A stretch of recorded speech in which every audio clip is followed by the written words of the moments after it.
Wuthering Heights by Emily Brontë. Chapter 1. 1801.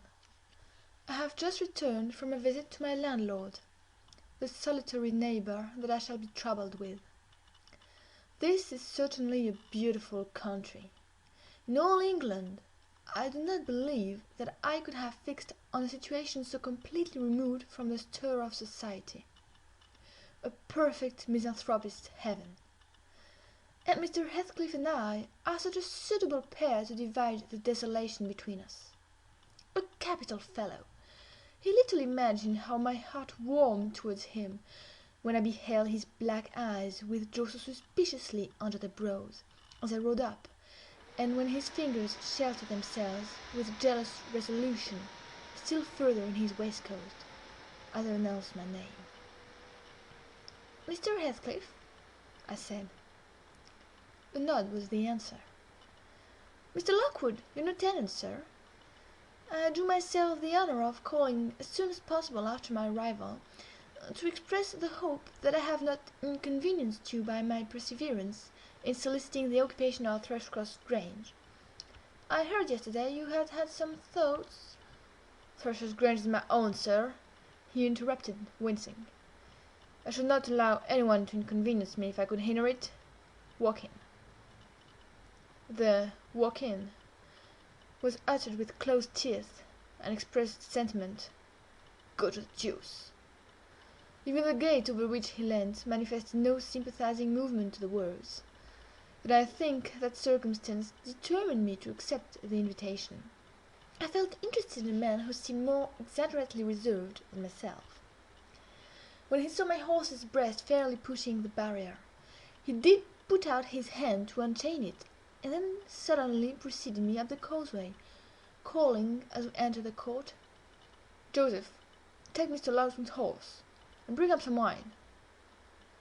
"Here we have the whole establishment of domestics, I suppose," was the reflection suggested by this compound order.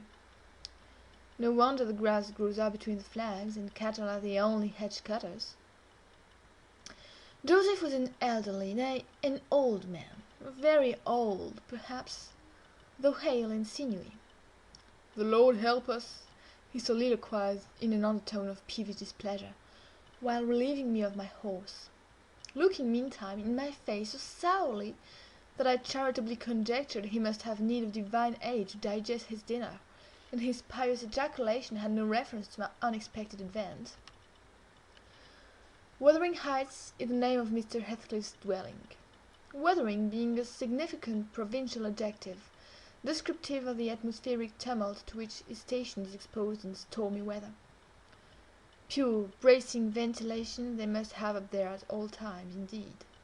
One may guess the power of the north wind blowing over the edge by the excessive slant of a few stunted firs at the end of the house, and by a range of gaunt thorns all stretching their limbs one way, as if craving alms of the sun. Happily, the architect had foresight to build it strong. The narrow windows are deeply set in the wall, the corners defended with large jutting stones. Before passing the threshold, I paused to admire a quantity of grotesque carving lavished over the front, and especially about the principal door, above which, among a wilderness of crumbling griffins and shameless little boys, I detected the date 1500 and the name Hareton Earnshaw. I would have made a few comments, and requested a short history of the place from this surly owner, but his attitude at the door appeared to demand my speedy entrance or complete departure, and I had no desire to aggravate his impatience previous to inspecting the penetratorium. One step brought us into the family sitting-room, without any introductory lobby or passage. They call it here the house, pre-eminently. It includes kitchen and parlour, generally, but I believe at Wuthering Heights the kitchen is forced to retreat altogether into another quarter. At least I distinguished a chatter of tongues and a clatter of culinary utensils deep within, and I observed no signs of roasting, boiling, or baking about the huge fireplace, nor any glitter of copper saucepans and tin colanders on the walls. One end, indeed, reflected splendidly both light and heat from ranks of immense pewter dishes, interspersed with silver jugs and tankards, towering row after row on a vast oak dresser to the very roof. The latter had never been undrawn; its entire anatomy lay bare to an inquiring eye, except where a frame of wood, laden with oatcakes and clusters of legs of beef, mutton, and ham concealed it. Above the chimney were sundry villainous old guns and a couple of horse pistols, and by way of ornament, 3 gaudily painted canisters disposed along its ledge. The floor was a smooth, white stone, the chairs high-backed, primitive structures painted green, 1 or 2 heavy black ones lurking in the shade. In an arc under the dresser reposed a huge liver-colored bitch pointer, surrounded by a swarm of squealing puppies, and other dogs haunted other recesses. The apartment and furniture would have been nothing extraordinary as belonging to a homely northern farmer, with a stubborn countenance and stalwart limbs set out to advantage in knee breeches and gaiters. Such an individual, seated in his armchair, his mug of ale frothing on the round table before him, is to be seen in any circuit of 5 or 6 miles among these hills if you go at the right time after dinner. But Mr. Heathcliff forms a singular contrast to his abode and style of living. He is a dark-skinned gipsy in aspect, in dress and manners a gentleman. That is, as much a gentleman as many a country squire. Rather slovenly, perhaps, yet not looking amiss with his negligence, because he has an erect and handsome figure, and rather morose. Possibly some people might suspect him of a degree of underbred pride. I have a sympathetic chord within that tells me it is nothing of the sort. I know by instinct his reserve springs from an aversion to showy displays of feeling, to manifestations of mutual kindliness. He love and hate equally under cover, and esteem it a species of impertinence to be loved or hated again. No, I am running on too fast. I bestow my own attributes over liberally on him. Mr. Heathcliff may have entirely dissimilar reasons for keeping his hand out of the way when he meets a would-be acquaintance to those which actuate me. Let me hope my constitution is almost peculiar. My dear mother used to say I should never have a comfortable home, and only last summer I proved myself perfectly unworthy of one. While enjoying a month of fine weather at the sea-coast, I was thrown into the company of a most fascinating creature, a real goddess in my eyes, as long as she took no notice of me. I never told my love vocally. Still, if looks have language, the merest idiot might have guessed I was over head and ears. She understood me at last, and looked a return, the sweetest of all imaginable looks. And what did I do? I confess it with shame. Shrunk icily into myself like a snail, at every glance retired colder and further, till finally the poor innocent was led to doubt her own senses, and overwhelmed with confusion at her supposed mistake, persuaded her mamma to decamp. By this curious turn of disposition I have gained the reputation of deliberate heartlessness. How undeserved, I alone can appreciate. I took a seat at the end of the hearthstone, opposite that towards which my landlord advanced, and filled up an interval of silence by attempting to caress the canine mother, who had left her nursery and was sneaking wolfishly to the back of my legs, her lip curled up, and her white teeth watering for a snatch. My caress provoked a long, guttural snort. "You'd better let the dog alone," growled Mr. Heathcliff in unison, taking fierce demonstrations with a punch of his foot. "She's not accustomed to be spoiled, not kept for a pet." Then, striding to a side door, he shouted again, "Joseph!" Joseph mumbled indistinctly in the depths of the cellar, but gave no intimation of ascending. So his master dived down to him, leaving me vis-à-vis the ruffianly bitch, and a pair of grim, shaggy sheep-dogs, who shared with her jealous guardianship over all my movements. Not anxious to come in contact with their fangs, I sat still. But, imagining they would scarcely understand tacit insults, I unfortunately indulged in winking and making faces at the trio, and some turn of my physiognomy so irritated Madame, that she suddenly broke into a fury, and leapt on my knees. I flung her back, and hastened to interpose the table between us. This proceeding aroused the whole hive. Half a dozen four-footed fiends, of various sizes and ages, issued from hidden dens to the common centre.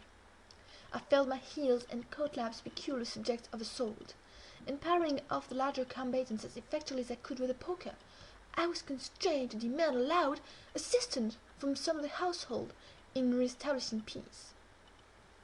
Mr. Heathcliff and his men climbed the cellar steps with vexatious flame. I don't think they moved 1 second faster than usual, though the house was an absolute tempest of roaring and yelping. Happily, an inhabitant of the kitchen made more dispatch. A lusty dame with tucked-up gown, bare arms, and fire-flushed cheeks rushed into the midst of us flourishing a frying-pan, and used that weapon and her tongue to such purpose that the storm subsided magically, and she only remained heaving like a sea after a high wind when her master entered on the scene. "What the devil is the matter?" he asked, eyeing me in a manner that I could ill endure after this inhospitable treatment. "What the devil indeed!" I muttered.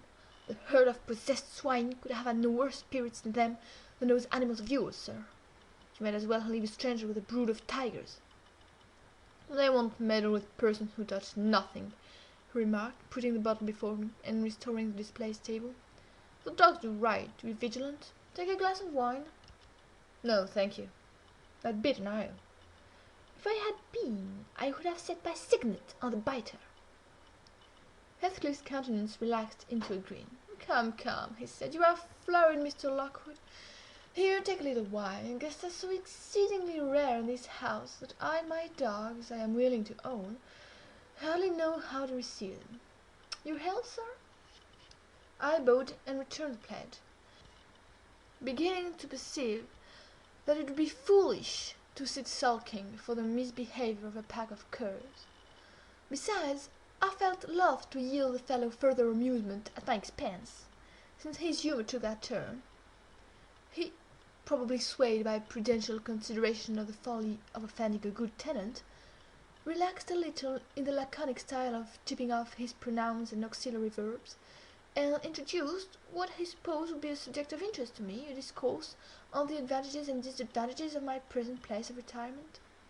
I found him very intelligent on the topics we touched, and before I went home I was encouraged so far as to volunteer another visit tomorrow. He evidently wished no repetition of my intrusion. I shall go, notwithstanding. It is astonishing how sociable I feel myself compared with him. End of Chapter 1. Chapter 2.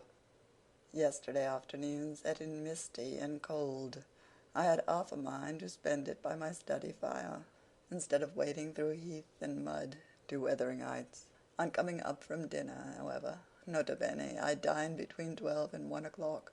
The housekeeper, a matronly lady, taken as a fixture along with the house, could not or would not comprehend my request that I might be served at 5, on mounting the stairs with this lazy intention, and stepping into the room I saw a servant girl on her knees surrounded by brushes and coal scuttles, and raising an infernal dust as she extinguished the flames with heaps of cinders. This spectacle drove me back immediately.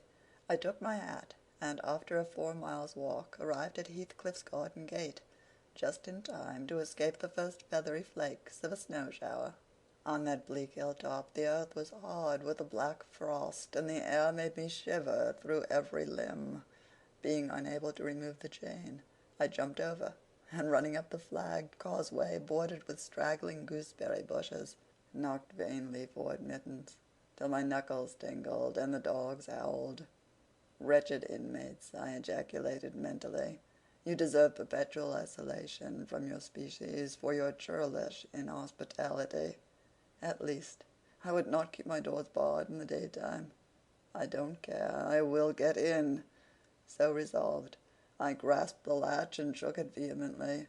Vinegar-faced Joseph projected his head from a round window of the barn. "What are ye for?" he shouted. "The master's down," it followed. "Go round by the end of the lathe if you want to speak to him." "Is there nobody inside to open the door?" I allude responsively. "There's nobody but the missus, and she'll not open it, and you make your playsome dins till night. Why, cannot you tell her whom I am? Eh, Joseph?" "Nor me. I have no hand with it," muttered the head, vanishing. The snow began to drive thickly. I seized the handle to essay another trial, when a young man without coat, and shouldering a pitchfork, appeared in the yard behind. He hailed me to follow him, and after marching through a wash-house and a paved area containing a coal shed, pump, and pigeon cart, we at length arrived in the huge, warm, cheerful apartment where I was formally received. It glowed delightfully in the radiance of an immense fire, compounded of coal, peat, and wood, and near the table, laid for a plentiful evening meal, I was pleased to observe the Misses, an individual whose existence I had never previously suspected. I bowed and waited, thinking she would bid me take a seat. She looked at me, leaning back in her chair, and remained motionless and mute. "Rough weather," I remarked. "I'm afraid, Mrs. Heathcliff, the door must bear the consequence of your servant's leisure attendance. I had hard work to make them hear me." She never opened her mouth. I stared. She stared also. At any rate, she kept her eyes on me in a cool, regardless manner, exceedingly embarrassing and disagreeable. "Sit down," said the young man gruffly. "He will be in soon." I obeyed, and hemmed, and called the villain Juno, who deigned, at this second interview, to move the extreme tip of her tail in token of owning my acquaintance. "A beautiful animal," I commenced again. "Do you intend parting with the little ones, madam?" "They are not mine," said the amiable hostess, more repellingly than Heathcliff himself could have replied. "Ah, your favorites are among these," I continued, turning to an obscure cushion full of something like cats. "A strange choice of favorites," she observed scornfully. Unluckily, it was a heap of dead rabbits. I hemmed once more, and drew closer to the hearth, repeating my comment on the wildness of the evening. "You should not have come out," she said, rising and reaching from the chimney-piece two of the painted canisters. Her position before was sheltered from the light. Now I had a distinct view of her whole figure and countenance. She was slender, and apparently scarcely past girlhood, an admirable form, and the most exquisite little face that I have ever had the pleasure of beholding. Small features, very fair, flaxen ringlets, or rather golden, hanging loose on her delicate neck, and eyes, had they been agreeable in expression, that would have been irresistible. Fortunately for my susceptible heart, the only sentiment they evinced hovered between scorn and a kind of desperation, singularly unnatural to be detected there. The canisters were almost out of her reach. I made a motion to aid her. She turned upon me as a miser might turn if anyone attempted to assist him in counting his gold. "I don't want your help," she snapped. "I can get them for myself." "I beg your pardon," I hastened to reply. "Were you asked to tea?" she demanded, tying an apron over her neat black frock and standing with a spoonful of the leaf poised over the pot. "I shall be glad to have a cup," I answered. "Were you asked?" she repeated. "No," I said, half smiling. "You are the proper person to ask me." She flung the tea back, spoon and all, and resumed her chair in a pet, her forehead corrugated, and her red underlip pushed out like a child's ready to cry. Meanwhile, the young man had slung on to his person a decidedly shabby upper garment, and erecting himself before the blaze, looked down on me from the corner of his eyes, for all the world as if there was some mortal feud unavenged between us. I began to doubt whether he were a servant or not. His dress and speech were both rude, entirely devoid of the superiority observable in Mr. and Mrs. Heathcliff. His thick brown curls were rough and uncultivated. His whiskers encroached bearishly over his cheeks, and his hands were embrowned, like those of a common laborer. Still his bearing was free, almost haughty, and he showed none of a domestic's assiduity in attending on the lady of the house. In the absence of clear proofs of his condition, I deemed it best to abstain from noticing his curious conduct, and 5 minutes afterwards the entrance of Heathcliff relieved me, in some measure, from my uncomfortable state. "You see, sir, I am come according to promise," I exclaimed, assuming the cheerful, "and I fear I shall be weather-bound for half an hour, if you can afford me shelter during that space." "Half an hour," he said, shaking the white flakes from his clothes. "I wonder you should select the thick of a snowstorm to ramble about in. Do you know that you run a risk of being lost in the marshes? People familiar with these moors often miss their road on such evenings, and I can tell you there's no chance of a change at present. Perhaps I can get a guide among your lads. and he might stay at the Grange till morning. Could you spare me one?" "No, I could not." "Oh, indeed. Well, then, I must trust my own sagacity." "Umph! Are you going to make the tea?" demanded he of the shabby coat, shifting his ferocious gaze from me to the young lady. "Is he to have any?" she asked, appealing to Heathcliff. "Get it ready, will you?" was the answer, uttered so savagely that I started. The tone in which the words were said revealed a genuine bad nature. I no longer felt inclined to call Heathcliff a capital fellow. When the preparations were finished, he invited me with, "Now, sir, bring forward your chair," and we all, including the rustic youth, drew round the table, an austere silence prevailing while we discussed our meal. I thought, if I had caused the cloud, it was my duty to make an effort to dispel it. They could not every day sit so grim and taciturn, and it was impossible, however ill-tempered they might be, that the universal scowl they wore was their everyday countenance. "It is strange," I began, in the interval of swallowing one cup of tea and receiving another, "it is strange how custom can mould our tastes and ideas. Many could not imagine the existence of happiness in a life of such complete exile from the world as you spend, Mr. Heathcliff. Yet I'll venture to say that, surrounded by your family and with your amiable lady as the presiding genius over your home and heart—" "My amiable lady," he interrupted, with an almost diabolical sneer on his face. "Where is she, my amiable lady?" "Mrs. Heathcliff. Your wife, I mean." "Well, yes. Oh, you would intimate that her spirit had taken the post of ministering angel, and guards the fortunes of Wuthering Heights, even when her body is gone. Is that it?" Perceiving myself in a blunder, I attempted to correct it. I might have seen there was too great a disparity between the ages of the parties to make it likely that they were man and wife. One was about 40, a period of mental vigor at which men seldom cherish the delusion of being married for love by girls. That dream is reserved for the solace of our declining years. The other did not look 17. Then it flashed on me.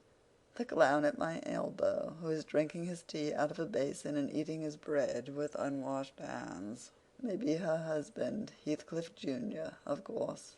Here is the consequence of being buried alive. She has thrown herself away upon that ball from sheer ignorance that better individuals existed. A sad pity. I must beware how I cause her to regret her choice. The last reflection may seem conceited. It was not.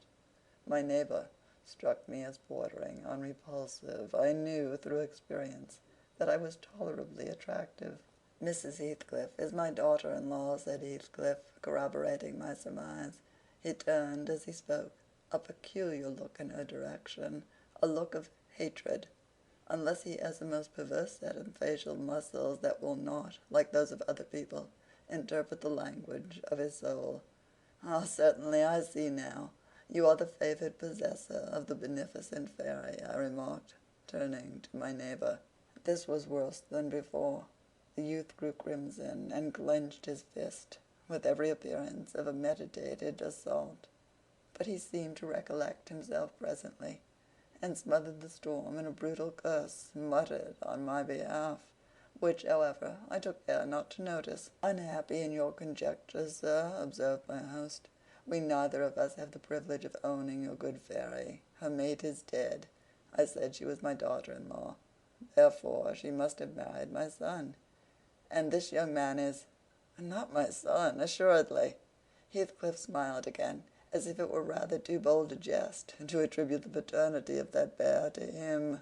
"My name is Hareton Earnshaw," growled the other, "and I'd counsel you to respect it." "I've shown no disrespect," was my reply, laughing internally at the dignity with which he announced himself. He fixed his eye on me longer than I cared to return the stare, for fear I might be tempted either to box his ears or render my hilarity audible. I began to feel unmistakably out of place in that pleasant family circle. The dismal spiritual atmosphere overcame, and more than neutralized, the glowing physical comforts round me, and I resolved to be cautious how I ventured under those rafters a third time. The business of eating being concluded, and no one uttering a word of sociable conversation, I approached a window to examine the weather. A sorrowful sight I saw.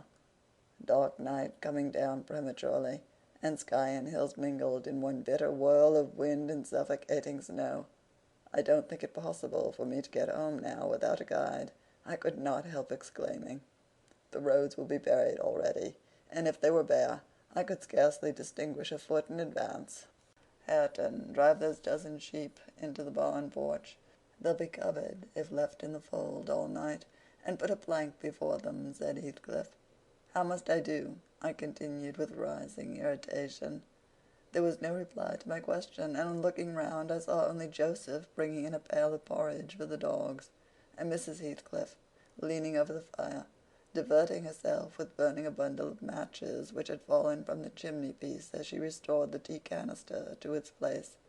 The former, when he had deposited his burden, took a critical survey of the room, and in cracked tones grated out, I wonder how you can fashion to stand there in idleness and war, when all on them going out, but you're not, and it's no use talking. You'll never mend o' your ill ways, but go right to the devil like your mother afore ye. I imagined for a moment that this piece of eloquence was addressed to me, and sufficiently enraged, stepped towards the aged rascal with an intention of kicking him out the door. Mrs. Heathcliff, however, checked me by her answer. You scandalous old hypocrite, she replied, are you not afraid of being carried away bodily whenever you mention the devil's name? I warn you to refrain from provoking me, or I'll ask your abduction as a special favor. Stop, look here, Joseph, she continued, taking a long dark book from a shelf. I'll show you how far I've progressed in the black art. I shall soon be competent to make a clear house of it. The red cow didn't die by chance, and your rheumatism can hardly be reckoned among providential visitations. Oh, wicked, wicked, gasped the elder. May the Lord deliver us from evil. No, reprobate, you are a castaway. Be off, or I'll hurt you seriously. I'll have you all modelled in wax and clay, and the first who passes the limits I fix shall. I'll not say what he shall be done to, but you'll see. Go, I'm looking at you. The little witch put a marked malignity into her beautiful eyes, and Joseph, trembling with sincere horror, hurried out, praying and ejaculating wicked as he went. I thought her conduct must be prompted by a species of dreary fun, and now that we were alone I endeavored to interest her in my distress. Mrs. Heathcliff, I said earnestly, you must excuse me for troubling you. I presume because, with that face, I'm sure you cannot help being good-hearted. Do point out some landmarks by which I may know my way home. I have no more idea how to get there than you would have how to get to London. Take the road you came, she answered, ensconcing herself in a chair, with a candle and a long book open before her. It is brief advice, but as sound as I can give. Then, if you hear of me being discovered dead in a bog or a pit full of snow, your conscience won't whisper that it is partly your fault. How so? I cannot escort you. They wouldn't let me go to the end of the garden wall. I should be sorry to ask you to cross the threshold for my convenience on such a night, I cried. I want you to tell me my way, not to show it, or else to persuade Mr. Heathcliff to give me a guide. Who? There is himself, Earnshaw, Zillah, Joseph, and I. Which would you have? Are there no boys at the farm? No, those are all. Then it follows that I am compelled to stay. That you may settle with your host. I have nothing to do with it. I hope it will be a lesson to you to make no more rash journeys on these hills, cried Heathcliff's stern voice from the kitchen entrance. As to staying here, I don't keep accommodations for visitors. You must share a bed with Hareton or Joseph if you do.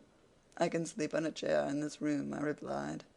No, no, a stranger is a stranger, be he rich or poor. It will not suit me to permit any one of the range of the place while I am off guard, said the unmannerly wretch. With this insult my patience was at an end. I uttered an expression of disgust and pushed past him into the yard, running into Earnshaw in my haste. It was so dark that I could not see the means of exit, and as I wandered round, I heard another specimen of their civil behavior amongst each other. At first the young man appeared about to befriend me. "I'll go with him as far as the park," he said. "You'll go with him to hell," exclaimed his master, or whatever relation he bore. "And who is to look after the horses, eh? A man's life is of more consequence than one evening's neglect of the horses." "Somebody must go," murmured Mrs. Heathcliff, more kindly than I expected. "Not at your command," retorted Hareton. "If you set store on him, you'd better be quiet." "Then I hope his ghost will haunt you, and I hope Mr. Heathcliff will never get another tenant till the Grange is a ruin," she answered sharply. "Hearken, hearken, she's cursing on 'em," muttered Joseph, towards whom I had been steering. He sat within earshot, milking the cows by the light of a lantern, which I seized unceremoniously, and calling out that I would send it back on the morrow, rushed to the nearest postern. "Master, master, he's stealing the lantern," shouted the ancient, pursuing my retreat. "Hey, Nasher, hey, dog, hey, wolf, hold him, hold him!" On opening the little door, two hairy monsters flew at my throat, bearing me down and extinguishing the light, while a mingled guffaw from Heathcliff and Hareton put the copestone on my rage and humiliation. Fortunately the beasts seemed more bent on stretching their paws, and yawning and flourishing their tails, than devouring me alive, but they would suffer no resurrection, and I was forced to lie till their malignant masters pleased to deliver me. Then, hatless and trembling with wrath, I ordered the miscreants to let me out, on their peril to keep me 1 minute longer, with several incoherent threats of retaliation that, in their indefinite depth of virulency, smacked of King Lear. The vehemence of my agitation brought on a copious bleeding at the nose, and still Heathcliff laughed, and still I scolded. I don't know what would have concluded the scene, had there not been one person at hand rather more rational than myself, and more benevolent than my entertainer. This was Zillah, the stout housewife, who at length issued forth to inquire into the nature of the uproar. She thought that some of them had been laying violent hands on me, and not daring to attack her master, she turned her vocal artillery against the younger scoundrel. "Well, Mr. Earnshaw," she cried, "I wonder what you'll advocate next. Are we going to murder folk on our very doorstones? I see this house will never do for me. Look at the poor lad, he's fair choking. Whish, whish, you mustn't go on so. Come in, and I'll cure that. There now, hold ye still." With these words she suddenly splashed a pint of icy water down my neck and pulled me into the kitchen. Mr. Heathcliff followed, his accidental merriment expiring quickly in his habitual moroseness. I was sick exceedingly, and dizzy and faint, and thus compelled perforce to accept lodgings under his roof. He told Zillah to give me a glass of brandy, and then passed on to the inner room, while she condoled with me on my sorry predicament, and having obeyed his orders, whereby I was somewhat revived, ushered me to bed. End of chapter 2. Chapter 3. While leading the way upstairs, she recommended that I should hide the candle and not make a noise, for her master had an odd notion about the chamber she would put me in, and never let anybody lodge there willingly. I asked the reason. She did not know, she answered. She had only lived there a year or two, and they had so many queer goings-on, she could not begin to be curious. Too stupefied to be curious myself, I fastened my door and glanced round for the bed. The whole furniture consisted of a chair, a clothes-press, and a large oak case, with squares cut out near the top resembling coach windows.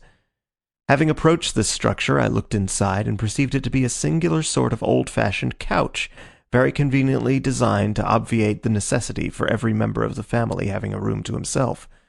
In fact, it formed a little closet, and the ledge of a window, which it enclosed, served as a table. I slid back the panelled sides, got in with my light, pulled them together again, and felt secure against the vigilance of Heathcliff and everyone else. The ledge where I placed my candle had a few mildewed books piled up in one corner, and it was covered with writing scratched on the paint. This writing, however, was nothing but a name repeated in all kinds of characters, large and small, Catherine Earnshaw, here and there varied to Catherine Heathcliff, and then again to Catherine Linton. In vapid listlessness, I leant my head against the window, and continued spelling over Catherine Earnshaw, Heathcliff, Linton, till my eyes closed. But they had not rested 5 minutes when a glare of white letters started from the dark, as vivid as spectres. The air swarmed with Catherines, and rousing myself to dispel the obtrusive name, I discovered my candle-wick reclining on one of the antique volumes, and perfuming the place with an odour of roasted calfskin. I snuffed it off, and very ill at ease under the influence of cold and lingering nausea, sat up and spread open the injured tome on my knee. It was a testament, in lean type, and smelling dreadfully musty. A fly-leaf bore the inscription, Catherine Earnshaw, her book, and a date some quarter of a century back. I shut it, and took up another and another, till I had examined all. Catherine's library was select, and its state of dilapidation proved it to have been well used, though not altogether for a legitimate purpose. Scarcely one chapter had escaped, a pen-and-ink commentary, at least the appearance of one, covering every morsel of blank that the printer had left. Some were detached sentences, other parts took the form of a regular diary, scrawled in an unformed childish hand. At the top of an extra page, quite a treasure probably when first lighted on, I was greatly amused to behold an excellent caricature of my friend Joseph, rudely yet powerfully sketched. An immediate interest kindled within me for the unknown Catherine, and I began forthwith to decipher her faded hieroglyphics. An awful Sunday, commenced the paragraph beneath. I wish my father were back again. Hindley is a detestable substitute. His conduct to Heathcliff is atrocious. H. and I are going to rebel. We took our initiatory step this evening. All day had been flooding with rain.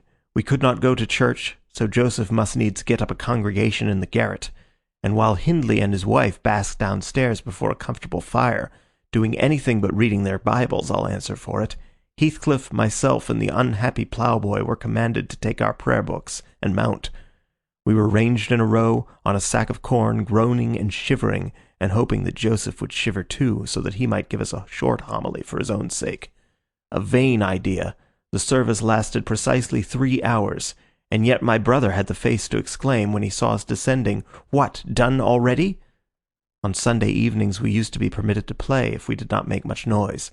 Now a mere titter is sufficient to send us into corners. "You forget you have a master here," says the tyrant. "I'll demolish the first who puts me out of temper. I insist on perfect sobriety and silence. Oh, boy, was that you? Francis, darling, pull his hair as you go by. I heard him snap his fingers." Frances pulled his hair heartily, and then went and seated herself on her husband's knee, and there they were, like two babies, kissing and talking nonsense by the hour. Foolish palaver that we should be ashamed of. We made ourselves as snug as our means allowed in the arch of the dresser. I had just fastened our pinafores together and hung them up for a curtain when in comes Joseph on an errand from the stables. He tears down my handiwork, boxes my ears, and croaks, "The master nobbut just buried, and Sabbath not o'ered, unto sound of the gospel still near your lugs, and ye dare be liking. Shame on ye, sit ye down, ye childer. There's good books enough if ye read 'em. Sit ye down and think of yourselves." Saying this, he compelled us so to square our positions that we might receive from the far-off fire a dull ray to show us the text of the lumber he thrust upon us. I could not bear the employment. I took my dingy volume by the scroop and hurled it into the dog-kennel, vowing I hated a good book. Heathcliff kicked his to the same place. Then there was a hubbub. "Maister Hindley!" shouted our chaplain. "Maister, come hither! Miss Cathy's riven the back off the helmet of salvation. And Heathcliff's paused his fit into the first part of the broad way to destruction. It's fair fleisome that you let him go on this gate. Ach, the old man would ha' lost them properly, but he's gone." Hindley hurried up from his paradise on the hearth, and seizing one of us by the collar and the other by the arm, hurled both into the back kitchen, where Joseph asseverated, "Old Nick would fetch us as sure as we were living," and, so comforted, we each sought a separate nook to await his advent. I reached this book and a pot of ink from a shelf, and pushed the house door ajar to give me light, and have got the time on with writing for 20 minutes, but my companion is impatient, and proposes that we should appropriate the dairywoman's cloak and have a scamper on the moors under its shelter. A pleasant suggestion, and then, if the surly old man come in, He may believe his prophecy verified. We cannot be damper or colder in the rain than we are here. I suppose Catherine fulfilled her project, for the next sentence took up another subject. She waxed lachrymose. "How little did I dream that Hindley would ever make me cry so," she wrote. "My head aches till I cannot keep it on the pillow, and still I can't give over. Poor Heathcliff! Hindley calls him a vagabond, and won't let him sit with us nor eat with us any more. And he says he and I must not play together, and threatens to turn him out of the house if we break his orders. He has been blaming our father, how dared he, for treating H too liberally, and swears he will reduce him to his right place." I began to nod drowsily over the dim page. My eye wandered from manuscript to print. I saw a red ornamented title, 70 times 7 and the first of the 71st, a pious discourse delivered by the Reverend Jabez Branderham in the chapel of Gimmerden Soff. And while I was half-consciously worrying my brain to guess what Jabez Branderham would make of his subject, I sank back in bed and fell asleep. Alas for the effects of bad tea and bad temper! What else could it be that made me pass such a terrible night? I don't remember another that I can at all compare with it since I was capable of suffering. I began to dream almost before I ceased to be sensible of my locality. I thought it was morning, and I had set out on my way home with Joseph for a guide. The snow lay yards deep in our road, and, as we floundered on, my companion wearied me with constant reproaches that I had not brought a pilgrim's staff, telling me that I could never get into the house without one, and boastfully flourishing a heavy-handed cudgel, which I understood to be so denominated. For a moment I considered it absurd that I should need such a weapon to gain admittance into my own residence. Then a new idea flashed across me. I was not going there. We were journeying to hear the famous Jabez Branderham preach from the text 70 times 7, and either Joseph, the preacher, or I had committed the first of the 71st, and were to be publicly exposed and excommunicated. We came to the chapel. I have passed it really in my walks twice or thrice. It lies in a hollow between two hills, an elevated hollow near a swamp whose peaty moisture is said to answer all the purposes of embalmings on the few corpses deposited there. The roof has been kept whole hitherto, but as the clergyman's stipend is only £20 per annum, and a house with 2 rooms threatening speedily to determine into one, no clergyman will undertake the duties of pastor, especially as it is currently reported that his flock would rather let him starve than increase the living by 1 penny from their own pockets. However, in my dream, Jabez had a full and attentive congregation, and he preached, good God, what a sermon, divided into 490 parts, each fully equal to an ordinary address from the pulpit, and each discussing a separate sin. Where he searched for them I cannot tell. He had his private manner of interpreting the phrase, and it seemed necessary the brother should sin different sins on every occasion. They were of the most curious character, odd transgressions that I never imagined previously. Oh, how weary I grow, how I writhed and yawned and nodded and revived, how I pinched and pricked myself and rubbed my eyes and stood up and sat down again and nudged Joseph to inform me if he would ever have done. I was condemned to hear all out. Finally he reached the first of the 71st. At that crisis a sudden inspiration descended on me. I was moved to rise and denounce Jabez Branderham as the sinner of the sin that no Christian need pardon. "Sir," I exclaimed, "sitting here within these 4 walls at one stretch, I have endured and forgiven the 490 heads of your discourse. 70 times 7 times have I plucked up my hat and been about to depart. 70 times 7 times have you preposterously forced me to resume my seat. The 491st is too much. Fellow martyrs, have at him. Drag him down and crush him to atoms, that the place which knows him may know him no more." "Thou art the man," cried Jabez, after a solemn pause, leaning over his cushion. 70 times 7 didst thou gapingly contort thy visage. 70 times 7 did I take counsel with thy soul. Lo, this is human weakness. This also may be absolved. The first of the 71st is come. Brethren, execute upon him the judgment written. Such honor have all his saints. With that concluding word, the whole assembly, exalting their pilgrim staves, rushed round me in a body, and I, having no weapon to raise in self-defence, commenced grappling with Joseph, my nearest and most ferocious assailant, for his. In the confluence of the multitude several clubs crossed. Blows aimed at me fell on other sconces. Presently the whole chapel resounded with rappings and counter-rappings. Every man's hand was against his neighbour, and Branderham, unwilling to remain idle, poured forth his zeal in a shower of loud taps on the boards of the pulpit, which responded so smartly that, at last, to my unspeakable relief, they woke me. And what was it that had suggested the tremendous tumult? What had played Jabez's part in the row? Merely the branch of a fir tree that touched my lattice as the blast wailed by and rattled its dry cones against the panes. I listened doubtingly an instant, detected the disturber, then turned and dozed and dreamt again, if possible still more disagreeably than before. This time I remembered I was lying in the oak closet, and I heard distinctly the gusty wind and the driving of the snow.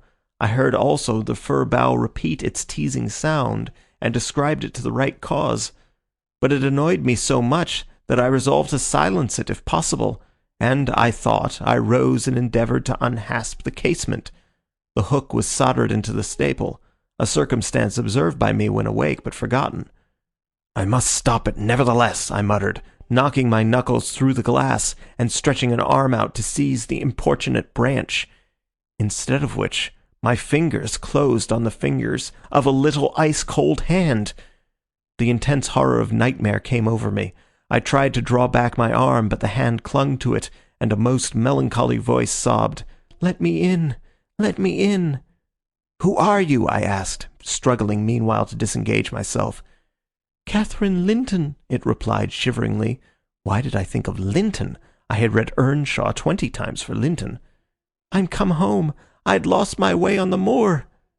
As it spoke, I discerned obscurely a child's face looking through the window. Terror made me cruel, and, finding it useless to attempt shaking the creature off, I pulled its wrist onto the broken pane and rubbed it to and fro till the blood ran down and soaked the bedclothes. Still it wailed, "Let me in!" and maintained its tenacious gripe, almost maddening me with fear. "How can I said at length. "Let me go if you want me to let you in." The fingers relaxed. I snatched mine through the hole, hurriedly piled the books up in a pyramid against it, and stopped my ears to exclude the lamentable prayer. I seemed to keep them closed above a quarter of an hour. Yet the instant I listened again there was the doleful cry moaning on. "Begone!" I shouted. "I'll never let you in, not if you beg for 20 years." "It is 20 years," mourned the voice. 20 years. I've been away for 20 years. Thereat began a feeble scratching outside, and the pile of books moved as if thrust forward. I tried to jump up, but could not stir a limb, and so yelled aloud in a frenzy of fright. To my confusion, I discovered the yell was not ideal. Hasty footsteps approached my chamber door. Somebody pushed it open with a vigorous hand, and a light glimmered through the squares at the top of the bed. I sat shuddering yet, and wiping the perspiration from my forehead. The intruder appeared to hesitate and muttered to himself. At last he said, in a half-whisper, plainly not expecting an answer, "Is anyone here?" I considered it best to confess my presence, for I knew Heathcliff's accents and feared he might search further if I kept quiet. With this intention, I turned and opened the panels. I shall not soon forget the effect my action produced. Heathcliff stood near the entrance in his shirt and trousers, with a candle dripping over his fingers, and his face as white as the wall behind him. The first creak of the oak startled him like an electric shock. The light leaped from his hold to a distance of some feet, and his agitation was so extreme that he could hardly pick it up. "It is only your guest, sir," I called out, desirous to spare him the humiliation of exposing his cowardice further. "I had the misfortune to scream in my sleep owing to a frightful nightmare. I'm sorry I disturbed you." "Oh, God confound you, Mr. Lockwood! I wish you were at the—" commenced my host, setting the candle on a chair because he found it impossible to hold it steady. "And who showed you up into this room?" he continued, crushing his nails into his palms and grinding his teeth to subdue the maxillary convulsions. "Who was it? I've a good mind to turn them out of the house this moment." "It was your servant Zillah," I replied, flinging myself onto the floor and rapidly resuming my garments. "I should not care if you did, Mr. Heathcliff. She richly deserves it. I suppose that she wanted to get another proof that the place was haunted, at my expense. Well, it is, swarming with ghosts and goblins. You have reason in shutting it up, I assure you. No one will thank you for a doze in such a den." "What do you mean?" asked Heathcliff. "And what are you doing? Lie down and finish out the night since you are here, but for heaven's sake, don't repeat that horrid noise. Nothing could excuse it unless you were having your throat cut." "If the little fiend had got in at the window, she probably would have strangled me," I returned. "I'm not going to endure the persecutions of your hospitable ancestors again. Was not the Reverend Jabez Branderham akin to you on the mother's side? And that minx, Catherine Linton or Earnshaw, or however she was called, she must have been a changeling. Wicked little soul, she told me she had been walking the earth these 20 years. A just punishment for her mortal transgressions, I've no doubt." Scarcely were these words uttered when I recollected the association of Heathcliff's with Catherine's name in the book, which had completely slipped from my memory till thus awakened. I blushed at my inconsideration, but without showing further consciousness of the offence, I hastened to add, "The truth is, sir, I passed the first part of the night in—" Here I stopped afresh. I was about to say perusing these old volumes. Then it would have revealed my knowledge of their written as well as their printed contents. So, correcting myself, I went on, "in spelling over the names scratched on that window ledge.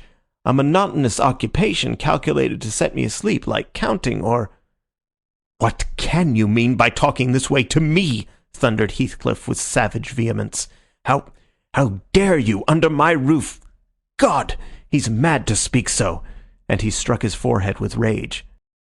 I did not know whether to resent this language or pursue my explanation, but he seemed so powerfully affected that I took pity and proceeded with my dreams.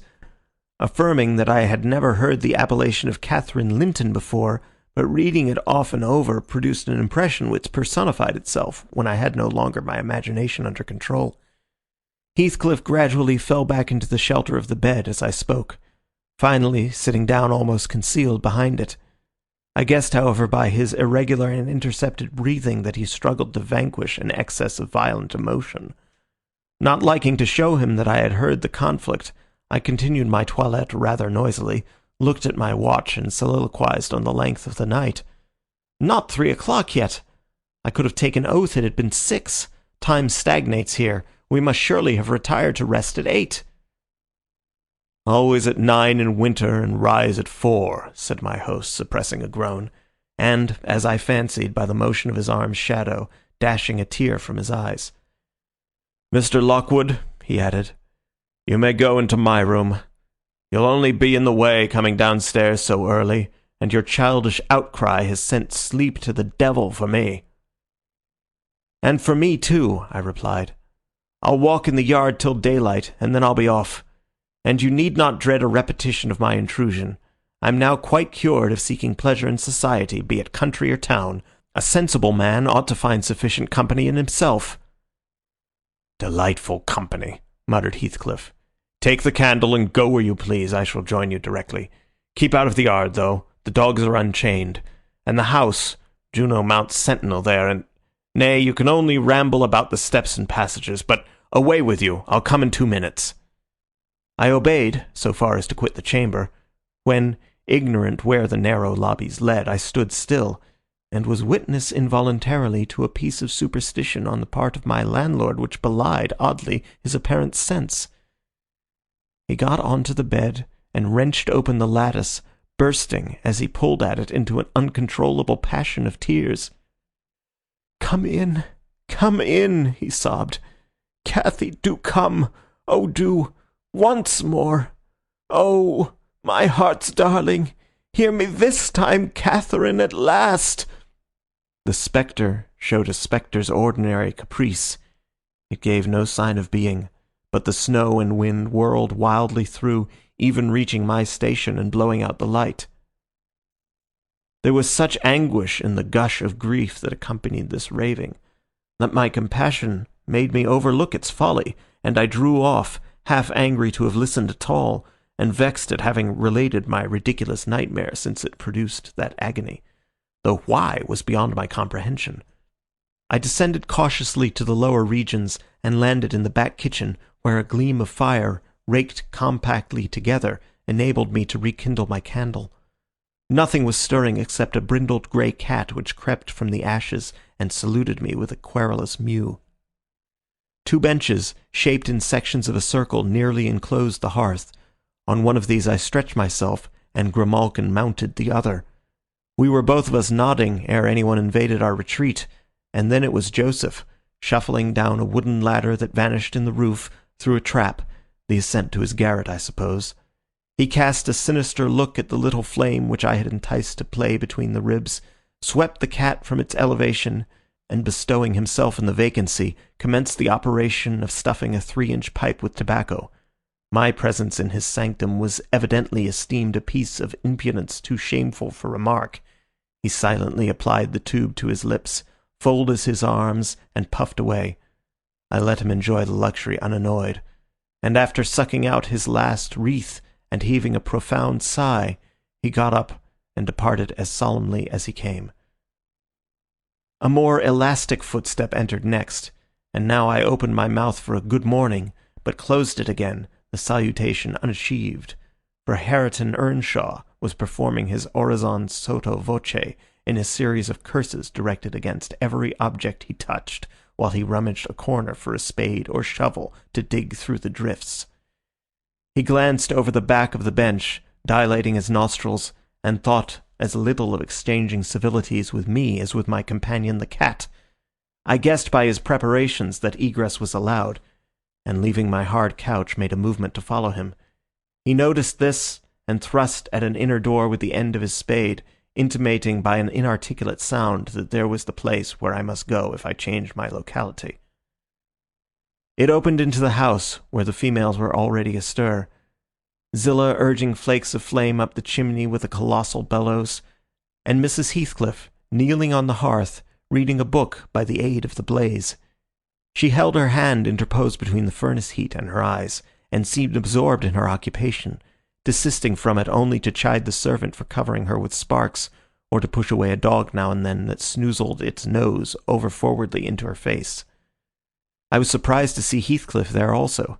He stood by the fire, his back towards me, just finishing a stormy scene with poor Zillah, who ever and anon interrupted her labour to pluck up the corner of her apron and heave an indignant groan. "And you worthless—" he broke out as I entered, turning to his daughter-in-law, and employing an epithet as harmless as duck or sheep, but generally represented by a dash. "There you are at your idle tricks again. The rest of them do earn their bread. You live on my charity. Put your trash away and find something to do. You shall pay me for the plague of having you eternally in my sight. Do you hear, damnable jade?" "I'll put my trash away because you can make me if I refuse," answered the young lady, closing her book and throwing it on a chair. "But I'll not do anything, though you should swear your tongue out, except what I please." Heathcliff lifted his hand, and the speaker sprang to a safer distance, obviously acquainted with its weight. Having no desire to be entertained by a cat-and-dog combat, I stepped forward briskly, as if eager to partake of the warmth of the hearth, and innocent of any knowledge of the interrupted dispute. Each had enough decorum to suspend further hostilities. Heathcliff placed his fists, out of temptation, in his pockets. Mrs. Heathcliff curled her lip, and walked to a seat far off, where she kept her word by playing the part of a statue during the remainder of my stay. That was not long. I declined joining their breakfast, and at the first gleam of dawn took an opportunity of escaping into the free air, now clear and still and cold as impalpable ice. My landlord hallooed for me to stop ere I reached the bottom of the garden, and offered to accompany me across the moor. It was well he did, for the whole hill-back was one billowy white ocean, the swells and falls not indicating corresponding rises and depressions in the ground. Many pits at least were filled to a level, and entire ranges of mounds, the refuse of the quarries, blotted from the chart which my yesterday's walk left pictured in my mind. I had remarked on one side of the road, at intervals of 6 or 7 yards, a line of upright stones, continued through the whole length of the barren. These were erected and daubed with lime on purpose to serve as guides in the dark, and also when a fall like the present confounded the deep swamps on either hand with the firmer path. But, excepting a dirty dot pointing up here and there, all traces of their existence had vanished, and my companion found it necessary to warn me frequently to steer to the right or left when I imagined I was following, correctly, the windings of the road. We exchanged little conversation, and he halted at the entrance of Thrushcross Park, saying I could make no error there.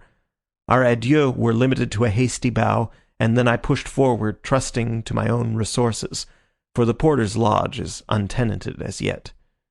The distance from the gate to the grange is 2 miles. I believe I managed to make it 4, what with losing myself among the trees and sinking up to the neck in snow, a predicament which only those who have experienced it can appreciate. At any rate, whatever were my wanderings, the clock chimed 12 as I entered the house, and that gave exactly an hour for every mile of the usual way from Wuthering Heights.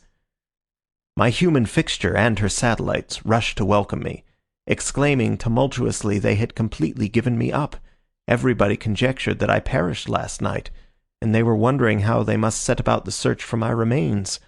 I bid them be quiet, now that they saw me returned, and, benumbed to my very heart, I dragged upstairs, whence, after putting on dry clothes and pacing to and fro 30 or 40 minutes to restore the animal heat, I adjourned to my study, feeble as a kitten, almost too much so to enjoy the cheerful fire and smoking coffee which the servant had prepared for my refreshment.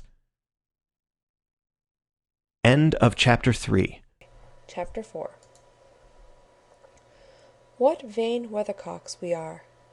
I, who had determined to hold myself independent of all social intercourse, and thanked my stars that, at length, I had lighted on a spot where it was next to impracticable.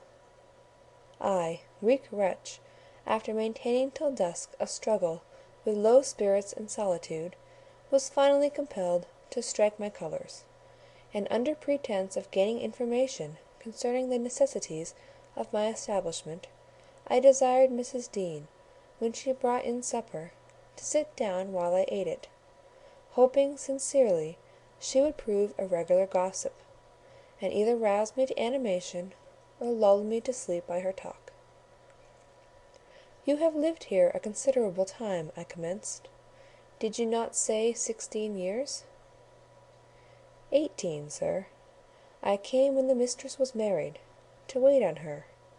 After she died, the master retained me for his housekeeper." "Indeed." There ensued a pause. She was not a gossip, I feared, unless about her own affairs, and those could hardly interest me.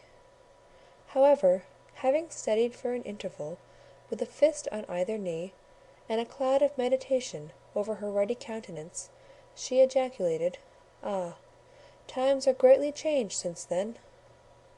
"Yes," I remarked.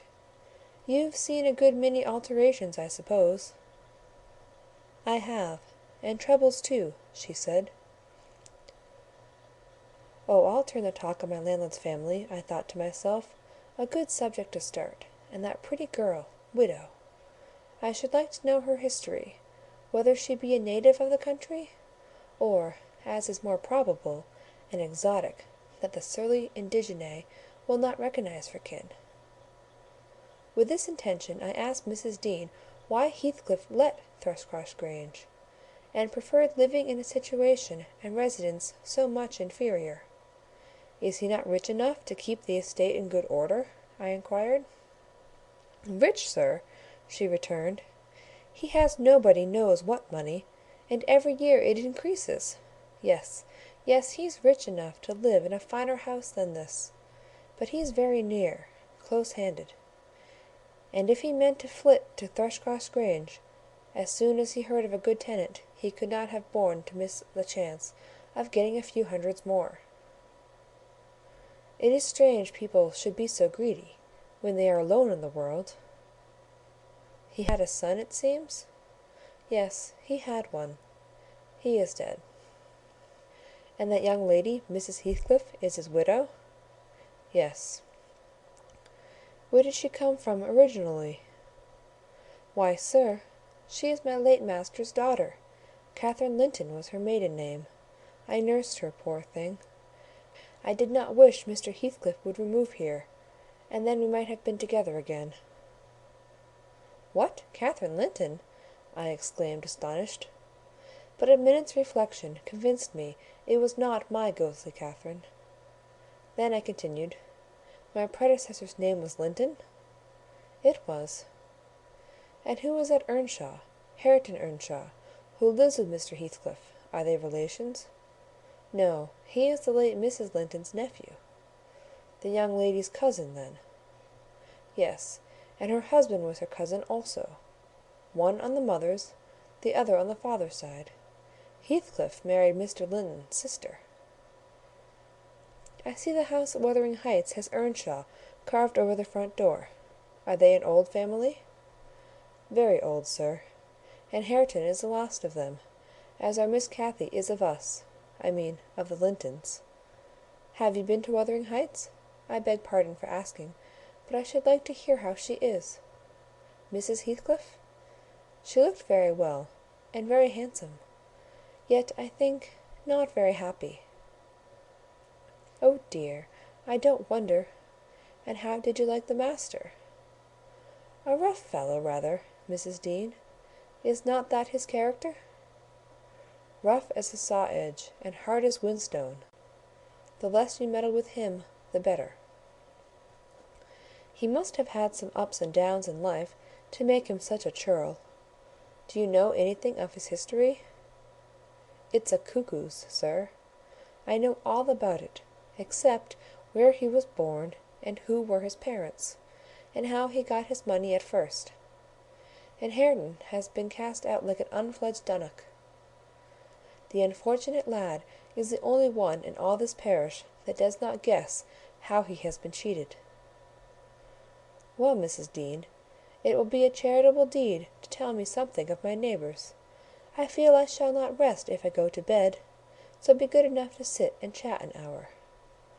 Oh, certainly, sir. I'll just fetch a little sewing, and then I'll sit as long as you please. But you've caught cold. I saw you shivering, and you must have some gruel to drive it out. The worthy woman bustled off, and I crouched nearer the fire. My head felt hot, and the rest of me chill. Moreover, I was excited, almost to a pitch of foolishness, through my nerves and brain. This caused me to feel, not uncomfortable, but rather fearful, as I am still, of serious effects from the incidents of to-day and yesterday. She returned presently, bringing a smoking-basin and a basket of work, and having placed the former on the hob, drew in her seat, evidently pleased to find me so companionable. "Before I came to live here," she commenced, waiting no further invitation to her story, "I was almost always at Wuthering Heights, because my mother had nursed Mr. Hindley Earnshaw, that was Hareton's father, and I got used to playing with the children. I ran errands too, and helped to make hay, and hung about the farm ready for anything that anybody would set me to. One fine summer morning, it was the beginning of harvest, I remember, Mr. Earnshaw, the old master, came downstairs, dressed for a journey, and after he had told Joseph what was to be done during the day, he turned to Hindley and Cathy and me, for I sat eating my porridge with them, and he said, speaking to his son, "Now, my bonny man, I'm going to Liverpool to-day. What shall I bring you? You may choose what you like, only let it be little, for I shall walk there and back, 60 miles each way. That is a long spell." Hindley named a fiddle, and then he asked Miss Cathy, She was hardly 6 years old, but she could ride any horse in the stable, and she chose a whip. He did not forget me, for he had a kind heart, though he was rather severe sometimes. He promised to bring me a pocketful of apples and pears, and then he kissed his children, said good-bye, and set off. It seemed a long while to us all, the 3 days of his absence, and often did little Cathy ask when he would be home. Mrs. Earnshaw expected him by supper-time on the 3rd evening, and she put the meal off hour after hour. There were no signs of his coming, however, and at last the children got tired of running down to the gate to look. Then it grew dark. She would have had them to bed, but they begged sadly to be allowed to stay up. And just about 11 o'clock the door latch was raised quietly, and in stepped the master. He threw himself into a chair, laughing and groaning, and bid them all stand off, for he was nearly killed. He would not have such another walk for the 3 kingdoms. And at the end of it to be flighted to death, he said, opening his great-coat, which he held bundled up in his arms. See here, wife, I was never so beaten with anything in my life, but you must e'en take it as a gift of God, though it's as dark almost as if it came from the devil. We crowded round, and over Miss Cathy's head I had a peep at a dirty, ragged, black-haired child, big enough both to walk and talk. Indeed, its face looked older than Catherine's, yet when it was set on its feet it only stared round, and repeated over and over again some gibberish that nobody could understand. I was frightened, and Mrs. Earnshaw was ready to fling it out of doors. She did fly up, asking how he could fashion to bring that gipsy brat into the house, when they had their own bairns to feed and fend for, what he meant to do with it, and whether he were mad. The master tried to explain the matter, but he was really half dead with fatigue, and all that I could make out, amongst her scolding, was a tale of his seeing it starving and houseless, and as good as dumb, in the streets of Liverpool, where he picked it up and inquired for its owner. Not a soul knew to whom it belonged, he said, and his money and time being both limited, he thought it better to take it home with him at once, than run into vain expenses there, because he was determined he would not leave it as he found it. Well, the conclusion was that my mistress grumbled herself calm, and Mr. Earnshaw told me to wash it, and give it clean things, and let it sleep with the children. Hindley and Cathy contented themselves with looking and listening till peace was restored. Then both began searching their father's pockets for the presents he had promised them. The former was a boy of 14, but when he drew out what had been a fiddle, crushed to morsels, in the great-coat, he blubbered aloud. And Cathy, when she learned the master had lost her whip in attending on the stranger, showed her humour by grinning and spitting at the stupid little thing, earning for her pains a sound blow from her father to teach her cleaner manners.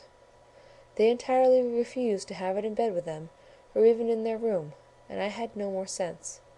So I put it on the landing of the stairs, hoping it might be gone on the morrow.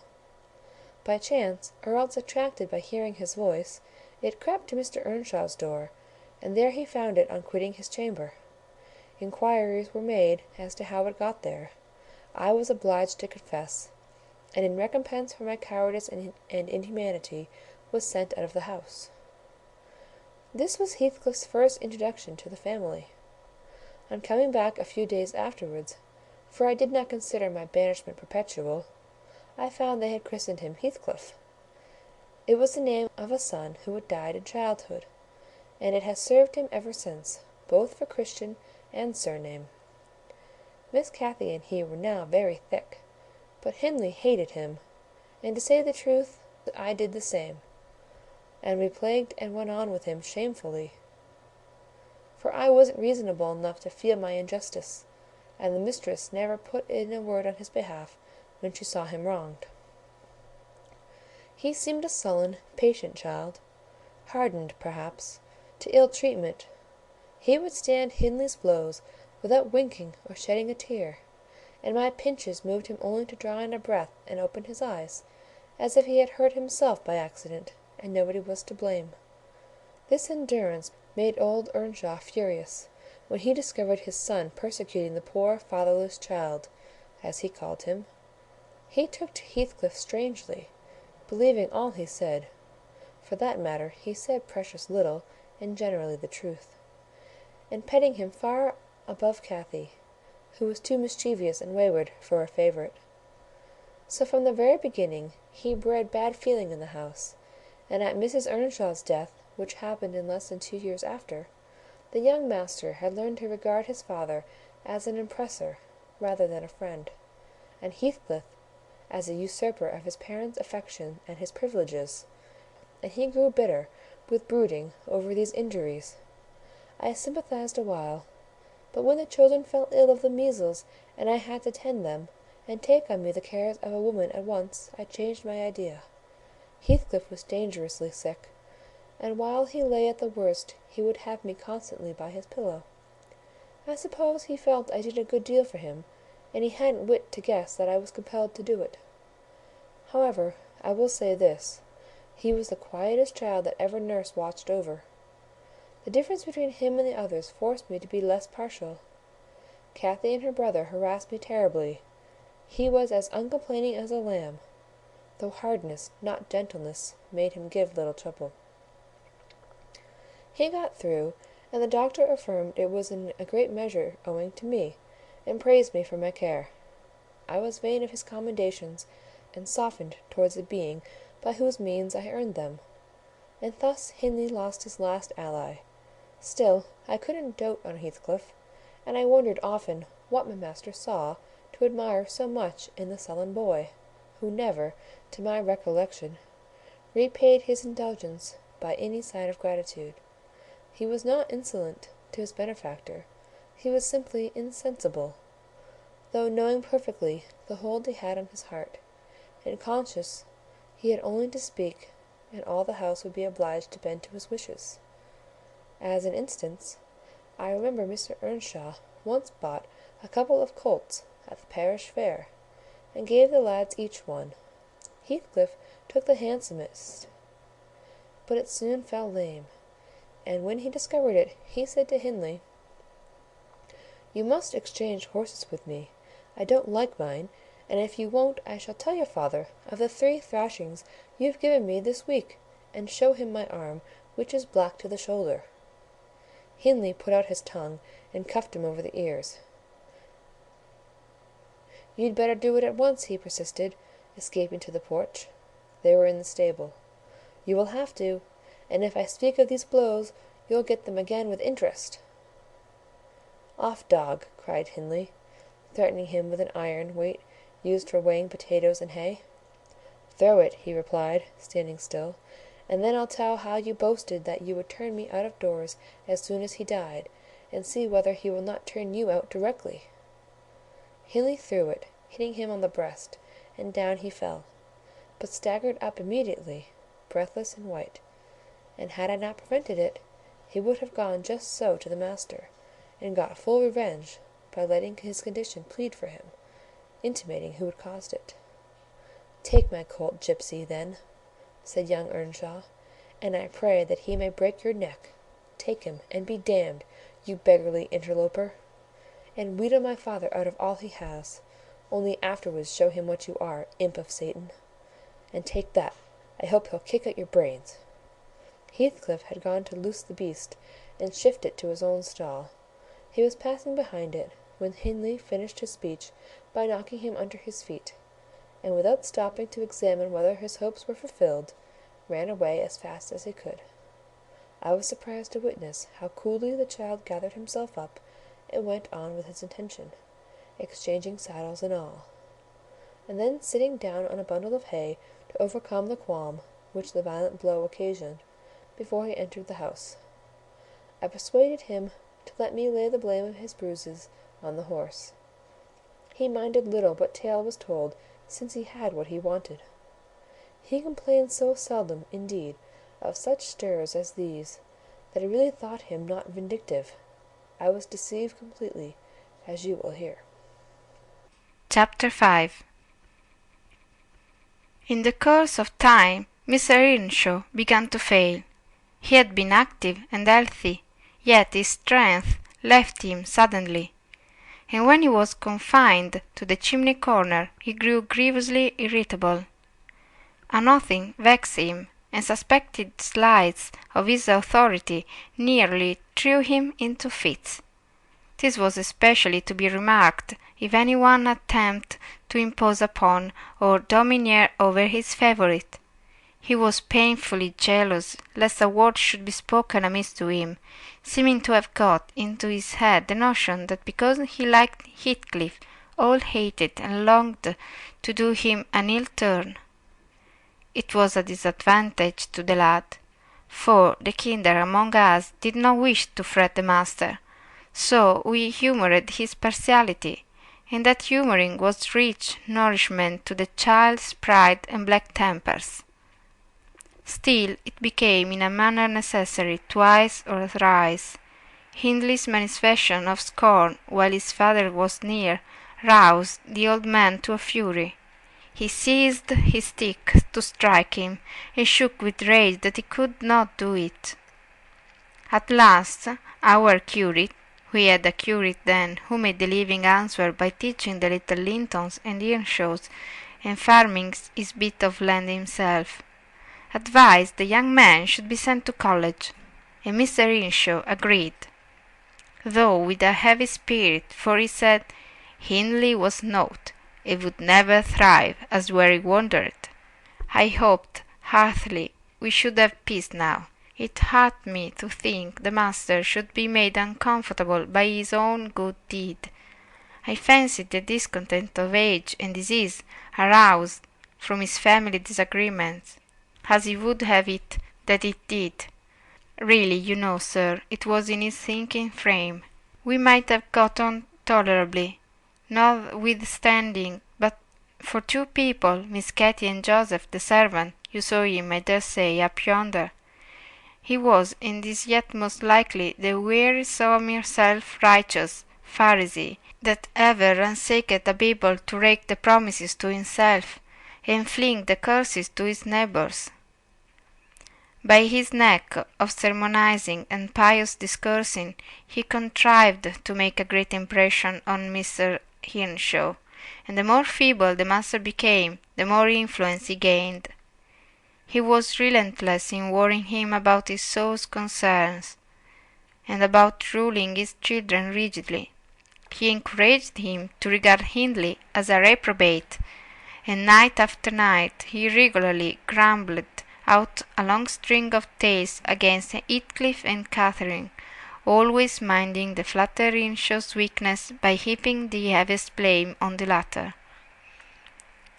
Certainly, she had ways with her such as I never saw a child take up before, and she put all of us past our patience 50 times and oftener in a day, from the hour she came downstairs till the hour she went to bed. We had not a minute's security that she wouldn't be in mischief. Her spirits were always at high water mark, her tongue always going, singing, laughing, and plaguing everybody who would not do the same. A wild, wicked slip she was, but she had the bonniest eyes, the sweetest smile, and lightest foot in the parish, and after all I believe she meant no harm. For when once she made you cry in good earnest, it seldom happened that she would not keep you company and oblige you to the quiet that you might comfort her. She was much too fond of Heathcliff. The greatest punishment we could invent for her was to keep her separate from him, yet she got cheated more than any of us on his account. In play she liked exceedingly to act the little mistress, using her hands freely, and commanding her companions. She did so to me, but I wouldn't not bear slapping and ordering, so I let her know. Now Mr. Earnshaw did not understand jokes from his children. He had always been strict and grave with them, and Catherine, on her part, had no idea why her father should be crosser and less passionate in his ailing condition than he was in his prime. His peevish reproofs wakened in her an haughty delight to provoke him. She was never so happy as when we were all scolding her at once, and she defying us with her bold, saucy look, and her ready words, turning Joseph's religious courses into ridicule, baiting me, and doing just what her father hated most, showing how her pretended insolence, which he thought real, had more power over Heathcliff than his kindness, how the boy would do her bidding in anything, and his only when it suited his own inclination. After behaving as badly as possible all day, she sometimes came fondling to make it up at night. "Nay, Cathy," the old man would say, "I cannot love thee. Thou'rt worse than thy brother. Go, say thy prayers, child, and ask God's pardon. I doubt thy mother and I must rue that we ever roared thee." That made her cry at first, and then, being repulsed continually, hardened her, and she laughed if I told her to say she was sorry for her faults, and begged to be forgiven. But the hour came at last that ended Mr. Earnshaw's troubles on earth. He died quietly in his chair one October evening, seated by the fireside. A high wind blustered round the house, and roared in the chimney. It sounded wild and stormy, yet it was not cold, and we were all together. I, a little removed from the hearth, busy at my knitting, and Joseph reading his Bible near the table, for the servant generally sat in the house then, after their work was done. Miss Cathy had been sick, and that made her still. She leant against her father's knee, and Heathcliff was lying on the floor with his head in her lap. I remember the master, before he fell into a doze, stroking her bonny hair. It pleased him rarely to see her gentle, and saying, "Why canst thou not always be a good lass, Cathy?" And she turned her face up to his, and laughed, and answered, "Why cannot you always be a good man, father?" But as soon as she saw him vexed again, she kissed his hand, and said she would sing him to sleep. She began singing very low, till his fingers dropped from hers, and his head sank on his breast. Then I told her to hush and not stir, for fear she would wake him. We all kept as mute as mice a full half hour, and should have done so longer, only Joseph, having finished this chapter, got up and said that he must rouse the master for prayers and bed. He stepped forward and called him by name, and touched his shoulder, but he would not move, so he took the candle and looked at him. I thought there was something wrong as he set down the light, and seizing the children each by an arm, whispered them to frame upstairs and make little din. They might pray alone that evening. He had something to do. "I shall bid father good night first," said Catherine, putting her arms round his neck, before we could hinder her. The poor thing discovered her loss directly. She screamed out, "Oh, he's dead! Heathcliff, he's dead!" and they both set up a heart-breaking cry. I joined my wail to theirs, loud and bitter, but Joseph asked what we could be thinking of to roar in that way over a saint in heaven. He told me to put on my cloak and run to Gimmerton for the doctor and the parson. I could not guess the use that either would be of then. However, I went through wind and rain, and brought one, the doctor, back with me. The other said he would come in the morning. Leaving Joseph to explain matters, I ran to the children's room. Their door was ajar. I saw they had never lain down, though it was past midnight, but they were calmer, and did not need me to console them. The little souls were comforting each other with better thoughts than I could have hit on. No parson in the world ever pictured heaven so beautifully as they did in their innocent talk, and while I sobbed and listened, I could not help wishing we were all there safe together. Chapter 6. Mr. Hindley came home to the funeral, and, a thing that amazed us, and set the neighbours gossiping right and left, he brought a wife with him. What she was, and where she was born, he never informed us. Probably she had neither money nor name to recommend her, or he would scarcely have kept the union from his father. She was not one that would have disturbed the house much on her own account. Every object she saw the moment she crossed the threshold appeared to delight her, and every circumstance that took place about her, except the preparing for the burial and the presence of the mourners. I thought she was half silly from her behaviour while that went on.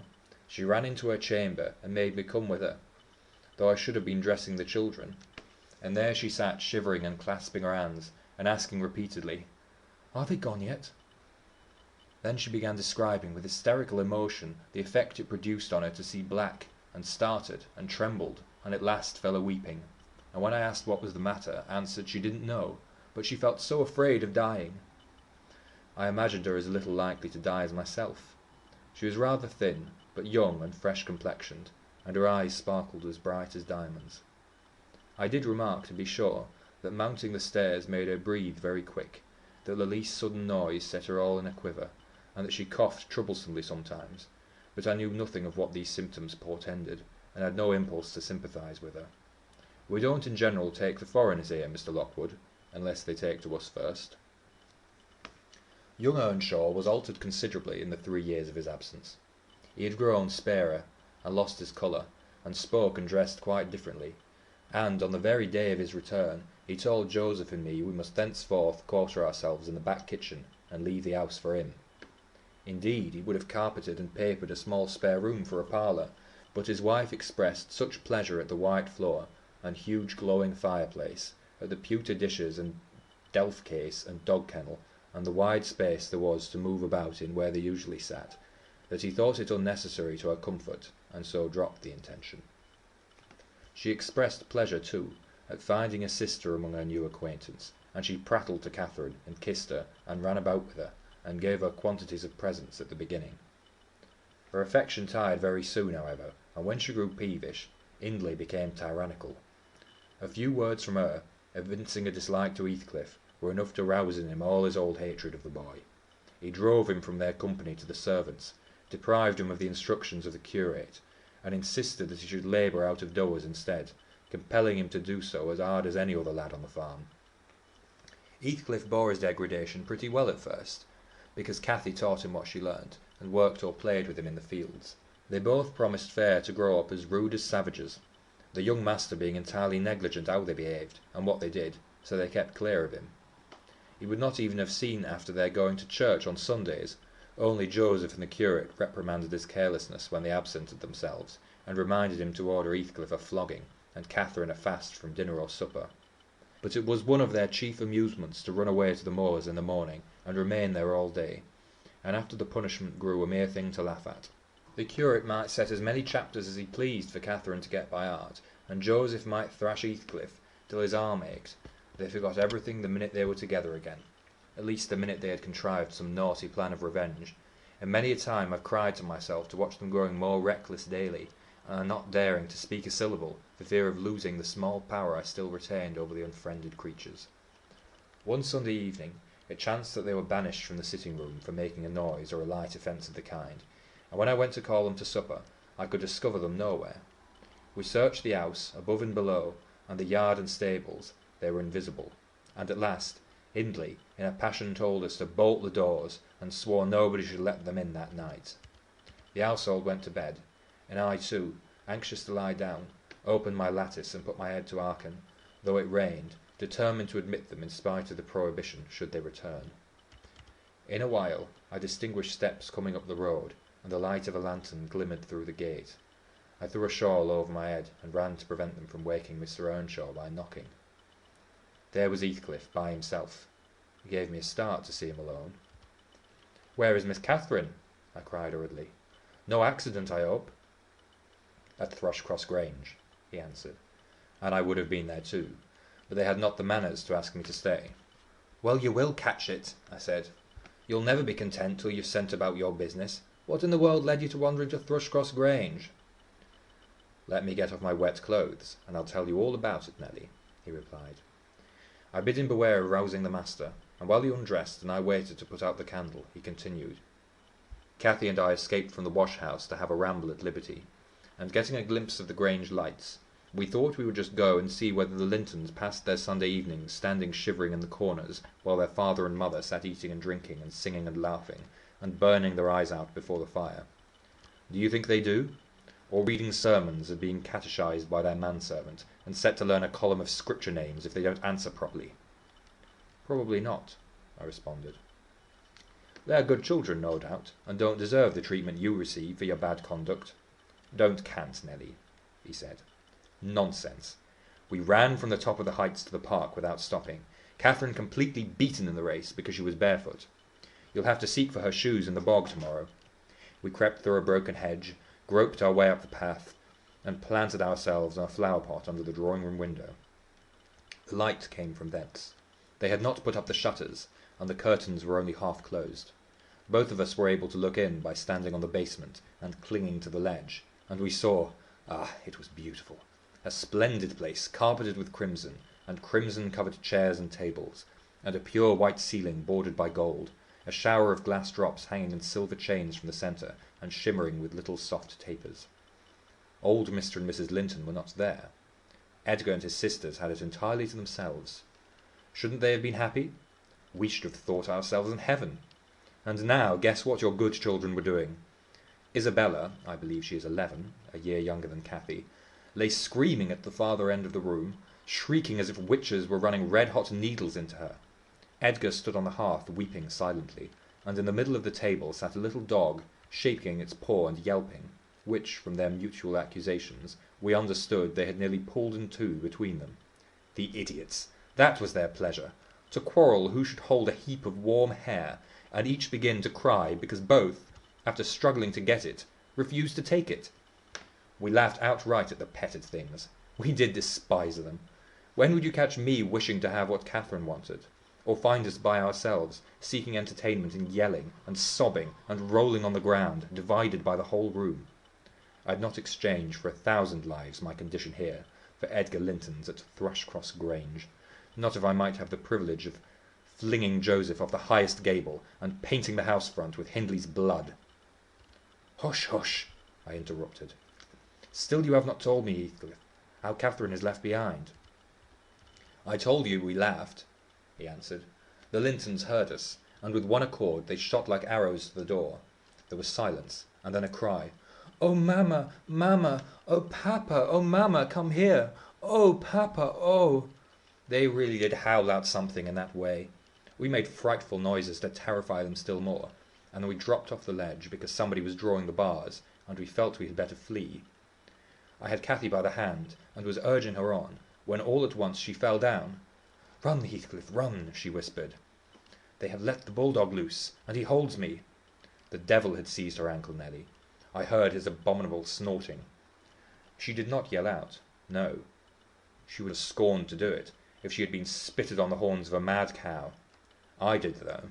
I vociferated curses enough to annihilate any fiend in Christendom, and I got a stone and thrust it in between his jaws, and tried with all my might to cram it down his throat. A beast of a servant came up with a lantern at last, shouting, "Keep fast, Skulker, keep fast!" He changed his note, however, when he saw Skulker's game. The dog was throttled off, his huge purple tongue hanging half a foot out of his mouth, and his pendant lips streaming with bloody slaver. The man took Cathy up. She was sick, not from fear, I'm certain, but from pain. He carried her in. I followed, grumbling execrations and vengeance. "What, pray, Robert?" hallooed Linton from the entrance. "Skulker has caught a little girl, sir," he replied, "and there's a lad here," he added, making a clutch at me, "who looks an out-and-outer. Very like the robbers were for putting them through the window to open the doors to the gang after all were asleep, that they might murder us at their ease. Hold your tongue, you foul-mouthed thief, you. You shall go to the gallows for this. Mr. Linton, sir, don't lay by your gun." "No, no, Robert," said the old fool. "The rascals knew that yesterday was my rent day. They thought to have me cleverly. Come in, I'll furnish them a reception. There, John, fasten the chain. Give Skulker some water, Jenny. To beard a magistrate in his stronghold, and on the Sabbath too. Where will their insolence stop? Oh, my dear Mary, look here. Don't be afraid, it is but a boy. Yet the villain scowls so plainly in his face. Would it not be a kindness to the country to hang him at once, before he shows his nature in acts as well as his features?" He pulled me under the chandelier, and Mrs. Linton placed her spectacles on her nose, and raised her hands in horror. The cowardly children crept nearer also, Isabella lisping, "Frightful thing! Put him in the cellar, papa. He's exactly like the son of the fortune-teller that stole my tame pheasant. Isn't he, Edgar?" While they examined me, Cathy came round. She heard the last speech, and laughed. Edgar Linton, after an inquisitive stare, collected sufficient wits to recognise her. They see us at church, you know, though we seldom meet them elsewhere. "That's Miss Earnshaw," he whispered to his mother, "and look how Skulker has bitten her, how her foot bleeds." "Miss Earnshaw? Nonsense!" cried the dame. "Miss Earnshaw scouring the country with a gipsy! And yet, my dear, the child is in mourning. Surely it is, and she may be lamed for life." "What culpable carelessness in her brother!" exclaimed Mr. Linton, turning from me to Catherine. "I've understood from Shielders," that was the curate, sir, "that he lets her grow up in absolute heathenism. But who is this? Where did she pick up this companion? Oho! I declare he is that strange acquaintance my late neighbour made on his journey to Liverpool, a little Lascar, or an American or Spanish castaway." "A wicked boy, at all events," remarked the old lady, "and quite unfit for a decent house. Did you notice his language, Linton? I'm shocked that my children should have heard it." I recommenced cursing. "Don't be angry, Nelly," and so Robert was ordered to take me off. I refused to go without Cathy. He dragged me into the garden, pushed the lantern into my hand, assured me that Mr. Earnshaw should be informed of my behaviour, and bidding me march directly, secured the door again. The curtains were still looped up at one corner, and I resumed my station as spy, because if Catherine had wished to return, I intended shattering their great glass panes to a million of fragments, unless they let her out. She sat on the sofa quietly.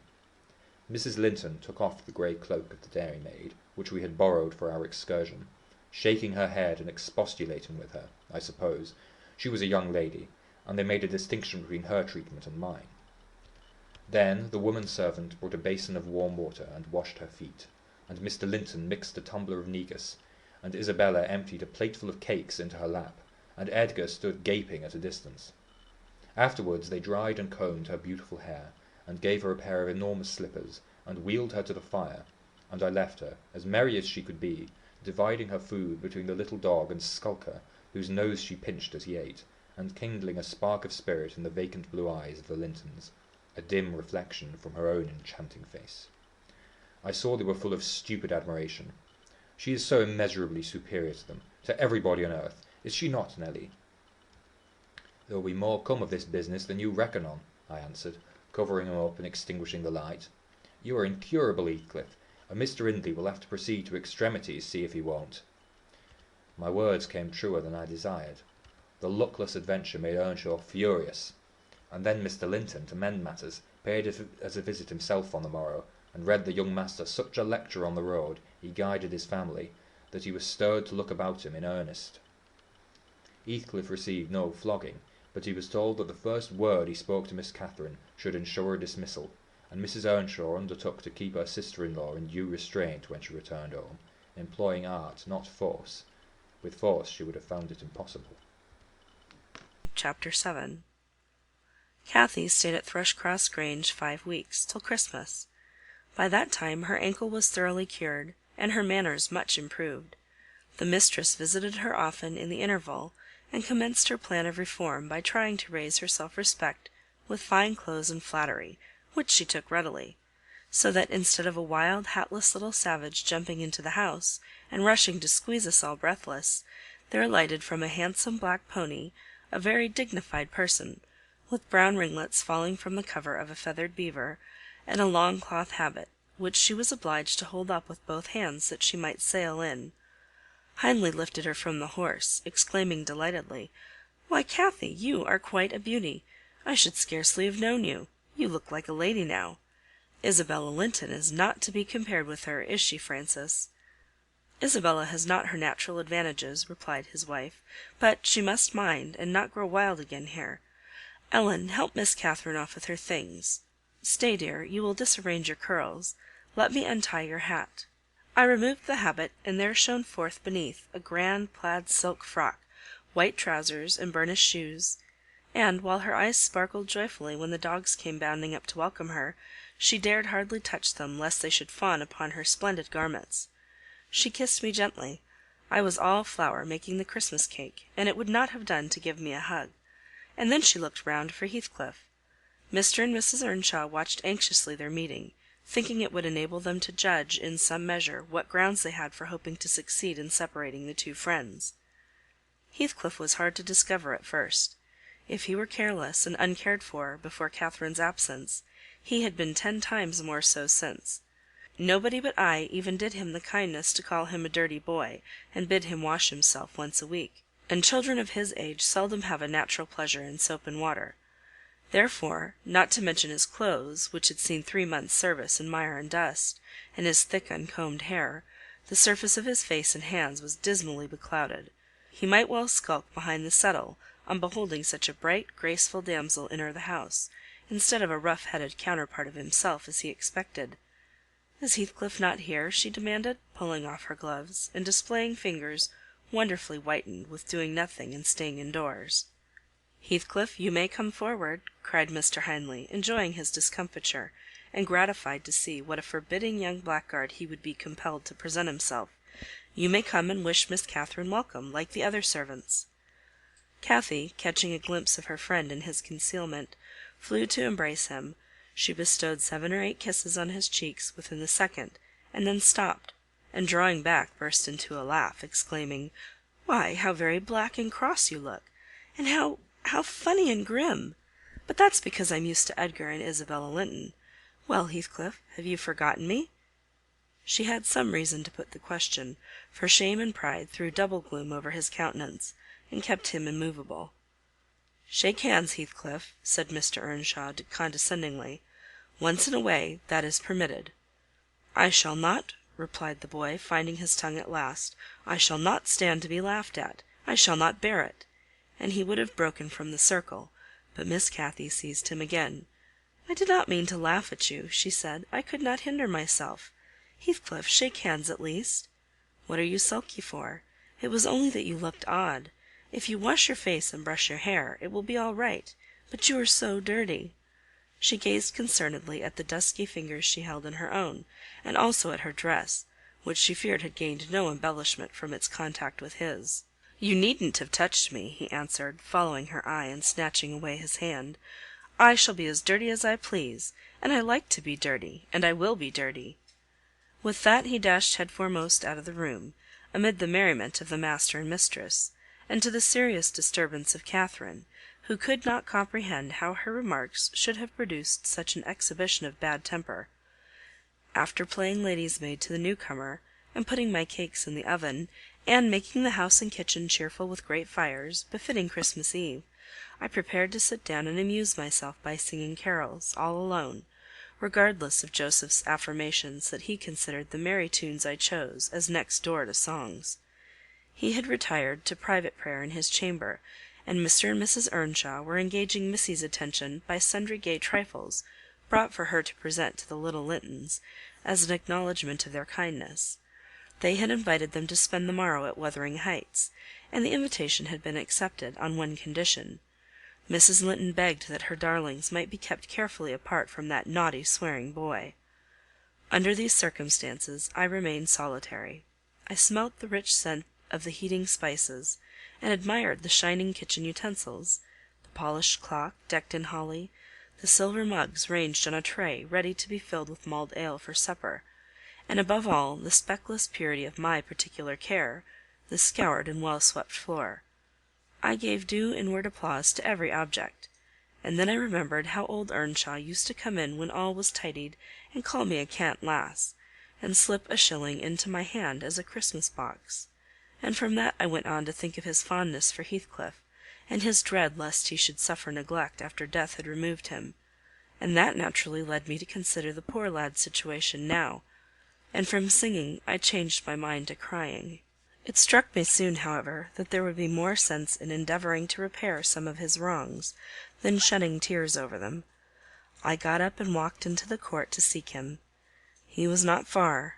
I found him smoothing the glossy coat of the new pony in the stable, and feeding the other beasts, according to custom. "Make haste, Heathcliff," I said. "The kitchen is so comfortable, and Joseph is upstairs. Make haste, and let me dress you smart before Miss Cathy comes out, and then you can sit together, with the whole hearth to yourselves, and have a long chatter till bedtime." He proceeded with his task, and never turned his head towards me. "Come, are you coming?" I continued. "There's a little cake for each of you, nearly enough, and you'll need half an hour's donning." I waited 5 minutes, but getting no answer, left him. Catherine supped with her brother and sister-in-law. Joseph and I joined at an unsociable meal, seasoned with reproofs on one side and sauciness on the other. His cake and cheese remained on the table all night for the fairies. He managed to continue work till 9 o'clock, and then marched dumb and dour to his chamber. Cathy sat up late, having a world of things to order for the reception of her new friends. She came into the kitchen once to speak to her old one, but he was gone, and she only stayed to ask what was the matter with him, and then went back. In the morning he rose early, and, as it was a holiday, carried his ill humour on to the moors, not reappearing till the family were departed for church. Fasting and reflection seemed to have brought him to a better spirit. He hung about me for a while, and having screwed up his courage, exclaimed abruptly, "Nelly, make me decent. I'm going to be good." "High time, Heathcliff," I said.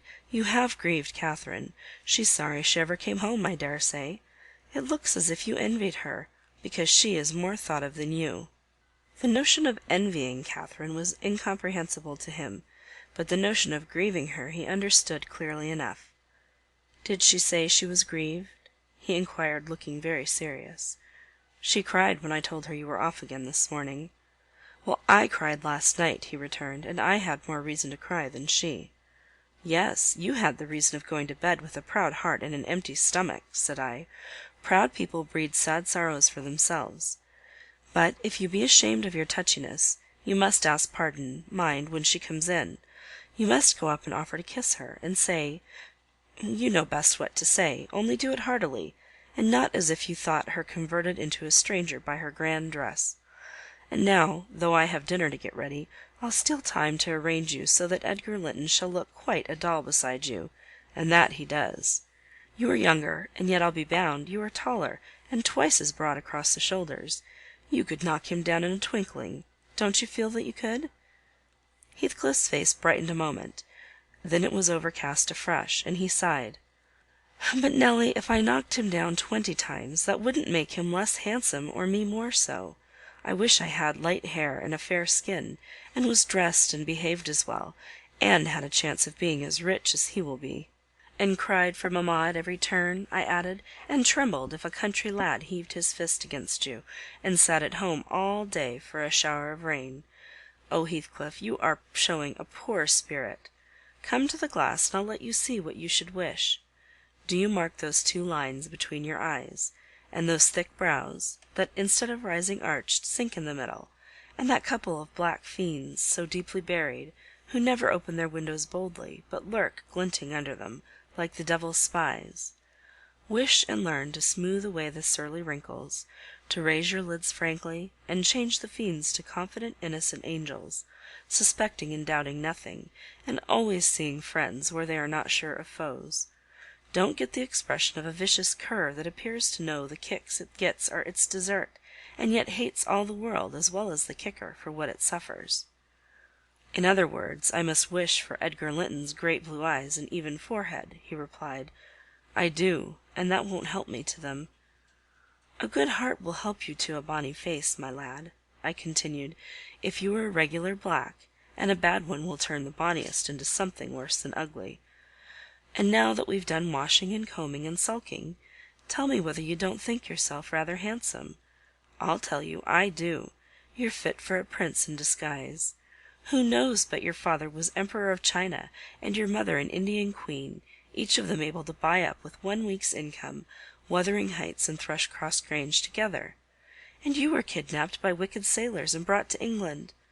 Were I in your place, I would frame high notions of my birth, and the thoughts of what I was should give me courage and dignity to support the oppression of a little farmer." So I chattered on, and Heathcliff gradually lost his frown and began to look quite pleasant, when all at once our conversation was interrupted by a rumbling sound moving up the road and entering the court. He ran to the window, and I to the door, just in time to behold the two Lintons descend from the family carriage, smothered in cloaks and furs, and the Earnshaws dismount from their horses. They often rode to church in the winter. Catherine took a hand of each of the children, and brought them into the house and set them before the fire, which quickly put colour into their white faces. I urged my companion to hasten now and show his amiable humour, and he willingly obeyed.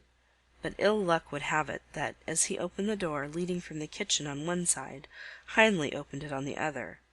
They met, and the master, irritated at seeing him clean and cheerful, or perhaps eager to keep his promise to Mrs. Linton, shoved him back with a sudden thrust, and angrily bade Joseph keep the fellow out of the room, send him into the garret till dinner is over.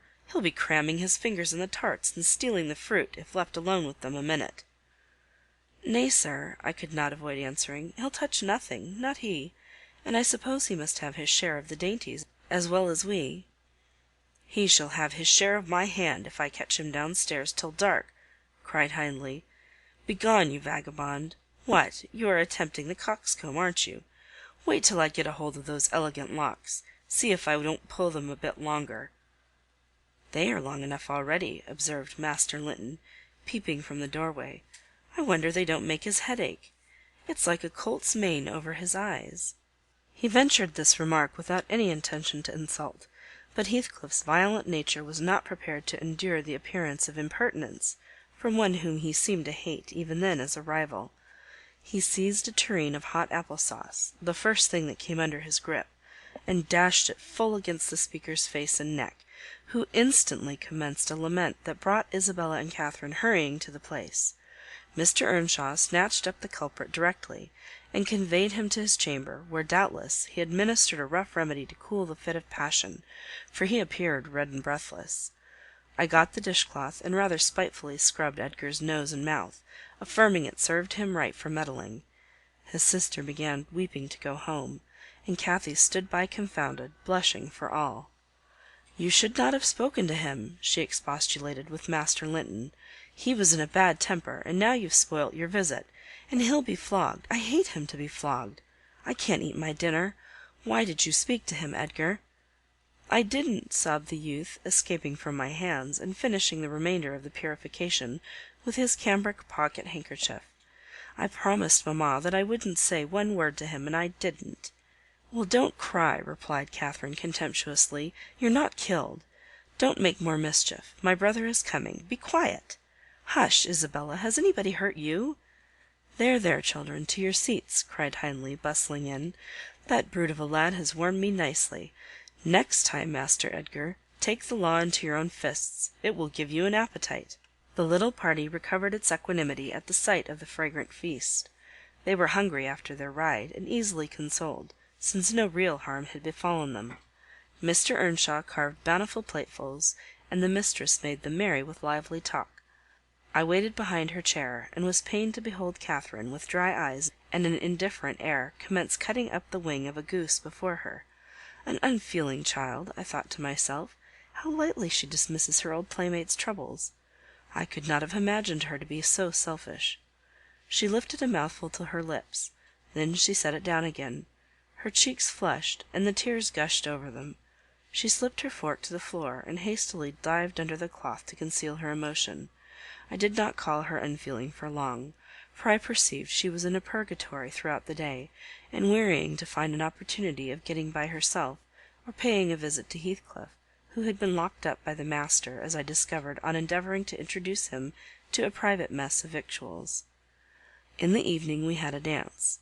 Kathy begged that he might be liberated then, as Isabella Linton had no partner. Her entreaties were in vain, and I was appointed to supply the deficiency. We got rid of all gloom in the excitement of the exercise, and our pleasure was increased by the arrival of the Gimmerton band, mustering 15 strong. A trumpet, a trombone, clarionets, bassoons, French horns, and a bass viol, besides singers. They go the rounds of all the respectable houses, and receive contributions every Christmas, and we esteemed it a first-rate treat to hear them. After the usual carols had been sung, we set them to songs and glees. Mrs. Earnshaw loved the music, and so they gave us plenty. Catherine loved it too, but she said it sounded sweetest at the top of the steps, and she went up in the dark. I followed. They shut the house door below, never noting our absence, it was so full of people. She made no stay at the stairs' head, but mounted farther to the garret where Heathcliff was confined, and called him. He stubbornly declined answering for a while. She persevered, and finally persuaded him to hold communion with her through the boards. I let the poor things converse unmolested, till I supposed the songs were going to cease, and the singers to get some refreshment. Then I clambered up the ladder to warn her. Instead of finding her outside, I heard her voice within. The little monkey had crept by the skylight of one garret, along the roof, into the skylight of the other, and it was with utmost difficulty that I could coax her out again. When she did come, Heathcliff came with her, and she insisted that I should take him into the kitchen, as my fellow servant had gone to a neighbour's, to be removed from the sound of our devil's psalmody, as it pleased him to call it. I told them I intended by no means to encourage their tricks, but, as the prisoner had never broken his fast since yesterday's dinner, I would wink at his cheating Mr. Hindley that once. He went down. I set him a stool by the fire, and offered him a quantity of good things, but he was sick, and could eat little, and my attempts to entertain him were thrown away. He leant his 2 elbows on his knees, and his chin on his hands, and remained wrapped in dumb meditation. On my inquiring the subject of his thoughts, he answered gravely, "I'm trying to settle how I shall pay Hindley back. I don't care how long I wait, if I can only do it at last. I hope he will not die before I do." "For shame, Heathcliff," said I. "It is for God to punish wicked people. We should learn to forgive." "No, God won't have the satisfaction that I shall," he returned. "I only wish I knew the best way. Let me alone, and I'll plan it out. While I'm thinking of that, I don't feel pain. But, Mr. Lockwood, I forget these tales cannot divert you. I'm annoyed how I should dream of chattering on at such a rate, and your gruel cold, and you nodding for bed. I could have told Heathcliff's history, all that you need hear, in 6 words." Thus interrupting herself, the housekeeper rose, and proceeded to lay aside her sewing, but I felt incapable of moving from the hearth, and I was very far from nodding. "Sit still, Mrs. Dean," I cried. "Do sit still another half-hour. You've done just right to tell the story leisurely. That is the method I like, and you must finish it in the same style. I am interested in every character you have mentioned, more or less." "The clock is on the stroke of 11, sir." "No matter, I am not accustomed to go to bed in the long hours. 1 or 2 is early enough for a person who lies till 10. "You shouldn't lie till 10. That's the very prime of the morning, gone long before that time. A person who has not done 1/2 his day's work by 10 o'clock runs a chance of leaving the other half undone. Nevertheless, Mrs. Dean, resume your chair, because tomorrow I intend lengthening the night till afternoon. I prognosticate for myself an obstinate cold at least." "Oh, I hope not, sir. Well, you must allow me to leap over some 3 years. During that space, Mrs. Earnshaw—" No, I'll allow nothing of the sort. Are you acquainted with the mood of mind in which, if you were seated alone, and the cat licking its kitten on the rug before you, you would watch the operation so intently that Puss's neglect of one ear would put you seriously out of temper? A terribly lazy mood, I should say. On the contrary, a tiresomely active one. It is mine at present, and therefore continue minutely. I perceive that people in these regions acquire over people in towns the value that a spider in a dungeon does over a spider in a cottage, to their various occupants. And yet the deepened attraction is not entirely owing to the situation of the looker-on. They do live more in earnest, more in themselves, and less in surface, change, and frivolous external things. I could fancy a love for life here almost possible, and I was a fixed unbeliever in any love of a year's standing. One state resembles setting a hungry man down to a single dish, on which he may concentrate his entire appetite and do it justice; the other, introducing him to a table laid out by French cooks. He can perhaps extract as much enjoyment from the whole, but each part is a mere atom in his regard and remembrance. "Oh, here we are, the same as anywhere else, when you get to know us," observed Mrs. Dean, somewhat puzzled at my speech. "Excuse me," I responded. "You, my good friend, are a striking evidence against that assertion. Excepting a few provincialisms of slight consequence, you have no marks of the manners which I am habituated to consider as peculiar to your class. I am sure you have thought a great deal more than the generality of servants think. You have been compelled to cultivate your reflective faculties for want of occasions for frittering your life away in silly trifles."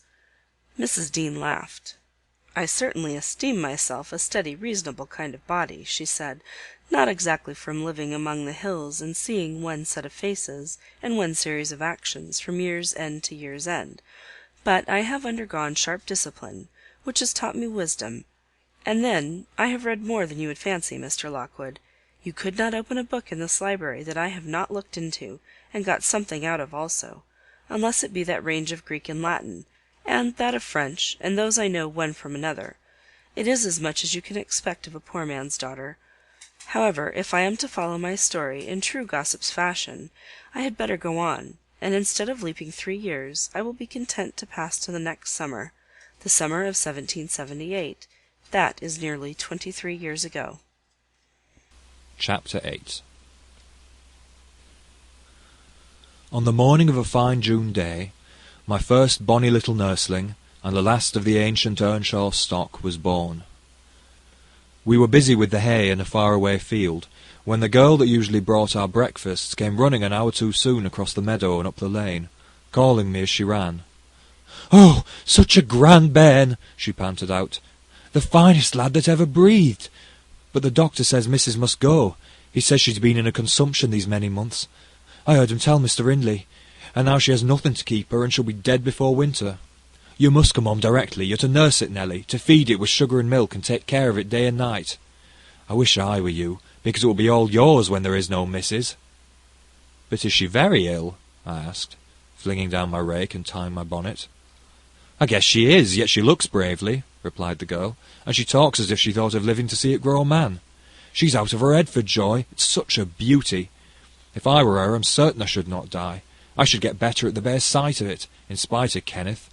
I was fairly mad at him.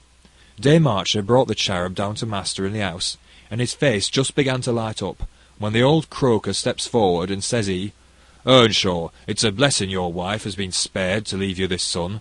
When she came, I felt convinced we shouldn't keep her long, and now I must tell you the winter will probably finish her. Don't take on and fret about it too much, it can't be helped. And besides, you should have known better than to choose such a rush of a lass.'" "And what did the master answer?" I inquired.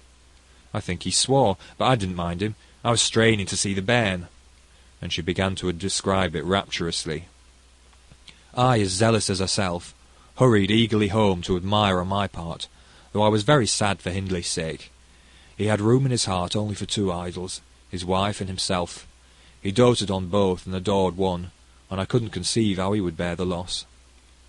When we got to Wuthering Heights, there he stood at the front door, and as I passed in I asked, how was the baby? "Nearly ready to run about, Nell," he replied, putting on a cheerful smile. "And the mistress?" I ventured to inquire. "The doctor says she's—" "Damn the doctor!" he interrupted, reddening. "Frances is quite right. She'll be perfectly well by this time next week. Are you going upstairs? Will you tell her that I'll come if she'll promise not to talk? I left her because she would not hold her tongue, and she must. Tell her Mr. Kenneth says she must be quiet." I delivered this message to Mrs. Earnshaw. She seemed in flighty spirits, and replied merrily, "I hardly spoke a word, Ellen, and there he's gone out twice crying. Well, say I promise I won't speak, but that does not bind me not to laugh at him." Poor soul! Till within a week of her death that gay heart never failed her, and her husband persisted doggedly, nay furiously, in affirming her health improved every day. When Kenneth warned him that his medicines were useless at that stage of the malady, and he needn't put him to further expense by attending her, he retorted, "I know you need not. She's well. She does not want any more attendance from you. She never was in a consumption. It was a fever, and it is gone. Her pulse is as slow as mine now, and her cheek as cool." He told his wife the same story, and she seemed to believe him. But one night, while leaning on his shoulder in the act of saying she thought she should be able to get up tomorrow, a fit of coughing took her, a very slight one. He raised her in his arms, she put her 2 hands about his neck, her face changed, and she was dead. As the girl had anticipated, the child, Hareton, fell wholly into my hands. Mr. Earnshaw, provided he saw him healthy and never heard him cry, was contented as far as regarded him. For himself, he grew desperate. His sorrow was of that kind that will not lament. He neither wept nor prayed. He cursed and defied, execrated God and man, and gave himself up to reckless dissipation. The servants could not bear his tyrannical and evil conduct long. Joseph and I were the only two that would stay. I had not the heart to leave my charge, and besides, you know, I had been his foster sister, and excused his behaviour more readily than a stranger would. Joseph remained to hector over tenants and labourers, and because it was his vocation to be where he had plenty of wickedness to reprove. The master's bad ways and bad companions formed a pretty example for Catherine and Heathcliff. His treatment of the latter were enough to make a fiend of a saint, and truly it appeared as if the lad were possessed of something diabolical at that period. He delighted to witness Hindley degrading himself past redemption, and became daily more notable for savage sullenness and ferocity. I could not half tell what an infernal house we had. The curate dropped calling, and nobody decent came near us at last, unless Edgar Linton's visits to Miss Cathy might be an exception. At 15 she was the queen of the countryside. She had no peer, and she did turn out a haughty, headstrong creature. I own I did not like her, after infancy was past, and I vexed her frequently by trying to bring down her arrogance. She never took an aversion to me, though. She had a wondrous constancy to old attachments. Even Heathcliff kept his hold on her affections unalterably, and young Linton, with all his superiority, found it difficult to make an equally deep impression. He was my late master. That is his portrait over the fireplace. It used to hang on one side, and his wife's on the other, but hers has been removed, or else you might see something of what she was. Can you make that out? Mrs. Dean raised the candle, and I discerned a soft-featured face, exceedingly resembling the young lady at the Heights, but more pensive and amiable in expression. It formed a sweet picture. The long, light hair curled slightly on the temples, the eyes were large and serious, the figure almost too graceful. I did not marvel how Catherine Earnshaw could forget her first friend for such an individual. I marvelled much how he, with a mind to correspond with his person, could fancy my idea of Catherine Earnshaw. "A very agreeable portrait," I observed to the housekeeper. "Is it like?" "Yes," she answered, "but he looked better when he was animated. That is his everyday countenance. He wanted spirit in general." Catherine had kept up her acquaintance with the Lintons since her 5 weeks' residence among them, and she had no temptation to show a rough side in their company, and had the sense to be ashamed of being rude, where she experienced such invariable courtesy. She imposed unwittingly on the old lady and gentleman by her ingenious cordiality, gained the admiration of Isabella and the heart and soul of her brother, acquisitions that flattered her from the first, for she was full of ambition, and led her to adopt a double character without exactly intending to deceive anyone. In the place where she heard Heathcliff termed a vulgar young ruffian, and worse than a brute, she took care not to act like him, but at home she had small inclination to practise politeness that would only be laughed at, and restrain an unruly nature where it would bring her neither credit nor praise. Mr. Edgar seldom mustered courage to visit Wuthering Heights openly. He had a terror of Earnshaw's reputation, and shrunk from encountering him, and yet he was always received with the best attempt at civility. The master himself avoided offending him, knowing why he came, and if he could not be gracious, kept out of the way. I rather think his appearance there was distasteful to Catherine. She was not artful, never playing the coquette, and evidently had an objection to her two friends meeting at all, for when Heathcliff expressed contempt of Linton in his presence, she could not half coincide, as she did in his absence, and when Linton evinced disgust and antipathy to Heathcliff, she dared not treat his sentiments with indifference, as if depreciation of her playmate were of scarcely any consequence to her. I've had many a laugh at her perplexities and untold troubles, which she vainly strove to hide from my mockery. That sounds ill-natured, but she was so proud it became really impossible to pity her distresses, till she should be chastened into more humility. She did bring herself finally to confess, and to confide in me. There was not a soul else that she might fashion into an adviser. Mr. Hindley had gone home one afternoon, and Heathcliff presumed to give him a holiday on the strength of it. He had reached the age of 16 then, I think, and without having bad features or being deficient in intellect, he contrived to convey an impression of inward and outward repulsiveness that his present aspect retains no traces of. In the first place, he had by that time lost the benefit of his early education. Continual hard work, begun soon and concluded late, had extinguished any curiosity he once possessed in pursuit of knowledge, and any love for books or learning. His childhood sense of superiority, instilled into him by the favours of old Mr. Earnshaw, was faded away. He struggled long to keep up an equality with Catherine in her studies, and yielded with poignant though silent regret. But he yielded completely, and there was no prevailing on him to take a step in the way of moving upward, when he found he must necessarily sink beneath his former level. Then personal appearance sympathised with mental deterioration. He acquired a slouching gait and ignoble look. His naturally reserved disposition was exaggerated into an almost idiotic excess of unsociable moroseness, and he took a grim pleasure, apparently, in exciting the aversion rather than the esteem of his few acquaintances. Catherine and he were constant companions still at his seasons of respite from labour, but he had ceased to express his fondness for her in words, and recoiled with angry suspicion from her girlish caresses, as if conscious there could be no gratification in lavishing such marks of affection on him.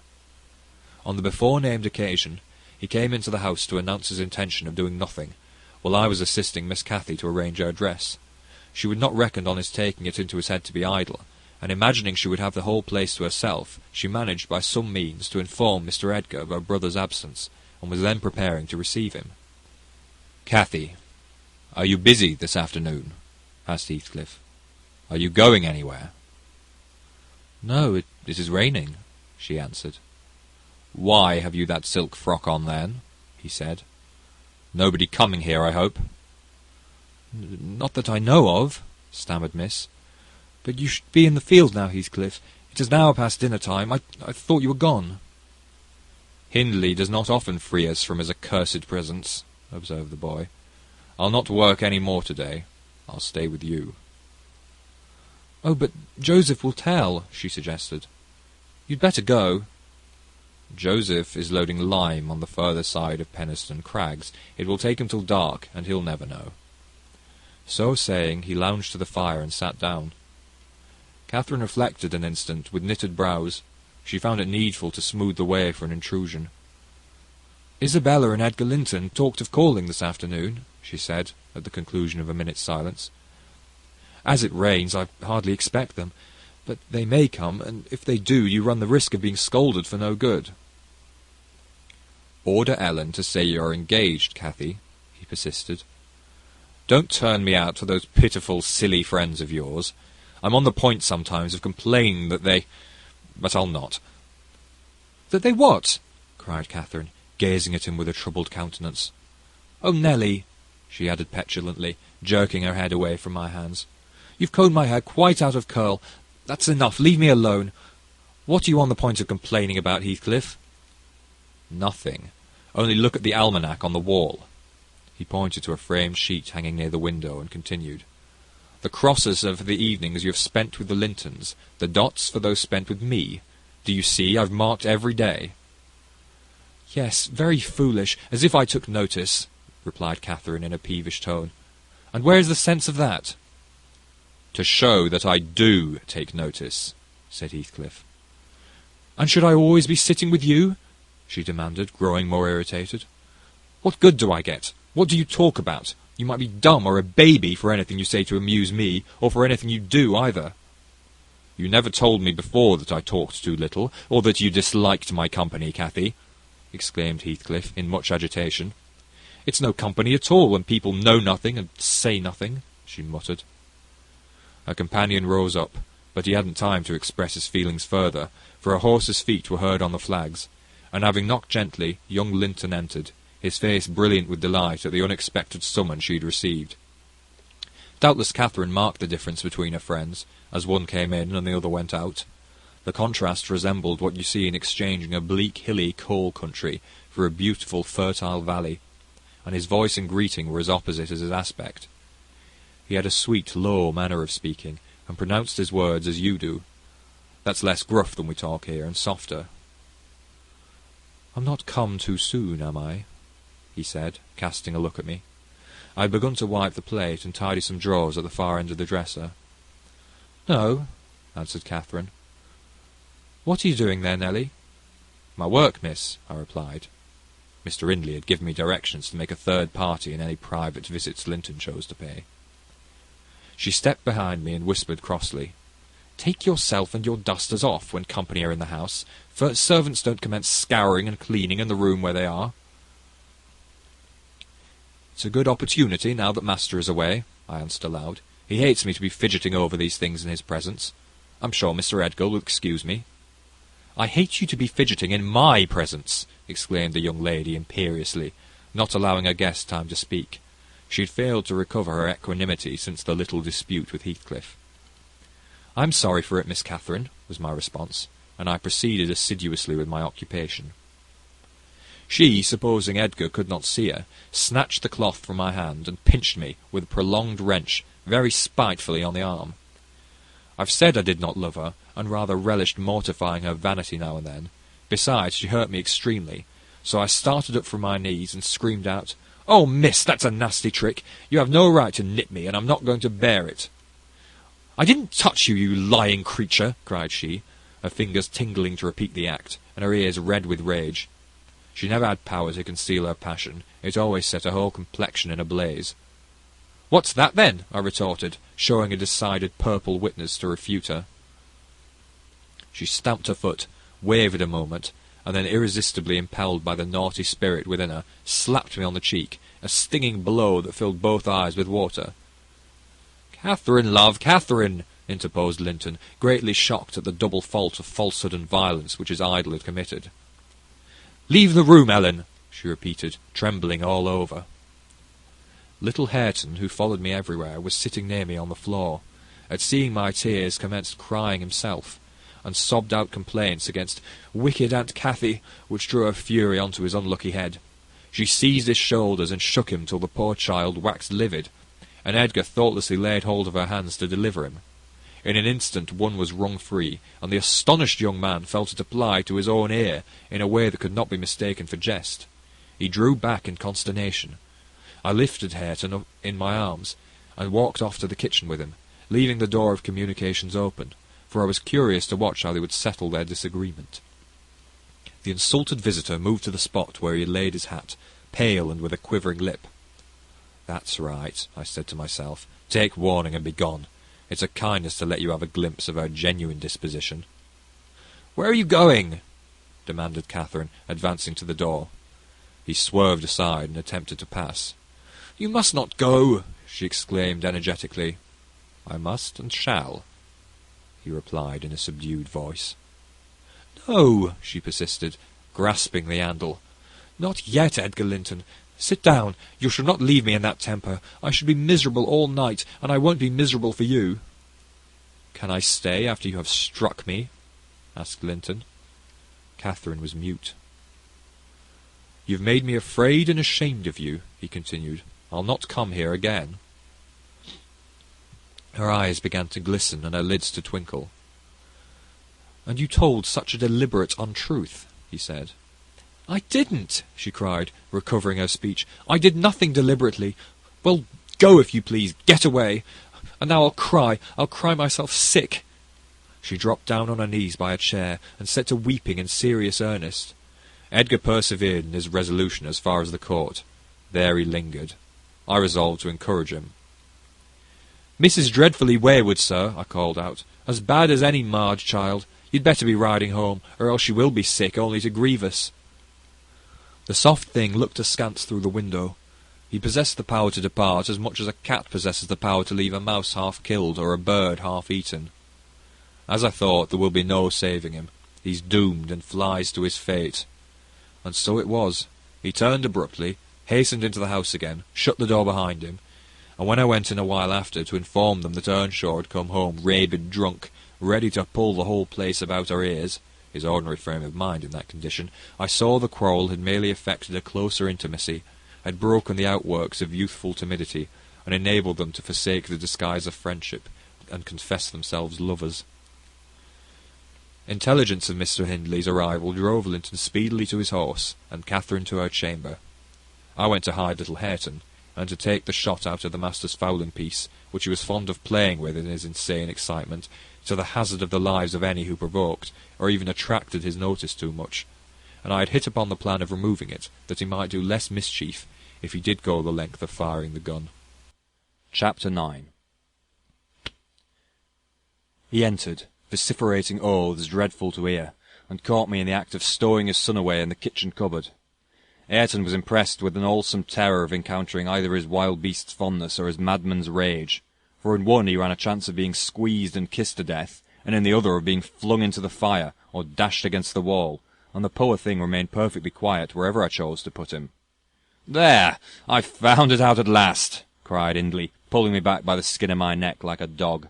"By heaven and hell, you have sworn between you to murder that child. I know how it is now, that he is always out of my way. But with the help of Satan I shall make you swallow the carving-knife, Nelly. You needn't laugh, for I've just crammed Kenneth head downmost in the Black Horse Marsh, and 2 is the same as 1, and I want to kill some of you. I shall have no rest till I do." "But I don't like the carving-knife, Mr. Hindley," I answered. "It has been cutting red herrings. I'd rather be shot, if you please." "You'd rather be damned," he said, "and so you shall. No law in England can hinder a man from keeping his house decent, and mine's abominable. Open your mouth." He held the knife in his hand, and pushed its point between my teeth, but for my part I was never much afraid of his vagaries. I spat out, and affirmed it tasted detestably. I would not take it on any account. "No," said he, releasing me. "I see that hideous little villain is not Hareton. I beg your pardon, Nell. If it be, he deserves flaying alive for not running to welcome me, and for screaming as if I were a goblin.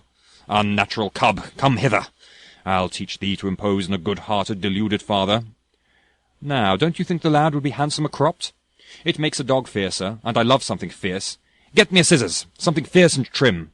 Besides, it's infernal affectation, devilish conceit it is to cherish our ears, we're asses enough without them. Hush, child, hush. Well, then, it is, my darling. Wished, dry thy eyes. There's a joy. Kiss me. What? It won't?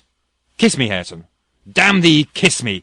By God, as if I would rear such a monster. As sure as I'm living, I'll break the brat's neck.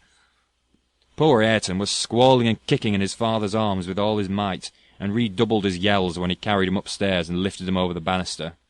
I cried out that he would frighten the child into fits, and ran to rescue him.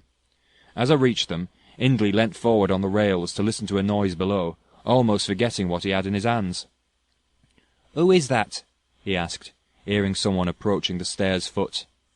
I leant forward also, for the purpose of signing to Heathcliff, whose step I recognised, not to come further, and, at the instant when my eye quitted Ayrton, he gave a sudden spring, delivered himself from the careless grasp that held him, and fell. There was scarcely time to experience a thrill of horror before we saw that the little wretch was safe.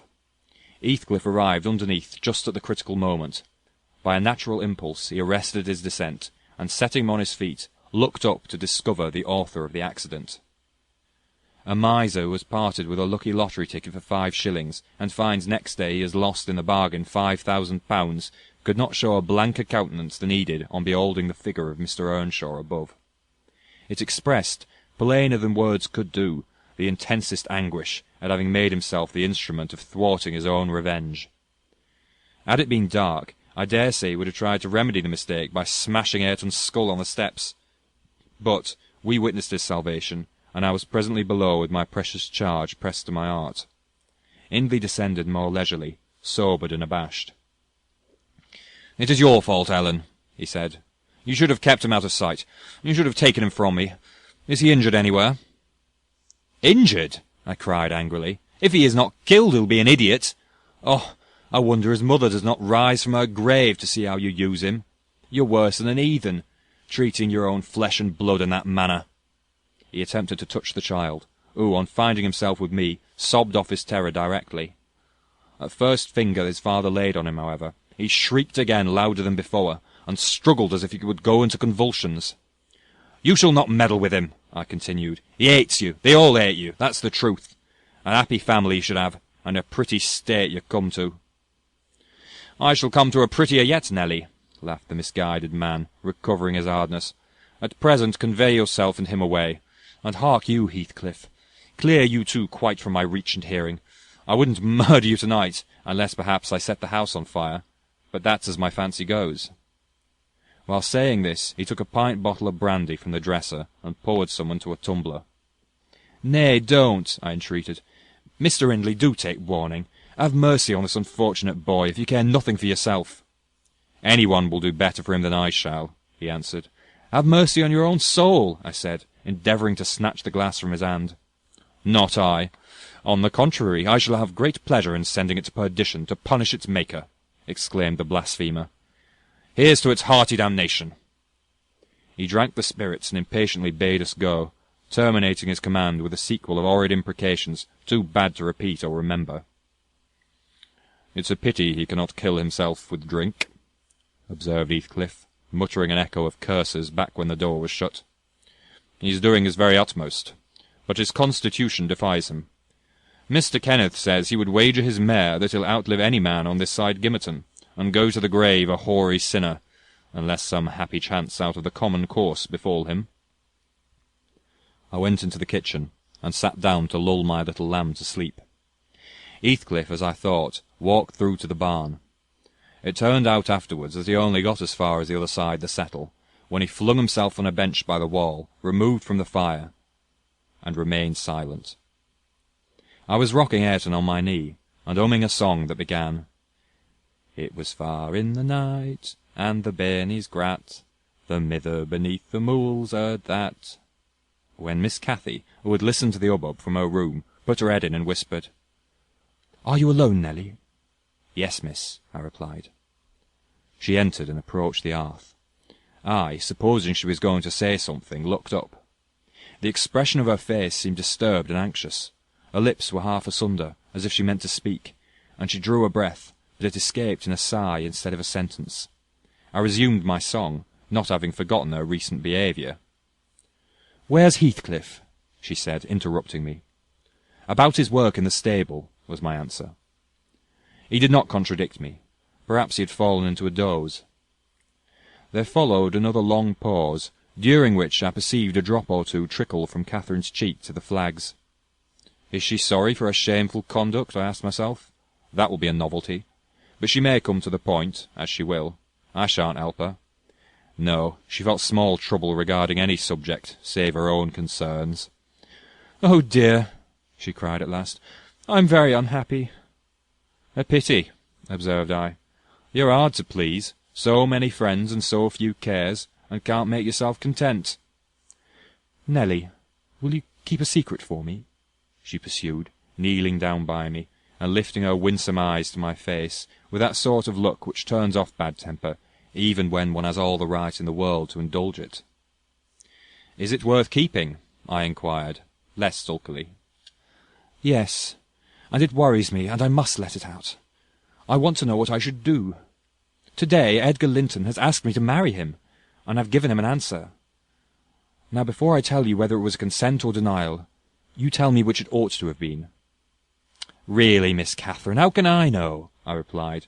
To be sure, considering the exhibition you performed in his presence this afternoon, I might say it would be wise to refuse him. Since he asked you after that, you must either be hopelessly stupid or a venturesome fool. If you talk so, I won't tell you any more, she returned, peevishly rising to her feet. I accepted him, Nelly. Be quick and say whether I was wrong. You accepted him? Then what good is it discussing the matter? You have pledged your word, and cannot retract. But say whether I should have done so. Do! She exclaimed in an irritated tone, chafing her hands together and frowning. There are many things to be considered before that question can be answered properly, I said, sententiously. First and foremost, do you love Mr. Edgar? Who can help it? Of course I do, she answered. Then I put her through the following catechism. For a girl of 22 it was not injudicious. Why do you love him, Miss Cathy? Nonsense, I do. That's sufficient. By no means. You must say why. Well, because he is handsome, and pleasant to be with. Bad, was my commentary. And because he is young and cheerful. Bad still. And because he loves me. Indifferent coming there. And he will be rich, and I shall like to be the greatest woman of the neighbourhood, and I shall be proud of having such a husband. Worst of all. And now, say how you love him. As everybody loves. You're silly, Nelly. Not at all. Answer. I love the ground under his feet, and the air over his head, and everything he touches, and every word he says. I love all his looks and all his actions, and him entirely and altogether. There now. And why? Nay, you're just making a jest of it. It is exceedingly ill-natured. It's no jest to me, said the young lady, scowling, and turning her face to the fire. I'm very far from jesting, Miss Catherine, I replied. You love Mr. Edgar because he is handsome, and young, and cheerful, and rich, and loves you. The last, however, goes for nothing.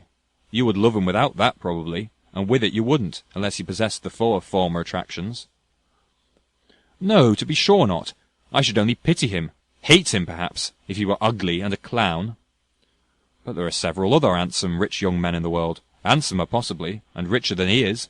What should hinder you from loving them? If there be any, they are out of my way. I've seen none like Edgar. You may see some, and he won't always be handsome and young, and may not always be rich. He is now, and I only have to do with the present. I wish you would speak rationally. Well, that settles it. If you only have to do with the present, marry Mr. Linton. I don't want your permission for that. I shall marry him, and yet you have not told me whether I'm right. Perfectly right, if people be right to marry only for the present. And now, let us hear what you are unhappy about. Your brother will be pleased. The old lady and gentleman will not object, I think. You will escape from a disorderly, comfortless home into a wealthy, respectable one, and you love Edgar, and Edgar loves you. All seems smooth and easy. Where is the obstacle? Here, and here, replied Catherine, striking one hand on her forehead and the other on her breast. In whichever place the soul lives. In my soul and in my heart I'm convinced I'm wrong. That's very strange. I cannot make it out. It's my secret. But if you will not mock at me, I'll explain it. I can't do it distinctly, but I'll give you a feeling of how I feel. She seated herself by me again. Her countenance grew sadder and graver, and her clasped hands trembled. Nelly, do you never dream queer dreams? She said suddenly, after some minutes' reflection. Yes, now and then, I answered. And so do I. I've dreamt in my life dreams that have stayed with me ever after, and changed my ideas. They've gone through and through me, like wine through water, and altered the colour of my mind. And this is one. I'm going to tell it, but take care not to smile at any part of it. Oh, don't, Miss Catherine, I cried. We're dismal enough without conjuring up ghosts and visions to perplex us. Come, come, be merry and like yourself. Look at little Ayrton. He's dreaming nothing dreary. How sweetly he smiles in his sleep. Yes, and how sweetly his father curses in his solitude. You remember him, I dare say, when he was just such as another as that chubby thing, nearly as young and innocent. However, Nelly, I shall oblige you to listen. It's not long, and I've no power to be merry tonight. I won't hear it, I won't hear it, I repeated hastily. I was superstitious about dreams then, and am still, and Catherine had an unusual gloom in her aspect that made me dread something from which I might shape a prophecy and foresee a fearful catastrophe. She was vexed, but she did not proceed. Apparently taking up another subject, she recommenced in a short time. If I were in heaven, Nelly, I should be extremely miserable. Because you are not fit to go there, I answered. All sinners would be miserable in heaven. But it is not for that. I dreamt once that I was there. I tell you I won't hearken to hear your dreams, Miss Catherine. I'll go to bed, I interrupted again. She laughed and held me down, for I made a motion to leave my chair. This is nothing, cried she. I was only going to say that heaven did not seem to be my home, and I broke my heart with weeping to come back to earth, and the angels were so angry that they flung me out into the middle of the heath on top of Wuthering Heights, where I woke sobbing for joy. That will do to explain my secret as well as the other. I've no more business to marry Edgar Linton than I have to be in heaven, and if the wicked man in there had not brought Heathcliff so low, I shouldn't have thought of it. It would degrade me to marry Heathcliff now, so he shall never know how I love him, and that, not because he's handsome, Nelly, but because he's more myself than I am. Whatever our souls are made of, his and mine are the same, and Linton's is as different as a moonbeam from lightning, or frost from fire. Ere this speech ended, I became sensible of Heathcliff's presence. Having noticed a slight movement, I turned my head, and saw him rise from the bench and steal out noiselessly. He had listened till he heard Catherine say it would degrade her to marry him, and he stayed to hear no further. My companion, sitting on the ground, was prevented by the back of the settle from remarking his presence or departure, but I started, and bade her hush. "Why?" she asked, gazing nervously round. "Joseph is here," I answered, catching opportunely the roll of his cartwheels up the road, and Heathcliff will come in with him. I'm not sure whether he were not at the door at this moment." "Oh, he could overhear me at the door," said she. "Give me Hareton while you get the supper, and when it is ready, ask me to sup with you. I want to cheat my uncomfortable conscience, and be convinced that Heathcliff has no notion of these things. He has not, has he? He does not know what being in love is." "I see no reason that he should not know as well as you," I returned, "and if you are his choice, he'll be the most unfortunate creature that was ever born. As soon as you become Mrs. Linton, he loses friend and love and all. Have you considered how we'll bear the separation, and how we'll bear to be quite deserted in the world? Because, Miss Catherine—" "He quite deserted? We separated?" she exclaimed, with an accent of indignation. "Who is to separate us, pray? They'll meet the fate of Milo. Not as long as I live, Ellen, for no mortal creature. Every Linton on the face of the earth might melt into nothing before I could consent to forsake Heathcliff.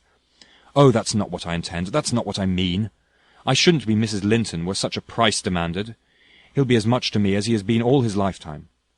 Edgar must shake off his antipathy and tolerate him, at least. He will when he learns my true feelings towards him. Nelly, I now see you think me a selfish wretch, but did it ever strike you that if Heathcliff and I married, we should be beggars? Whereas if I marry Linton, and I can aid Heathcliff to rise, and place him out of my brother's power—" "With your husband's money, Miss Catherine?" I asked. "You'll find him not so pliable as you calculate upon, and though I'm hardly a judge, I think that's the worst motive you've yet given for being the wife of young Linton." "It is not," retorted she. "It is the best. The others were the satisfaction of my whims, and for Edgar's sake, too, to satisfy him. This is for the sake of one who comprehends in his person my feelings to Edgar and myself. I cannot express it, but surely you and everybody have a notion that there is, or should be, an existence of yours beyond you. What were the use of my creation if I were entirely contained here?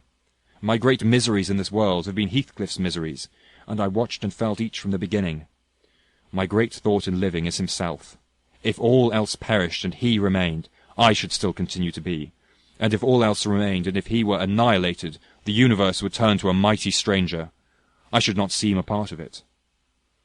My love for Linton is like the foliage in the woods. Time will change it, I'm well aware, as winter changes the trees. My love for Heathcliff resembles the eternal rocks beneath, a source of little visible delight, but necessary. Nelly, I am Heathcliff. He's always, always in my mind, not as a pleasure, any more than I'm always a pleasure to myself, but as my own being. So don't talk of our separation again. It is impracticable, and—" She paused, and hid her face in the folds of my gown, but I jerked it forcibly away. I was out of patience with her folly. "If I can make any sense of your nonsense, miss," I said, "it only goes to convince me that you are ignorant of the duties you undertake in marrying, or else that you are a wicked, unprincipled girl. But trouble me with no more secrets. I'll not promise to keep them." "You'll keep that?" she asked eagerly. "No, I'll not promise," I repeated. She was about to insist, when the entrance of Joseph finished our conversation, and Catherine removed her seat to a corner, and nursed Ayrton, while I made the supper. After it was cooked, my fellow servant and I began to quarrel who should carry some to Mr. Hindley, and we didn't settle it till all was nearly cold. Then we came to the agreement that we would let him ask if he wanted any, for we feared particularly to go into his presence when he had been some time alone. "And how is it that nought come into the field by this time? What is he about? Gert hurdle soup?" demanded the old man, looking round for Heathcliff. "I'll call him," I replied. "He's in the barn, I've no doubt." I went and called, but got no answer. On returning, I whispered to Catherine that he had heard a good part of what she said, I was sure, and told how I saw him quit the kitchen just as she complained of her brother's conduct regarding him. She jumped up in a fine fright, flung Ayrton on the settle, and ran to seek for her friend herself, not taking leisure to consider why she was so flurried, or how her talk would have affected him. She was absent such a while that Joseph proposed we should wait no longer. He cunningly conjectured they were staying away in order to avoid hearing his protracted blessing. They were ill enough for any foul manners, he affirmed, and on their behalf he added that night a special prayer to the usual quarter of an hour's supplication before meat, and would have tacked another to the end of the grace, had not his young mistress broken in upon him with an hurried command that he must run down the road, and wherever Heathcliff had rambled, find and make him re-enter directly. "I want to speak to him, and I must, before I go upstairs," she said, "and the gate is open. He is somewhere out of hearing, for he would not reply, though I shouted at the top of the fold as loud as I could." Joseph objected at first. She was too much in earnest, however, to suffer contradiction, and at last he placed his hat on his head and walked grumbling forth. Meantime Catherine paced up and down the floor, exclaiming, "I wonder where he is, I wonder where he can be. What did I say, Nelly? I've forgotten. Was he vexed at my bad humour this afternoon? Dear, tell me what I've said to grieve him. I do wish he'd come. I do wish he would." "What a noise for nothing!" I cried, though rather uneasy myself. "What a trifle scares you! It's surely no great cause of alarm that Heathcliff should take a moonlight saunter on the moors, or even lie too sulky to speak to us in the hayloft. I'll engage he's lurking there. See if I don't ferret him out." I departed to renew my search. Its result was disappointment, and Joseph's quest ended in the same. "Yon lad gets more and more," observed he on re-entering. "He's left the gate at full swing, and Mrs. Pony has trodden down 2 rigs of corn and plotted through right o'er into t' meadow. Handsome diver t' maester play t' devil t' morn, and he'll do well. It's patience itself with such careless, awful craters, patience itself he is. But he'll not be so, Alice, you'll see on all ye. You might drive him out with his head for nowt." "Have you found Heathcliff, you ass?" interrupted Catherine. "Have you been looking for him, as I ordered?" "I should much like a look for the horse," he replied. "It would be more sense. But I can look for no other horse, no man a neat like this, as black as Chimbly. When Heathcliff's 9th chapter come at my whistle, it'll be less hard hearing with ye." It was a very dark evening for summer. The clouds appeared inclined to thunder, and I said we had better all sit down. The approaching rain would be certain to bring him home without further trouble. However, Catherine would not be persuaded into tranquillity. She kept wandering to and fro, from the gate to the door, in a state of agitation which permitted no repose, and at length took up a permanent situation on one side of wall, near the road, where, heedless of my expostulations and the growling thunder, and the great drops that began to splash around her, she remained, calling at intervals, and then listening, and then crying outright. She beat Ayrton, or any child, at a good passionate fit of crying. About midnight, while we still sat up, the storm came rattling over the heights in full fury. There was a violent wind, as well as thunder, and either one or the other split a tree off at the corner of the building. A huge bough fell across the roof, and knocked down a portion of the east chimney stack, sending a clatter of stones and soot into the kitchen fire. We thought a bolt had fallen in the middle of us, and Joseph swung on to his knees, beseeching the Lord to remember the patriarchs Noah and Lot, and, as in former times, spare the righteous, though he smote the ungodly. I felt some sentiment that it must be a judgment on us also.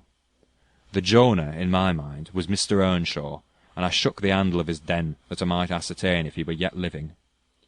He replied audibly enough, in a fashion which made my companion vociferate more clamorously than before, that a wide distinction might be drawn between saints like himself and sinners like his master. But the uproar passed away in 20 minutes, leaving us all unarmed, excepting Cathy, who got thoroughly drenched for her obstinacy in refusing to take shelter, and standing bonnetless and shawlless to catch as much water as she could with her hair and clothes. She came in and lay down on the settle, all soaked as she was, turning her face to the back, and pulling her hands before it. "Well, miss," I exclaimed, touching her shoulder, "you are not bent on getting your death, are you? Do you know what o'clock it is? 12:30. Come to bed. There's no use waiting any longer on that foolish boy. He'll be gone to Gimmerton, and he'll stay there now. He guesses we shouldn't wait for him till this late hour. At least he guesses that only Mr. Hindley will be up, and he'd rather avoid having the door opened by the master." Nay, he's noan at Gimmerton," said Joseph. "I's never wonder but he's at the bottom of a bog-hole. This visitation won't for nowt, and I would have ye look out, miss. You might be next. Thank heaven for all works together for good as them is chosen and picked out from rubbish. You know what Scripture says." And he began quoting several texts, referring us to chapters and verses where we might find them. I, having vainly begged the wilful girl to rise and remove her wet things, left him preaching and her shivering, and betook myself to bed with little Ayrton, who slept as fast as if everyone had been sleeping round him.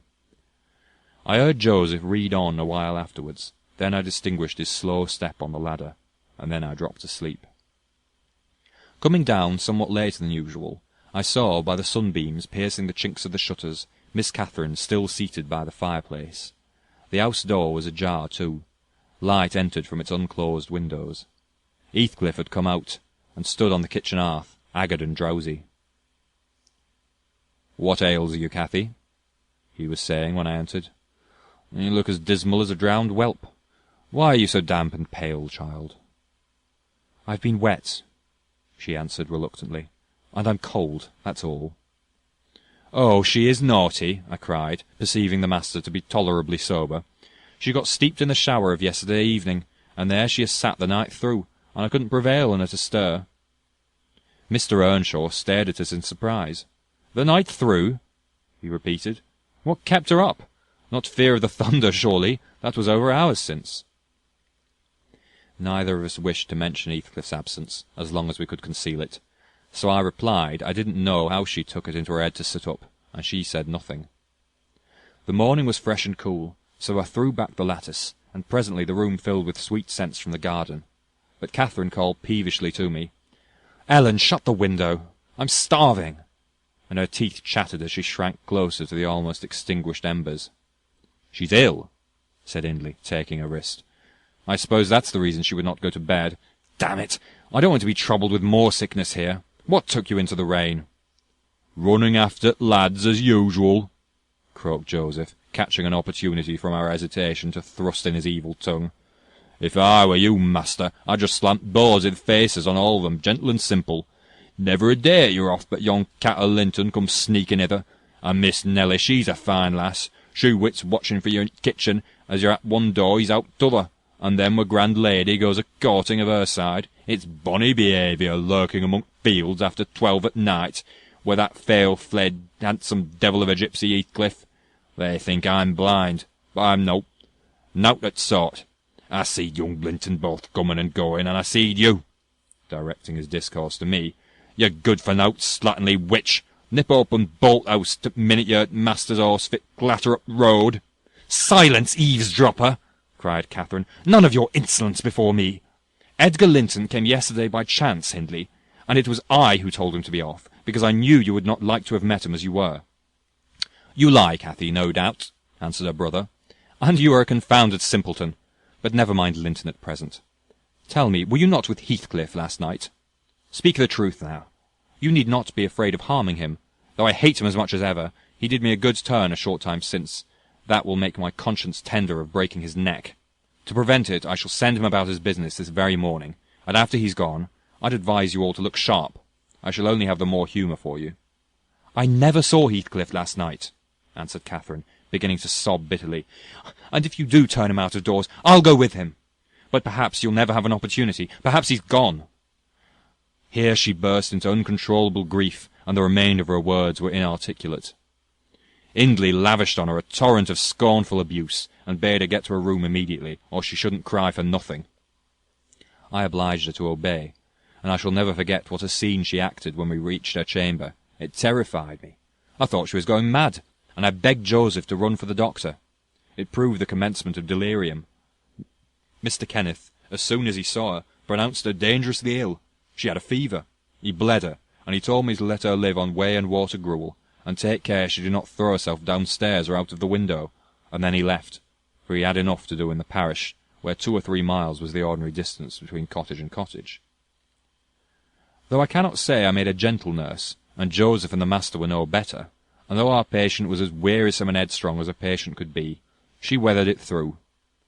Old Mrs. Linton paid us several visits, to be sure, and set things to rights, and scolded and ordered us all, and when Catherine was convalescent, she insisted on conveying her to Thrushcross Grange, for which deliverance we were very grateful. But the poor dame had reason to repent of her kindness. She and her husband both took the fever, and died within a few days of each other. Our young lady returned to us saucier and more passionate, and haughtier than ever. Heathcliff had never been heard of since the evening of the thunderstorm, and one day I had the misfortune, when she had provoked me exceedingly, to lay the blame of his disappearance on her, where indeed it belonged, as she well knew. From that period, for several months, she ceased to hold any communication with me, save in the relation of a mere servant. Joseph fell under a ban also. He would speak his mind, and lecture her all the same as if she were a little child, and she esteemed herself a woman and our mistress, and thought that her recent illness gave her a claim to be treated with consideration. Then the doctor had said that she would not bear crossing much. She ought to have her own way, and it was nothing less than murder in her eyes for anyone to presume to stand up and contradict her. From Mr. Earnshaw and his companions she kept aloof, and tutored by Kenneth, and serious threats of a fit that often attended her rages, her brother allowed her whatever she pleased to demand, and generally avoided aggravating her fiery temper. He was rather too indulgent in humouring her caprices, not from affection, but from pride. He wished earnestly to see her bring honour to the family by an alliance with the Lintons, and as long as she let him alone, she might trample on us like slaves for aught he cared. Edgar Linton, as multitudes have been before, and will be after him, was infatuated, and believed himself the happiest man alive on the day he led her to Gimmerton Chapel, 3 years subsequent to his father's death. Much against my inclination, I was persuaded to leave Wuthering Heights and accompany her here. Little Ayrton was nearly 5 years old, and I had just begun to teach him his letters. We made a sad parting, but Catherine's tears were more powerful than ours. When I refused to go, and when she found her entreaties did not move me, she went lamenting to her husband and brother. The former offered me munificent wages. The latter ordered me to pack up. He wanted no woman in the house, he said, now that there was no mistress, and as to Ayrton, the curate should take him in hand by and by. And so I had but one choice left, to do as I was ordered. I told the master he got rid of all decent people only to run to ruin a little faster. I kissed Ayrton, said good-bye, and since then he has been a stranger, and it's very queer to think it, but I've no doubt he has completely forgotten all about Ellen Dean, and that he was ever more than all the world to her, and she to him. At this point of the housekeeper's story, she chanced to glance towards the timepiece over the chimney, and was in amazement on seeing the minute hand measure 1:30. She would not hear of staying a second longer. In truth, I felt rather disposed to defer the sequel of her narrative myself, and now that she has vanished to her rest, and I have meditated for another hour or two, I shall summon courage to go also, in spite of aching laziness of head and limbs. Chapter 10. A charming introduction to a hermit's life. 4 weeks' torture, tossing, and sickness. Oh, these bleak winds and bitter northern skies, and impassable roads, and dilatory country surgeons, and oh, this dearth of the human physiognomy. And worse than all, the terrible intimation of Kenneth that I need not expect to be out of doors this spring. Mr. Heathcliff has just honoured me with a call. About 7 days ago he sent me a brace of grouse, the last of the season. Scoundrel! He is not altogether guiltless in this illness of mine. And that I had a great mind to tell him, but alas, how could I offend a man who was charitable enough to sit at my bedside a good hour, and talk on some other subject than pills and draughts, blisters and leeches? This is quite an easy interval. I am too weak to read. Yet I feel as if I could enjoy something interesting. We don't have of Mrs. Dean to finish the tale. I can recollect its chief incidents as far as she had gone. Yes, I remember a hero had run off, and never been heard of for 3 years, and the heroine was married. Irene shall be delighted to find me capable of talking cheerfully. Mrs. Dean came.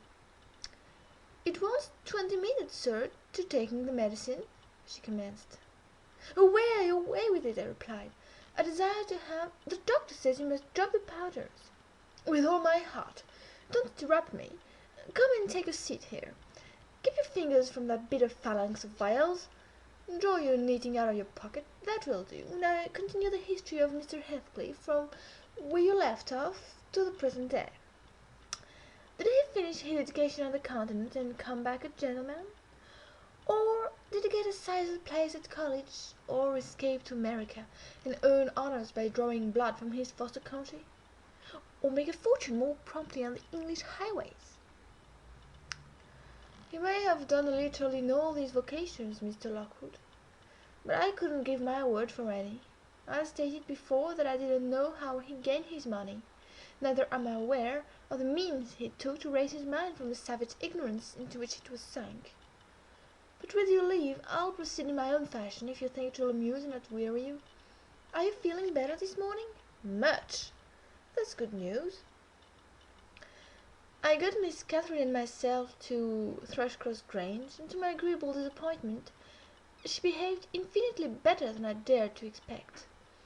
She seemed almost overfond of Mr. Linton, and even to his sister she showed plenty of affection. They were both very attentive to her comfort, certainly. It was not the thorn bending to the honeysuckles, but the honeysuckles embracing the thorn. There were no mutual concessions. One stood erect, and the others yielded. And who can be ill-natured and bad-tempered when they encounter neither opposition nor indifference? I observed that Mr. Edgar had a deep-rooted fear of ruffling her humour. He concealed it from her, but if ever he heard me answer sharply, or saw any other servant grow cloudy at some imperious order of hers, he would show his trouble by a frown of displeasure that never darkened on his own account. He many a time spoke sternly to me about my pertness, and averred that the stab of a knife could not inflict a worse pang than he suffered at seeing his lady vexed. Not to grieve a kind master, I learned to be less touchy, and for the space of half a year the gunpowder lay as harmless as sand, because no fire came near to explode it. Catherine had seasons of gloom and silence now and then. They were respected with sympathizing silence by her husband, who ascribed them to an alteration in her constitution produced by her perilous illness. As she was never subject to depression of spirits before, the return of sunshine was welcomed by answering sunshine from him. I believe me assert that they were really in possession of deep and growing happiness. It ended. Well, we must be for ourselves in the long run. The mild and generous are only more justly selfish than the domineering, and it ended when circumstances caused each to feel that one's interest was not the chief consideration in the other's thoughts. On a mellow evening in September, I was coming from the garden with a heavy basket of apples which I had been gathering. It had got dusk, and the moon looked over the high wall of the court, causing undefined shadows to lurk in the corners of the numerous projecting portions of the building. I set my burden on the house steps by the kitchen door, and lingered to rest, and drew in a few more breaths of the soft, sweet air. My eyes were on the moon, and my back to the entrance, when I heard a voice behind me say, "Nelly, is that you?" It was a deep voice, and foreign in tone. Yet there was something in the manner of pronouncing my name which made it sound familiar. I turned about to discover who spoke, fearfully, for the doors were shut, and I had seen nobody on approaching the steps. Something stirred in the porch, and moving nearer, I distinguished a tall man, dressed in dark clothes, with dark face and hair. He leaned against the side and held his fingers on the latch, as if intending to open for himself. Who can it be? I thought. Mr. Earnshaw? Oh no, the voice has no resemblance to his. "I have waited here an hour," he resumed, while I continued staring. "The whole of that time all round has been as still as death. I dare not enter. You do not know me. Look, I am not a stranger." A ray filled his features. The cheeks were sallow and half covered with black whiskers, the brows lowering, the eyes deep-set and singular. I remembered the eyes. "What!" I cried, uncertain whether to regard him as a worldly visitor, and I raised my hands in amazement. "What! You come back? Is it really you? Is it?" "Yes, Heathcliff," he replied, glancing from me up to the windows, which reflected a score of glittering moons, but showed no light from within. "Are they at home? Where is she?" "Nelly, you are not glad. You needn't be so disturbed. Is she here? Speak, I want to have one word with her. Your mistress. Go, and say some person from Gimmerton desires to see her." "How will she take it?" I exclaimed. "What will she do? The surprise bewilders me to put her out of her head. And you are Heathcliff, but altered. Nay, there is no comprehending it. Have you been for a soldier?" "Go and carry my message," he interrupted impatiently. "I'm in hell till you do." He lifted the latch, and I entered. But when I got to the parlour where Mr. and Mrs. Linton were, I could not persuade myself to proceed. At length I resolved on making an excuse to ask if they would have the candles lighted, and I opened the door. They sat together in a window whose lights lay back against the wall, and displayed beyond the garden trees and the wild green park the valley of Gimmerton, with a long line of mist winding nearly to its top, for very soon after you pass the chapel, as you may have noticed, the sow that runs from the marshes joins the beck which follows the bend of the glen. Wuthering Heights rose above that silvery vapour, but our old house was invisible. It rather dips down on the other side. Both the room and its occupants, and a scene they gazed in, looked wondrously peaceful. I shrank reluctantly from performing my errand, and was actually going away, leaving it unsaid, after having put my question about the candles, when a sense of my folly compelled me to return, and mutter, "Person from Gimmerton wishes to see you, ma'am." "What does he want?" asked Mrs. Linton. I did not question him, I answered. "Well, close the curtains, Nelly," she said, "and bring up tea. I'm back again directly." She quitted the apartment. Mr. Edgar inquired, carelessly, who it was. "Someone mistress did not expect," I replied. "That Heathcliff, you recollect him, sir, who used to live at Mr. Earnshaw's." "What! The gipsy, the ploughboy!" he cried. "Why did you not say so to Catherine?" "Hush! You must not call him by those names, master," I said. "She'd be sadly grieved to hear you. She was nearly heartbroken when he ran off. I guess his return will make a jubilee to her." Mr. Linton walked to a window on the other side of the room that overlooked the court. He unfastened it and leant out. I suppose they were below, for he exclaimed quickly, "Don't stand there, love. Bring the person in, if it be anyone particular." Ere long I heard the click of the latch, and Catherine flew upstairs, breathless and wild, too excited to show gladness. Indeed, by her face you would rather have surmised an awful calamity. "Oh, Edgar, Edgar!" she panted, flinging her arms round his neck. "Oh, Edgar, darling! Heathcliff's come back! He is!" And she tightened her embrace to a squeeze. "Well, well," cried her husband crossly, "don't strangle me for that. He never struck me as such a marvellous treasure. There is no need to be frantic." "I know you didn't like him," she answered, repressing a little the intensity of her delight. "Yet for my sake you must be friends now. Shall I tell him to come up?" "Here," he said, "into the parlour." "Where else?" she asked. He looked vexed, and suggested the kitchen as a more suitable place for him. Mrs. Linton eyed him with a droll expression, half angry, half laughing at his facetiousness. "No," she added after a while, "I cannot sit in the kitchen. Set 2 tables here, Ellen. One for your master and Mrs. Bella, being gentry, the other for Heathcliff and myself, being of the lower orders. Would that please you, dear? Or must I have a fire lighted elsewhere? If so, give directions. I'll run down and secure my guest. I'm afraid the joy is too great to be real." She was about to dart off again, but Edgar arrested her.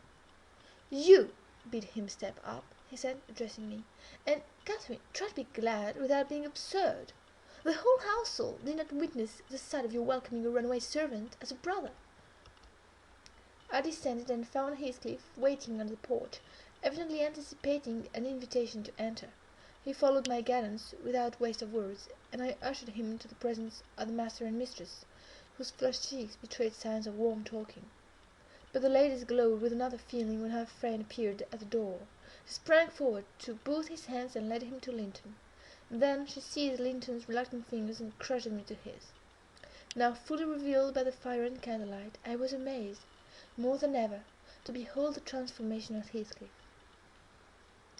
He had grown a tall, athletic, well-formed man, beside whom my master seemed quite slender and youth-like. His upright carriage suggested the idea of his having been in the army. His countenance was much older in expression and decision of feature than Mr. Linton's. It looked intelligent, and retained no marks of former degradation. A half-civilized ferocity lurked yet in the depressed brows and eyes full of black fire, but it was subdued, and his manner was even dignified, quite divested of roughness, though too stern for grace. My master's surprise equalled or exceeded mine. He remained for a minute at a loss how to address the ploughboy, as he had called him. Heathcliff dropped his light hand, and stood looking at him coolly till he chose to speak. "Sit down, sir," he said at length. "Mrs. Linton, recalling old times, would have me give you a cordial reception, and of course I am gratified when anything occurs to please her." "And I also," answered Heathcliff, "especially if it be anything in which I have a part. I shall stay an hour or two willingly." He took a seat opposite Catherine, who kept her gaze fixed on him, as if she feared he would vanish were she to remove it. He did not raise his to her often. A quick glance now and then sufficed, but it flashed back each time more confidently the undisguised delight he drank from hers. They were too much absorbed in the mutual joy to suffer embarrassment. Not so Mr. Edgar. He grew pale with pure annoyance, a feeling that reached its climax when his lady rose, and stepping across the rug, seized Heathcliff's hands again, and laughed like one beside herself. "I shall think it a dream tomorrow," she cried. "I shall not be able to believe that I have seen and touched and spoken to you once more. And yet, cruel Heathcliff, you don't deserve this welcome. To be absent and silent for 3 years, and never to think of me." "A little more than you have thought of me," he murmured. "I heard of your marriage, Cathy, long since, and while waiting in the yard below, I meditated this plan, just to have one glimpse of your face, a stare of surprise perhaps, and pretended pleasure, afterwards settle my score with Hamley, and then prevent the law by doing execution on myself. Your welcome has put these ideas out of my mind, but beware of meeting me with another aspect next time. Nay, you'll not drive me off again. You were really sorry for me, were you? Well, it was cold. I have fought through a bitter life since I last heard your voice. But you must forgive me, for I struggled only for you." "Catherine, unless we are to have cold tea, please to come to the table," interrupted Linton, striving to preserve his ordinary tone and a due measure of politeness. "Mr. Heathcliff will have a long walk, wherever he may lodge tonight, and I am thirsty." She took her post before the urn, and Mrs. Bella came, summoned by the bell, and having handed their chairs forward, I left the room. The meal hardly endured 10 minutes. Catherine's cup was never filled. She could neither eat nor drink. Edgar had made a slop in his saucer, and scarcely swallowed a mouthful. Their guest did not protract his stay that evening above an hour longer, as he departed if he went to Gimmerton. "No, to Wuthering Heights," he answered. "Mr. Earnshaw invited me, and when I called this morning." "Mr. Earnshaw invited him, and he called on Mr. Earnshaw?" I pondered this sentence painfully after he was gone. "Is he turning out a bit of a hypocrite, and coming into the country to work mischief in a cloak?" I mused. I had a presentiment at the bottom of my heart that he had better have remained away. About the middle of the night I was wakened from my first nap by Mrs. Linton gliding into my chamber, taking a seat on my bedside, and pulling me by the hair to rouse me. "I cannot rest, Ellen," she said, by way of apology, "and I want some living creature to keep me company in my happiness. Edgar is sulky, because I am glad of a thing that doesn't interest him. He refuses to open his mouth, except to utter pettish, silly speeches, and he affirmed I was cruel and selfish for wishing to talk when he was so sick and sleepy. He always continues to be sick at the least cross. I gave a few sentences of commendation to Heathcliff, and he, either for a headache or a pang of envy, began to cry, so I got up and left him." "What use is it praising Heathcliff to him?" I answered. "As lads, they had an aversion to each other, and Heathcliff would hate just as much to hear him praised. It's human nature. Let Mr. Linton alone about him, unless you would like an open quarrel between them." "But does it not show great weakness?" pursued she. "I am not envious. I never feel hurt at the brightness of Isabella's yellow hair, at the whiteness of her skin, at her dainty elegance, and the fondness all the family exhibit for her. Even you, Nelly, if we have a dispute sometimes, you back Isabella at once, and I yield like a foolish mother. I call her darling, and flatter her into a good temper. It pleases her brother to see us cordial, and that pleases me. They are very much alike. They are spoiled children, and fancy the world was made for their accommodation, and though I humour both, I think a smart chastisement might improve them all the same." "You are mistaken, Mrs. Linton," said I. "They humour you. I know what they would be to do if they did not. You can well afford to indulge their passing whims as long as their business is to anticipate all their desires. You may, however, fall out at last over something of equal consequence to both sides, and then those who turn weak are very capable of being as obstinate as you." "And then we shall fight to the death, shan't we, Nelly?" she returned, laughing. "No, I tell you I have such faith in Linton's love that I believe I might kill him, and he wouldn't wish to retaliate." I advised her to value him the more for his affection. "I do," she answered, "but he needn't resort to whining for trifles. It is childish, and instead of melting into tears because I said that Heathcliff was now worthy of anyone's regard, and it would honour the first gentleman of the country to be his friend, he ought to have said it for me, and been delighted from sympathy. He must get accustomed to him, and he may as well like him, considering how Heathcliff has reason to object to him. I am sure he behaved excellently." "What do you think of his going to Wuthering Heights?" I inquired. "He's reformed in every respect, apparently. Quite a Christian, offering the right hand of fellowship to his enemies all round." "He explained it," she replied, "and wondered as much as you. He said he called to gather information concerning me from you, supposing you resided there still, and Joseph told Henley, who came out and fell to questioning him of what he had been doing, and how he had been living, and finally desired him to walk in. There were some persons sitting at cards. Heathcliff joined them. My brother lost some money to him, and finding him plentifully supplied, he requested that he would come again in the evening, to which he consented. Henley is too reckless to select his acquaintance prudently. He doesn't trouble himself to reflect on the causes he might have for misjudging one whom he has basely injured.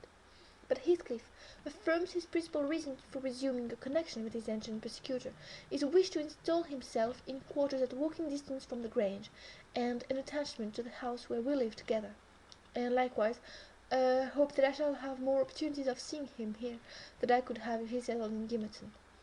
He means to offer liberal payment for permission to lodge at the Heights, and doubtless my brother's covetousness will prompt him to accept the terms. He was always greedy, though what he grasps with one hand he flings away with the other." "It's a nice place for a young man to fix his dwelling in," said I. "Have you no fear of the consequences, Mrs. Linton?" "None for my friend," she replied. "His strong hand will keep him from danger. A little for Henley, but he can't be made morally worse than he is, and I stand between him and bodily harm. The event of this evening had reconciled me to God and humanity. I had risen in angry rebellion against Providence. Oh, I've endured very, very bitter misery, Nelly. If that creature knew how bitter, he'd be ashamed to cloud its removal with idle petulance. It was kindness for him which induced me to bear it all alone. Had he expressed the agony I frequently felt, he would have been taught to long for its alleviation as ardently as I. However, it's over, and I'll take no revenge on his folly. I can afford to suffer anything hereafter.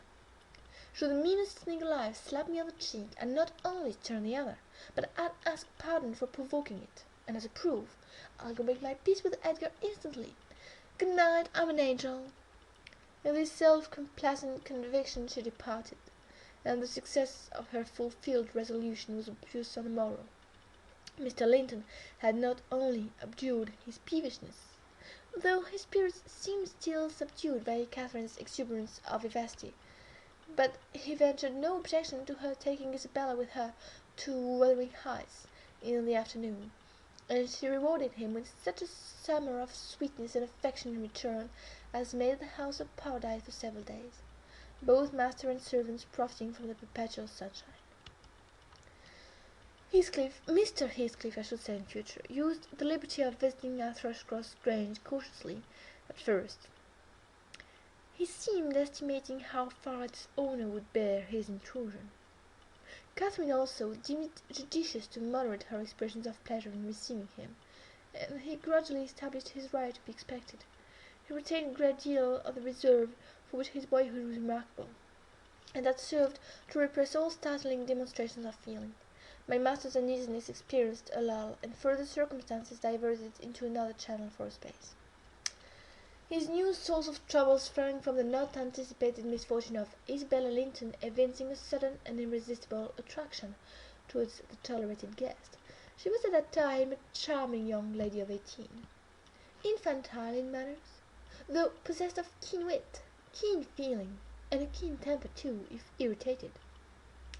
Her brother, who loved her tenderly, was appalled at this fantastic preference. leaving aside the degradation of an alliance with a nameless man, and the possible fact that his property in default of heirs male might pass into such a one's power, he had sense to comprehend Heathcliff's disposition, to know that, though his exterior was altered, his mind was unchangeable and unchanged, and he dreaded that mind, it revolted him. He shrank forebodingly from the idea of committing Isabella to his keeping. He would have recoiled still more had he been aware that her attachment rose unsolicited and was bestowed where it awakened no reciprocation of sentiment. For the minute he discovered its existence, he laid the blame on Heathcliff's deliberate designing.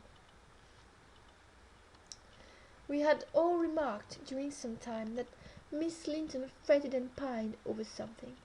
She grew cross and wearisome, snapping at and teasing Catherine continually, at the imminent risk of exhausting her limited patience. We excused her to a certain extent on the plea of ill health. She was dwindling and fading before our eyes. But one day, when she had been peculiarly wayward, rejecting her breakfast, complaining that the servants did not do what she told them, that the mistress would allow her to do nothing in the house, and Edgar neglected her, that she had got a cold with the doors being left open, and we let the parlour fire go out on purpose to vex her, with 100 yet more frivolous accusations, Mrs. Linton peremptorily insisted that she should get to bed, and having scolded her heartily, threatened to send for the doctor. Mention of Kenneth caused her to exclaim instantly that her health was perfect, and it was only Catherine's harshness which made her unhappy. "How can you say I'm harsh, you naughty fondling?" cried the mistress, amazed at the unreasonable assertion. "You are surely losing your reason. When have I been harsh? Tell me." "Yesterday," sobbed Isabella, "and now." "Yesterday," said her sister-in-law. "On what occasion?" "In our walk along the moor. You told me to ramble where I pleased, while you sauntered on with Mr. Heathcliff." "And that's your notion of harshness," said Catherine, laughing. "It was no hint that your company was superfluous. We didn't care whether you kept with us or not. I merely thought Heathcliff's talk would have nothing entertaining for your ears." "Oh, no," wailed the young lady. "You wished me away because you knew I liked to be there." "Is she sane?" asked Mrs. Linton, appealing to me. "I'll repeat our conversation word for word, Isabella, and you point out any charm it could have had for you." "I don't mind the conversation," she answered. "I want you to be with—" "Well?" said Catherine, perceiving her hesitate to complete the sentence. "With him, and I won't be always sent off," she continued, kindling up. "You are a dog in the manger, Cathy, and desire no one to be loved but yourself." "You are an impertinent little monkey!" exclaimed Mrs. Linton in surprise. "But I do not believe this idiocy. It is impossible that you can covet the admiration of Heathcliff, that you consider him an agreeable person. I hope I have misunderstood you, Isabella." "No, you have not," said the infatuated girl. "I love him more than ever you loved Edgar, and he might love me if you would let him." "I wouldn't be you for a kingdom, then," Catherine declared emphatically, and she seemed to speak sincerely. "Nelly, help me to convince her of her madness. Tell her what Heathcliff is, an unreclaimed creature, without refinement, without cultivation, an iron wilderness of firs and whinstone, and as soon put a little canary into the park on a winter's day as recommend you to bestow your heart on him. It is deplorable ignorance of his character, child, and nothing else which makes a dream enter your head. Pray don't imagine that he conceals depths of benevolence and affection beneath the stern exterior. He is not a rough diamond, a pearl-containing oyster of a rustic. He is a fierce, pitiless, wolfish man. I never say to him, let this or that enemy alone, because it would be ungenerous or cruel to harm them. I say, let them alone, because I should hate them to be wronged. And he'd crush you like a sparrow's egg, Isabella, if he found you a troublesome child. I know he couldn't love Linton, and yet he'd be quite capable of marrying your fortune and expectations. Avarice is growing with him a besetting sin. There's my picture, and I'm his friend, so much so that had he thought seriously to catch you, I should perhaps have held my tongue, and let you fall into his trap." Miss Linton regarded her sister-in-law with indignation. For shame, she repeated angrily. You are worse than 20 foes, you poisonous friend. Ah, you won't believe me then, said Catherine. You think I speak from wicked selfishness. I am certain you do, retorted Isabella, and I shudder at you. Good, cried the other. Try for yourself. Let that be your spirit. I have done, and yield the argument to your saucy insolence.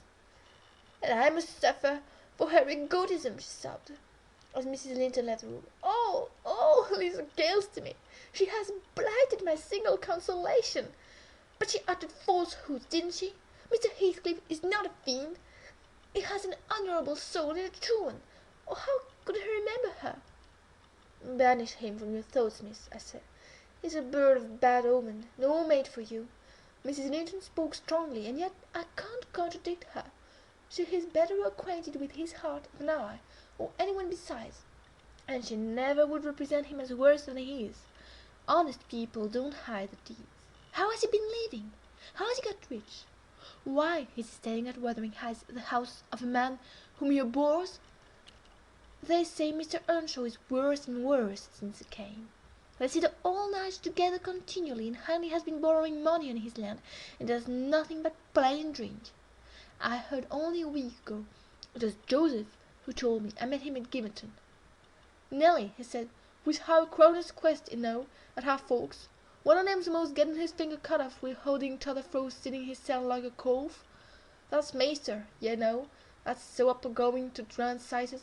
He's no feared of bench of judges, nor than Paul, nor Peter, nor John, nor Matthew, nor none of them, nor he. He fair likes, he likes to set his brazen face again him.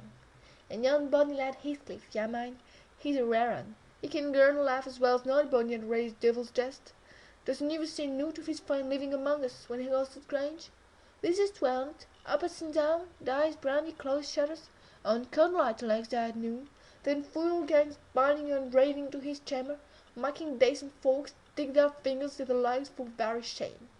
And the knave, when he can ken his brass and eat and sleep, and after his neighbours to gossip with wife.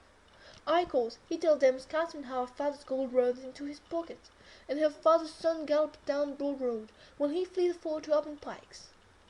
Now, Miss Linton, Joseph is an old rascal, but no liar, and if his account of Heathcliff's conduct be true, you would never think of desiring such a husband, would you? You are leagued with the rest, Ellen, she replied. I will not listen to your slanders. What malevolence you must have to wish to convince me that there is no happiness in the world. Whether she would have got over this fancy if left to herself, or persevered in nursing it perpetually, I cannot say. She had little time to reflect. The day after, there was a justice meeting at the next town. My master was obliged to attend, and Mr. Heathcliff, aware of his absence, called rather earlier than usual. Catherine and Isabella were sitting in the library on hostile terms, but silent. The latter alarmed at her recent indiscretion, and at the disclosure she had made of her secret feelings in a transient fit of passion. The former, on mature consideration, really offended with her companion, and as she laughed again at her pertness, inclined to make it no laughing matter to her. She did laugh as she saw Heathcliff pass the window. I was sweeping the hearth, and I noticed a mischievous smile on her lips. Isabella observed in her meditations, or a book, remaining till the door opened, and it was too late to attempt an escape, which she would gladly have done had it been practicable. "Come in, that's right," exclaimed the mistress gaily, putting her chair to the fire. "Here are two people sadly in need of a third to thaw the ice between them, and you are the very one we should both of us choose. Heathcliff, I am proud to show you at last somebody that dotes on you more than myself. I expected to feel flattered. Nay, it's not Nelly, don't look at her. My poor little sister-in-law is breaking her heart by mere contemplation of your physical and moral beauty. It lies in your own power to be Edgar's brother. No, Isabella, you shan't run off," she continued, arresting with faint playfulness the confounded girl, who had risen indignantly. "We were quarrelling like cats about you, Heathcliff, and I was fairly beaten in protestations of devotion and admiration. And moreover, I was informed that if I would but have the manners to stand aside, my rival, as she would have herself to be, would shoot a shaft into your soul that would fix you for ever and send my image into eternal oblivion." "Catherine!" said Isabella, calling up her dignity and disdaining to struggle from the tight grasp that held her. I thank you to adhere to the truth and not slander me, even in joke. Mr. Heathcliff, be kind enough to bid this friend of yours release me. She forgets that you and I are not intimate acquaintances, and what amuses her is painful to me beyond expression." As the guest answered nothing but took his seat, and looked thoroughly indifferent what sentiments she cherished concerning him, she turned and whispered an earnest appeal for liberty to her tormentor. "By no means," cried Mrs. Linton in answer. "I won't be named a dog in the manger again. You shall stay. Now then, Heathcliff, why don't you evince satisfaction at that pleasant news? Isabella swears that she loves Edgar as, for me, is nothing to that she entertains for you. I'm sure she made some speech of the kind. Did she not, Ellen? And she has fasted ever since the day before yesterday's walk, from sorrow and rage that I dispatched her out of your society under the idea of its being unacceptable." "I think you belie her," said Heathcliff, twisting his chair to face him. "She wishes to be out of my society now, at any rate." And he stared hard at the object of discourse, as one might do at a strange, repulsive animal, a centipede from the Andes, for instance, which curiosity leads one to examine in spite of the aversion it raises. The poor thing couldn't bear that. She grew white and red in rapid succession, and while tears beat her lashes, bent to the strength of her small fingers to loosen firm clutch of Catherine, and perceiving that as fast as she raised one finger off her arm another closed down, and she could not remove the whole together, she began to make use of her nails, and their sharpness presently ornamented the details with cushions of red. "There's a tigress!" exclaimed Mrs. Linton, setting her free and shaking her hand with pain. "Begone, for God's sake, and hide your vixen face! How foolish to reveal those talents to him! Can't you fancy the conclusions he'll draw? Look, Heathcliff, the instruments that will do execution, you must beware of your eyes." "I'd wrench them off her fingers if they ever menaced me," he answered brutally, when the door had closed after her. "And what did you mean by teasing the creature in that manner, Cathy? You were not speaking the truth, were you?" "I assure you I was," she returned. "She has been dying for your sake several weeks, and raving about you this morning, and pouring forth the deluge of abuse because I represented your failings in a plain light, for the purpose of mitigating her adoration. But don't notice it further. I wished to punish her sauciness, that's all. I like her too well, my dear Heathcliff, to let you absolutely seize and devour her up." "And I like her too ill to attempt it," said he, "except in a very ghoulish fashion. You'd hear of odd things if I lived alone with that mawkish waxen face. The most ordinary would be painting on its white the colours of the rainbow, and turning the blue eyes black every day or two. They detestably resemble Linton's." "Delectably," observed Catherine. "They are dove's eyes, angels." "She is her brother's heir, is she not?" he asked after a brief silence. "I should be sorry to think so," returned his companion. "Half a dozen nephews shall raise a title, please heaven. Abstract your mind from the subject at present. You are too prone to covet your neighbour's goods. Remember, these neighbour's goods are mine." "If they were mine, they would be none the less that," said Heathcliff. "But though Isabella Linton may be silly, she is scarcely mad, and in short will dismiss the matter as you advise." From their tongues they did dismiss it, and Catherine probably from her thoughts. The other, I felt certain, recalled it often in the course of the evening. I saw him smile to himself, grin rather, and lapse into ominous musing whenever Mrs. Linton had occasion to be absent from the apartment. I determined to watch his movements. My heart invariably cleaved to the master's in preference to Catherine's side. With reason, I imagine, for he was kind and trustful and honourable, and she could not be called opposite. Yet she seemed to allow herself such wide latitude that I had little faith in her principles, and still less sympathy for her feelings. I wanted something to happen which might have the effect of freeing both Wuthering Heights and the Grange of Mr. Heathcliff quietly, leaving us as we had been prior to his advent. His visits were a continual nightmare to me, and I suspected to my master also. His abode at the Heights was an oppression past explaining. I felt that God had forsaken the stray sheep there to his own wicked wanderings, and an evil beast prowled between it and the fold, waiting his time to spring destroy. Chapter 11.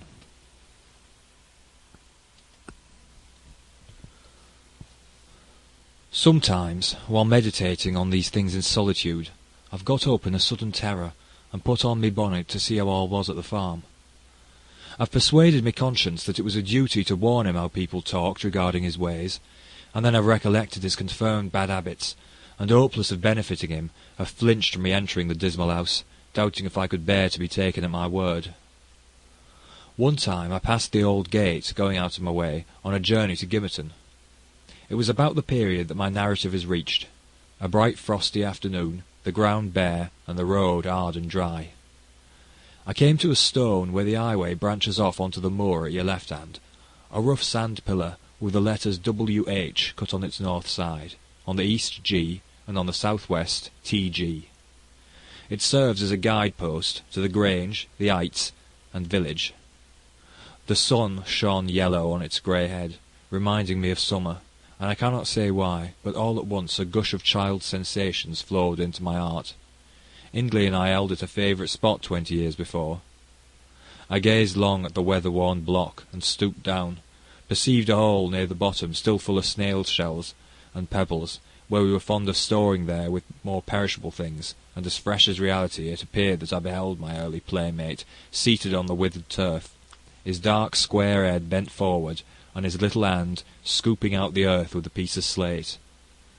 "Poor Hindley!" I exclaimed involuntarily. I started. My bodily eye was cheated into a momentary belief that the child lifted its face and stared straight into mine. It vanished in a twinkling, but immediately I felt an irresistible yearning to be at the Heights. Superstition urged me to comply with this impulse. Supposing he should be dead, I thought, or should die soon. Supposing it were a sign of death. The nearer I got to the house, the more agitated I grew, and on catching sight of it, I trembled in every limb. The apparition had outstripped me. It stood looking through the gate. That was my first idea on observing an elf-locked, brown-eyed boy setting his ruddy countenance against the bars.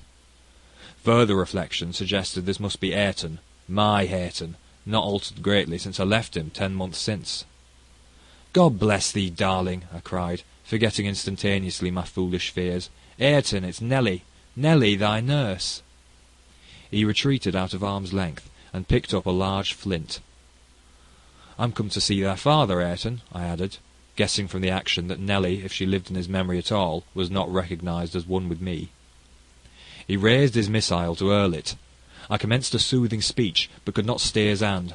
The stone struck my bonnet, and then ensued, from the stammering lips of the little fellow, a string of curses, which, whether he comprehended them or not, were delivered with practised emphasis, and distorted his baby features into a shocking expression of malignity. You may be certain this grieved more than angered me. Fit to cry, I took an orange from my pocket, and offered to propitiate him. He hesitated, then snatched it from my hold, as if he fancied I only intended to tempt and disappoint him. I showed him another, keeping it out of his reach. "Who has taught you these fine words, my bairn?" I inquired. "The curate." "Damn the curate and thee! Give me that," he replied. "Tell us where you got your lessons, and you shall have it," said I. "Who's your master?" "Devil Daddy," was his answer. "And what do you learn from Daddy?" I continued. He jumped at the fruit. I raised it higher. "What does he teach you?" I asked. "Naught," said he, "but to keep out his gate. Daddy cannot bide me, because I swear at him." "Ah, and the devil teaches you to swear at Daddy?" I observed. "Aye, nay," he drawled. "Who, then?" "Heathcliff." I asked if he liked Mr. Heathcliff. "Aye," he answered again. Desiring to have his reasons for liking him, I could only gather the sentences, "I know, he pays Dad back what he gives to me. He curses Daddy for cursing me. He says I mun do as I will." "And the curate does not teach you to read and write, then?" I pursued. "No, I was told the curate should have his teeth dashed out his throat if he stepped over the threshold. Heathcliff had promised that." I put the orange in his hand, and bade him tell his father that a woman called Nelly Dean was waiting to speak with him, by the garden gate. He went up the walk and entered the house, but instead of Hindley, Heathcliff appeared on the door-stones, and I turned directly and ran down the road as hard as I ever could race, making no halt till I gained the guide-post, and feeling as scared as if I had raised a goblin. This is not much connected with Miss Isabella's affair. except that it urged me to resolve further on mounting vigilant guard and doing my utmost to check the spread of such bad influences at the Grange, even though I should wake a domestic storm by thwarting Mrs. Linton's pleasure. The next time Heathcliff came, my young lady chanced to be feeding some pigeons in the court. She had never spoken a word to her sister-in-law for 3 days, but she had likewise dropped her fretful complaining, and we found it a great comfort. Heathcliff had not the habit of bestowing a single unnecessary civility on Miss Linton, I knew. Now, as soon as he beheld her, his first precaution was to take a sweeping survey of the house front. I was standing by the kitchen window, but I drew out of sight. He then stepped across the pavement to her, and said something. She seemed embarrassed, and desirous of getting away. To prevent it, he laid his hand on her arm. She averted her face. He apparently put some question which she had no mind to answer. There was another rapid glance at the house, and supposing himself unseen, the scoundrel had the impudence to embrace her. "Judas! Traitor!" I ejaculated. "You are an hypocrite too, aren't you? A deliberate deceiver." "Who is Nelly?" said Catherine's voice at my elbow. I had been over-intent on watching the pair outside to mark her entrance. "Your worthless friend," I answered warmly. "The sneaking rascal yonder. Ah, he has caught a glimpse of us. He is coming in. I wonder will he have the art to find a plausible excuse for making love to Miss, when he told you he hated her." Mrs. Linton saw Isabella tear herself free and run into the garden, and a minute after Heathcliff opened the door. I couldn't withhold some loose to my indignation, but Catherine angrily insisted on silence, and threatened to order me out of the kitchen if I dared to be so presumptuous as to put in my insolent tongue. "To hear you, people might think you were the mistress," she cried. "You want setting down in your right place. Heathcliff, what are you about raising this stir? I said you must let Isabella alone. I beg you will, unless you're tired of being received here, and wish Linton to draw the bolts against you." "God forbid that he should try," answered the black villain. I detested him just then. "God keep him meek and patient. Every day I grow madder after sending him to heaven." "Hush," said Catherine, shutting the inner door. "Don't vex me. Why have you disregarded my request? Did she come across you on purpose?" "What is it to you?" he growled. "I have a right to kiss her, if she chooses, and you have no right to reject. I'm not your husband. You needn't be jealous of me." "I'm not jealous of you," replied the mistress. "I'm jealous for you. Clear your face. You shan't scowl at me. If you like Isabella, you shall marry her. But do you like her? Tell the truth, Heathcliff. There, you won't answer. I'm certain you don't." "And would Mr. Linton approve of his sister marrying that man?" I inquired. "Mr. Linton should approve," returned my lady, decisively. "He might spare himself the trouble," said Heathcliff. "I could do as well without his approbation. And as to you, Catherine, I have a mind to speak a few words now while we are at it. I want you to be aware that I know you have treated me infernally. Infernally! Do you hear? And if you flatter yourself that I don't perceive it, you are a fool. And if you think I can be consoled by sweet words, you are an idiot. And if you fancy I'll suffer unrevenged, I'll convince you of the contrary in a very little while. Meantime, thank you for telling your sister-in-law's secret. I swear I'll make the most of it. And stand you aside." "What new phase of his character is this?" exclaimed Mrs. Linton in amazement. "I've treated you infernally, and you'll take your revenge. How will you take it, ungrateful brute? How have I treated you infernally?" I seek no revenge on you," replied Heathcliff, less vehemently. "That's not the plan. The tyrant grinds down his slaves, and they don't turn against him. They crush those beneath them. You are welcome to torture me to death for your amusement, only allow me to amuse myself a little in the same style, and refrain from insult as much as you are able. Having levelled my palace, don't erect a hovel and complacently admire your own charity in giving me that for a home.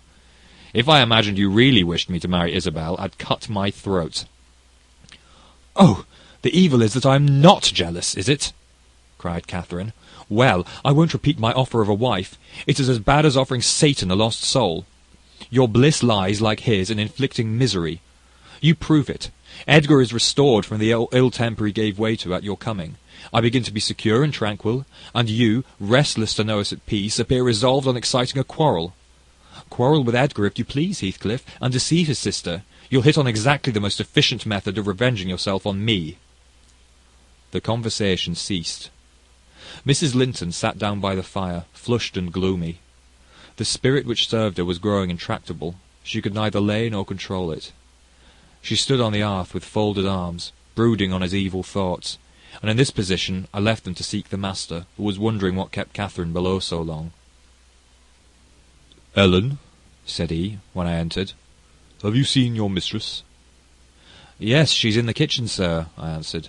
"She's sadly put out by Mr. Heathcliff's behaviour, and indeed I do think it's time to arrange his visits on another footing. There's harm in being too soft, and now it's come to this." And I related the scene in the court, and as near as I dared, the whole subsequent dispute. I fancied it could not be very prejudicial to Mrs. Linton, unless she made it so afterwards, by assuming the defensive for her guest. Edgar Linton had difficulty in hearing me to the close. His first words revealed that he did not clear his wife of blame. "This is insufferable," he exclaimed. "It is disgraceful that she should own him for a friend, and force his company on me.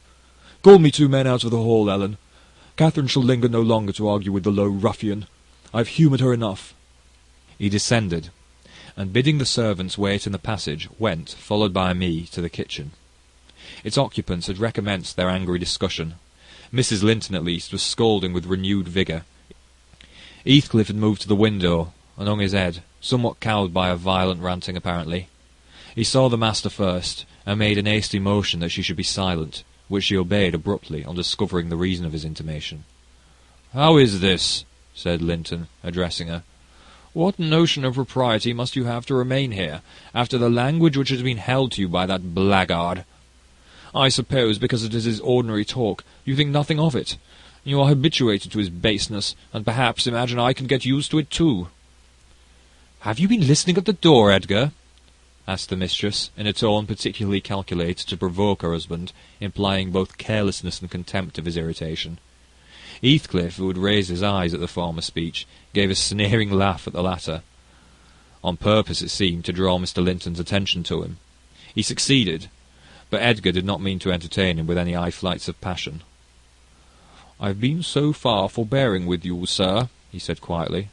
"Not that I was ignorant of your miserable, degraded character, but I felt you were only partly responsible for that. And Catherine wishing to keep up your acquaintance, I acquiesced, foolishly. Your presence is a moral poison that would contaminate the most virtuous. For that cause, and to prevent worse consequences, I shall deny you hereafter admission into this house, and give notice now that I require your instant departure. 3 minutes' delay will render it involuntary and ignominious." Heathcliff measured the height and breadth of the speaker with an eye full of derision. "Cathy, this lamb of yours threatens like a bull," he said. "It is in danger of splitting its skull against my knuckles. By God! Mr. Linton, I'm mortally sorry that you are not worth knocking down." My master glanced towards the passage, and signed me to fetch the men. He had no intention of hazarding a personal encounter. I obeyed the hint, but Mrs. Linton, suspecting something, followed, and when I attempted to call them, she pulled me back, slamming the door to and locked it. "Fair means," said she, in answer to her husband's look of angry surprise. "If you have not the courage to attack him, make an apology, or allow yourself to be beaten. It will correct you of feigning more valour than you possess. No, I'll swallow the key before you shall get it. I'm delightfully rewarded for my kindness to each. After constant indulgence of one's weak nature and the other's bad one, I earn for thanks 2 samples of blind ingratitude, stupid to absurdity. Edgar, I was defending you and yours, and I wish Heathcliff may flog you sick for daring to think an evil thought of me." It did not need the medium of a flogging to produce that effect on the master. He tried to wrest the key from Catherine's grasp, and for safety she flung it into the hottest part of the fire, whereupon Mr. Edgar was taken with a nervous trembling, and his countenance grew deadly pale. For his life he could not avert that excess of emotion. Mingled anguish and humiliation overcame him completely. He leant on the back of a chair and covered his face. "Oh, heavens! In old days this would win you knighthood!" exclaimed Mrs. Linton. "We are vanquished! We are vanquished! Heathcliff would as soon lift a finger at you as the king would march his army against a colony of mice. Cheer up! You shan't be hurt. Your type is not a lamb. It's a sucking leveret." "I wish you the joy of the milk-blooded coward, Cathy," said her friend. "I compliment you on your taste, and that is the slavering, shivering thing you preferred to me. I would not strike him with my fist, but I'd kick him with my foot, and experience considerable satisfaction. Is he weeping, or is he going to faint for fear?" The fellow approached and gave the chair on which Linton rested a push. He'd better have kept his distance. My master quickly sprang erect and struck him full on the throat, a blow that would have levelled a slighter man. It took his breath for a minute, and while he choked, Mr. Linton walked out by the back door into the yard, and from thence to the front entrance. "There, you've done with coming here," cried Catherine. "Get away now. He'll return with a brace of pistols and 6 assistants. If he did overhear us, of course he'd never forgive you. You've played me an ill turn, Heathcliff. But go, make haste. I'd rather see Edgar at bay than you." "Do you suppose I'm going with that blow burning in my gullet?" he thundered. "By hell, no! I'll crush his ribs in like a rotten hazelnut before I cross the threshold. If I don't floor him now, I shall murder him sometime, so as you value his existence, let me get at him." "He is not coming," I interposed, framing a bit of a lie. "There's the coachman and the 2 gardeners. You'll surely not want to be thrust into the road by them. Each has a bludgeon, and master will very likely be watching from the parlour windows to see that they fulfil his orders." The gardeners and the coachman were there, but Linton was not with them. They had already entered the court. Heathcliff, on the second thought, resolved to avoid a struggle against 3 underlings. He seized the poker, smashed the lock from the inner door, and made his escape as they tramped in. Mrs. Linton, who was very much excited, bade me accompany her upstairs. She did not know my share in contributing to the disturbance, and I was anxious to keep her in ignorance. "I'm nearly distracted, Nelly," she exclaimed, throwing herself on the sofa. "1,000 smiths' hammers are beating in my head.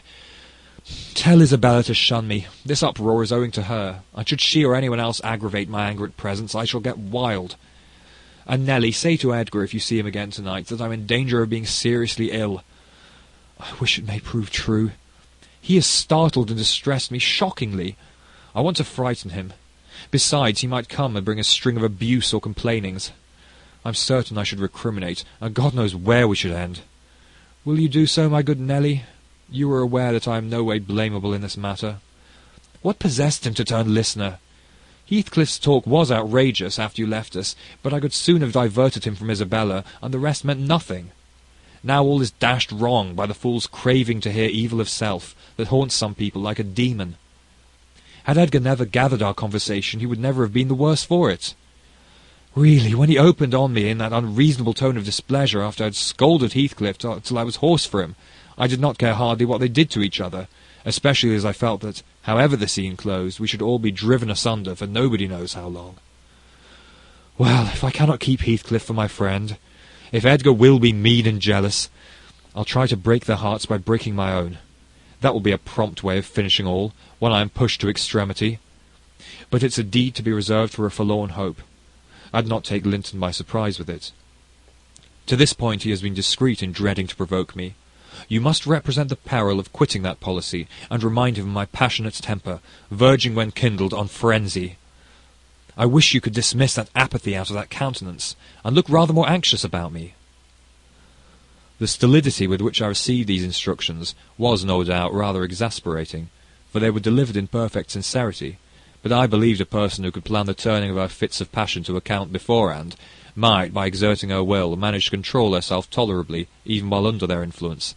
I did not wish to frighten her husband, as she said, and multiply his annoyances for the purpose of serving her selfishness. Therefore I said nothing when I met the master coming towards the parlour, but I took the liberty of turning back to listen whether they would resume their quarrel together. He began to speak first. "Remain where you are, Catherine," he said, without any anger in his voice, but with much sorrowful despondency. "I shall not stay. I am neither come to wrangle nor be reconciled. But I wish just to learn whether, after this evening's events, you intend to continue your intimacy with—" "Oh, for mercy's sake," interrupted the mistress, stamping her foot, "for mercy's sake, let us hear no more of it now. Your cold blood cannot be worked into a fever, your veins are full of ice water, but mine are boiling, and the sight of such chillness makes them dance." "To get rid of me, answer my question," persevered Mr. Linton. "You must answer it, and that violence does not alarm me. I have found that you can be as stoical as anyone when you please. Will you give up Heathcliff hereafter, or will you give up me? It is impossible for you to be my friend and his at the same time, and I absolutely require to know which you choose." "I require to be let alone," exclaimed Catherine, furiously. "I demand it. Don't you see I can scarcely stand? Edgar, you leave me." She rang the bell till it broke with a twang. I entered leisurely. It was enough to try the temper of a saint, such senseless wicked rages. There she lay, dashing her head against the arm of the sofa, and grinding her teeth, so you might fancy she would crash them to splinters. Mr. Linton stood looking at her in sudden compunction and fear. He told me to fetch some water. She had no breath for speaking. I brought a glassful, and as she would not drink, I sprinkled it on her face. In a few seconds she stretched herself out stiff, and turned up her eyes, while her cheeks, at once blanched and livid, assumed the aspect of death. Linton looked terrified. "There is nothing in the world the matter," I whispered. I did not want him to yield, though I could not help being afraid in my heart. "She has blood on her lips," he said, shuddering. "Never mind," I answered tartly, and I told him how she had resolved, previous to his coming, on exhibiting a fit of frenzy. I incautiously gave the account aloud, and she heard me, for she started up, her hair flying all over her shoulders, her eyes flashing, the muscles of her neck and arms standing out preternaturally. I made up my mind for broken bones at least, but she only glared about her for an instant, and then rushed from the room. The master directed me to follow. I did, to her chamber door. She hindered me from going further by securing it against me. As she never offered to descend to breakfast next morning, I went to ask whether she would have some carried up. "No," she replied, peremptorily. The same question was repeated at dinner and tea, and again on the morrow after, and received the same answer. Mr. Linton, on his part, spent his time in the library, and did not inquire concerning his wife's occupations. Isabella and he had an hour's interview, during which he tried to elicit from her some sentiment of proper horror for Heathcliff's advances, but he could make nothing of her evasive replies, and was obliged to close the examination unsatisfactorily, adding, however, a solemn warning that if she were so insane as to encourage that worthless suitor, it would dissolve all bonds of relationship between herself and him. Chapter 12.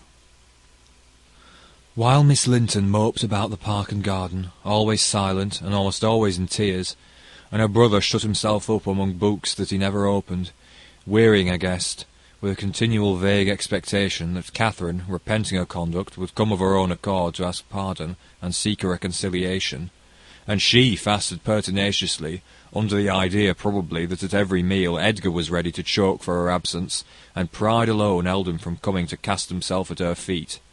I went about my household duties, convinced that the Grange had but one sensible soul in its walls, and that lodged in my body.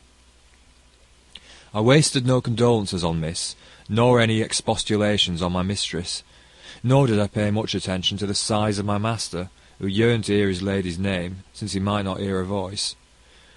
I determined they should come about as they pleased for me, and though it was a tiresomely slow process, I began to rejoice at length in a faint dawn of its progress, as I thought at first. Mrs. Linton, on the third day, unbarred her door, and having finished the water in a pitcher and decanter, desired a renewed supply, and a basin of gruel, for she believed she was dying. That I sent down as a speech meant for Edgar's ears. I believed no such thing, so I kept it to myself, and brought her some tea and dry toast. She ate and drank eagerly, and sank back on her pillow again, clenching her hands and groaning. "Oh, I will die," she exclaimed, "since no one cares anything about me. I wish I had not taken that." Then a good while after I heard her murmur, "No, I'll not die. He'll be glad. He does not love me at all. He would never miss me." "Did you want anything, ma'am?" I inquired, still preserving my external composure, in spite of her ghastly countenance and strange exaggerated manner. "What is that apathetic being doing?" she demanded, pushing the thick and tangled locks from her wasted face. "Has he fallen into a lethargy, or is he dead?" "Neither," replied I. "If you mean Mr. Linton, he's tolerably well, I think, though his studies occupy him rather more than they ought. He's continually among his books, since he has no other society." I should not have spoken so if I had known her true condition, but I could not get rid of the notion that she acted a part of her disorder. "Among his books!" she cried, confounded. "And I dying! I on the brink of the grave! My God, does he know how I'm altered?" continued she, staring at a reflection in a mirror hanging against the opposite wall. Is that Catherine Linton? He imagines me in a pet, in play perhaps. Cannot you inform him that it is frightful earnest? Nelly, if it be not too late, as soon as I learn how he feels, I'll choose between these two, either to starve at once, that would be no punishment unless he had a heart, or to recover and leave the country. Are you speaking the truth about him now? Take care. Is he actually so utterly indifferent for my life? Why, ma'am, I answered. The master has no idea of you being deranged, and of course he does not fear that you will let yourself die of hunger. You think not? Can you not tell him I will? She returned. Persuade him. Speak of your own mind. Say you are certain I will. No, you forget, Mrs. Linton, I suggested, that you have eaten some food with a relish this evening, and tomorrow you will perceive its good effects. If I were only sure it would kill him, she interrupted, I'd kill myself directly. These 3 awful nights I've never closed my lids. I've been tormented. I've been haunted, Nelly. But I begin to fancy you don't like me. How strange. I thought though everybody hated and despised each other, they could not avoid loving me. And they've all turned to enemies in a few hours. They have. I'm positive the people have. How dreary to meet death surrounded by their cold faces. Isabella, terrified and repelled, afraid to enter the room. It would be so dreadful to watch Catherine go, and Edgar standing solemnly by to see it over, then offering prayers of thanks to God for restoring peace in his house, and going back to his books. What in the name of all that feels has he to do with books when I am dying? She could not bear the notion which I had put into her head of Mr. Linton's philosophical resignation. Tossing about, she increased her feverish bewilderment to madness, and tore the pillow with her teeth, then raising herself up all burning, desired that I would open the window. We were in the middle of winter, the wind blew strong from the north-east, and I objected. Both the expressions flitting over her face and the changes of her moods began to alarm me terribly, and brought to my recollection her former illness, and the doctor's injunction that she should not be crossed. A minute previously she was violent. Now, supported on one arm, and not noticing my refusal to obey her, she seemed to find childish diversion in pulling the feathers from the rents she had just made, and ranging them on the sheet according to their different species. Her mind had strayed to other associations. "That's a turkey's," she murmured to herself, "and this is a wild duck's, and this is a pigeon's. Ah, they put pigeons' fellows in the pillows. No wonder I couldn't die. Let me take care to throw it on the floor when I lie down. And here is a moorcock's, and this, oh, I should know it among 1,000, it's a lapwing's. Bonny bird, wheeling over our heads in the middle of the moor. It wanted to get to its nest, for the clouds had touched the swells, and it felt rain coming. This feather was picked up from the heath. The bird was not shot.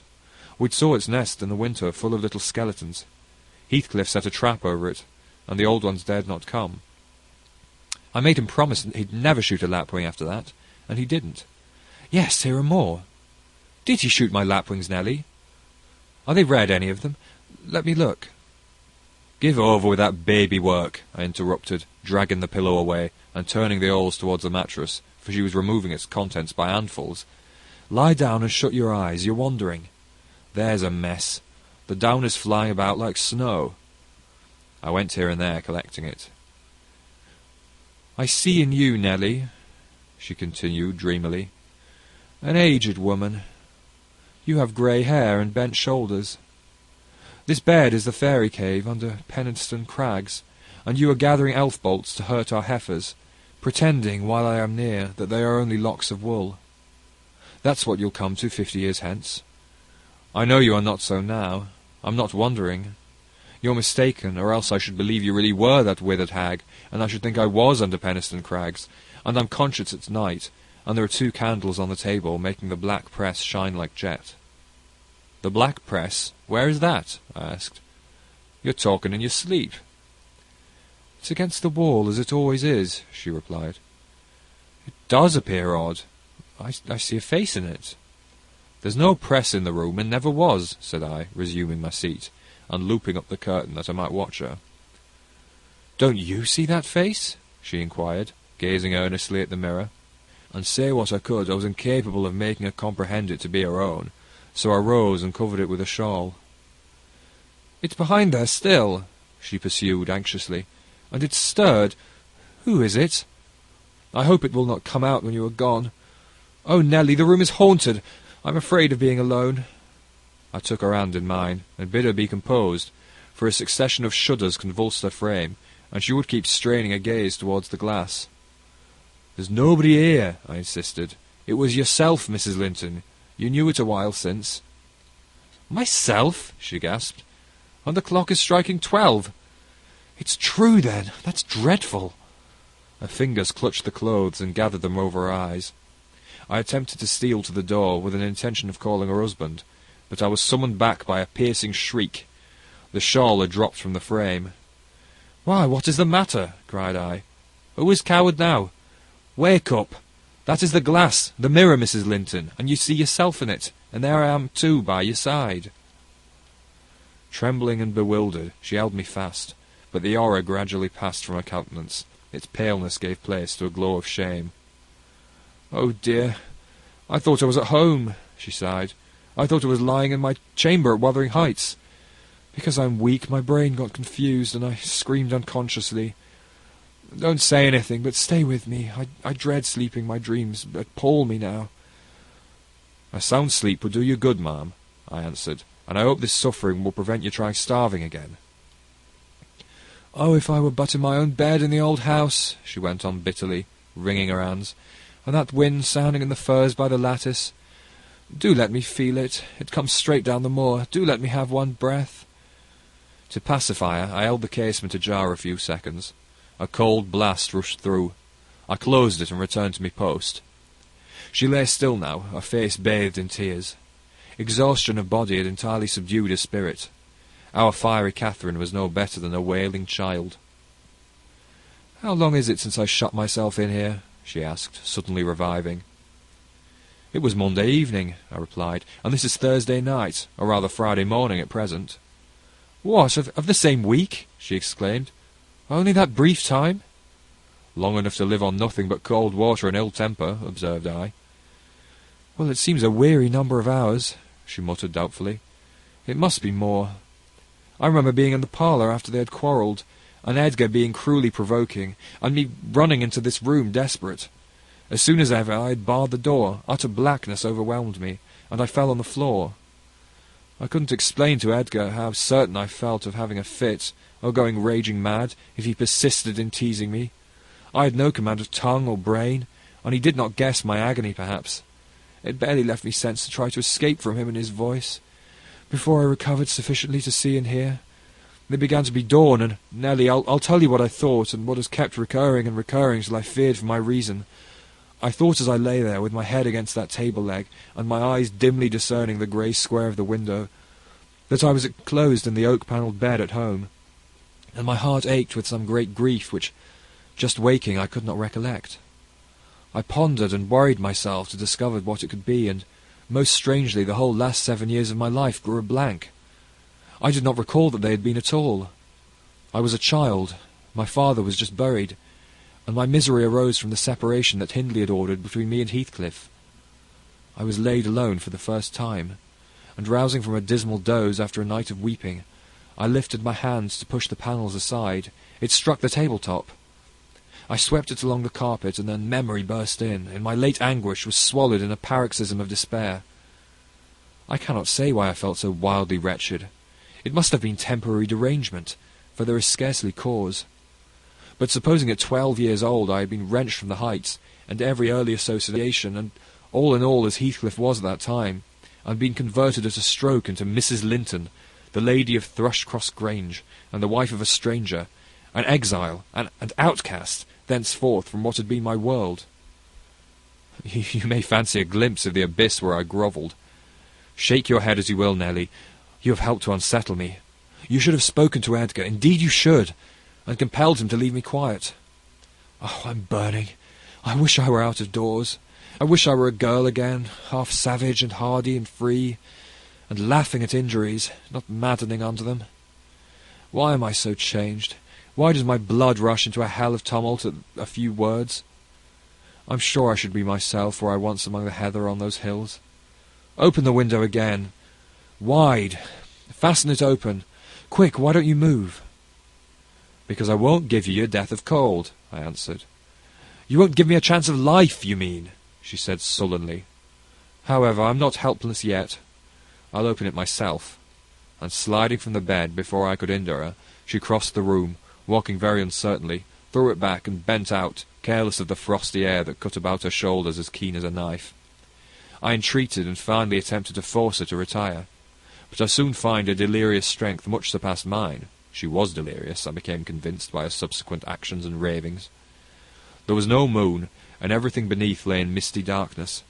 Not a light gleamed from any house. Far or near, all had been extinguished long ago, and those at Wuthering Heights were never visible. Still she asserted she caught their shining. "Look!" she cried eagerly. "That's my room with the candle in it, and the trees swaying before it. And the other candle is in Joseph's garret. Joseph sits up late, doesn't he? He's waiting till I come home that he may lock the gate. Well, he'll wait a while yet. It's a rough journey, and a sad heart to travel it, and we must pass by Gimmerton Kirk to go that journey. We've braved its ghosts often together, and dared each other to stand among the graves and ask them to come. But, Heathcliff, if I dare you now, will you venture? If you do, I'll keep you. I'll not lie there by myself. They may bury me 12 feet deep and throw the church down over me, but I won't rest till you are with me. I never will." She paused, and resumed with a strange smile. "He's considering. He'd rather I'd come to him. Find a way, then. Not through that kirkyard. You are slow. Be content. You always followed me." Perceiving it vain to argue against her insanity, I was planning how I could reach something to wrap about her without quitting my hold of herself, for I could not trust her alone by the gaping lattice, when, to my consternation, I heard the rattle of the door-handle, and Mr. Linton entered. He had only then come from the library, and in passing through the lobby had noticed our talking, and been attracted by curiosity or fear to examine what it signified at that late hour. "Oh, sir," I cried, checking the exclamation rising to his lips at the sight which met him, and the bleak atmosphere of the chamber. "My poor mistress is ill, and she quite masters me. I cannot manage her at all. Pray come and persuade her to go to bed. Forget your anger, for she's hard to guide any way but her own." "Catherine ill?" he said, hastening to us. "Shut the window, Ellen. Catherine, why—" He was silent. The haggardness of Mrs. Linton's appearance smote him speechless, and he could only glance from her to me in horrified astonishment. "She's been fretting here," I continued, "and eating scarcely anything, and never complaining. She would admit none of us till this evening, and so we couldn't inform you of her state, as we were not aware of it ourselves. But it is nothing." I felt I uttered my explanations awkwardly. The master frowned. "It is nothing, is it, Ellen Dean?" he said sternly. "You shall account more clearly for keeping me ignorant of this." And he took his wife in his arms, and looked at her with anguish. At first she gave him no glance of recognition. He was invisible to her abstracted gaze. The delirium was not fixed, however. Having weaned her eyes from contemplating the outer darkness, by degrees she centred her attention on him, and discovered who it was that held her. "Ah, you are come, are you, Edgar Linton?" said she, with angry animation. "You are one of those things that are ever found when least wanted, and when you are wanted, never. I suppose we shall have plenty of lamentations now. I see we shall, but they can't keep me from my narrow home out yonder, my resting place, where I'm bound before spring is over. There it is, not among the Lintons, mind, under the chapel roof, but in the open air with a headstone, and you may please yourself whether you go to them or come to me." "Catherine, what have you done?" commenced the master. "Am I nothing to you any more? Do you love that wretched Heath—" "Hush!" cried Mrs. Linton. "Hush this moment! You mention that name, and I end the matter instantly by a spring from the window. What you touch at present you may have, but my soul will be on that hilltop before you lay hands on me again. I don't want you, Edgar. I'm past wanting you. Return to your books. I'm glad you possess a consolation, for all you had in me is gone." "Her mind wanders, sir," I interposed. "She's been talking nonsense the whole evening, but let her have quiet and proper attendance, and she'll rally. Hereafter we must be cautious how we vex her." "I desire no further advice from you," answered Mr. Linton. "You knew your mistress's nature, and you encouraged me to harass her, and not to give me one hint of how she has been these 3 days. It was heartless. Months of sickness could not cause such a change." I began to defend myself, thinking it too bad to be blamed for another's wicked waywardness. "I knew Mrs. Linton's nature to be headstrong and domineering," cried I, "but I didn't know that you wished to foster a fierce temper. I didn't know that, to humour her, I should wink at Mr. Heathcliff. I performed the duty of a faithful servant in telling you, and I got a faithful servant's wages. Well, it will teach me to be careful next time. Next time you may gather intelligence for yourself." "The next time you bring a tale to me you shall quit my service, Ellen Dean," he replied. "You'd rather hear nothing about it, I suppose, then, Mr. Linton," said I. "Heathcliff has your permission to come a-courting to Miss, and to drop in at every opportunity your absence offers, on purpose to poison the mistress against you." Confused as Catherine was, her wits were alert to plying our conversation. "Ah, Nelly has played traitor!" she exclaimed passionately. "Nelly is my hidden enemy. You witch! So you do seek elf bolts to hurt us. Let me go, and I'll make her rue. I'll make her howl a recantation." A maniac's fury kindled under her brows. She struggled desperately to disengage herself from Linton's arms. I felt no inclination to tarry the event, and resolving to seek medical aid on my own responsibility, I quitted the chamber. In passing the garden to reach the road, at a place where a bridle hook is driven into the wall, I saw something white moving irregularly, evidently by another agent than the wind. Notwithstanding my hurry, I stayed to examine it, lest ever after I should have the conviction impressed on my imagination that it was a creature of the other world. My surprise and perplexity were great on discovering, by touch more than vision, Miss Isabella's Springer, Fanny, suspended by a handkerchief, and nearly at its last gasp. I quickly released the animal, and lifted it into the garden. I had seen it follow its mistress upstairs when she went to bed, and wondering how much it could have got out there, and what mischievous person had treated it so.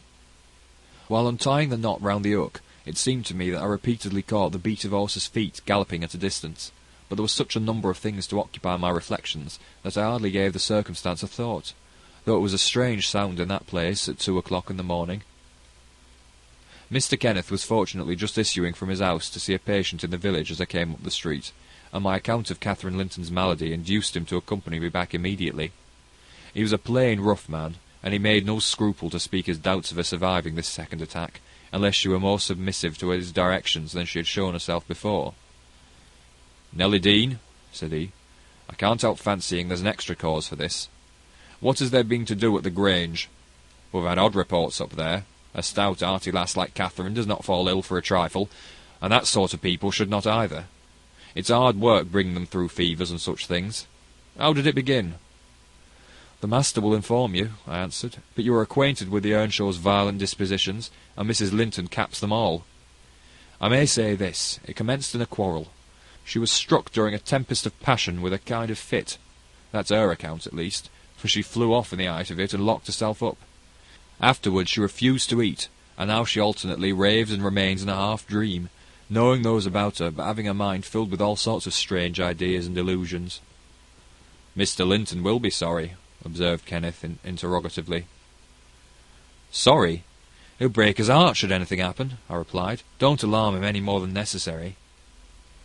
"Well, I told him to beware," said my companion, "and he must bide the consequences of neglecting my warning. Hasn't he been intimate with Mr. Heathcliff lately?"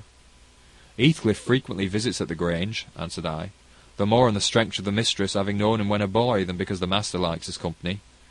At present he's discharged from the trouble of calling, owing to some presumptuous aspirations after Miss Linton which he manifested. I hardly think he'll be taken in again." "And does Miss Linton turn a cold shoulder on him?" was the doctor's next question.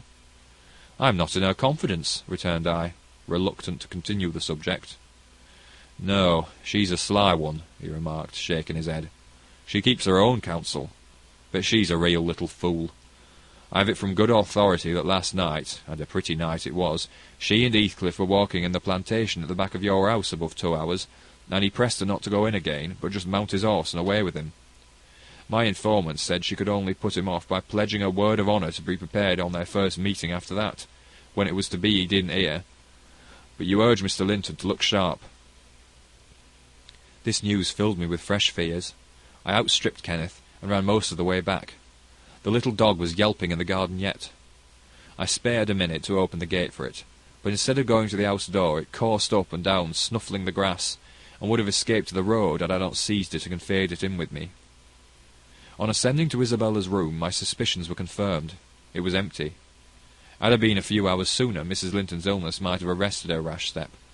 But what could be done now? There was a bare possibility of overtaking them if pursued instantly. I could not pursue them, however, and I dared not rouse the family, and fill the place with confusion. Still less unfold the business to my master, absorbed as he was in his present calamity, and having no heart to spare for a second grief. I saw nothing for it but to hold my tongue, and suffer matters to take their course, and Kenneth being arrived, I went with a badly composed countenance to announce him. Catherine lay in a troubled sleep. Her husband had succeeded in soothing the excess of frenzy. He now hung over her pillow, watching every shade and every change of her painfully expressive features. The doctor, on examining the case for himself, spoke hopefully to him of its having a favourable termination, if we could only preserve around her perfect and constant tranquillity. To me he signified the threatening danger was not so much death as permanent alienation of intellect. I did not close my eyes that night, nor did Mr. Linton, indeed. We never went to bed, and the servants were all up long before the usual hour, moving through the house with stealthy tread, and exchanging whispers as they encountered each other in their vocations. Every one was active but Miss Isabella, and they began to remark how sound she slept. Her brother, too, asked if she had risen, and seemed impatient for her presence, and hurt that she showed so little anxiety for her sister-in-law. I trembled lest he should send me to call her, but I was spared the pain of being the first proclaimant of her flight. One of the maids, a thoughtless girl, who had been on early errand to Gimmerton, came panting upstairs, open-mouthed, and dashed into the chamber, crying, "Oh, dear, dear! What mun we have next? Master, master, our young lady!" "Hold your noise!" cried I hastily, enraged at her clamorous manner. "Speak lower, Mary. What is the matter?" said Mr. Linton. "What ails your young lady?" "She's gone! She's gone! Yon Heathcliff's run off with you!" gasped the girl. "That's not true!" exclaimed Linton, rising in agitation. "It cannot be! How has the idea entered your head? Ellen Dean, go and seek her. It is incredible. It cannot be." As he spoke, he took the servant to the door, and repeated his demand to know her reasons for such an assertion. "Why, I met on the road a lad that fetches milk here," she stammered, "and he asked whether we weren't in trouble at the Grange. I thought he met for Mrs. Sickness, so I answered yes. Then says he, 'There's somebody gone after him, I guess.' I stared. He saw I knew nought about it, and he told how a gentleman and a lady had stopped to have a horse's shoe fastened at a blacksmith's shop 2 miles out of Gimmerton, and not very long after midnight, and how the blacksmith's lass had got up to spy as who they were. She knew them both directly, and she noticed the man. Heathcliff it was. She felt certain nobody could be mistaken besides, put her sovereign in her father's hand for payment. The lady had a cloak about her face, but having desired a sup of water, while she drank it fell back, and she saw her very plain. Heathcliff held both bridles as they rode on, and set the faces from the village, and went as fast as the rough roads would let them. The lass said nothing to her father, but she told it all over Gimmerton this morning." I ran and peeped for form's sake into Isabella's room, confirming, when I returned, the servant's statement.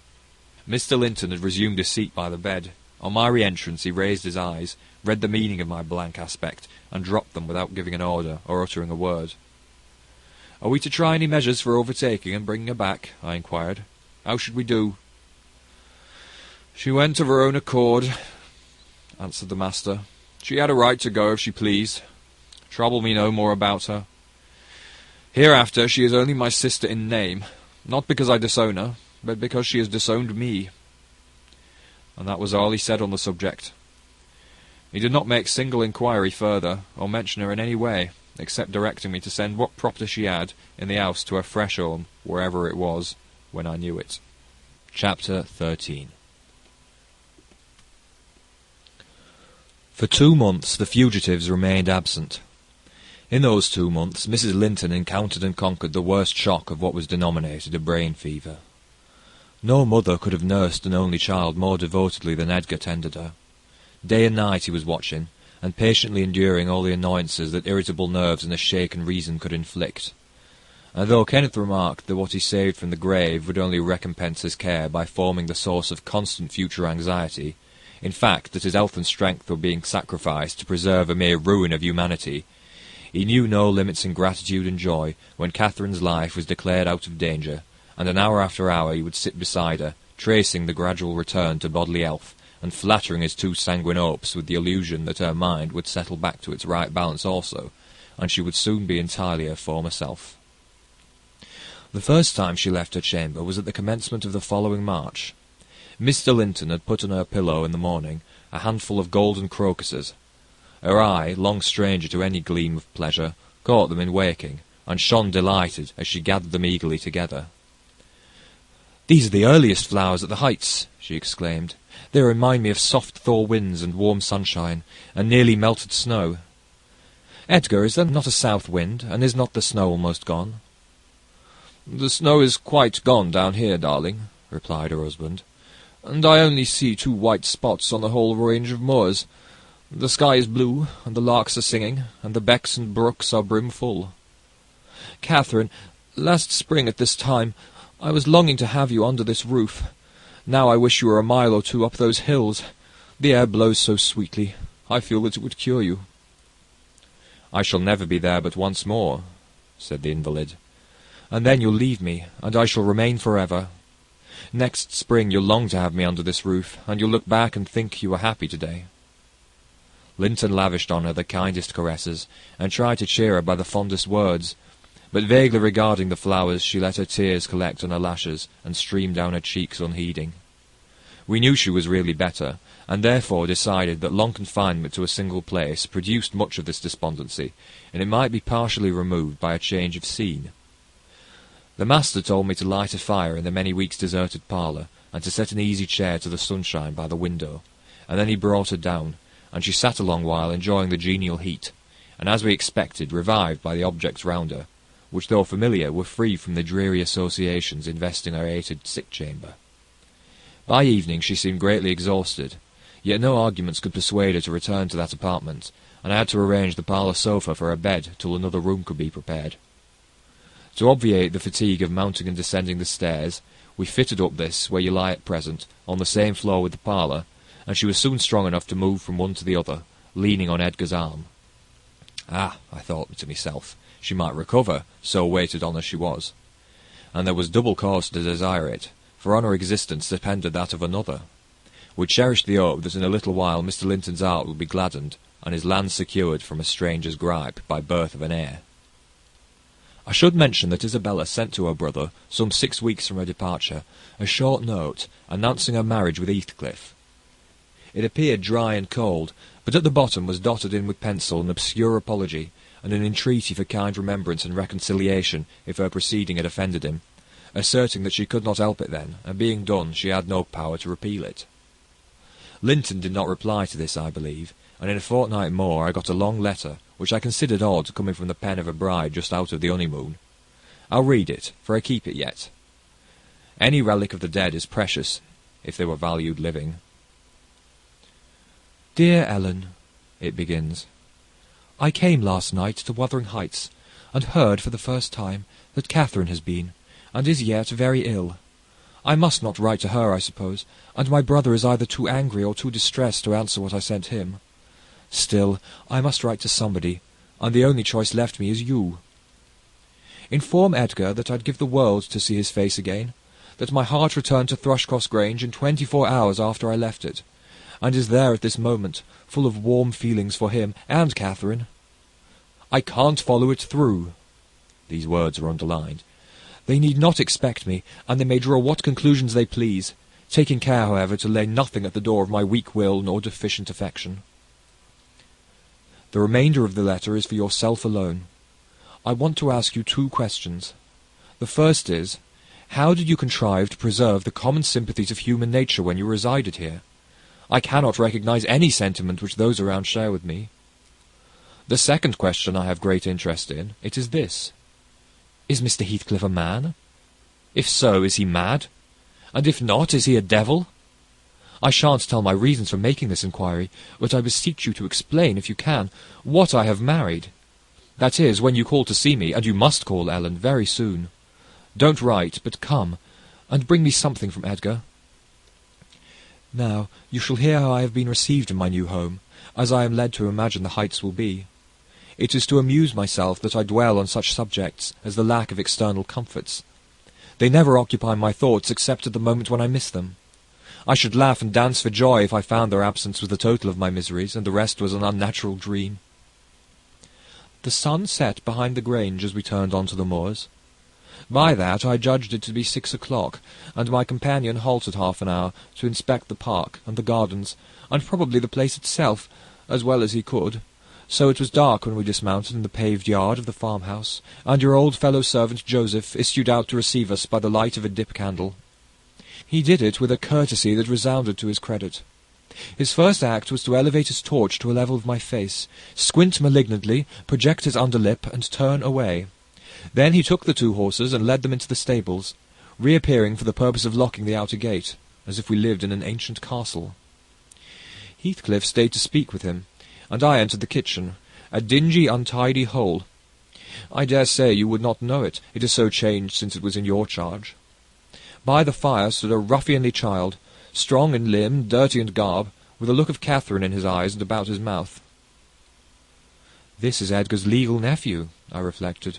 Mine, in a manner. I must shake hands, and, yes, I must kiss him. It is right to establish a good understanding at the beginning. I approached, and attempting to take his chubby fist, said, "How do you do, my dear?" He replied in a jargon I did not comprehend. "Shall you and I be friends, Hareton?" was my next essay at conversation. An oath and a threat to set Throttler on me if I did not fray him off rewarded my perseverance.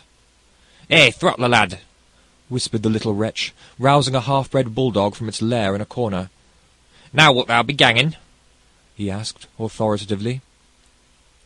Love for my life urged a compliance. I stepped over the threshold to wait till the others should enter.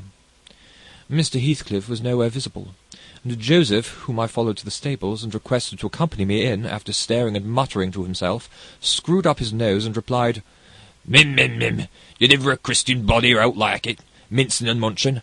How can I tell what you say?" "I say, I wish you to come with me into the house," I cried, thinking him deaf, yet highly disgusted at his rudeness. "None o' me, I'm getting something else to do," he answered, and continued his work, moving his lantern jaws meanwhile, and surveying my dress and countenance, the former a great deal too fine, but the latter, I'm sure, as sad as he could desire, with sovereign contempt. I walked round the yard, and through a wicket to another door, at which I took the liberty of knocking, in hopes some more civil servant might show himself. After a short suspense, it was opened by a tall, gaunt man, without neckerchief, and otherwise extremely slovenly. His features were lost in masses of shaggy hair that hung on his shoulders, and his eyes, too, were like a ghostly Catherine's, with all their beauty annihilated. "What's your business here?" he demanded grimly. "Who are you?" "My name was Isabella Linton," I replied. "You've seen me before, sir. I'm lately married to Mr. Heathcliff, and he has brought me here, I suppose, by your permission." "Is he come back, then?" asked the hermit, glaring like a hungry wolf. "Yes, we came back just now," I said, "but he left me by the kitchen door, and when I would have gone in, your little boy played sentinel over the place, and frightened me off by the help of a bulldog."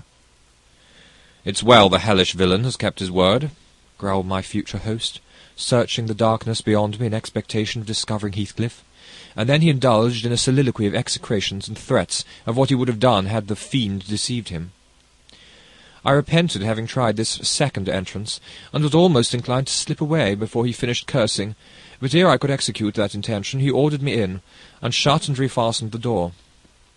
There was a great fire, and that was all the light in the huge apartment, whose floor had grown a uniform grey, and the once brilliant pewter dishes, which used to attract my gaze when I was a girl, partook of a similar obscurity, created by tarnish and dust.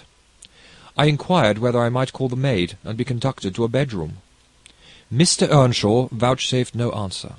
He walked up and down, with his hands in his pockets, apparently quite forgetting my presence, and his abstraction was evidently so deep, and his whole aspect so misanthropical, that I shrank from disturbing him again. "You'll not be surprised, Ellen, at my feeling particularly cheerless, seated in worse than solitude on that inhospitable hearth, and remembering that 4 miles distant lay my delightful home, containing the only people I loved on earth, and there might as well be the Atlantic to part us instead of those 4 miles. I could not overpass them. I questioned with myself, where must I turn for comfort? And, mind, don't tell Edgar or Catherine. Above every sorrow beside, this rose preeminent, despair at finding nobody who could or would be my ally against Heathcliff. I had sought shelter at Wuthering Heights, almost gladly, because I was secured by that arrangement from living alone with him. But he knew the people we were coming amongst, and he did not fear their intermeddling. I sat and thought a doleful time. The clock struck 8 and 9, and still my companion paced to and fro, his head bent on his breast and perfectly silent, unless a groan or a bitter ejaculation forced itself out at intervals. I listened to detect a woman's voice in the house, and filled the interim with wild regrets and dismal anticipations, which at last spoke audibly in irrepressible sighing and weeping. I was not aware how openly I grieved, till Earnshaw halted opposite in his measured walk, and gave me a stare of newly awakened surprise. Taking advantage of his recovered attention, I exclaimed, "I'm tired with my journey, and I want to go to bed. Where is the maid-servant? Direct me to her, she won't come to me." "We have none," he answered. "You must wait on yourself." "Where must I sleep, then?" I sobbed. I was beyond regarding self-respect, weighed down by fatigue and wretchedness. "Joseph will show you Heathcliff's chamber," said he. "Open that door, he's in there." I was going to obey, but he suddenly arrested me, and added in the strangest tone, "Be so good as to turn your lock, and draw your bolt. Don't omit it." "Well," I said, "but why, Mr. Earnshaw?" I did not relish the notion of deliberately fastening myself in with Heathcliff. "Look here," he replied, pulling from his waistcoat a curiously constructed pistol, having a double-edged spring knife attached to the barrel. "That's a great tempter to a desperate man, is it not? I cannot resist going up with this every night and trying his door. If once I find it open, he's done for. I do it invariably, even though the minute before I have been recalling 100 reasons that should make me refrain. It is some devil that urges me to thwart my own schemes by killing him. You fight against that devil for love as long as you may. When the time comes, not all the angels in heaven shall save him." I surveyed the weapon inquisitively. A hideous notion struck me, how powerful I should be possessing such an instrument.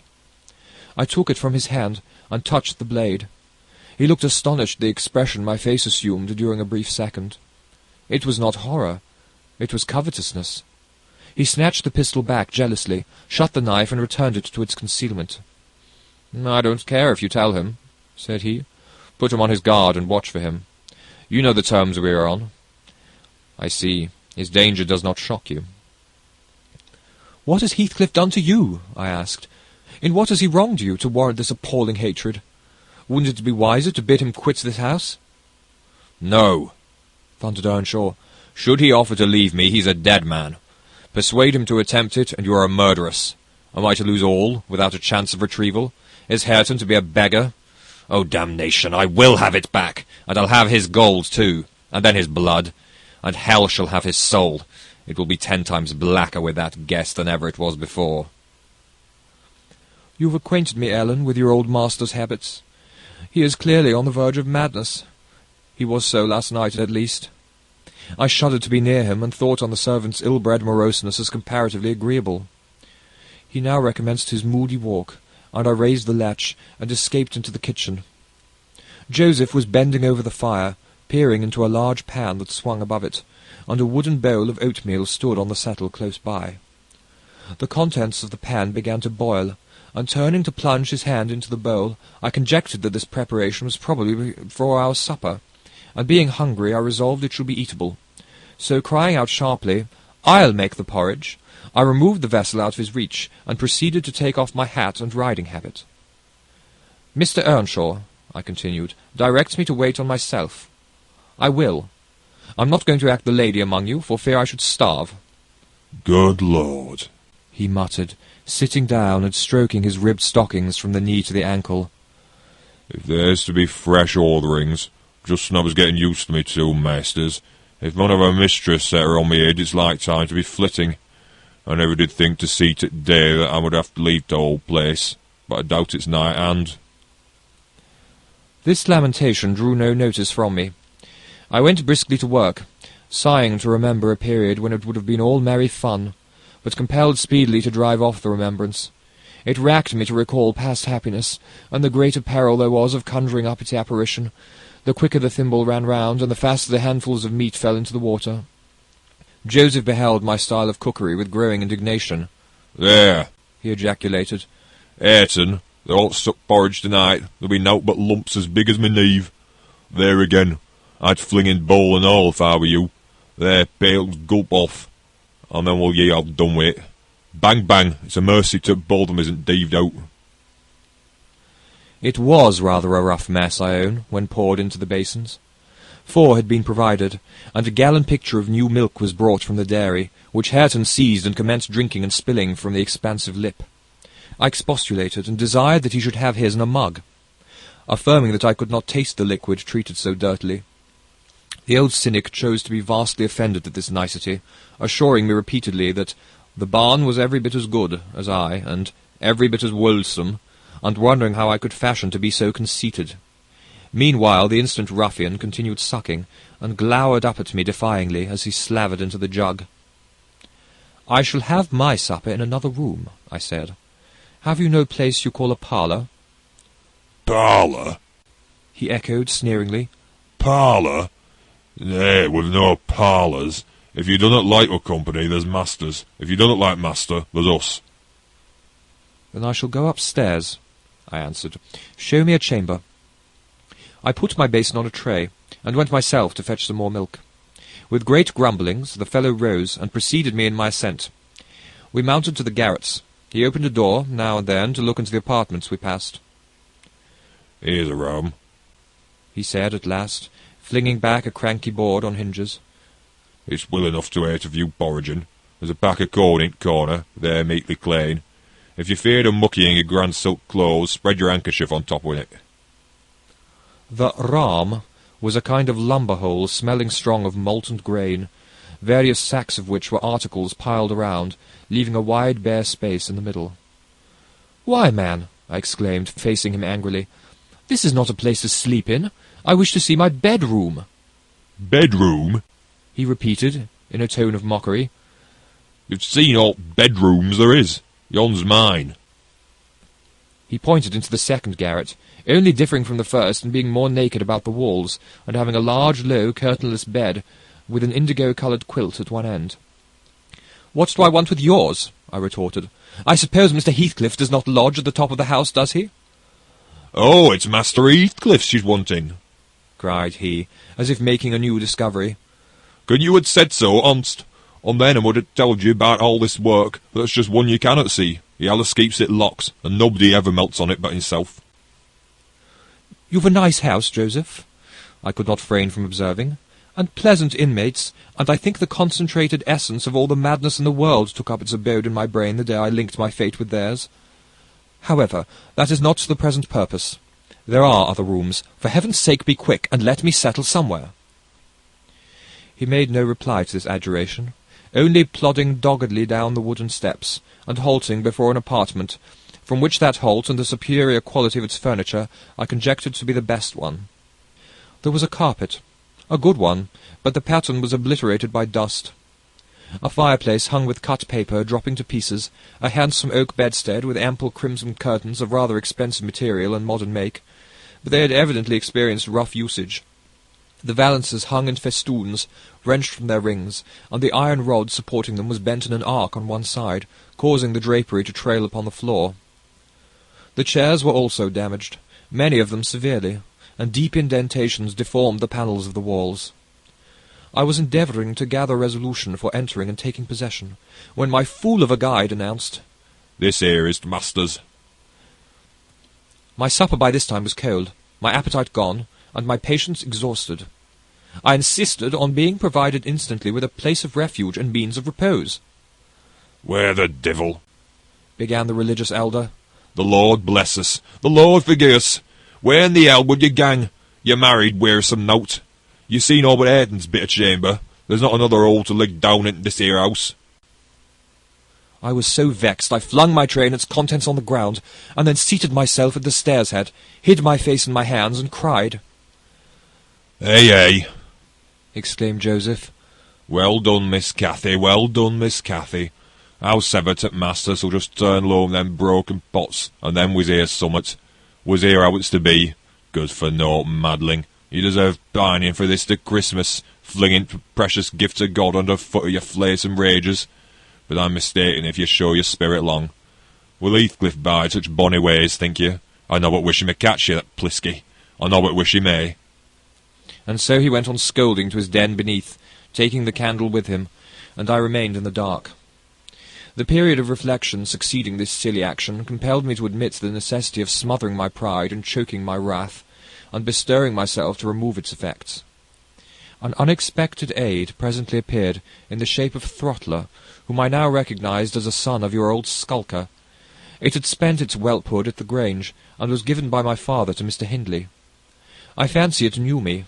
It pushed its nose against mine by way of salute, and then hastened to devour the porridge, while I groped from step to step, collecting the shattered earthenware, and drying the spatters of milk from the banister with my pocket-handkerchief. Our labours were scarcely over when I heard Earnshaw's tread in the passage. My assistant tucked in his tail and pressed to the wall. I stole into the nearest doorway. The dog's endeavour to avoid him was unsuccessful, as I guessed by a scutter downstairs, and a prolonged piteous yelping. I had better luck. He passed on, entered his chamber, and shut the door. Directly after Joseph came up with Hareton to put him to bed, I had found shelter in Hareton's room, and the old man, on seeing me, said, "There's room for both you and your pride now, I should think it, ass. It's empty. You may have it all to yourself, and him and Alice makes a third. It's such ill company." Gladly I did take advantage of this intimation, and the minute I flung myself into a chair by the fire, I nodded and slept. My slumber was deep and sweet, though over far too soon. Mr. Heathcliff awoke me. He had just come in, and demanded, in his loving manner, what I was doing there. I told him the cause of my staying up so late, that he had the key of our room in his pocket. The adjective our gave mortal offence. He swore it was not, nor ever should be mine, and but I'll not repeat his language, nor describe his habitual conduct. He is ingenious and unresting in seeking to gain my abhorrence. I sometimes wonder at him with an intensity that deadens my fear, yet I assure you a tiger or a venomous serpent could not rouse terror in me equal to that which he wakens. He told me of Catherine's illness, and accused my brother of causing it, promising that I should be Edgar's proxy in suffering till he could get hold of him. I do hate him. I am wretched. I have been a fool. Beware of uttering one breath of this to anyone at the Grange. I shall expect you every day. Don't disappoint me. Isabella. Chapter 14. As soon as I had perused this epistle, I went to the master, and informed him that his sister had arrived at the Heights, and sent me a letter expressing her sorrow for Mrs. Linton's situation, and her ardent desire to see him, with a wish that he would transmit to her, as early as possible, some token of forgiveness by me. "Forgiveness!" said Linton. "I have nothing to forgive her, Ellen. You may call at Wuthering Heights this afternoon, if you like, and say that I am not angry, but I am sorry to have lost her, especially as I can never think she'll be happy. It is out of the question my going to see her, however. We are eternally divided. And should she really wish to oblige me, let her persuade the villain she has married to leave the country." "And you won't write her a little note, sir?" I asked imploringly. "No," he answered, "it is needless. My communication with Heathcliff's family shall be as sparing as his with mine. It shall not exist." Mr. Edgar's coldness depressed me exceedingly, and all the way from the Grange I puzzled my brains how to put more heart into what he said, when I repeated it, and how to soften his refusal of even a few lines to console Isabella. I dare say she had been on the watch for me since morning.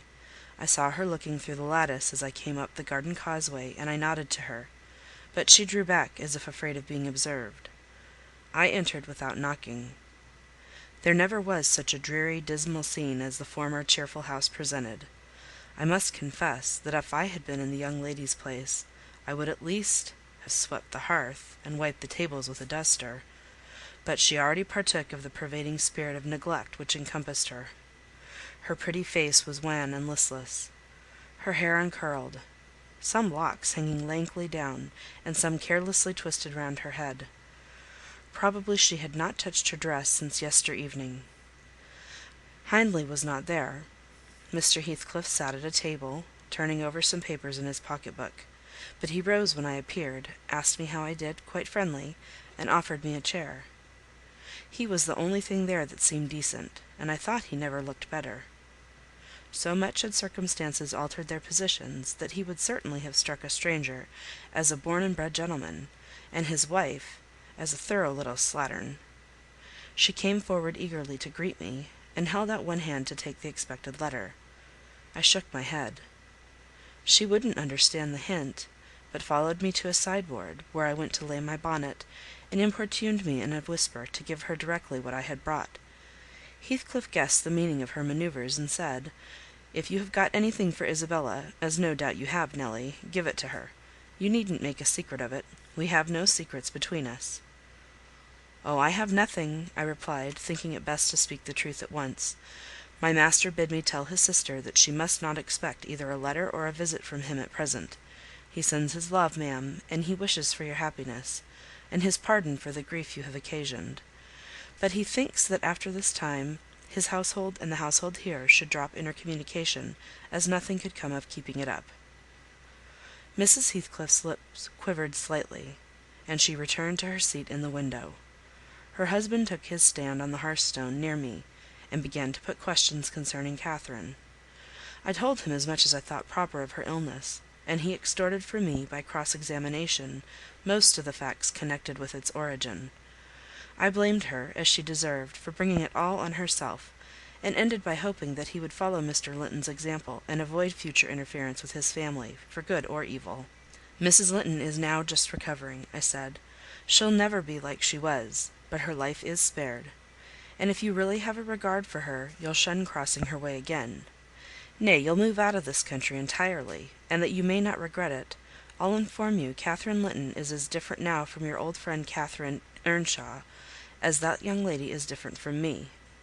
Her appearance is changed greatly, her character much more so, and the person who is compelled of necessity to be her companion will only sustain his affection hereafter by the remembrance of what she once was, by common humanity and a sense of duty."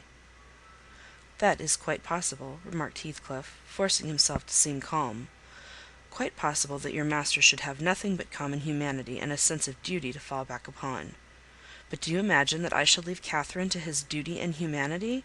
And can you compare my feelings respecting Catherine to his? Before you leave this house, I must exact a promise from you that you'll get me an interview with her. Consent or refuse, I will see her. What do you say?" "I say, Mr. Heathcliff," I replied, "you must not. You never shall through my means.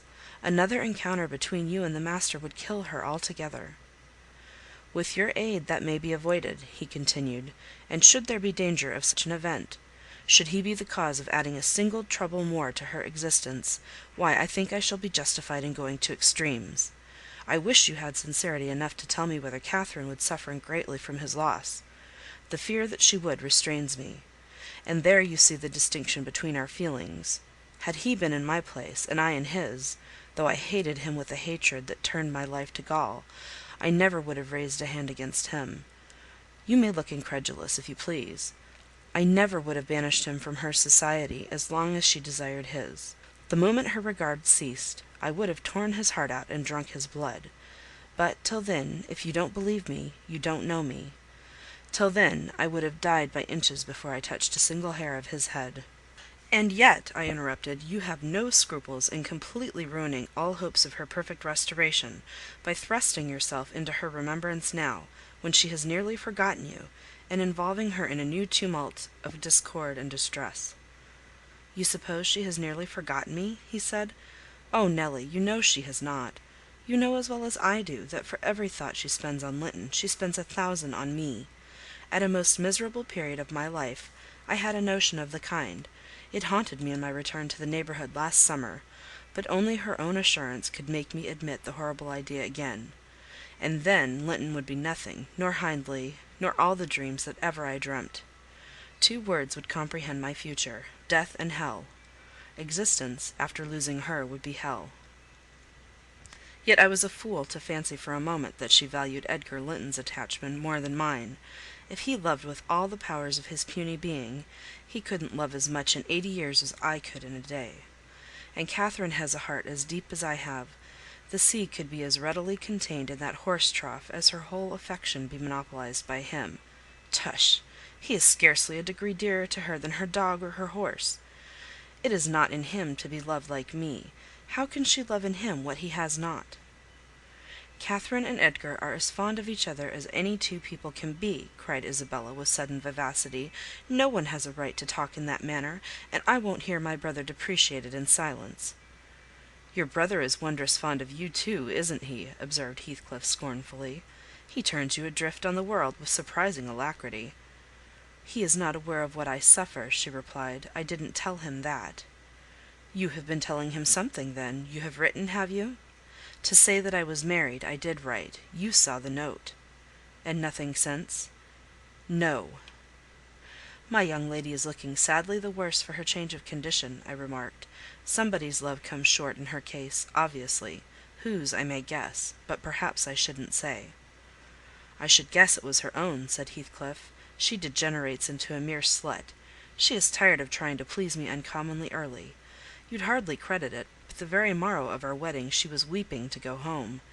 However, she'll suit this house so much the better for not being over nice, and I'll take care she does not disgrace me by rambling abroad." "Well, sir," returned I hope you'll consider that Mrs. Heathcliff is accustomed to being looked after and waited on, and that she has been brought up like an only daughter, whom every one was ready to serve.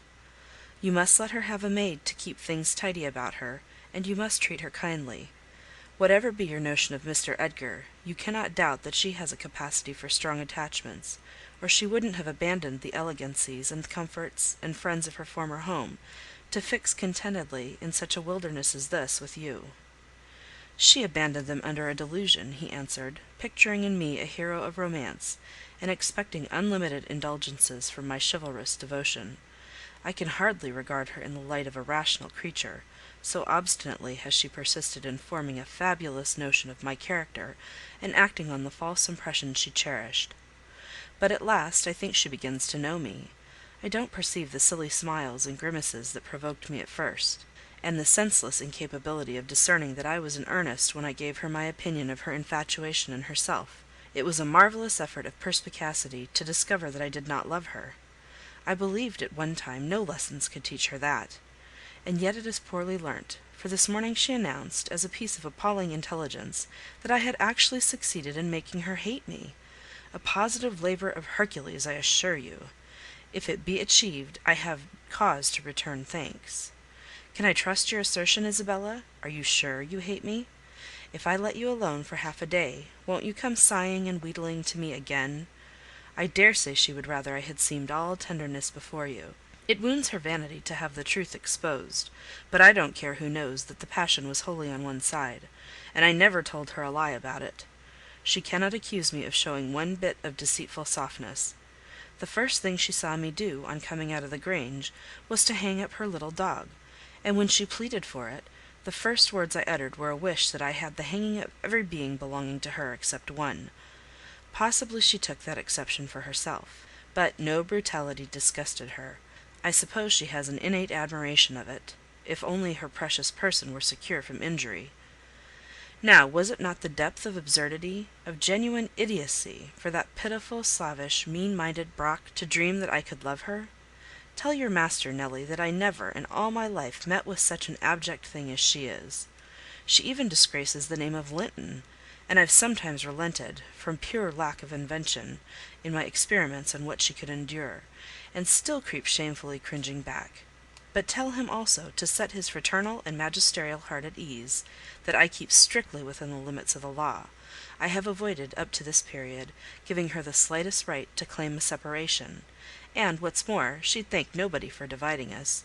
If she desired to go, she might. The nuisance of her presence outweighs the gratification to be derived from tormenting her. "Mr. Heathcliff," said I, "this is the talk of a madman. Your wife, most likely, is convinced that you are mad, and for that reason she has borne with you hitherto.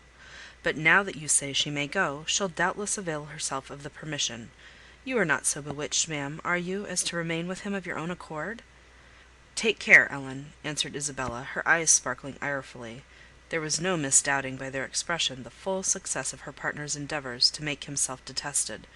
"Don't put faith in a single word he speaks. He's a lying fiend, a monster, and not a human being. I've been told I might leave him before, and I've made the attempt, but I dare not repeat it. Only, Ellen, promise you'll not mention a syllable of his infamous conversation to my brother or Catherine. Whatever he may pretend, he wishes to provoke Edgar to desperation. He says he has married me on purpose to obtain power over him, and he shan't obtain it. I'll die first. I just hope, I pray, that he may forget his diabolical prudence and kill me. The single pleasure I can imagine is to die, or to see him dead." "There, that will do for the present," said Heathcliff. "If you are called upon in a court of law, you'll remember her language, Nelly. And take a good look at that countenance. She's near the point which would suit me. No, you're not fit to be your own guardian, Isabella.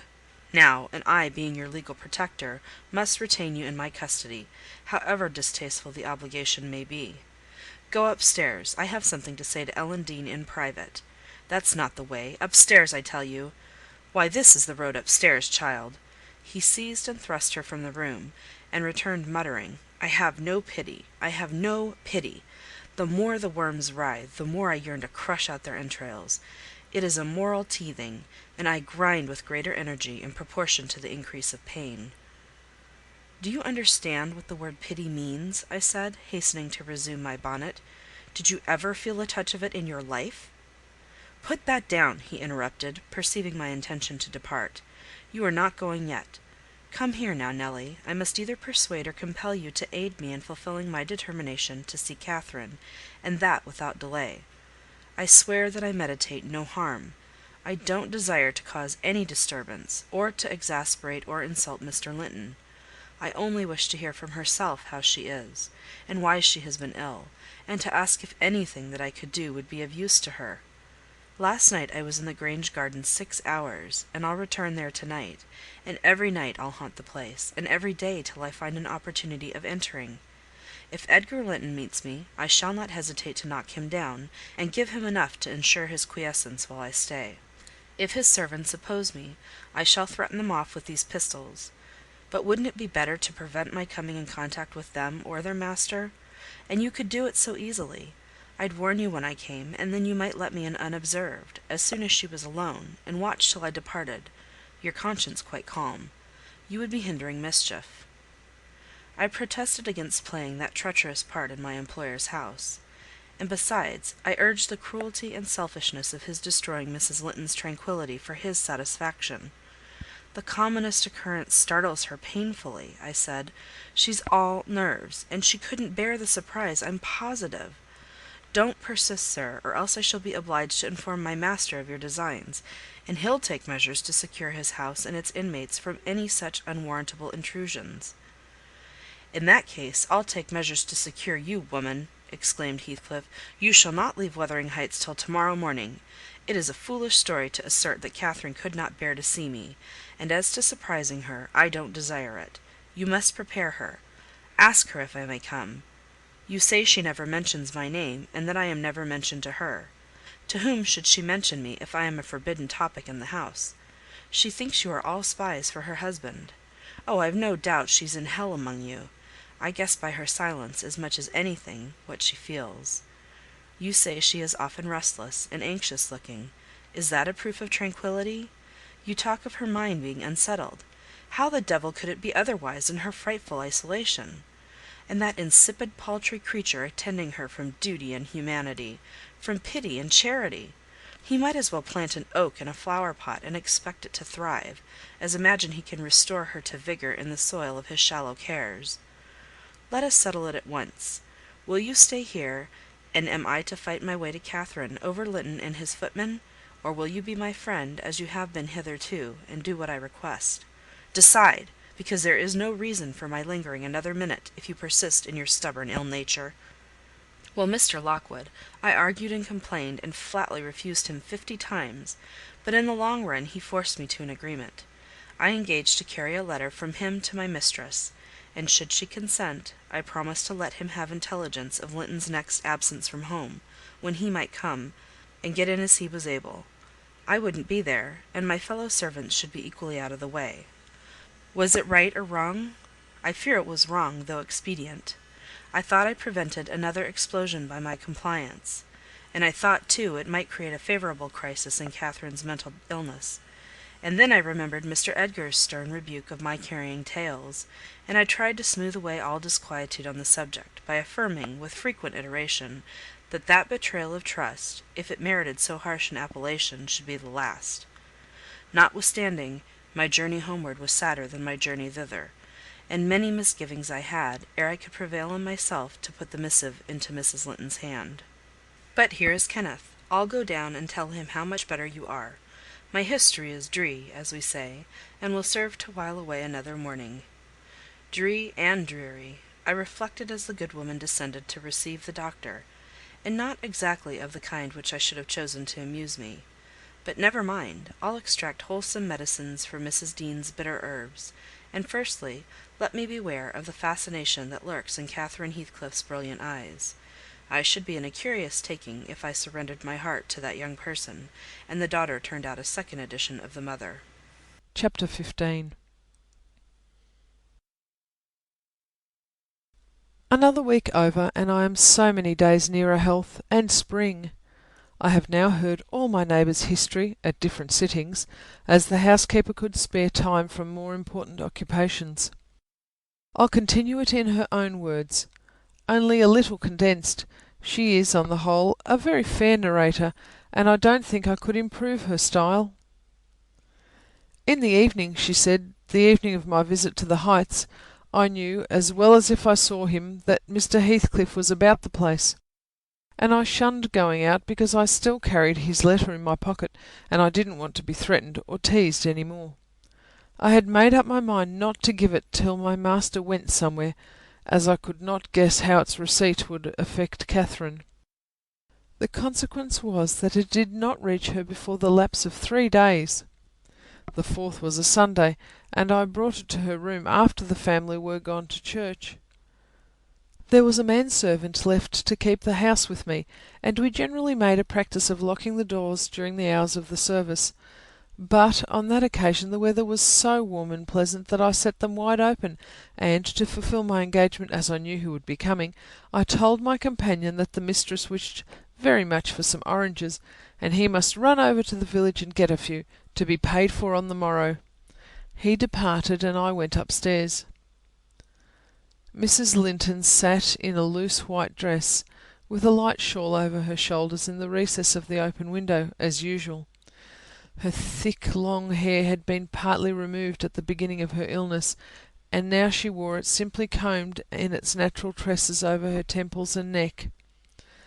Her appearance was altered, as I had told Heathcliff, but when she was calm there seemed unearthly beauty in the change. The flash of her eyes had been succeeded by a dreamy and melancholy softness. They no longer gave the impression of looking at objects around her. They appeared always to gaze beyond, and far beyond. You would have said out of this world. Then the paleness of her face, its haggard aspect having vanished as she recovered flesh, and the peculiar expression arising from her mental state, though painfully suggestive of their causes, added to the touching interest which she awakened, and invariably to me, I know, and to any person who saw her, I should think, refuted more tangible proofs of convalescence, and stamped her as one doomed to decay. A book lay spread on the sill before her, and the scarcely perceptible wind fluttered its leaves at intervals.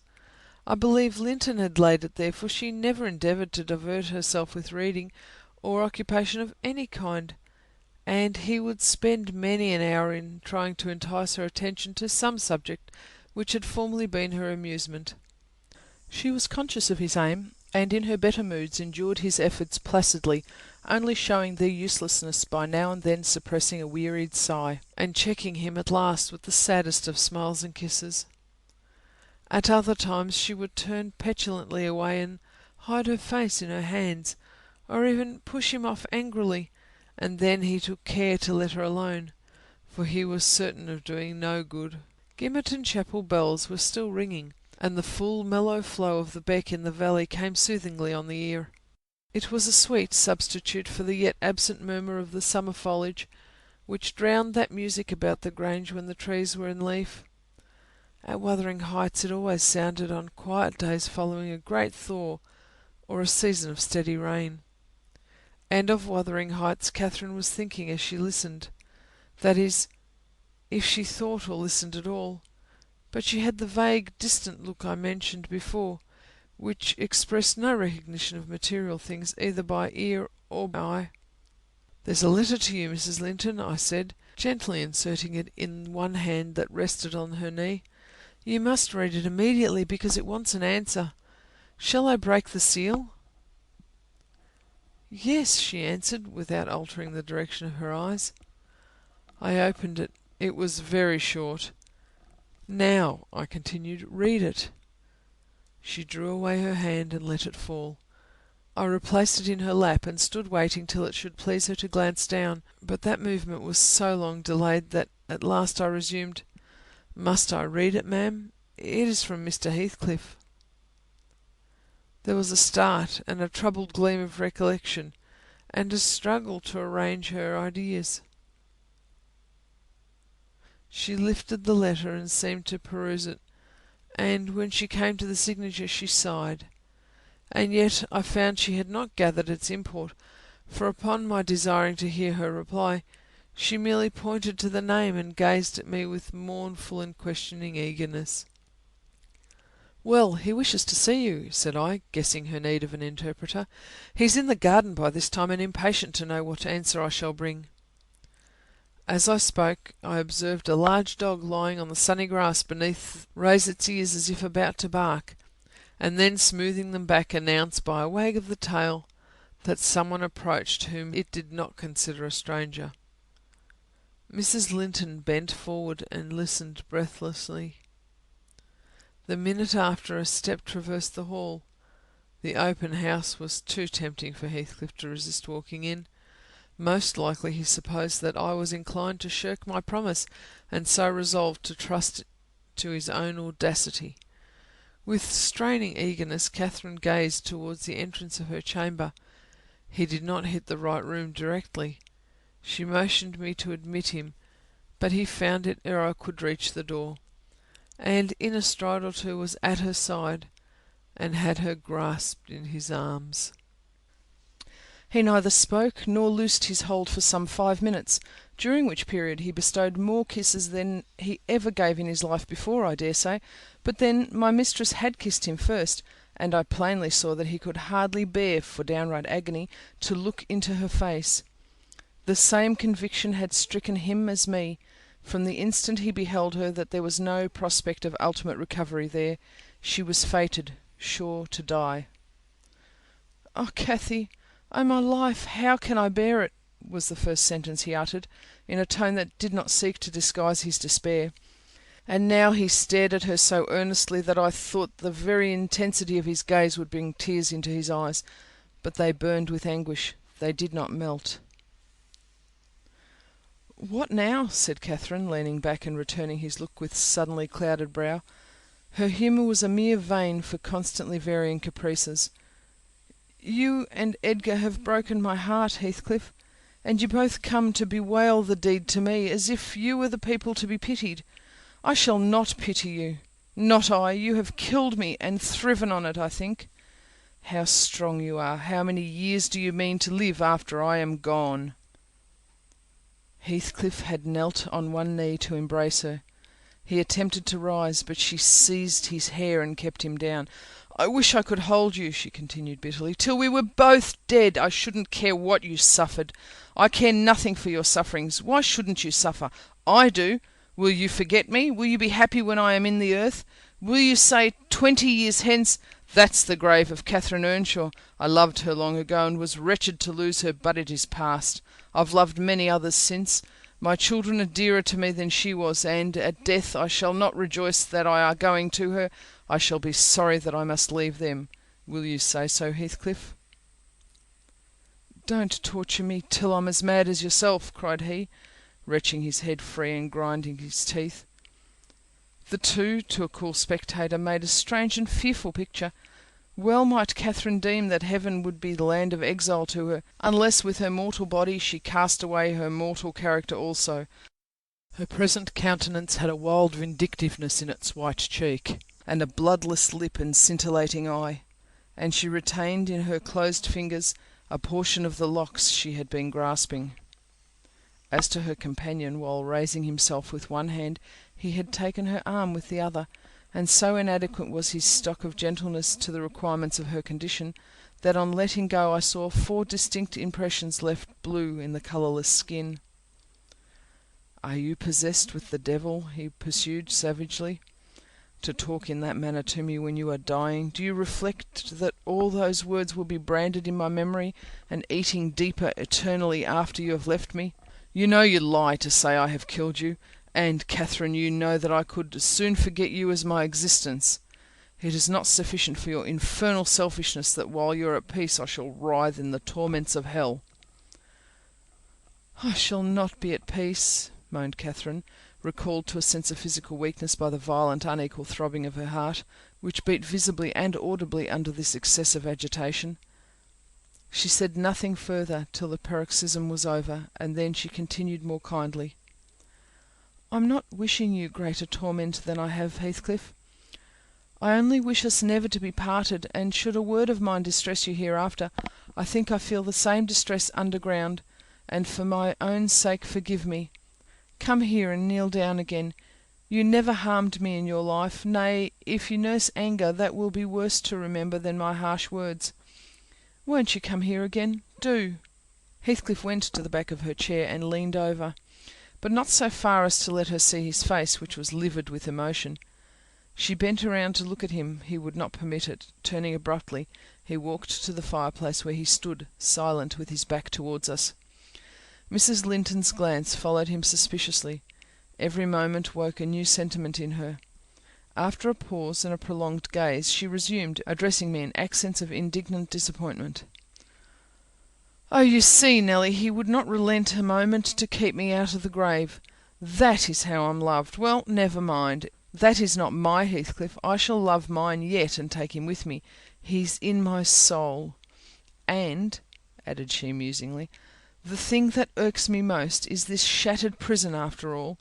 I'm tired of being enclosed here. I'm wearying to escape into that glorious world, and to be always there, not seeing it dimly through tears, and yearning for it through walls of an aching heart, but really with it and in it.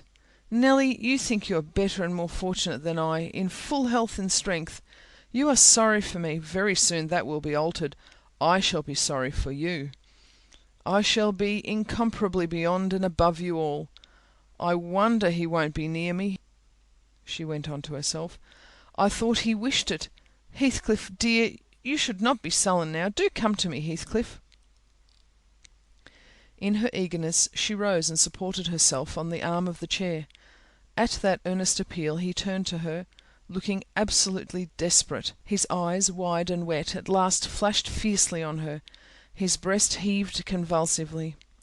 At an instant they held asunder, and then how they met I hardly saw, but Catherine made a spring, and he caught her, and they were locked in an embrace from which I thought my mistress would never be released alive. In fact, to my eyes she seemed directly insensible. He flung himself into the nearest seat, and, on my approaching hurriedly to ascertain if she had fainted, he gnashed at me and foamed like a mad dog, and gathered her to him with greedy jealousy. I did not feel as if I were in the company of a creature of my own species. It appeared that he would not understand, though I spoke to him, so I stood off and held my tongue with great perplexity. A movement of Catherine's relieved me a little presently. She put up her hand to clasp his neck and bring her cheek to his as he held her, while he, in return, covering her with frantic caresses, said wildly, "You teach me how cruel you've been, cruel and false. Why did you despise me? Why did you betray your own heart, Cathy? I have not one word of comfort. You deserve this. You have killed yourself. Yes, you may kiss me and cry, and wring out my kisses and tears. They'll blight you, they'll damn you. You loved me. Then what right had you to leave me? What right? Answer me, for the poor fancy you felt for Linton. Because misery and degradation and death and nothing that God or Satan could inflict would have parted us. You, of your own will, did it. I have not broken your heart. You have broken it, and in breaking it you have broken mine. So much the worse for me that I am strong. Do I want to live? What kind of living will it be when you... Oh God, would you like to live with your soul in the grave?" "Let me alone," sobbed Catherine. "If I've done wrong, I'm dying for it. It is enough. You left me too, but I won't upbraid you. I forgive you. Forgive me." "It is hard to forgive and look at those eyes and feel those wasted hands," he answered. "Kiss me again and don't let me see your eyes. I forgive what you have done to me. I love my murderer, but yours? How can I?" They were silent, their faces hid against each other and washed by each other's tears. At least, I suppose the weeping was on both sides, as it seemed Heathcliff would weep on a great occasion like this. I grew very uncomfortable meanwhile, for the afternoon wore fast away. The man whom I had sent off returned from his errand, and I could distinguish by the shine of the western sun up the valley a concourse thickening outside Gimmerton Chapel porch. "Service is over," I announced. "My master will be here in half an hour." Heathcliff groaned a curse and strained Catherine closer. She never moved. Ere long I perceived a group of the servants passing up the road toward the kitchen wing. Mr. Linton was not far behind, and he opened the gate himself and sauntered slowly up, probably enjoying the lovely afternoon that breathed the softest summer. "Now he is here!" I exclaimed. "For heaven's sake, hurry down. You'll not meet anyone on the front stairs. Do be quick and stay among the trees till he is fairly in." "I must go, Cathy," said Heathcliff, seeking to extricate himself from his companion's arms. "But if I live I'll see you again before you are asleep. I won't stray 5 yards from your window." "You must not go," she answered, holding him as firmly as her strength allowed. "You shall not, I tell you." "For 1 hour," he pleaded earnestly. "Not for 1 minute," she replied. "I must. Linton will be up immediately," persisted the alarmed intruder. He would have risen and unfixed his fingers by the act. She clung fast, gasping. There was mad resolution in her face. "No!" she shrieked. "Oh, don't go! It's the last time. Edgar will not hurt us, Heathcliff. I shall die! I shall die!" "Damn the fool! There he is!" cried Heathcliff, sinking back into his seat. "Hush, my darling, hush, hush, Catherine, I'll stay. If he shot me, so. I'd expire with a blessing on my lips." And there they were fast again. I heard my master mounting the stairs. The cold sweat ran from my forehead. I was horrified. "Are you going to listen to her ravings?" I said passionately. "She does not know what she says. Will you ruin her because she has not wit to help herself? Get up! You could be free instantly. That is the most diabolical deed that you ever did. We are all done for, master, mistress, and servant." I wrung my hands and cried out, and Mr. Linton hastened his step at the noise. In the midst of my agitation I was sincerely glad to observe that Catherine's arms had fallen relaxed and her head hung down. "She's fainted or dead," I thought. "So much the better, for better that she should be dead than lingering a burden and misery maker to all about her." Edgar sprang to his unbidden guest, blanched with astonishment and rage. What he meant to do I cannot tell. However, the other stopped all demonstrations at once by placing the lifeless-looking form in his arms. "Look there," he said. "Unless you be a fiend, help her first, and then you shall speak to me." He walked into the parlour and sat down. Mr. Linton summoned me, and with a great difficulty, and after resorting to many means, we managed to restore her to her sensation. But she was all bewildered. She sighed and moaned and knew nobody. Edgar, in his anxiety for her, forgot her hated friend. I did not. I went at the earliest opportunity and besought him to depart, affirming that Catherine was better, and he should hear from me in the morning how she passed the night. "I shall not refuse to go out of doors," he answered, "but I shall stay in the garden, and Nelly, mind you keep your word tomorrow. I shall be under those larch trees, mind, or I pay another visit whether Linton be in or not." He sent a rapid glance through the half-open door of the chamber, and ascertaining that what I stated was apparently true, delivered the house of his luckless presence. Chapter 16. About 12 o'clock that night was born the Catherine you saw at Wuthering Heights, a puny 7 months child, and 2 hours after the mother died, having never recovered sufficient consciousness to miss Heathcliff or know Edgar. The latter's distraction at his bereavement is a subject too painful to be dwelt on, Its after-effects showed how deep the sorrow sunk. A great addition, in my eyes, was his being left without an heir. I bemoaned that, as I gazed on the feeble orphan, and I mentally abused old Linton for, what was only natural partiality, the securing his estate to his own daughter, instead of his son's. An unwelcomed infant it was, poor thing. It might have wailed out of life, and nobody cared a morsel during those first hours of existence. We redeemed the neglect afterwards, but its beginning was as friendless as its end is likely to be. Next morning, bright and cheerful out of doors, stole softened in through the blinds of the silent room, and suffused the couch and its occupant with a mellow, tender glow. Edgar Linton had his head laid on the pillow and his eyes shut. His young and fair features were almost as deathlike as those of the form beside him, and almost as fixed. But his was the hush of exhausted anguish, and hers of perfect peace. Her brow smooth, her lids closed, her lips wearing the expression of a smile. No angel in heaven could be more beautiful than she appeared. And I partook of the infinite calm in which she lay. My mind was never in a holier frame than while I gazed on that untroubled image of divine rest. I instinctively echoed the words she had uttered a few hours before. Incomparably beyond and above us all, whether still on earth or now in heaven, her spirit is at home with God. I don't know if it be a peculiarity in me, but I am seldom otherwise than happy while watching in the chamber of death, should no frenzied or despairing mourner share the duty with me. I see a repose that neither earth nor hell can break, and I feel an assurance of the endless and shadowless hereafter, the eternity they have entered, where life is boundless in its duration, and love in its sympathy and joy in its fullness. I noticed on that occasion how much selfishness there is even in a love like Mr. Linton's, when he so regretted Catherine's blessed release. To be sure, one might have doubted, after the wayward and impatient existence she had led, whether she merited a haven of peace at last. One might doubt, in seasons of cold reflection, but not then, in the presence of her corpse. It asserted its own tranquillity, which seemed a pledge of equal quiet to its former inhabitant. Do you believe such people are happy in the other world, sir? I'd give a great deal to know. I declined answering Mrs. Dean's question, which struck me as something heterodox. She proceeded.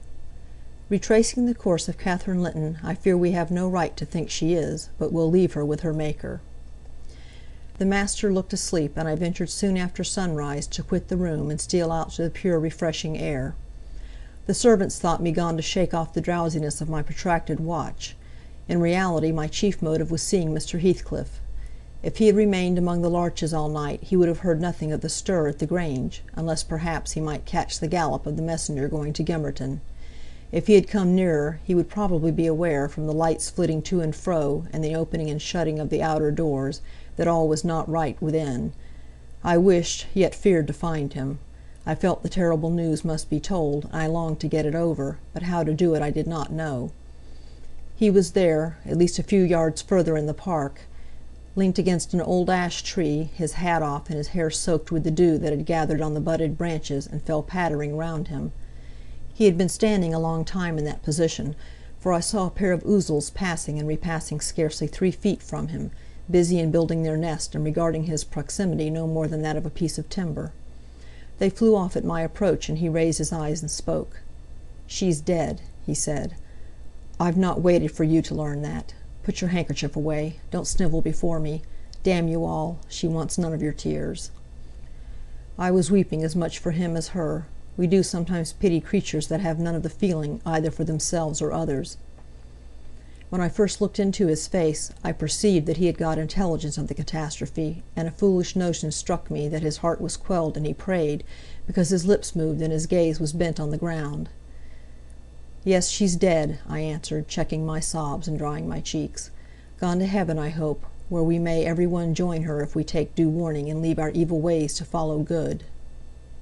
"Did she take due warning, then?" asked Heathcliff, attempting a sneer.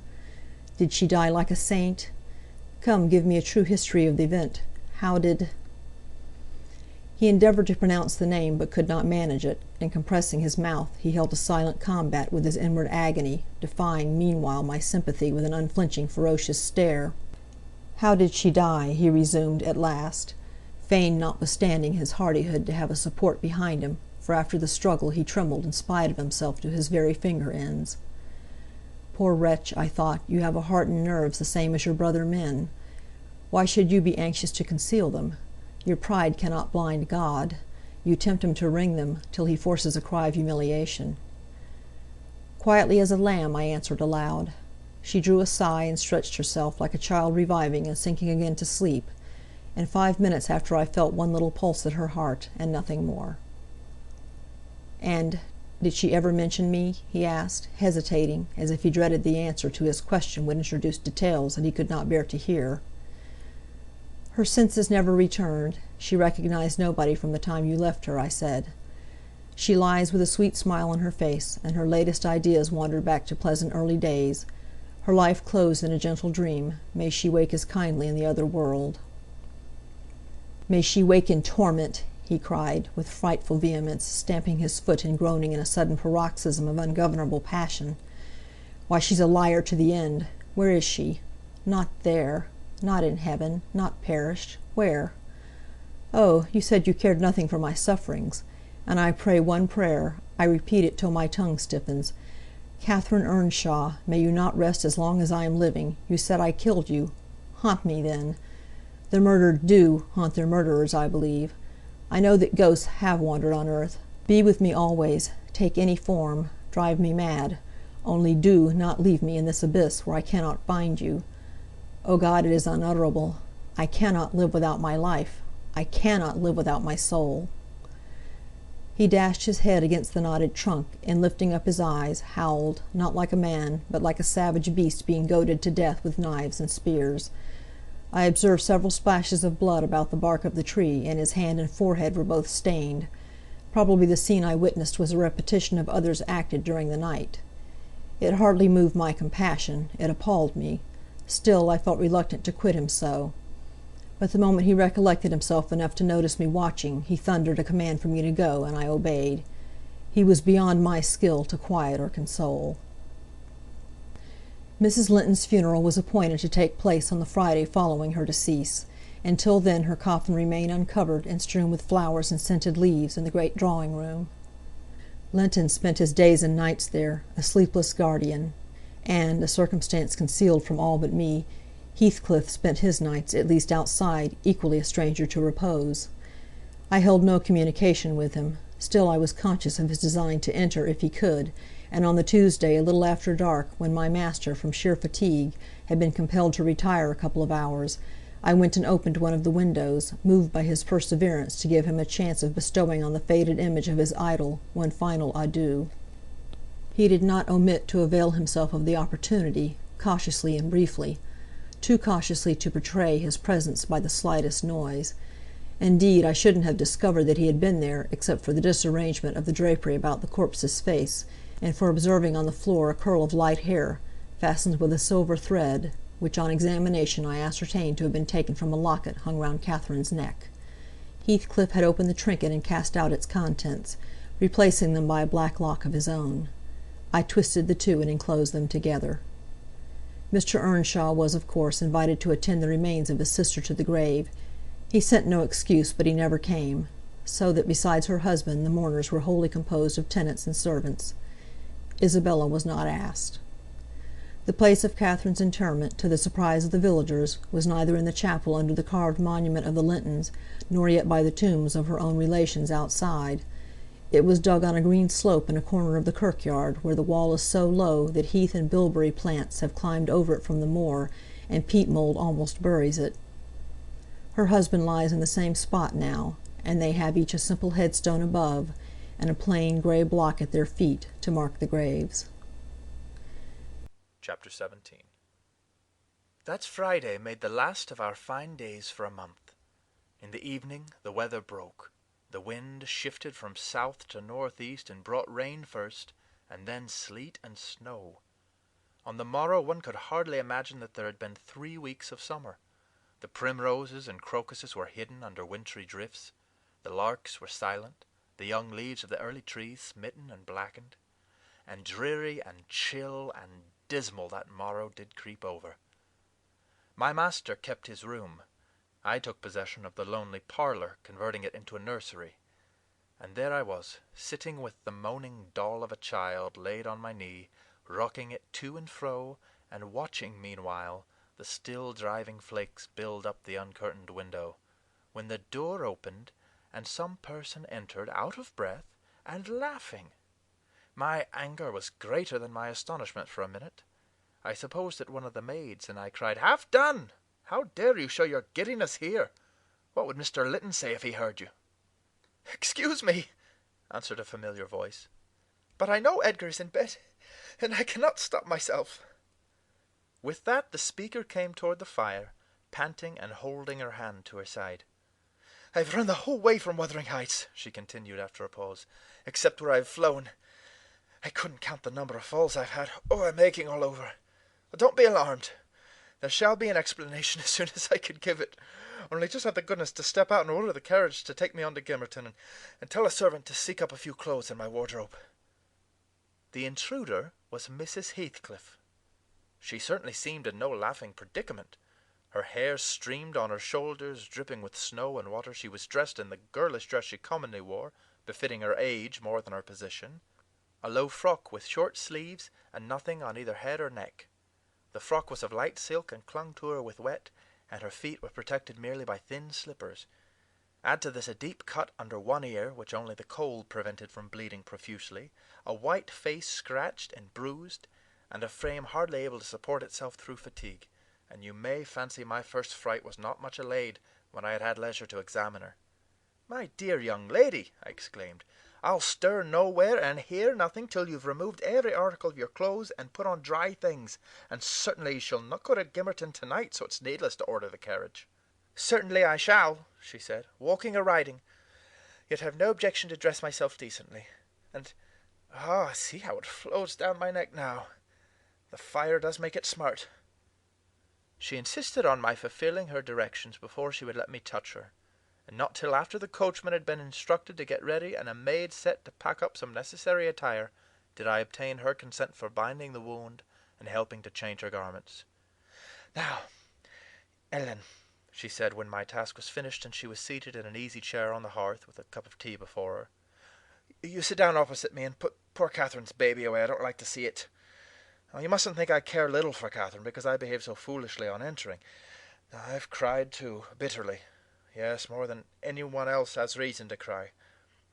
We parted unreconciled, you remember, and I shan't forgive myself. But for all that, I was not going to sympathize with him. The brute beast. Oh, give me the poker. This is the last thing of his I have about me." And she slipped the gold ring from her third finger and threw it on the floor. "I'll smash it," she continued, striking it with childish spite, "and then I'll burn it." And she took and dropped the misused article among the coals. "There! He shall buy another if he gets me back again. He'd be capable of coming to seek me to tease Edgar. I dare not stay lest that notion should possess his wicked head. And besides, Edgar has not been kind, has he? And I won't come suing for his assistance, nor will I bring him into more trouble. Necessity compelled me to seek shelter here. Though, if I'd not learned he was out of the way, I'd have halted at the kitchen, washed my face, warmed myself, got you to bring what I wanted, and departed again to anywhere out of the reach of my accursed, of that incarnate Garblin. He was in such a fury. If he had caught me, it's a pity Earnshaw's not his match in strength. I wouldn't have run till I'd seen him all but demolished had Hindley been able to do it." "Well, don't talk so fast, miss," I interrupted. "You'll disorder the handkerchief I've tied around your face and make the cut bleed again. Drink your tea and take breath and give over laughing. Laughter's sadly out of place under this roof, and in your condition." "An undeniable truth," she replied. "Listen to that child. It maintains a constant wail. Send it out of my hearing for an hour. I shan't stay any longer."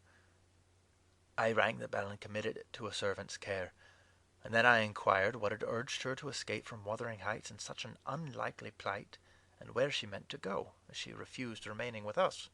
"I ought, and I wished to remain," answered she, "to cheer Edgar, and take care of the baby, for two things, and because the Grange is my right home. But I tell you he won't let me. Do you think he could bear to see me grow fat and merry, could bear to think that we were tranquil and not resolve on poisoning our comfort? Now, I have the satisfaction of being sure that he detests me to the point of its annoying him seriously to have me within earshot or eyesight. I notice when I enter his presence, the muscles of his countenance are involuntarily distorted into an expression of hatred, partly arising from his knowledge of the good causes I have to feel that sentiment for him, and partly from original aversion. It is strong enough to make me feel pretty certain that he would not chase me over England, supposing I contrived a clear escape, and therefore I must get quite away. I've recovered from my first desire to be killed by him. I'd rather he'd kill himself. He has extinguished my love effectually, and so I'm at my ease. I can recollect yet how I loved him, and can dimly imagine that I could still be loving him if... No, even if he had doted on me, the devilish nature would have revealed its existence somehow. Catherine had an awfully perverted taste to esteem him so dearly, knowing him so well. Monster! Would that he could be blotted out of creation and out of my memory. Hush, hush, he's a human being, I said. Be more charitable. There are worse men than he is yet. He's not a human being, she retorted, and he has no claim on my charity. I gave him my heart, and he took and pinched it to death and flung it back to me. People feel with their hearts, Ellen, and since he has destroyed mine, I have not power to feel for him. And I would not, though he groaned from this to his dying day, and wept tears of blood for Catherine.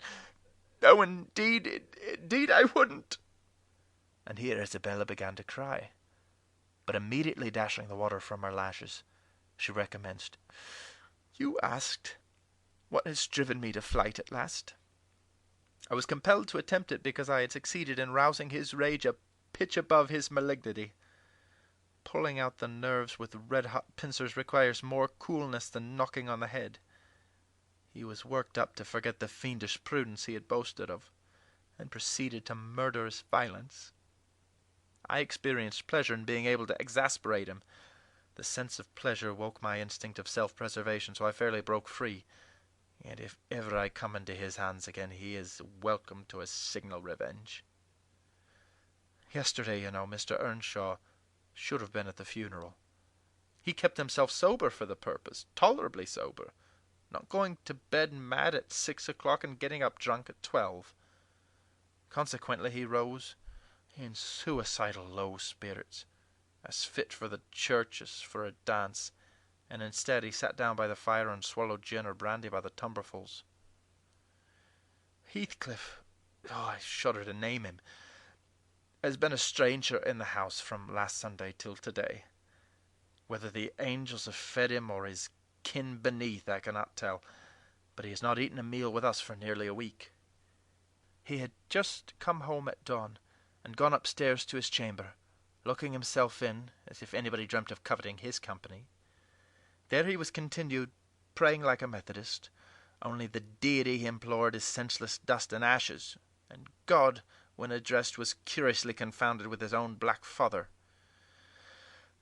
After concluding these precious orisons, and they lasted generally till he grew hoarse and his voice was strangled in his throat, he would be off again, always straight down to the Grange. I wonder Edgar did not send for a constable and give him into custody. For me, grieved as I was about Catherine, it was impossible to avoid regarding this season of deliverance from degrading oppression as a holiday. I recovered spirit sufficiently to bear Joseph's eternal lectures without weeping, and to move up and down the house less with the foot of a frighted thief than formerly. You wouldn't think that I should cry at anything Joseph could say, but he and Hareton are detestable companions. I'd rather sit with Hindley and hear his awful talk than with the little master and his staunch supporter, that odious old man. When Heathcliff is in, I'm often obliged to seek the kitchen and their society, or starve among the damp uninhabited chambers. When he's not, as was the case this week, I establish a table and chair at one corner of the house fire, and never mind how Mr. Earnshaw may occupy himself, and he does not interfere with my arrangements. He's quieter now than he used to be, if no one provokes him, more sullen and depressed and less furious. Joseph affirms he's sure he's an altered man, that the Lord has touched his heart, and he is saved so as by fire. I'm puzzled to detect signs of the favourable change, but it's not my business. Yester evening I sat in my nook reading some old books till late on towards 12. It seemed so dismal to go upstairs with the wild snow blowing outside, and my thoughts continually reverting to the kirkyardens of the new-made grave. I dare hardly lift my eyes from the page before me, that melancholy scene so instantly usurped its place. Hindley sat opposite, his head leant on his hand, perhaps meditating on the same subject. He had ceased drinking at a point below irrationality, and had neither stirred nor spoken during 2 or 3 hours. There was no sound through the house but the moaning wind, which shook the windows every now and then, the faint crackling of the coals, and the click of my snuffers as I removed at intervals the long wick of the candle. Hareton and Joseph were probably fast asleep in bed. It was very, very sad, and while I read I sighed, for it seemed as if all joy had vanished from the world, never to be restored. The doleful silence was broken at length by the sound of the kitchen latch. Heathcliff had returned from his watch earlier than usual, owing, I suppose, to the sudden storm. That entrance was fastened, and we heard him coming round to get in by the other. I rose with an irrepressible expression of what I felt on my lips, which induced my companion, who had been staring towards the door, to turn and look at me. "I'll keep him out 5 minutes," he exclaimed. "You won't object?" "No, you may keep him out the whole night for me," I answered. "Do put the key in the lock and draw the bolts." Earnshaw accomplished this ere his guest reached the front. He then came and brought his chair to the other side of my table, leaning over it, and searching in my eyes for a sympathy with the burning hate that gleamed from his. As he both looked and felt like an assassin, he couldn't exactly find that, but he discovered enough to encourage him to speak. "You and I," he said, "have each a great debt to settle with the man out yonder. If we were neither of us cowards, we might combine to discharge it. Are you as soft as your brother? Are you willing to endure till the last, and not once attempt a repayment?" "I'm weary of enduring now," I replied, "and I'd be glad of a retaliation that wouldn't recoil on myself. But treachery and violence are spears pointed at both ends. They wound those who resort to them worse than their enemies." "Treachery and violence are a just return for treachery and violence," cried Hindley. "Mrs. Heathcliff, I'll ask you to do nothing, but sit still and be dumb. Tell me now, can you? I'm sure you would have as much pleasure as I in witnessing the conclusion of the fiend's existence. He'll be your death unless you overreach him, and he'll be my ruin. Damn the hellish villain! He knocks at the door as if he were master here already. Promise to hold your tongue, and before that clock strikes, it wants 3 minutes of 1, you're a free woman." He took the implements which I described to you in my letter from his breast, and would have turned down the candle. I snatched it away, however, and seized his arm. "I'll not hold my tongue," I said. "You mustn't touch him. Let the door remain shut and be quiet." "No! I form my resolution, and by God I'll execute it!" cried the desperate being. "I'll do you a kindness in spite of yourself, and Hareton justice, and you needn't trouble your head to screen me. Catherine is gone. Nobody alive would regret me, or be ashamed though I cut my throat this minute, and it's time to make an end." I might as well have struggled with a bear or reasoned with a lunatic. The only resource left me was to run to a lattice and warn his intended victim of the fate which awaited him. "You'd better seek shelter somewhere else tonight," I exclaimed in rather a triumphant tone. "Mr. Earnshaw has a mind to shoot you if you persist in endeavouring to enter." "You'd better open the door, you," he answered, addressing me with some elegant term that I don't care to repeat. "I shall not meddle in the matter," I retorted again. "Come in and get shot if you please. I've done my duty." With that I shut the window and returned to my place by the fire, having too small a stock of hypocrisy at my command to pretend any anxiety for the danger that menaced him. Earnshaw swore passionately at me, affirming that I loved the villain yet, and calling me all sorts of names for the base spirit I evinced. And I, in my secret heart, and conscience never reproached me, thought what a blessing it would be for him should Heathcliff put him out of misery, and what a blessing for me should he send Heathcliff to his right abode. As I sat nursing these reflections, the casement behind me was banged onto the floor by a blow from the latter individual, and his black countenance looked blightingly through. The stanchion stood too close to suffer his shoulders to follow, and I smiled, exulting in my fancied security. His hair and clothes were whitened with snow, and his sharp, cannibal teeth, revealed by cold and wrath, gleamed through the dark. "Isabella, let me in, or I'll make you repent," he gurned, as Joseph calls it. "I cannot commit murder," I replied.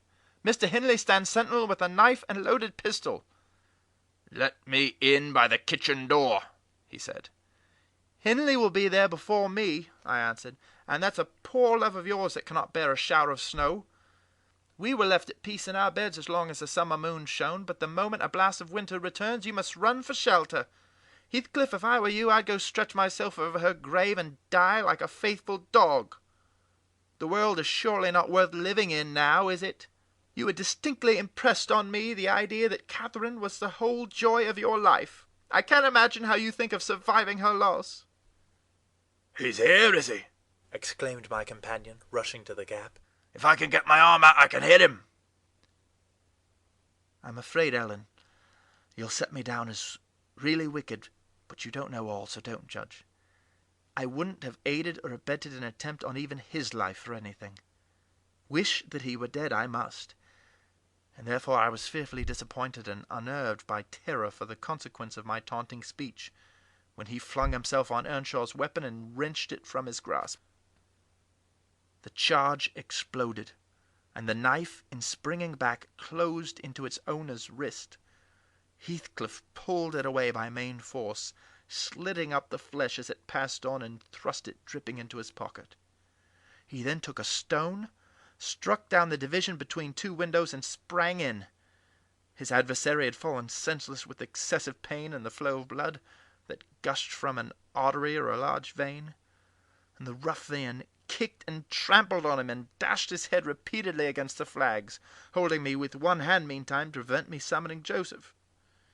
He exerted preterhuman self-denial in abstaining from finishing him completely, but, getting out of breath, he finally desisted, and dragged the apparently inanimate body on to the settle.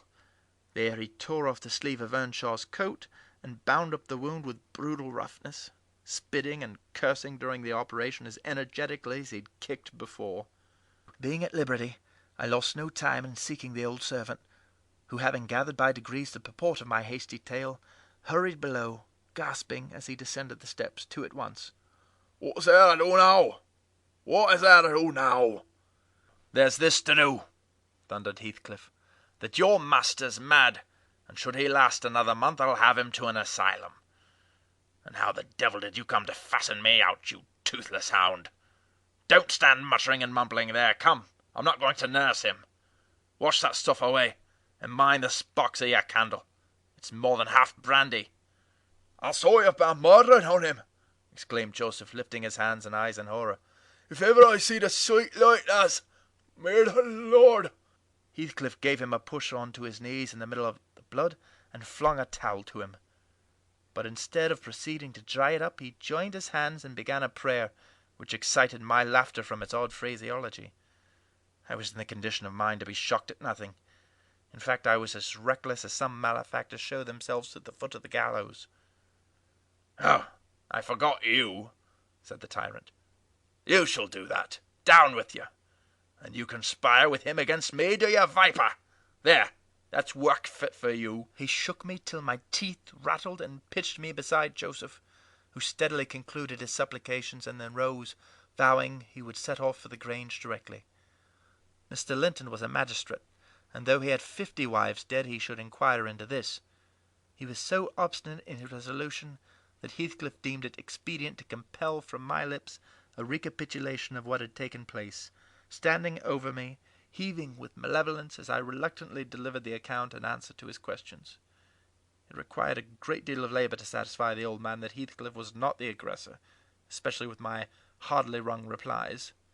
However, Mr. Earnshaw soon convinced him that he was alive still. Joseph hastened to administer a dose of spirits, and by their succour his master presently regained motion and consciousness. Heathcliff, aware that his opponent was ignorant of the treatment received while insensible, called him deliriously intoxicated, and said he should not notice his atrocious conduct further, but advised him to get to bed. To my joy, he left us after giving this judicious counsel, and Hindley stretched himself on the hearthstone. I departed to my own room, marvelling that I had escaped so easily. This morning, when I came down, about half an hour before noon, Mr. Earnshaw was sitting by the fire, deadly sick. His evil genius, almost as gaunt and ghastly, leant against the chimney. Neither appeared inclined to dine, and having waited till all was cold on the table, I commenced alone. Nothing hindered me from eating heartily, and I experienced a certain sense of satisfaction and superiority as at intervals I cast a look towards my silent companions, and felt the comfort of a quiet conscience within me. After I had done, I ventured on the unusual liberty of drawing near the fire, going round Earnshaw's seat, and kneeling in the corner beside him. Heathcliff did not glance my way, and I gazed up and contemplated his features almost as confidently as if they had been turned to stone. His forehead, that I once thought so manly, that I now think so diabolical, was shaded with a heavy cloud. His basilisk eyes were nearly quenched by sleeplessness, and weeping, perhaps, for the lashes were wet then. His lips, devoid of their ferocious sneer, and sealed in an expression of unspeakable sadness. Had it been another, I would have covered my face in the presence of such grief. In his case, I was gratified, and ignoble as it seems to insult a fallen enemy, I couldn't miss this chance of sticking in a dart. His weakness was the only time when I could taste the delight of paying wrong for wrong. "Fie, fie, miss," I interrupted. "One might suppose you had never opened a Bible in your life. If God afflict your enemies, surely that ought to suffice you. It is both mean and presumptuous to add your torture to his." "In general, I'll allow that it would be, Ellen," she continued. "But what misery laid on Heathcliff could content me unless I have a hand in it? I'd rather he suffered less if I might cause his sufferings, and he might know that I was the cause. Oh, I owe him so much. On only one condition can I hope to forgive him. It is, if I may take an eye for an eye, a tooth for a tooth. For every wrench of agony return a wrench. Reduce him to my level. As he was the first to injure, make him the first to implore pardon. And then, why then, Ellen, I might show you some generosity. But it is utterly impossible I can ever be revenged, and therefore I cannot forgive him." Hindley wanted some water, and I handed him a glass and asked him how he was. "Not as ill as I wish," he replied, "but leaving out my arm, every inch of me is as sore as if I had been fighting with a legion of imps." "Yes, no wonder," was my next remark. "Catherine used to boast that she stood between you and bodily harm. She meant that certain persons would not hurt you for fear of offending her. It's well people don't really rise from their graves, or last night she might have witnessed a repulsive scene. Are not you bruised and cut over your chest and shoulders?" "I can't say," he answered. "What do you mean? Did he dare to strike me when I was down?" "He trampled on and kicked you and dashed you to the ground," I whispered, "and his mouth watered to tear you with his teeth, because he's only half man, though not so much, and the rest fiend." Mr. Earnshaw looked up, like me, to the countenance of our mutual foe, who, absorbed in his anguish, seemed insensible to anything around him. The longer he stood, the plainer his reflections revealed their blackness through his features. "Oh, if God would give me strength to strangle him in my last agony, I'd go to hell with joy," groaned the impatient man, writhing to rise, and sinking back in despair, convinced of his inadequacy for the struggle. "Nay, it's enough that he's murdered one of you," I observed aloud. "At the Grange, everyone knows your sister would have been living now if it had not been for Mr. Heathcliff. After all, it is preferably hated than loved by him.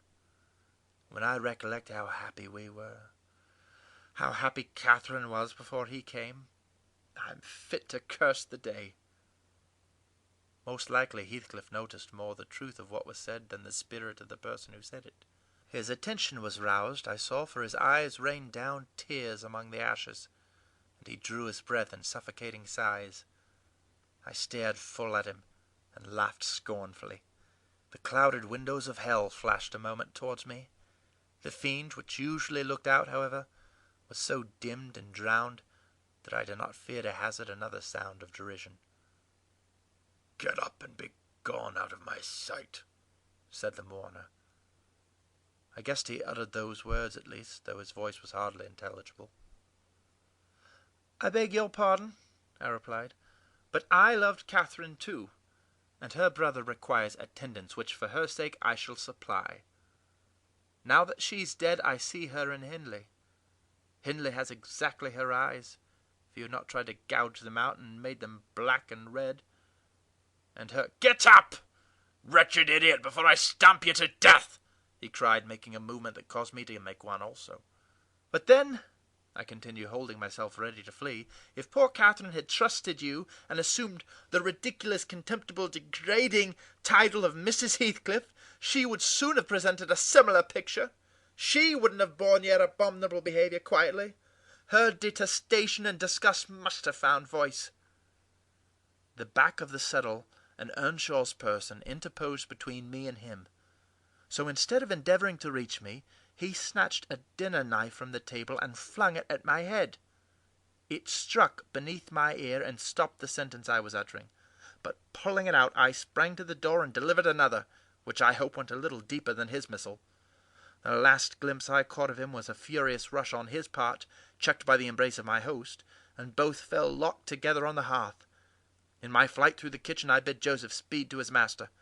I knocked over Hareton, who was hanging a litter of puppies from a chair-back in the doorway, and, blessed as a soul escaped from purgatory, I bounded, leaped, and flew down the steep road, then, quitting its windings, shot direct across the moor, rolling over banks and wading through marshes, precipitating myself, in fact, towards the beacon light of the Grange, and far rather would I be condemned to a perpetual dwelling in the infernal regions than even for one night abide beneath the roof of Wuthering Heights again. Isabella stopped speaking and took a drink of tea.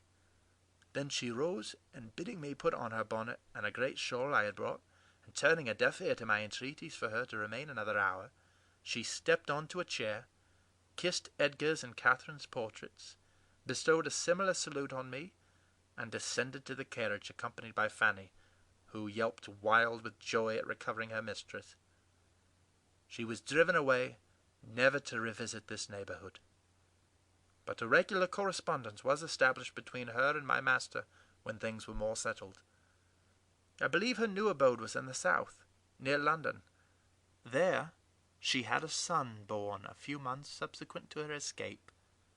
He was christened Linton, and from the first she reported him to be an ailing, peevish creature. Mr. Heathcliff, meeting me one day in the village, inquired where she lived. I refused to tell. He remarked that it was not of any moment, only she must beware of coming to her brother. She would not be with him if he had to keep her himself. Though I would give no information, he discovered, through some of the other servants, both her place of residence and the existence of the child. Still, he didn't molest her, for which forbearance she might thank his aversion, I suppose. He often asked about the infant when he saw me, and on hearing its name, smiled grimly and observed, "They wish me to hate it too, do they?" "I don't think they wish you to know anything about it," I answered. "But I'll have it," he said, "when I want it. They may reckon on that." Fortunately, its mother died before the time arrived. some 13 years after the decease of Catherine, when Linton was 12, or a little more. On the day succeeding Isabella's unexpected visit, I had no opportunity of speaking to my master. He shunned conversation, and was fit for discussing nothing. When I could get him to listen, I saw it pleased him that his sister had left her husband, whom he abhorred with an intensity which the mildness of his nature would scarcely seem to allow. So deep and sensitive was his aversion that he refrained from going anywhere where he was likely to see or hear of Heathcliff. Grief, and that together, transformed him into a complete hermit. He threw up his office of magistrate, ceased even to attend church, avoided the village on all occasions, and spent a life of entire seclusion within the limits of his park and grounds, only varied by solitary rambles on the moors, and visits to the grave of his wife, mostly at evening, or early morning before other wanderers were abroad. But he was too good to be thoroughly unhappy long. He didn't pray for Catherine's soul to haunt him. Time brought resignation, and a melancholy sweeter than common joy. He recalled her memory with ardent, tender love, and hopeful aspiring to the better world, where he doubted not she was gone. And he had earthly consolation and affections also. For a few days, I said, he seemed regardless of the puny successor to the departed. That coldness melted as fast as snow in April, and ere the tiny thing could stammer a word or totter a step, it wielded a despot sceptre in his heart. It was named Catherine, but he never called it the name in full, as he had never called the first Catherine short, probably because Heathcliff had a habit of doing so. The little one was always Cathy. It formed to him a distinction from the mother, and yet a connection with her, and his attachment sprang from its relation to her far more than from its being his own. I used to draw a comparison between him and Hindley Earnshaw, and perplex myself to explain satisfactorily why their conduct was so opposite in similar circumstances. They had both been fond husbands, and were both attached to their children, and I could not see how they shouldn't both have taken the same road for good or evil. But I thought in my mind, Hindley, with apparently the stronger head, has shown himself sadly the worse and the weaker man. When his ship struck, the captain abandoned his post, and the crew, instead of trying to save her, rushed into riot and confusion, leaving no hope for their luckless vessel. Linton, on the contrary, displayed the true courage of a loyal and faithful soul. He trusted God, and God comforted him. One hoped, and the other despaired. They chose their own lots, and were righteously doomed to endure them. But you'll not want to hear my moralizing, Mr. Lockwood. You'll judge as well as I can all these things. At least, you'll think you will, and that's the same. The end of Earnshaw was what might have been expected. It followed fast on his sister's. There was scarcely 6 months between them. We at the Grange never got a very succinct account of his state preceding it. All that I did learn was on occasion of going to aid in the preparations for the funeral.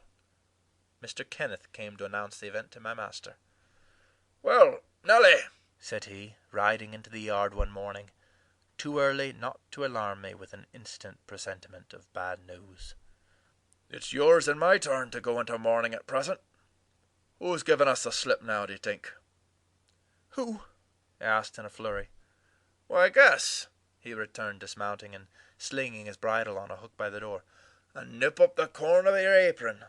I'm certain you'll need it." "Not Mr. Heathcliff, surely?" I exclaimed. "What? Would you have tears for him?" said the doctor. "No, Heathcliff's a tough young fella. He looks blooming today. I've just seen him. He's rapidly regaining flesh since he lost his better half." "Who is it then, Mr. Kenneth?" I repeated impatiently. "Hindley Earnshaw. Your old friend Hindley," he replied, "and my wicked gossip. Oh, he's been too wild for me this long while. There, I said we should draw water. But cheer up. He died true to his character, drunk as a lord. Poor lad. I'm sorry too.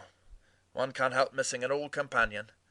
though he had the worst tricks with him that ever man imagined, and has done me many a rascally turn. He's barely 27, it seems. That's your own age. Who would have thought you were born in 1 year? I confess this blow was greater to me than the shock of Mrs. Linton's death. Ancient associations lingered round my heart. I sat down in the porch and wept as for a blood relation, desiring Mr. Kenneth to get another servant to introduce him to the master. I could not hinder myself from pondering on the question, had he had fair play? Whatever I did, that idea would bother me. It was so tiresomely pertinacious that I resolved on requesting leave to go to Wuthering Heights and assist in the last duties to the dead. Mr. Linton was extremely reluctant to consent, but I pleaded eloquently for the friendless condition in which he lay, and I said my old master and foster brother had a claim on my services as strong as his own. Besides, I reminded him that the child Hareton was his wife's nephew, and in the absence of nearer kin, he ought to act as its guardian, and he ought to and must inquire how the property was left, and look after the concerns of his brother-in-law. He was unfit for attending to such matters then, but he bid me speak to his lawyer, and at length permitted me to go. His lawyer had been Earnshaw's also. I called at the village and asked him to accompany me. He shook his head and advised that Heathcliff should be let alone, affirming, if the truth were known, Hareton would be found little else than a beggar. His master died in debt, he said. The whole property's mortgaged, and the sole chance for the natural heir is to allow him an opportunity of creating some interest in the creditor's heart, that he may be inclined to deal leniently towards him. When I reached the Heights, I explained that I had come to see everything carried out decently, and Joseph, who appeared in sufficient distress, expressed satisfaction at my presence. Mr. Heathcliff said he did not perceive that I was wanted, but I might stay and order the arrangements for the funeral, if I chose. "Correctly," he remarked. "That fool's body shall be buried at the crossroads, without ceremony of any kind. I happened to leave him 10 minutes yesterday afternoon, and in that interval he fastened the 2 doors of the house against me, and he spent the night in drinking himself to death deliberately. We broke in this morning, for we heard him sporting like a horse, and there he was, laid over the settle. Flaying and scalping would not have wakened him. I sent for Kenneth, and he came, but not till the beast had changed into carrion. He was both dead and cold and stark, and so you'll allow it was useless making more stir about him." The old servant confirmed this statement, but muttered, "I'd rather he'd gone in sound for the doctor. I should have ta'en 10 of the master better nor him, and he warn't dead when I left, not of the sort." I insisted on the funeral being respectable. Mr. Heathcliff said I might have my own way there, too, only he desired me to remember that the money for the whole affair came out of his pocket. He maintained a hard, careless deportment, indicative of neither joy nor sorrow. If anything, it expressed a flinty gratification at a piece of difficult work successfully executed. I observed once, indeed, something like exultation in his aspect. It was just when the people were bearing the coffin from the house. He had the hypocrisy to represent a mourner, and previous to following with Hareton, he lifted the unfortunate child onto the table, and muttered with particular gusto, "Now, my bonny lad, you're mine, and we'll see if one tree won't grow as crooked as another, with the same wind to twist it." The unsuspecting thing was pleased at this speech. He played with Heathcliff's whiskers and stroked his cheek. But I divined its meaning, and observed tartly, "That boy must go back with me to Thrushcross Grange, sir. There's nothing in the world less yours than he is." "Does Linton say so?" he demanded. "Of course. He's ordered me to take him," I replied. "Well," said the scoundrel, "we'll not argue the subject now, but I have a fancy to try my hand at rearing a young one. So intimate to your master that I must supply the place of this with my own, if he attempt to remove it." I don't engage to let Hareton go undisputed, but I'll be pretty sure to make the other come. Remember to tell him." This hint was enough to bind our hands. I repeated its substance on my return, and Edgar Linton, little interested at the commencement, spoke no more of interfering. I'm not aware that he could have done it to any purpose, had he been ever so willing. The guest was now the master of Wuthering Heights. He held firm possession, and proved to the attorney, who in his turn proved it to Mr. Linton, that Earnshaw had mortgaged every yard of land he owned for cash to supply his mania for gaming, and he, Heathcliff, was the mortgagee. In that manner Hareton, who should now be the first gentleman in the neighbourhood, was reduced to a state of complete dependence on his father's inveterate enemy, and lives in his own house as a servant, deprived of the advantage of wages, quite unable to right himself because of his friendlessness, and his ignorance that he has been wronged. Chapter 18. "The 12 years," continued Mrs. Dean, "following that dismal period, were the happiest of my life. My greatest troubles in their passage rose from my little lady's trifling illnesses, which she had to experience in common with all children, rich and poor. For the rest, after the first 6 months, she grew like a larch, and could walk and talk too, in her own way, before the heath blossomed a second time over Mrs. Linton's dust. She was the most winning thing that ever brought sunshine into a desolate house, a real beauty in face, with the Earnshaws' handsome dark eyes, but the Lintons' fair skin and small features, and yellow curling hair. Her spirit was high, though not rough, and qualified by a heart sensitive and lively to excess in its affections. That capacity for intense attachments reminded me of her mother.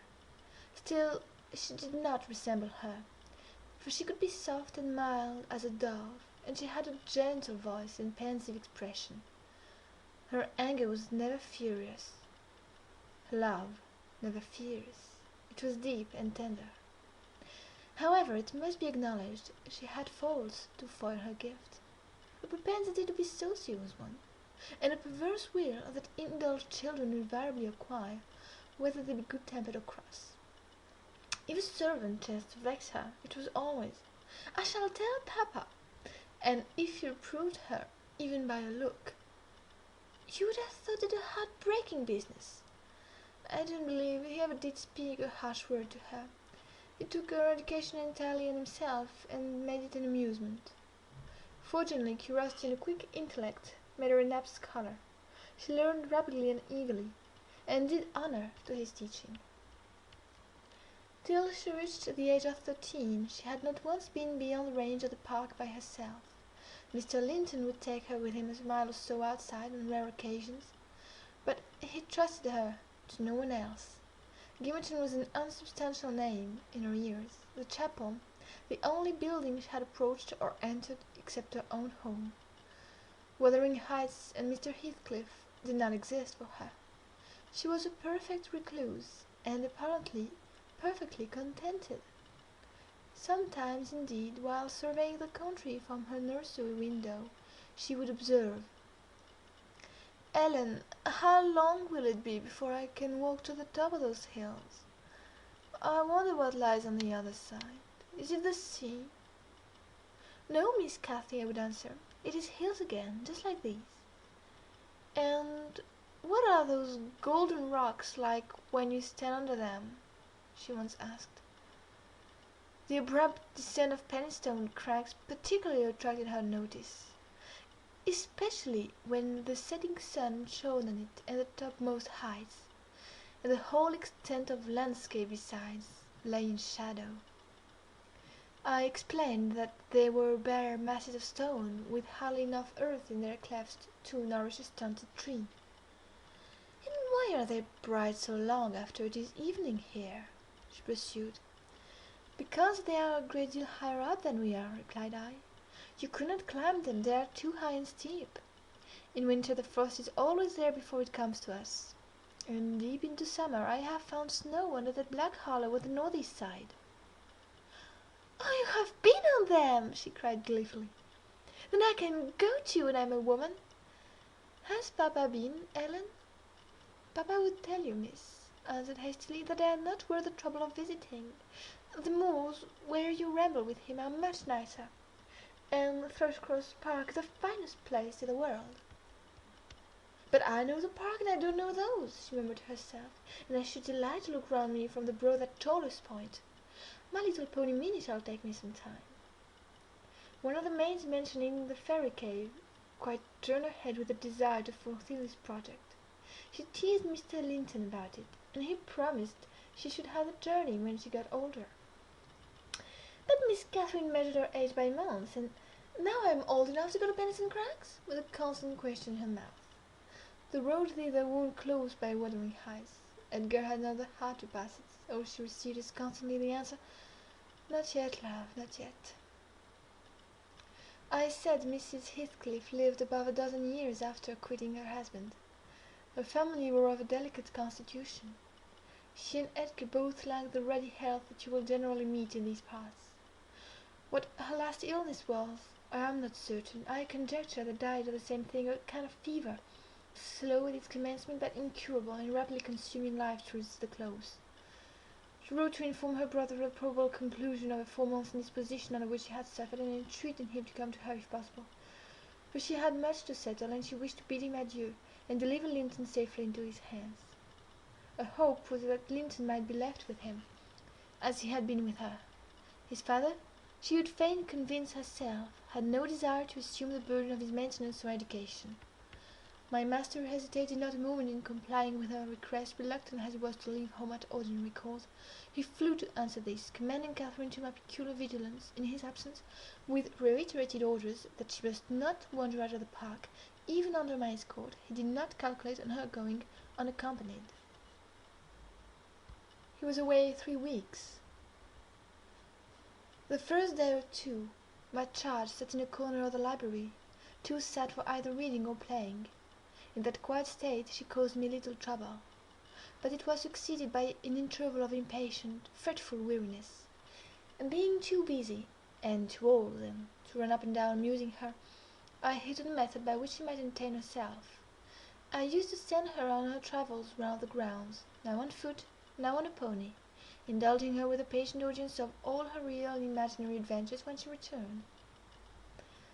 The summer shone in full prime, and she took such a taste for this solitary rambling, that she often contrived to remain out from breakfast till tea, and then the evenings were spent in recounting her fanciful tales.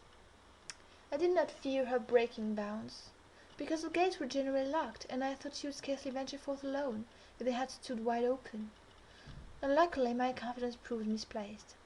Catherine came to me one morning at 8 o'clock, and said she was then an Arabian merchant going to cross the desert with his caravan, that I must give her plenty of provision for herself and beasts, a horse and 3 camels, personated by a large hound and a couple of pointers.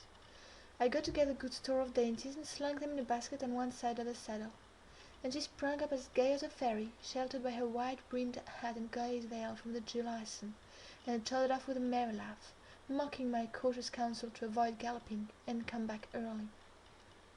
The noted thing never made her appearance at tea, when Traveller the hound, being an old dog and fond of its ease, returned, but neither Cathy nor the pony nor the 2 pointers were visible in any direction. I dispatched emissaries down this path and that path, and at last went wandering in search of her myself. There was a labourer working at a fence round a plantation at the borders of the grounds, and I inquired of him if he had seen our young lady.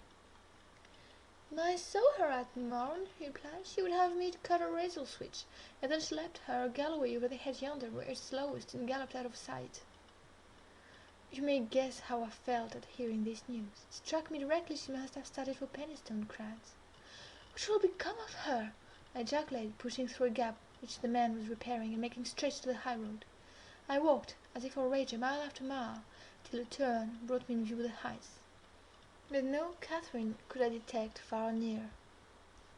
The crags lie about a mile and a half beyond Mr. Heathcliff's place, and that is 4 from the Grange, so I began to fear night would fall ere I could reach them. And what if she should have slipped in clambering among them, I reflected, and been killed or broken some of her bones? My suspense was truly painful, and at first it gave me delightful relief to observe, in hurrying by the farmhouse, Charlie, the fiercest of the party, lying on her window, with swelled head and bleeding ear. I opened the wicket and ran to the door, knocking vehemently for admittance. A woman whom I knew, and who formerly lived at Gimmerton, answered. She had been servant there since the death of Mr. Earnshaw. "Ah," said she, "you are come seeking your little mistress. Don't be frightened. She's here safe, but I'm glad it isn't master." "He is not at home, then, is he?" I panted, quite breathless with quick walking in alarm.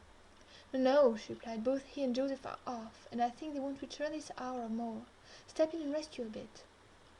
I entered, and beheld my stray lamb sitting on the hearth, rocking herself in a little chair that had been her mother's when a child.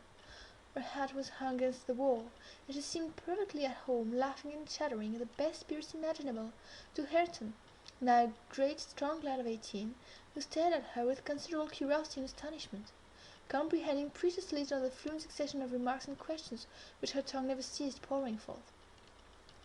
"Very well, miss," I exclaimed, concealing my joy under an angry countenance. "This is your last ride, till papa comes back. I'll not trust you with the threshold again, you naughty, naughty girl." "Aha, Helen," she cried gaily, jumping up and running to my side, "I shall have a pretty story to tell tonight, and so you'll find me out. Have you ever been here in your life before?" "Put that hat on and home at once," said I. "I'm dreadfully grieved at you, Miss Cathy. You've done extremely wrong.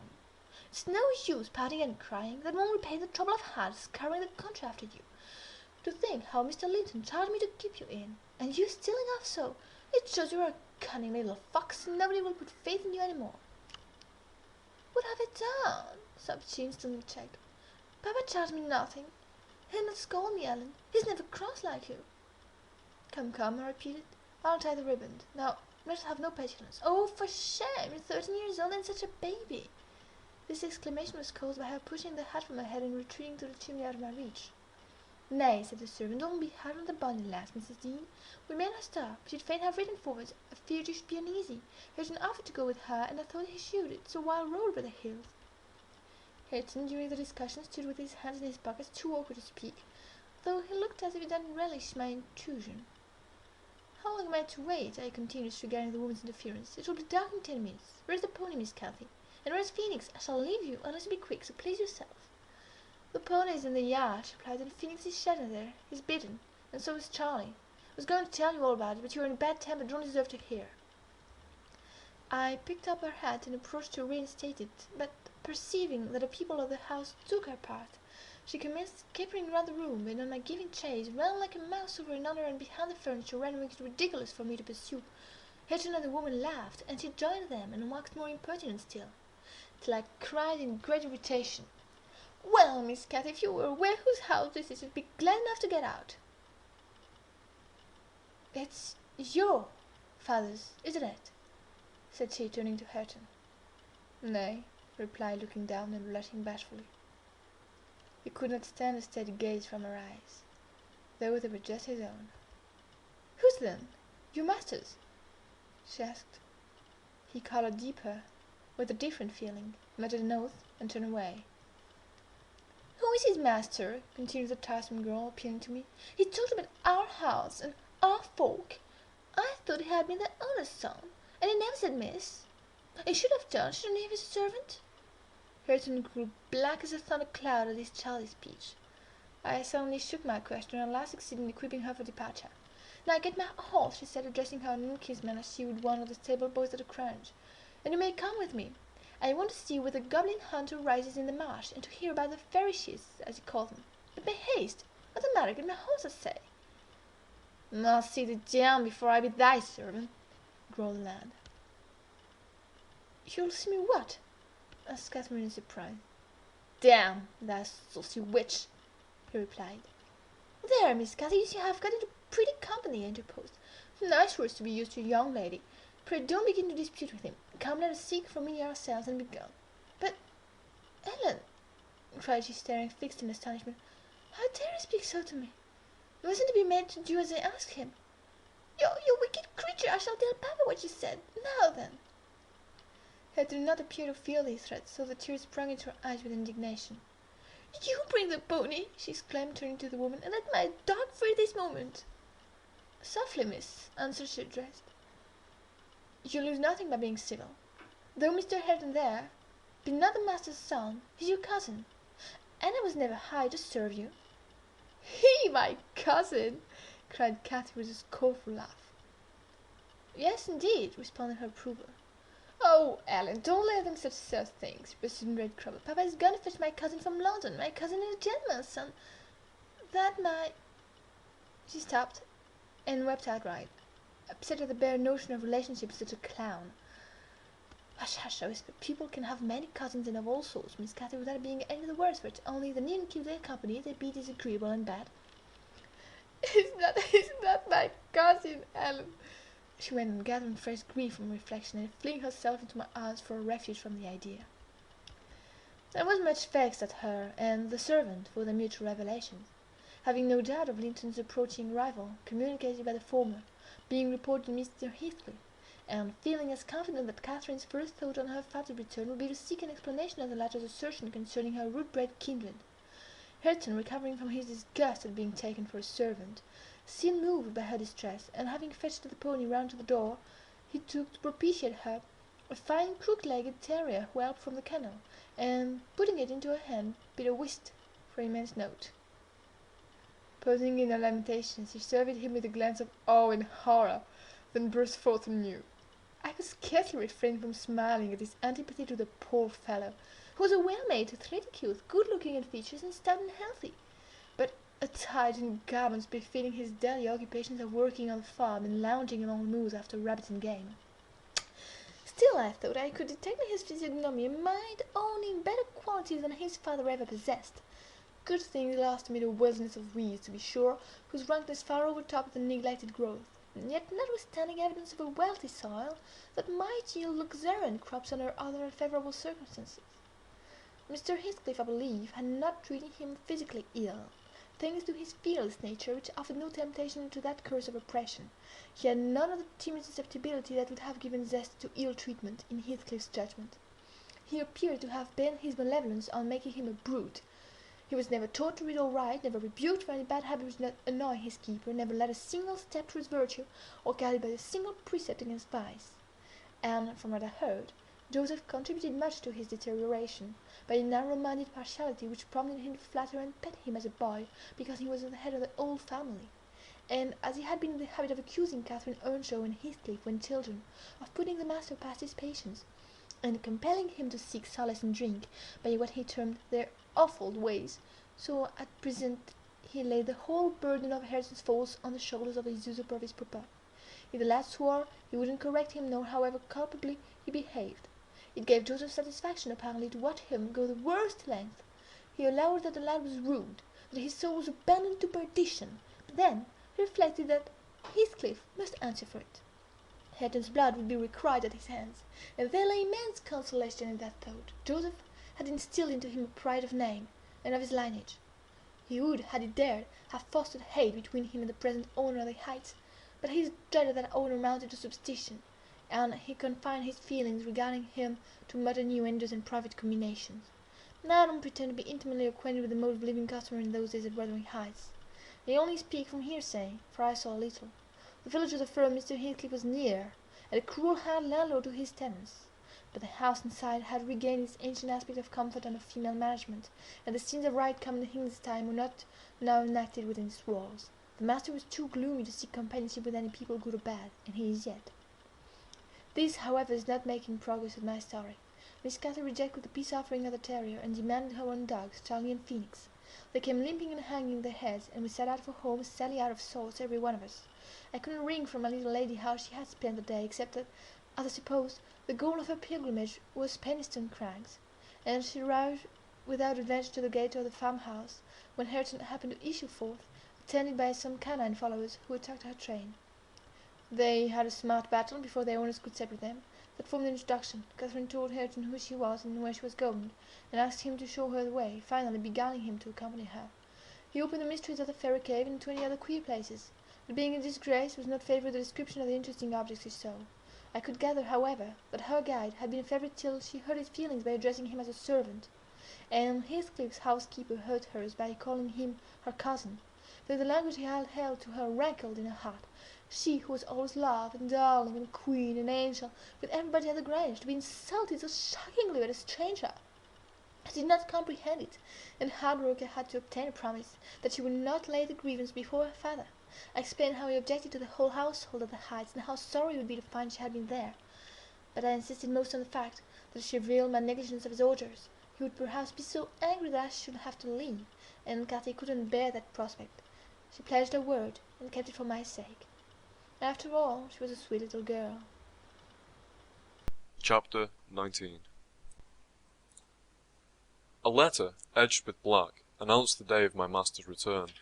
Isabella was dead, and he wrote to bid me get mourning for his daughter, and arrange a room and other accommodations for his youthful nephew. Catherine ran wild with joy at the idea of welcoming her father back, and indulged most sanguine anticipations of the innumerable excellencies of her real cousin. The evening of their expected arrival came. Since early morning she had been busy ordering her own small affairs, and now attired in her new black frock, poor thing, her aunt's death impressed her with no definite sorrow, she obliged me, by constant worrying, to walk with her down through the grounds to meet them. "Linton is just 6 months younger than I am," she chattered, as we strolled leisurely over the swells and hollows of mossy turf, under shadow of the trees. "How delightful it will be to have him for a playfellow! Aunt Isabella sent Papa a beautiful lock of his hair. It was lighter than mine, more flaxen, and quite as fine. I have it carefully preserved in a little glass box, and I have often thought what a pleasure it would be to see its owner. Oh, I am happy! And Papa, dear, dear Papa! Come, Ellen, let us run! Come, run!" She ran, and returned and ran again, many times before my sober footsteps reached the gate, and then she seated herself on the grassy bank beside the path, and tried to wait patiently. But that was impossible. She couldn't be still a minute. "How long they are!" she exclaimed. "Ah, I see, some dust on the road. They are coming. No. When will they be here? May we not go a little way, 1/2 a mile, Ellen, only just 1/2 a mile? Do say yes, to that clump of birches at the turn." I refused staunchly. At length their suspense was ended. The travelling carriage rolled in sight. Miss Cathy shrieked and stretched out her arms, as soon as she caught her father's face looking from the window. He descended, nearly as eager as herself, and a considerable interval elapsed ere they had a thought to spare for any but themselves. While they exchanged caresses, I took a peep in to see after Linton. He was asleep in a corner, wrapped in a warm, fur-lined cloak, as if it had been winter. A pale, delicate, effeminate boy, who might have been taken for my master's younger brother, so strong was the resemblance, but there was a sickly peevishness in his aspect that Edgar Linton never had. The latter saw me looking, and having shaken hands, advised me to close the door, and leave him undisturbed, for the journey had fatigued him. Cathy would fain have taken one glance, but her father told her to come, and they walked together up the park, while I hastened before to prepare the servants. "Now, darling," said Mr. Linton, addressing his daughter, as they halted at the bottom of the front steps, "your cousin is not so strong or so merry as you are, and he has lost his mother, remember, a very short time since. Therefore, don't expect him to play and run about with you directly, and don't harass him much by talking. Let him be quiet this evening, at least, will you?" "Yes, yes, Papa," answered Catherine. "But I do want to see him, and he hasn't once looked out." The carriage stopped, and the sleeper being roused, was lifted to the ground by his uncle. "This is your cousin Cathy, Linton," he said, putting their little hands together.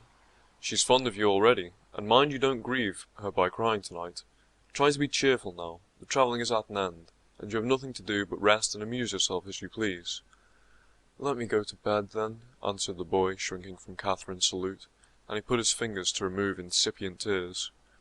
"Come, come, there's a good child," I whispered, leading him in. "You'll make her weep too. See how sorry she is for you." I do not know whether it was sorrow for him, but his cousin put on as sad a countenance as himself, and returned to her father. All three entered and mounted the library, where tea was laid ready. I proceeded to remove Linton's cap and mantle, and placed him on a chair by the table, but he was no sooner seated than he began to cry afresh. My master inquired what was the matter. "I can't sit on a chair," sobbed the boy. "Go to the sofa, then, and Ellen shall bring you some tea," answered his uncle patiently. He had been greatly tried during the journey, I felt convinced, by his fretful ailing charge. Linton slowly trailed himself off and lay down. Cathy carried a footstool and her cup to his side. At first she sat silent, but that could not last. She had resolved to make a pet of her little cousin, as she would have him to be, and she commenced stroking his curls, and kissing his cheek, and offering him tea in her saucer, like a baby. This pleased him, for he was not much better. He dried his eyes, and lightened into a faint smile. "Oh, he'll do very well," said the master to me, after watching them a minute. "Very well, if we can keep him, Ellen. The company of a child of his own age will instill new spirit into him soon, and by wishing for strength, he'll gain it." "Aye, if we can keep him," I mused to myself, and sore misgivings came over me that there was slight hope of that. And then I thought, however will that weakling live at Wuthering Heights? Between his father and Hareton, what playmates and instructors there'll be. Our doubts were presently decided, even earlier than I expected. I had just taken the children upstairs, after tea was finished, and seen Lyndon asleep. He would not suffer me to leave him till that was the case. I had come down, and was standing by the table in the hall, lighting a bedroom candle for Mr. Edgar, when a maid stepped out of the kitchen, and informed me that Mr. Heathcliff's servant Joseph was at the door, and wished to speak with the master. "I shall ask him what he wants first," I said, in considerable trepidation. "A very unlikely hour to be troubling people, and the instant they have returned from a long journey. I don't think the master can see him." Joseph had advanced through the kitchen as I uttered these words, and now presented himself in the hall.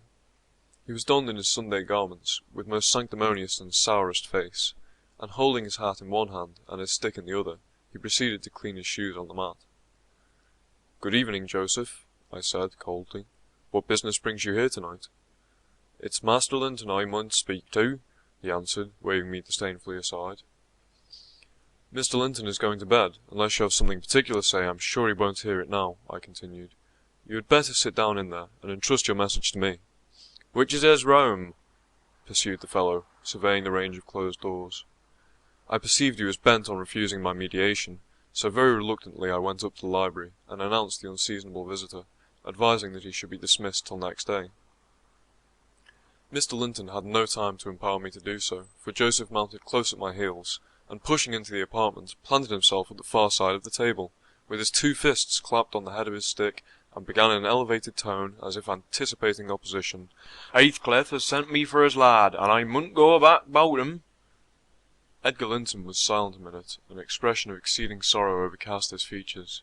He would have pitied the child on his own account, but, recalling Isabella's hopes and fears, and anxious wishes for her son, and her commendations of him to his care, he grieved bitterly at the prospect of yielding him up, and searched in his heart how it might be avoided.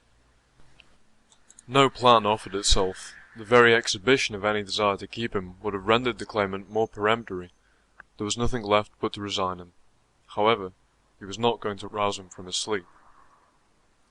"Tell Mr. Heathcliff," he answered calmly, "that his son shall come to Wuthering Heights tomorrow. He is in bed and too tired to go the distance now. You may also tell him that the mother of Linton desired him to remain under my guardianship, and, at present, his health is very precarious." "No," said Joseph, giving a thud with his prop on the floor, and assuming an authoritative air. "No, that means nought. Heathcliff makes no account of to mother, nor you know that. But he'll his lad, and I mun take him, so now you know." "You shall not tonight," answered Linton decisively. "Walk downstairs at once and repeat to your master what I have said. Ellen, show him down. Go!" And, aiding the indignant elder with a lift by the arm, he rid the room of him and closed the door. "Very well," shouted Joseph, as he slowly drew off. "To morn he's coming himself, and trust him now, if you dare." Chapter 20.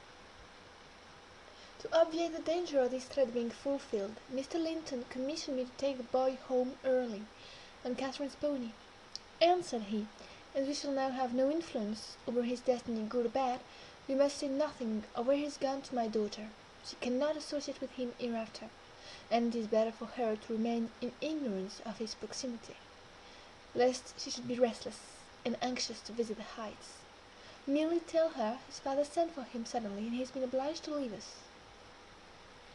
Linton was very reluctant to be roused from his bed at 5 o'clock, and astonished to be informed that he must prepare for further travelling, but I softened half the matter by stating that he was going to spend some time with his father, Mr. Heathcliff, who wished to see him so much, he did not like to defer the pleasure till he should recover from his late journey. My father? He cried in strange perplexity. Mamma never told me I had a father. Where does he live? I'd rather stay with uncle. He lives a little distance from the Grange, I replied. Just beyond those hills. Not so far, but you may walk over here when you get hearty. And you should be glad to go home and to see him. You must try to love him as you did your mother, and then he will love you. But why have I never heard of him before? Asked Linton. Why didn't Mamma and he live together as other people do? They had business to keep him in the north, I answered, and your mother's health required her to reside in the south. And why didn't Mamma speak to me about him? Persevered the child. She often talked of uncle, and I learned to love him long ago. How am I to love Papa? I don't know him. Oh, all children love their parents, I said. Your mother perhaps thought you would want to be with him if she mentioned him often to you. Let us make haste. An early ride on such a beautiful morning is much preferable to an hour's more sleep. And is she to go with us? Demanded the little girl I saw yesterday. Not now, replied I. Is uncle? He continued. No, I shall be your companion there, I said. Linton sank back on his pillow and fell into a brown study. I won't go without uncle, he cried at length. I can tell where you mean to take me. I attempted to persuade him of the naughtiness of showing reluctance to meet his father. Still, he obstinately resisted any progress towards Jessie, and I had to call for my master's assistance in coaxing him out of bed. The poor thing was finally got off, with several delusive assurances that his absence should be short, that Mr. Edgar and Kathy would visit him, and other promises, equally ill-founded, which I invented and reiterated at intervals throughout the way. The pure heather-scented air, the bright sunshine, and the gentle canter of Minnie relieved his despondency after a while. He began to put questions concerning his new home and its inhabitants with greater interest and liveliness. Is Wuthering Heights as pleasant a place as Thrushcross Grange? He inquired, turning to take a last glance into the valley, whence a light mist mounted and formed a fleecy cloud on the skirts of blue. It's not so buried in trees, I replied. It's not quite so large, but you can see the country beautifully all around, and the air is healthier for you, fresher and drier. You will, perhaps, think the building old and dark at first, though it is a respectable house, the next best in the neighbourhood, and you will have such nice rambles on the moors. Hareton Earnshaw, that is Miss Cathy's elder cousin, and so yours, in manner, will show you all the sweetest spots, and you can bring a book in fine weather and make a green hollow your study. Now and then your uncle may join you in a walk. He does frequently walk out on the hills. But what's my father like? He asked. Is he as young and handsome as uncle? He's as young, said I, but he has black hair and eyes, and looks sterner, and he's taller and bigger altogether. He'll not seem to you so gentle and kind at first, perhaps, because it is not his way. Still, mind you, be frank and cordial with him, and naturally he'll be fonder of you than any uncle, for you are his own. Black hair and eyes, mused Linton. I can't fancy him. Then I am not like him, am I? Not much, I answered. Not more so, I thought, surveying with regret the white complexion and slim frame of my companion, and his large languid eyes, his mother's eyes, said that unless a morbid touchiness kindled them a moment, they had not a vestige of a sparkling spirit. How strange that he should never come to see Mamma and me, he murmured. Has he even seen me? If he has, I must have been a baby. I remember not a single thing about him.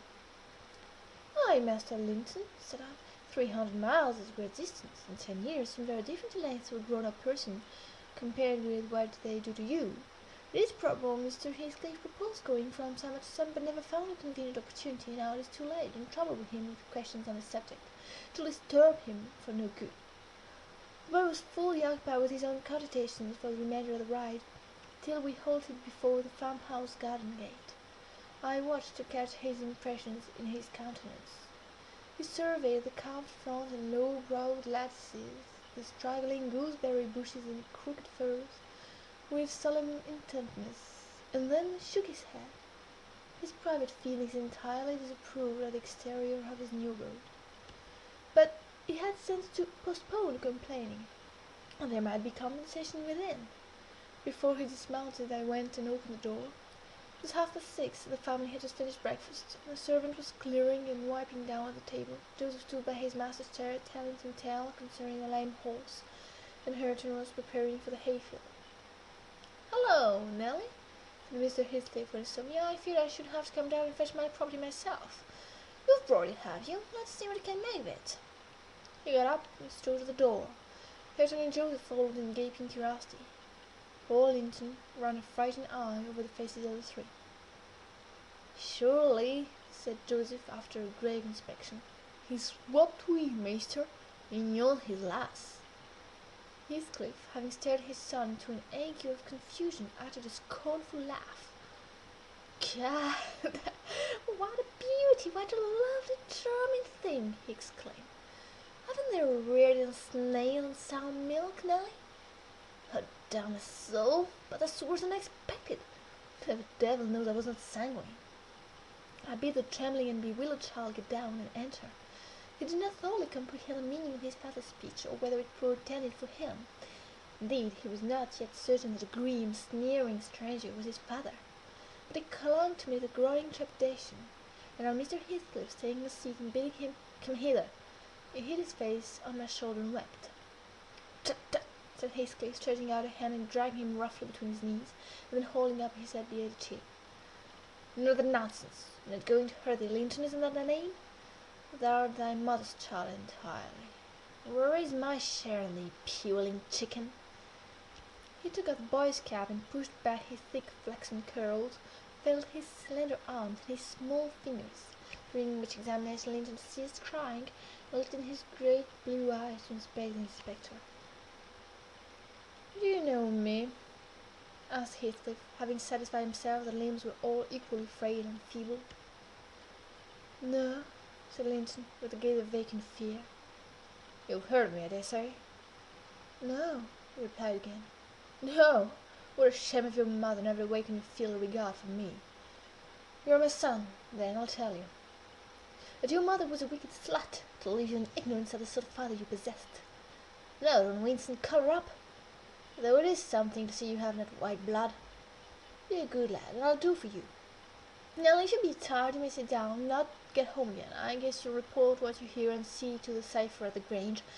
Really the thing won't be settled while you linger about it." "Well," replied I, "hope you'll be kind to the boy, Mr. Heathcliff, or do not keep him long, and he's all you have kin in the wide world, that you will ever know, remember." "I'll be very kind to him, you needn't fear," he said, laughing. "Only nobody else must be kind to him. I'm jealous of monopolizing his affection. To begin, my kindness, Joseph, bring the lad some breakfast. Hareton, you infernal calf, begone to your work.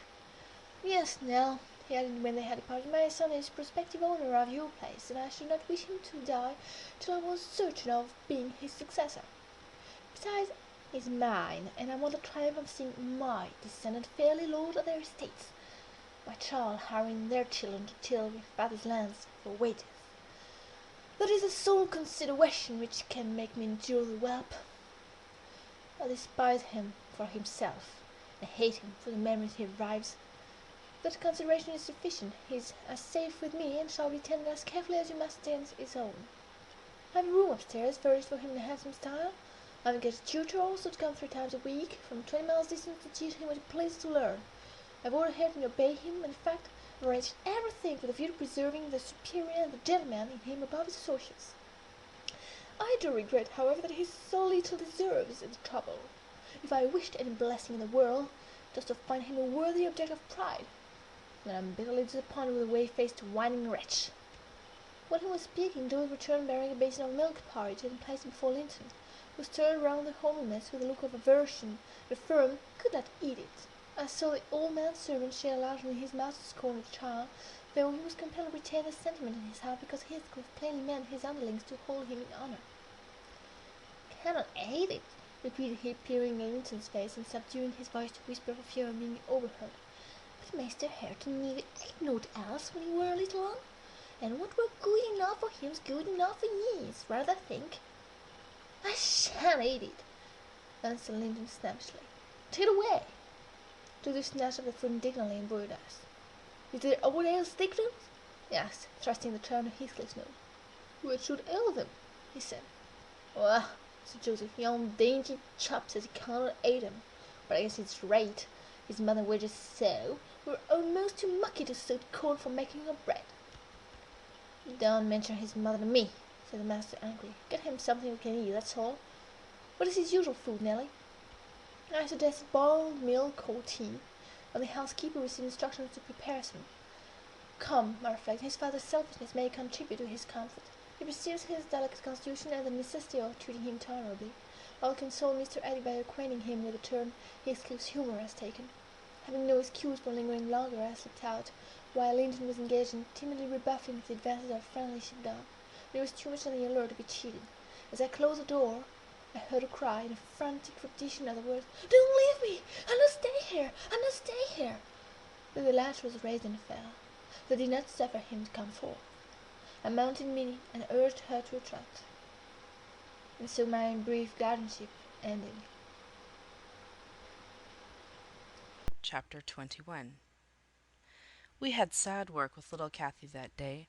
She rose in high glee, eager to join her cousin, and such passionate tears and lamentations followed the news of his departure that Edgar himself was obliged to soothe her, by affirming he should come back soon. He added, however, "if I can get him," and there were no hopes of that. This promise poorly pacified her, but time was more potent, and though still at intervals she inquired of her father when Linton would return, before she did see him again his features had waxed so dim in her memory that she did not recognize him. When I chanced to encounter the housekeeper of Wuthering Heights in paying business visits to Grimmerton, I used to ask how the young master got on, for he lived almost as secluded as Catherine herself, and was never to be seen. I could gather from her that he continued in weak health, and was a tiresome inmate. She said Mr. Heathcliff seemed to dislike him ever longer and worse, though he took some trouble to conceal it. He had an antipathy to the sound of his voice, could not do at all with his sitting in the same room with him many minutes together. There seldom passed much talk between them. Linton learned his lessons, and spent his evenings in a small apartment they called the parlour. Or else he lay in bed all day, for he was constantly getting coughs and colds and aches and pains of some sort. "And I never know such a faint-hearted creature," added the woman, "nor one so careful of himself. He will go on, if I leave the window open a bit late in the evening. Oh, it's killing a breath of the night air. And he must have a fire in the middle of summer, and Joseph's bacca pipe is poison, and he must always have sweets and dainties, and always milk for ever, heeding not how the rest of us are pinched in winter. And there he'll sit, wrapped in his furred cloak, in his chair by the fire, with some toast and water, or other slop on the hob to sip at, and if Hareton, for pity, comes to amuse him, Hareton is not bad-natured, though he's rough. They're sure to part, one swearing and the other crying. I believe the master would relish Earnshaw's thrashing him to a mummy, if he were not his son. And I'm certain he would be fit to turn him out of doors, if he knew half the nursing he gives his son. But then he won't go into danger of temptation. He never enters the parlour, and should Linton show those ways in the house where he is, he sends him upstairs directly." I divined from this account that utter lack of sympathy had rendered young Heathcliff selfish and disagreeable, if he were not so originally, and my interest in him consequently decayed, though still I was moved with a sense of grief at his lot, and a wish that he had been left with us. Mr. Edgar encouraged me to gain information. He thought a great deal about him, I fancy, and would have run some risk to see him, and he told me once to ask the housekeeper whether he ever came into the village. She said he had only been twice, on horseback, accompanying his father, and both times he pretended to be quite knocked up for 3 or 4 days afterwards. The housekeeper left, if I recollect rightly, 2 years after he came, and another, whom I did not know, was her successor. She lives there still. Time wore on at the Grange in its former pleasant way till Miss Cathy reached 16. On the anniversary of her birth we never manifested any signs of rejoicing, because it was also the anniversary of my late mistress's death. Her father invariably spent that day alone in the library, and walked at dusk as far as Gimmerton kirkyard, where he would frequently prolong his stay beyond midnight. Therefore Catherine was thrown on her own resources for amusement. This 20th of March was a beautiful spring day, and when her father had retired, my young lady came down dressed for going out, and said she asked to have a ramble on the edge of the moor with me. Mr. Linton had given her leave, if we went only a short distance and were back within the hour. "So make haste, Ellen," she cried. "I know where I wish to go, where a colony of moor game are settled. I want to see whether they have made their nests yet." "That must be a good distance up," I answered. "They don't breed on the edge of the moor." "No, it's not," she said. "I've gone very near with papa." I put on my bonnet and sallied out, thinking nothing more of the matter. She bounded before me, and returned to my side, and was off again like a young greyhound. And at first I found plenty of entertainment in listening to the larks singing far and near, and enjoying the sweet warm sunshine, and watching her, my pet and my delight, with her golden ringlets flying loose behind, and her bright cheek, as soft and pure in its bloom as a wild rose, and her eyes radiant with cloudless pleasure. She was a happy creature, and an angel in those days. It's a pity she could not be content. "Well," said I, "where are your moor game, Miss Cathy? We should be at them. The Grange Park fence is a great way off now." "Oh, a little further, only a little further, Ellen," was her answer, continually. "Climb to that hillock, pass the bank, and by the time you reach the other side I shall have raised the birds." But there were so many hillocks and banks to climb and pass, that at length I began to be weary, and told her we must halt, and retrace our steps. I shouted to her, as she had outstripped me a long way. She either did not hear or did not regard, for she still sprang on, and I was compelled to follow. Finally she dived into a hollow, and before I came in sight of her again, she was 2 miles nearer Wuthering Heights than her own home, and I beheld a couple of persons arrest her, one of whom I felt convinced was Mr. Heathcliff himself. Cathy had been caught in the fact of plundering, or, at least, hunting out the nests of the grouse. The Heights were Heathcliff's land, and he was reproving the poacher. "I've neither taken any nor found any," she said, as I toiled to them, expanding her hands in corroboration of the statement. "I didn't mean to take them, but papa told me there were quantities up here, and I wished to see the eggs." Heathcliff glanced at me with an ill-meaning smile, expressing his acquaintance with the party, and consequently his malevolence toward it, and demanded who "papa" was. "Mr. Linton of Thrushcross Grange," she replied. "I thought you did not know me, or you wouldn't have spoken in that way." "You suppose papa is highly esteemed and respected, then?" he said sarcastically. "And what are you?" inquired Catherine, gazing curiously on the speaker. "That man I've seen before. Is he your son?" She pointed to Hareton, the other individual, who had gained nothing but increased bulk and strength by the addition of 2 years to his age. He seemed as awkward and rough as ever. "Miss Cathy," I interrupted, "it will be 3 hours instead of 1 that we are out presently. We really must go back." "No, that man is not my son," answered Heathcliff, pushing me aside. "But I have one, and you have seen him before too. And though your nurse is in a hurry, I think both you and she would be better for a little rest. Will you just turn this nab of heath, and walk into my house? You'll get home earlier for the ease, and you shall receive a kind welcome." I whispered Catherine that she mustn't, on any account, accede to the proposal. It was entirely out of the question. "Why?" she asked aloud. "I'm tired of running, and the ground is dewy. I can't sit here. Let us go, Ellen. Besides, he says I have seen his son. He's mistaken, I think, but I guess where he lives, at the farmhouse I visited in coming from Penistone Crags. Don't you?" "I do. Come, Nelly, hold your tongue. It will be a treat for her to look in on us. Hareton, get forwards at the lass. You shall walk with me, Nelly." "No, she's not going to any such place," I cried, struggling to release my arm, which he had seized. But she was almost at the door-stones already, scampering round the brow at full speed. Her appointed companion did not pretend to escort her. He shied off by the roadside and vanished. "Mr. Heathcliff, it's very wrong," I continued. "You know you mean no good, and there she'll see Linton, and all will be told as soon as ever we return, and I shall have the blame." "I want her to see Linton," he answered. "He's looking better these few days. It's not often he's fit to be seen, and will soon persuade her to keep the visit secret. Where is the harm of it?" "The harm of it is, that her father would hate me if he found out I suffered her to enter your house, and I am convinced you have a bad design in encouraging her to do so," I replied. "My design is as honest as possible. I'll inform you of its whole scope," he said, "that the 2 cousins may fall in love and get married. I'm acting generously to your master. His young chit has no expectations, and should she second my wishes, she'll be provided for at once as joint successor with Linton." "If Linton died," I answered, "and his life is quite uncertain, Catherine would be the heir." "No, she would not," he said. "There is no clause in the will to secure it so. His property would go to me, but, to prevent disputes, I desire their union, and am resolved to bring it about." "And I'm resolved she shall never approach your house with me again," I returned, as we reached the gate where Miss Cathy waited our coming. Heathcliff bade me be quiet, and, preceding us up the path, hastened to open the door. My young lady gave him several looks, as if she could not exactly make up her mind what to think of him; but now he smiled when he met her eye, and softened his voice in addressing her, and I was foolish enough to imagine the memory of her mother might disarm him from desiring her injury. Linton stood on the hearth. He had been out walking in the fields, for his cap was on, and he was calling to Joseph to bring him dry shoes. He had grown tall of his age, still wanting some months of 16.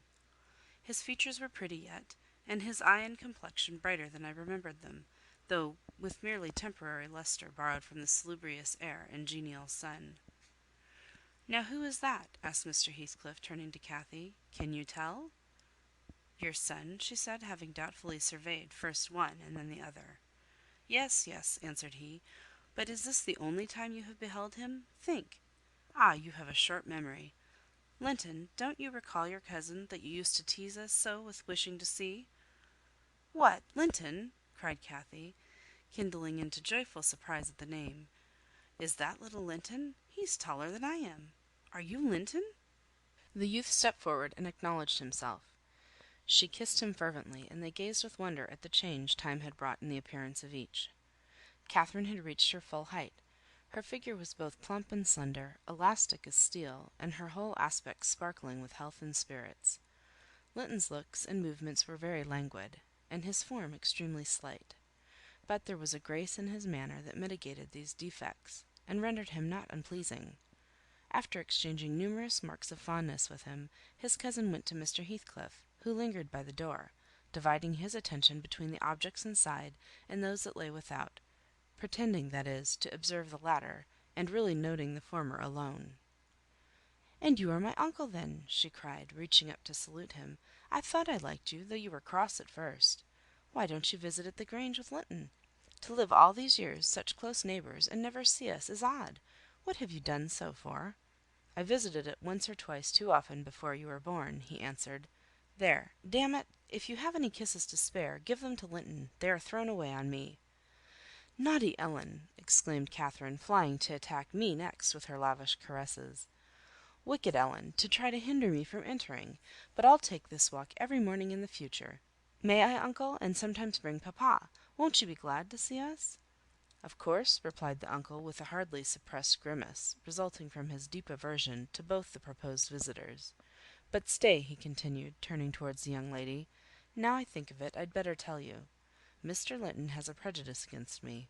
We quarrelled at one time of our lives, with unchristian ferocity, and if you mention coming here to him, he'll put a veto on your visits altogether.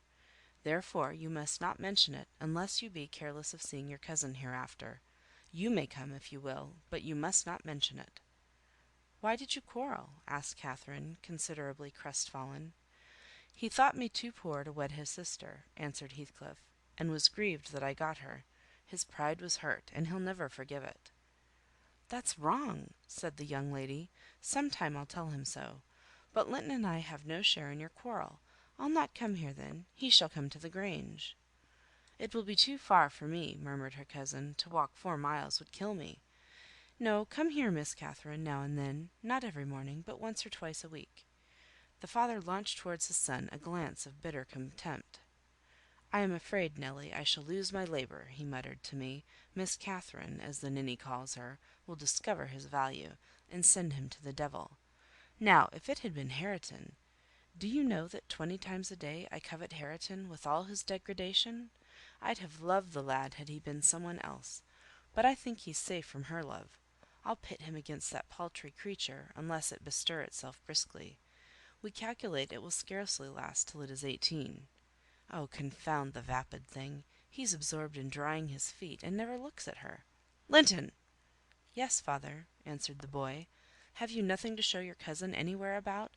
Not even a rabbit or a weasel's nest? Take her into the garden before you change your shoes, and into the stable to see your horse." "Wouldn't you rather sit here?" asked Linton, addressing Kathie in a tone which expressed reluctance to move again. "I don't know," she replied, casting a longing look to the door, and evidently eager to be active. He kept his seat, and shrank closer to the fire. Heathcliff rose and went into the kitchen, and from thence to the yard, calling out for Hareton. Hareton responded, and presently the two re-entered. The young man had been washing himself, as was visible by the glow on his cheeks and his wetted hair. "Oh, I'll ask you, uncle," cried Miss Kathie, recollecting the housekeeper's assertion. "That is not my cousin, is he?" "Yes, he is," he replied, "your mother's nephew." "Don't you like him?" Catherine looked queer. "Is he not a handsome lad?" he continued. The uncivil little thing stood on tiptoe, and whispered a sentence in Heathcliff's ear. He laughed. Hareton darkened.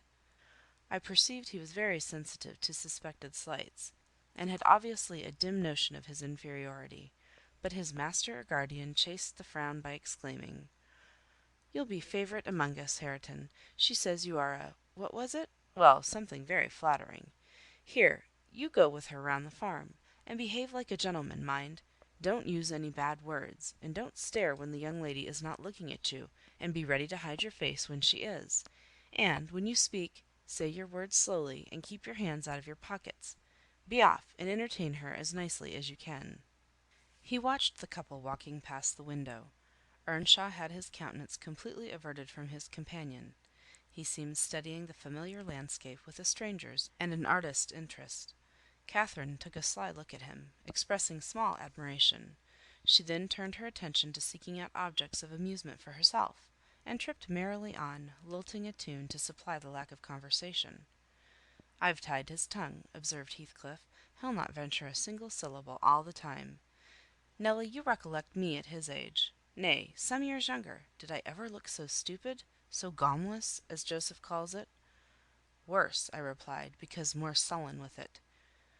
"I've a pleasure in him," he continued, reflecting aloud. "He has satisfied my expectations. If he were a born fool, I should not enjoy it half so much. But he's no fool, and I can sympathize with all his feelings, having felt them myself. I know what he suffers now, for instance, exactly. It is merely a beginning of what he shall suffer, though. He'll never be able to emerge from his bathos of coarseness and ignorance. I've got him faster than his scoundrel of a father secured me, and lower, for he takes a pride in his brutishness. I've taught him to scorn everything extra animal as silly and weak. Don't you think Heinley would be proud of his son if he could see him? Almost as proud as I am of mine. But there's this difference. One is gold put to the use of paving stones, and the other is tin polished to ape a service of silver. Mine has nothing valuable about it, yet I shall have the merit of making it go as far as such poor stuff can go. His had first-rate qualities, and they are lost, rendered worse than unavailing. I have nothing to regret. He would have more than any but I are aware of it. And the best of it is, Hareton is damnably fond of me. You'll own that I've outmatched Heinley there. If the dead villain could rise from his grave to abuse me for his offspring's wrongs, I should have the fun of seeing the said offspring fight him back again, indignant that he should dare to rail at the one friend he has in the world." Heathcliff chuckled a fiendish laugh at the idea. I made no reply, because I saw that he expected none.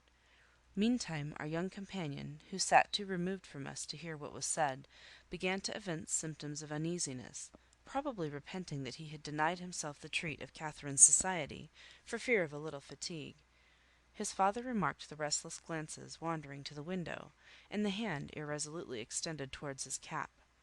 "Get up, you idle boy!" he exclaimed, with assumed heartiness. "Away after them! They are just at the corner, by the stand of hives." Linton gathered his energies and left the hearth. The lattice was open, and as he stepped out, I heard Kathie inquiring of her unsociable attendant what was that inscription over the door. Hareton stared up, and scratched his head like a true clown.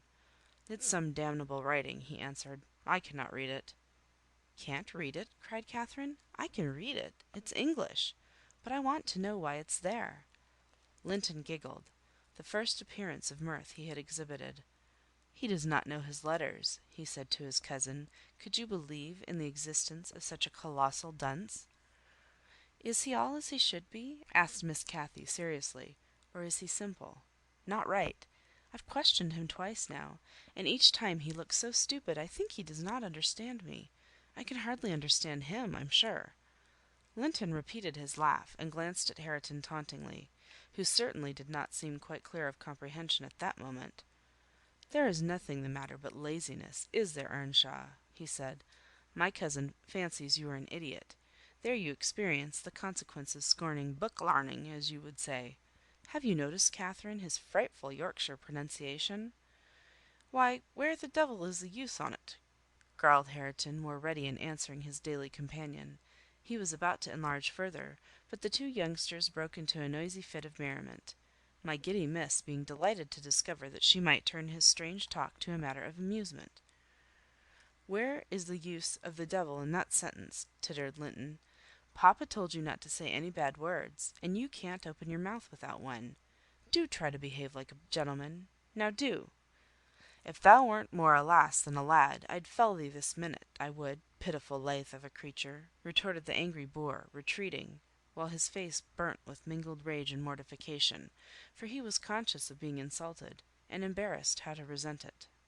Mr. Heathcliff, having overheard the conversation as well as I, smiled when he saw him go, but immediately afterwards cast a look of singular aversion on the flippant pair, who remained chattering in the doorway, the boy finding animation enough while discussing Hareton's faults and deficiencies, and relating anecdotes of his goings-on, and the girl relishing his pert and spiteful sayings, without considering the ill nature they evinced. I began to dislike, more than to compassionate Linton, and to excuse his father in some measure for holding him cheap. We stayed till afternoon. I could not tear Miss Cathy away sooner, but happily my master had not quitted his apartment, and remained ignorant of our prolonged absence. As we walked home, I would fain have enlightened my charge on the characters of the people we had quitted, but she got it into her head that I was prejudiced against them. "Aha!" she cried, "you take papa's side, Ellen. You are partial, I know, or else you wouldn't have cheated me so many years into the notion that Linton lived a long way from here. I'm really extremely angry, only I'm so pleased I can't show it. But you must hold your tongue about my uncle. He's my uncle, remember, and I'll scold papa for quarrelling with him." And so she ran on till I relinquished the endeavour to convince her of her mistake. She did not mention the visit that night, because she did not see Mr. Linton. Next day it all came out, sadly to my chagrin, and still I was not altogether sorry. I thought the burden of directing and warning would be more efficiently borne by him than me, but he was too timid in giving satisfactory reasons for his wish that she should shun connection with the household of the Heights, and Catherine liked good reasons for every restraint that harassed her petted will. "Papa," she exclaimed, after the morning's salutations, "guess whom I saw yesterday in my walk on the moors." "Ah, papa, you started. You've not done right, have you now? I saw, but listen, and you shall hear how I found you out, and Ellen, who is in league with you, and yet pretended to pity me so when I kept hoping, and was always disappointed about Linton's coming back." She gave a faithful account of her excursion and its consequences, and my master, though he cast more than one reproachful look at me, said nothing till she had concluded. Then he drew her to him, and asked if she knew why he had concealed Linton's near neighbourhood from her? Could she think it was to deny her a pleasure that she might harmlessly enjoy? "It was because you disliked Mr. Heathcliff," she answered. "Then you believe I care more for my own feelings than yours, Cathy?" he said. "No, it was not because I dislike Mr. Heathcliff, but because Mr. Heathcliff dislikes me, and is a most diabolical man, delighting to wrong and ruin those he hates, if they give him the slightest opportunity. I knew that you could not keep up an acquaintance with your cousin without being brought into contact with him, and I knew he would detest you on my account. So, for your own good, and nothing else, I took precautions that you should not see Linton again. I meant to explain this some time as you grew older, and I'm sorry I delayed it." "But Mr. Heathcliff was quite cordial, papa," observed Catherine, not at all convinced, "and he didn't object to our seeing each other. He said I might come to his house when I pleased, only I must not tell you, because you had quarrelled with him, and would not forgive him for marrying Aunt Isabella." And you won't. You are the one to be blamed. He is willing to let us be friends at least, Linton and I, and you are not." My master, perceiving that she would not take his word for her uncle-in-law's evil disposition, gave a hasty sketch of his conduct to Isabella, and the manner in which Wuthering Heights became his property. He could not bear to discourse long upon the topic, for though he spoke little of it, he still felt the same horror and detestation of his ancient enemy that had occupied his heart ever since Mrs. Linton's death. She might have been living yet if it had not been for him, was his constant bitter reflection, and in his eyes Heathcliff seemed a murderer. Miss Cathy, conversant with no bad deeds except her own slight acts of disobedience, injustice, and passion, arising from a hot temper and thoughtlessness, and repented of on the day they were committed, was amazed at the blackness of spirit that could brood on and cover revenge for years, and deliberately prosecute its plans without a visitation of remorse. She appeared so deeply impressed and shocked at this new view of human nature, excluded from all her studies and all her ideas till now, that Mr. Edgar deemed it unnecessary to pursue the subject. He merely added, "You will know hereafter, darling, why I wish you to avoid his house and family. Now return to your old employments and amusements, and think no more about them." Catherine kissed her father, and sat down quietly to her lessons for a couple of hours, according to custom. Then she accompanied him into the grounds, and the whole day passed as usual. But in the evening, when she had retired to her room, and I went to help her to undress, I found her crying, on her knees by the bedside. "Oh, fie, silly child!" I exclaimed. "If you had any real griefs, you'd be ashamed to waste a tear on this little contrariety. You never had one shadow of substantial sorrow, Miss Catherine. Suppose for a minute that master and I were dead, and you were by yourself in the world, how would you feel then? Compare the present occasion with such an affliction as that, and be thankful for the friends you have, instead of coveting more." "I'm not crying for myself, Ellen," she answered. "It's for him. He expected to see me again to-morrow, and there he'll be so disappointed, and he'll wait for me, and I shan't come." "Nonsense," said I. "Do you imagine he has thought as much of you as you have of him? Hasn't he Hareton for a companion? Not 1 in 100 would weep at losing a relation they had just seen twice, for 2 afternoons. Linton will conjecture how it is, and trouble himself no further about you." "But may I not write a note to tell him why I cannot come?" she asked, rising to her feet, "and just send those books I promised to lend him. His books are not as nice as mine, and he wanted to have them extremely when I told him how interesting they were. May I not, Ellen?" "No, indeed, no, indeed," I replied with decision. "Then he would write to you, and there'd never be an end of it. No, Miss Catherine, the acquaintance must be dropped entirely, so papa expects, and I shall see that it is done." "But how can one little note," she recommenced, putting on an imploring countenance. "Silence!" I interrupted. "We'll not begin with your little notes. Get into bed."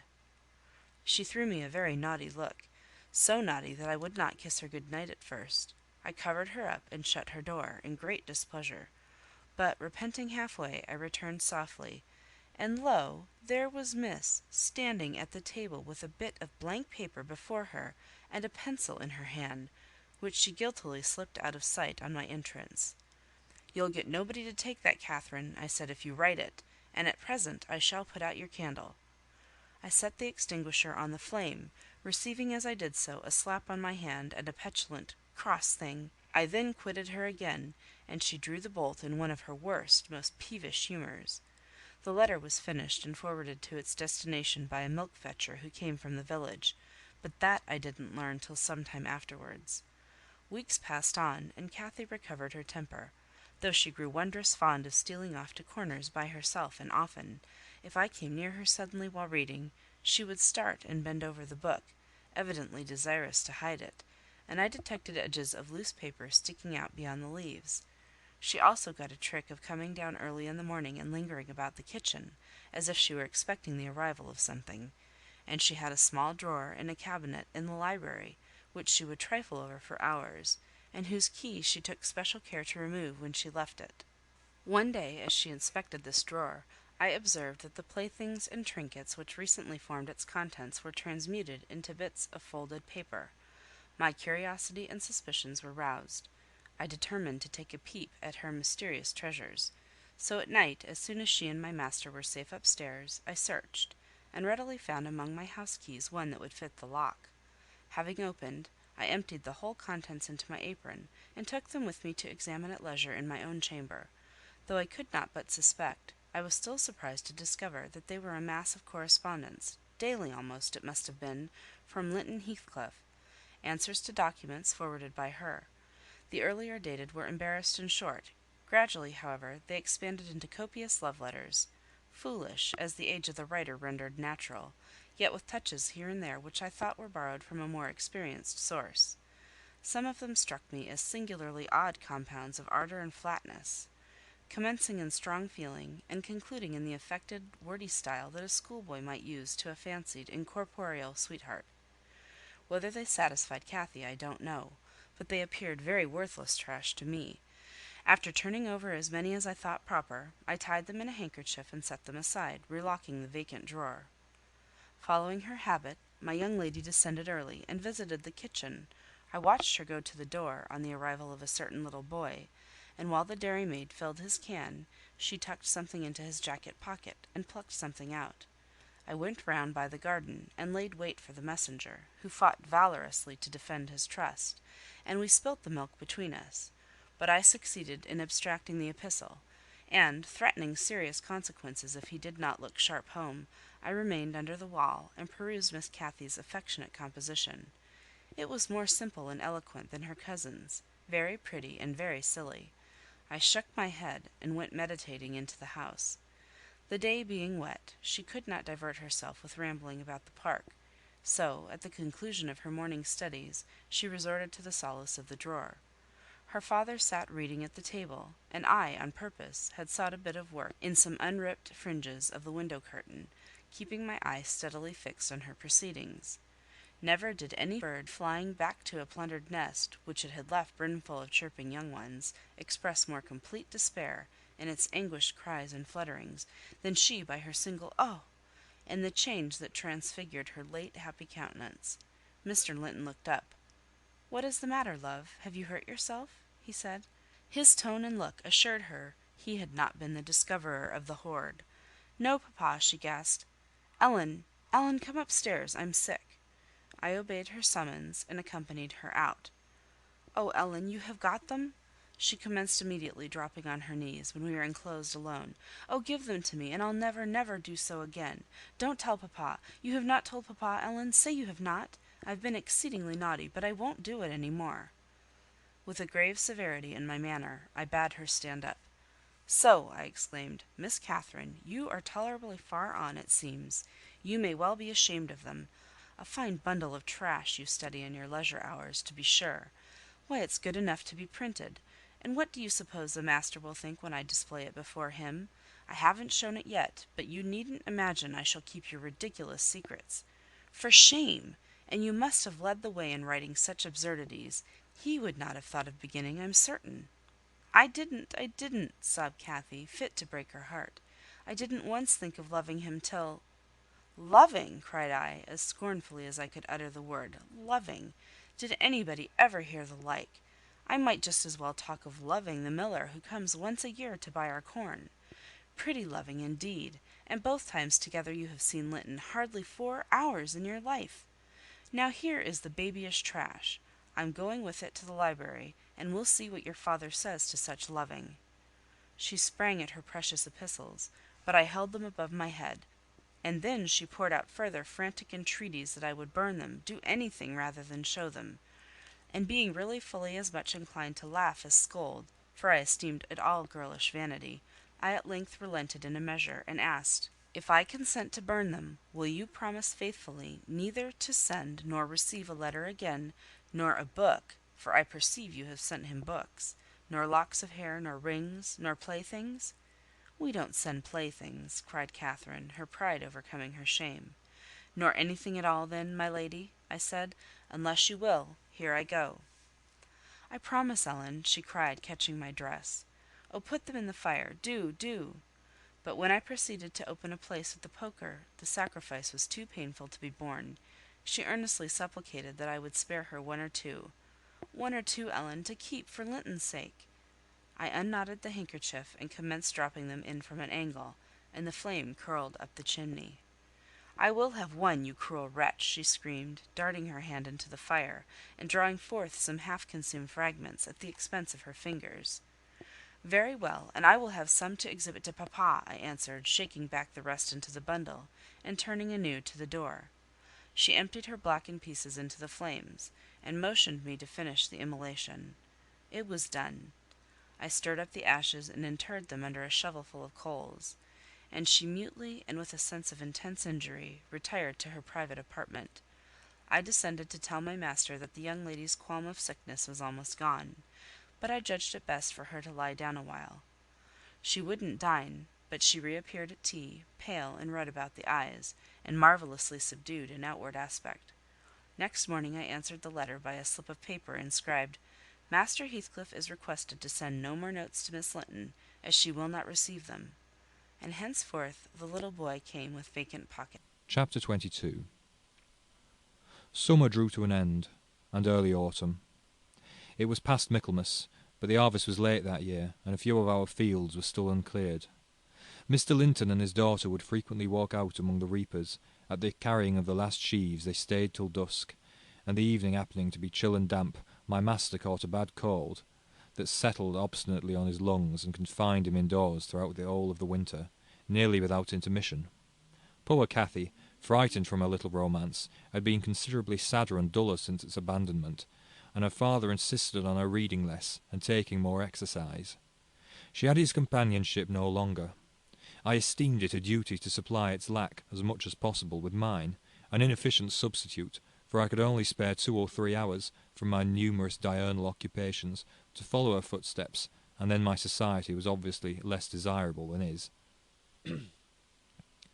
On an afternoon in October, or the beginning of November, a fresh watery afternoon when the turf and paths were rustling with moist, withered leaves, and the cold blue sky was half hidden by clouds, dark grey streamers rapidly mounting from the west and boding abundant rain, I requested my young lady to forego a ramble because I was certain of showers. She refused, and I unwillingly donned a cloak and took my umbrella to accompany her on a stroll to the bottom of the park, a formal walk which she generally affected if low-spirited, and that she invariably was when Mr. Edgar had been worse than ordinary, a thing never known from his confession, but guessed both by her and me from his increased silence and the melancholy of his countenance. She went sadly on. There was no running or bounding now, though the chill wind might well have tempted her to race, and often from the side of my eye I could detect her raising an hand and brushing something off her cheek. I gazed round for a means of diverting her thoughts. On one side of the road rose a high, rough bank, where hazels and stunted oaks, with their roots half exposed, held uncertain tenure. The soil was too loose for the latter, and strong winds had blown some nearly horizontal. In summer Miss Catherine delighted to climb among these trunks, and sit in the branches, swinging 20 feet above the ground, and I, pleased with her agility and her light childish art, still considered it proper to scold every time I caught her at such an elevation, but so that she would know there was no necessity for descending. From dinner to tea she would lie in her breeze-rocked cradle, doing nothing except singing old songs, my nursery lore, to herself, or watching the birds, joint tenants, feed and entice their young ones to fly, or nestling with closed lids, half thinking, half dreaming, happier than words can express. "Look, miss," I exclaimed, pointing to a nook under the roots of one twisted tree. "Winter is not here yet. There's a little flower up yonder, the last bud from the multitude of bluebells that clouded those turf steps in July with a lilac mist. Will you clamber up and pluck it to show to papa?" Cathy stared a long time at the lonely blossom, trembling in its earthly shelter, and replied at length, "No, I'll not touch it. But it looks melancholy, does it not, Ellen?" "Yes," I observed, "about as starved and suckless as your cheeks are bloodless. Let us take hold of hands and run. You're so low, I dare say I shall keep up with you." "No," she repeated, and continued sauntering on, pausing at intervals to muse over a bit of moss, or a tuft of blanched grass, or a fungus spreading its bright orange among the heaps of brown foliage, and ever and anon her hand was lifted to her averted face. "Catherine, why are you crying, love?" I asked, approaching and putting my arm over her shoulder. "You mustn't cry because papa has a cold. Be thankful it is nothing worse." She now put no further restraint on her tears, Her breath was stifled by sobs. "Oh, it will be something worse," she said. "And what shall I do when Papa and you leave me, and I am by myself? I can't forget your words, Ellen. They will always be in my ear. How life will be changed. How dreary the world will be when Papa and you are dead." "None can tell whether you won't die before us," I replied. "It's wrong to anticipate evil. We'll hope there are years and years to come before any of us go. Master is young, and I am strong, and hardly 45. My mother lived till 80, a canty dame to the last. And suppose Mr. Linton was spared till he saw 60, that would be more years than you have counted, miss. And would it not be foolish to mourn a calamity above 20 years beforehand?" "But Aunt Isabella was younger than Papa," she remarked, gazing up with timid hope to seek further consolation. "Aunt Isabella had not you and me to nurse her," I replied. "She wasn't as happy as Master. She hadn't as much to live for. All you need do is to wait well on your father, and cheer him by letting him see you cheerful, and avoid giving him anxiety on any subject. Mind that, Cathy. I'll not disguise, but you might kill him if you were wild and reckless, and cherished a foolish, fanciful affection for the son of a person who would be glad to have him in his grave, and allowed him to discover that you fretted over the separation he has judged it expedient to make." "I fret about nothing on earth except Papa's illness," answered my companion. "I care for nothing in comparison with Papa, and I'll never, never, oh never will I have my senses do an act or say a word to vex him. I love him better than myself, Ellen, and I know it by this. I pray every night that I may live after him, because I would rather be miserable than that he should be. That proves I love him better than myself." "Good words," I replied, "but deeds must prove it also, and after he is well, remember you don't forget resolutions formed in the hour of fear." As we talked, we neared a door that opened on the road, and my young lady, lightening into sunshine again, climbed up and seated herself on the top of the wall, reaching over to gather some hips that bloomed scarlet on the summit branches of the wild rose trees shadowing the highway side. The lower fruit had disappeared, but only birds could touch the upper, except from Cathy's present station. In stretching to pull them, her hat fell off, and as the door was locked, she proposed scrambling down to recover it. I bid her be cautious, lest she got a fall, and she nimbly disappeared. But the return was no such easy matter. The stones were smooth and neatly cemented, and the rose bushes and blackberry stragglers could yield no assistance in reascending. I, like a fool, didn't recollect that, till I heard her laughing and exclaiming, "Ellen, you'll have to fetch the key, or else I must run round to the porter's lodge. I can't scale the ramparts on this side." "Stay where you are," I answered. "I have my bundle of keys in my pocket. Perhaps I may manage to open it. If not, I'll go." Catherine amused herself with dancing to and fro before the door, while I tried all the large keys in succession. I had applied the last, and found that none would do, so, repeating my desire that she would remain there, I was about to hurry home as fast as I could, when an approaching sound arrested me. It was the trot of a horse. Cathy's dance stopped also. "Who is that?" I whispered. "Ellen, I wish you could open the door," whispered back my companion anxiously. "Ho, Miss Linton," cried a deep voice, the rider's. "I'm glad to meet you. Don't be in haste to enter, for I have an explanation to ask and obtain." "I shan't speak to you, Mr. Heathcliff," answered Catherine. "Papa says you are a wicked man, and you hate both him and me, and Ellen says the same." "That is nothing to my purpose," said Heathcliff. He it was. "I don't hate my son, I suppose, and it is concerning him that I demand your attention. Yes, you have cause to blush. 2 or 3 months since, were you not in the habit of writing to Linton, making love in play, eh? You deserved, both of you, flogging for that. You especially, the elder, and less sensitive, as it turns out. I've got your letters, and if you give me any pertness, I'll send them to your father. I presume you grew weary of the amusement and dropped it, didn't you? Well, you dropped Linton with it into a slough of despond. He was in earnest, in love, really. As true as I live, he's dying for you, breaking his heart at your fickleness, not figuratively, but actually. Though Hareton has made him a standing jest for 6 weeks, and I have used more serious measures and attempted to frighten him out of his idiocy, he gets worse daily, and he'll be under the sod before summer unless you restore him." "How can you lie so glaringly to the poor child?" I called from the inside. Pray ride on. How can you deliberately get up such paltry falsehoods? Miss Cathy, I'll knock the lock off with a stone. You won't believe that vile nonsense. You can feel it in yourself. It's impossible that a person should die for love of a stranger. I was not aware there were eavesdroppers, muttered the detected villain. Worthy Mrs. Dean, I like you, but I don't like your double-dealing, he added aloud. How could you lie so glaringly as to affirm I hated the poor child, and invent bugbear stories to terrify her from my doorstones? Catherine Linton, the very name warms me. My bonny lass, I shall be home all this week. Go and see if I've not spoken truth. Do, there's a darling. Just imagine your father in my place, and Linton in yours. Then think how you would value your careless lover if he refused to stir a step to comfort you, when your father himself entreated him. And don't from pure stupidity fall into the same error. I swear on my salvation he's going to his grave, and none but you can save him. The lock gave way, and I issued out.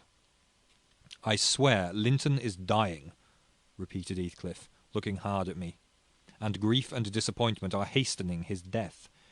Nelly, if you won't let her go, you can walk over yourself. But I shall not return till this time next week, and I think your master himself would scarcely object to her visiting her cousin. Come in, said I, taking Cathy by the arm, and half forcing her to re-enter, for she lingered, viewing with troubled eyes the features of the speaker, too stern to express his inward deceit. He pushed his horse close, and bending down observed, Miss Catherine, I'll own to you that I have little patience with Linton, and Hareton and Joseph have less. I'll own that he's with a harsh set. He pines for kindness, as well as love, and a kind word from you would be his best medicine. Don't mind Mrs. Dean's cruel cautions, but be generous, and contrive to see him. He dreams of you day and night, and cannot be persuaded that you don't hate him, since you neither write nor call. I closed the door, and rolled a stone to assist the loosened lock in holding it, and spreading my umbrella, I drew my charge underneath, for the rain began to drive through the moaning branches of the trees, and warned us to avoid delay. Our hurry prevented any comment on the encounter with Heathcliff, as we stretched towards home, but I divined instinctively that Catherine's heart was clouded now in double darkness. Her features were so sad they did not seem hers. She evidently regarded what she had heard as every syllable true. The master had retired to rest before we came in. Cathy stole to his room to inquire how he was. He had fallen asleep. She returned, and asked me to sit with her in the library.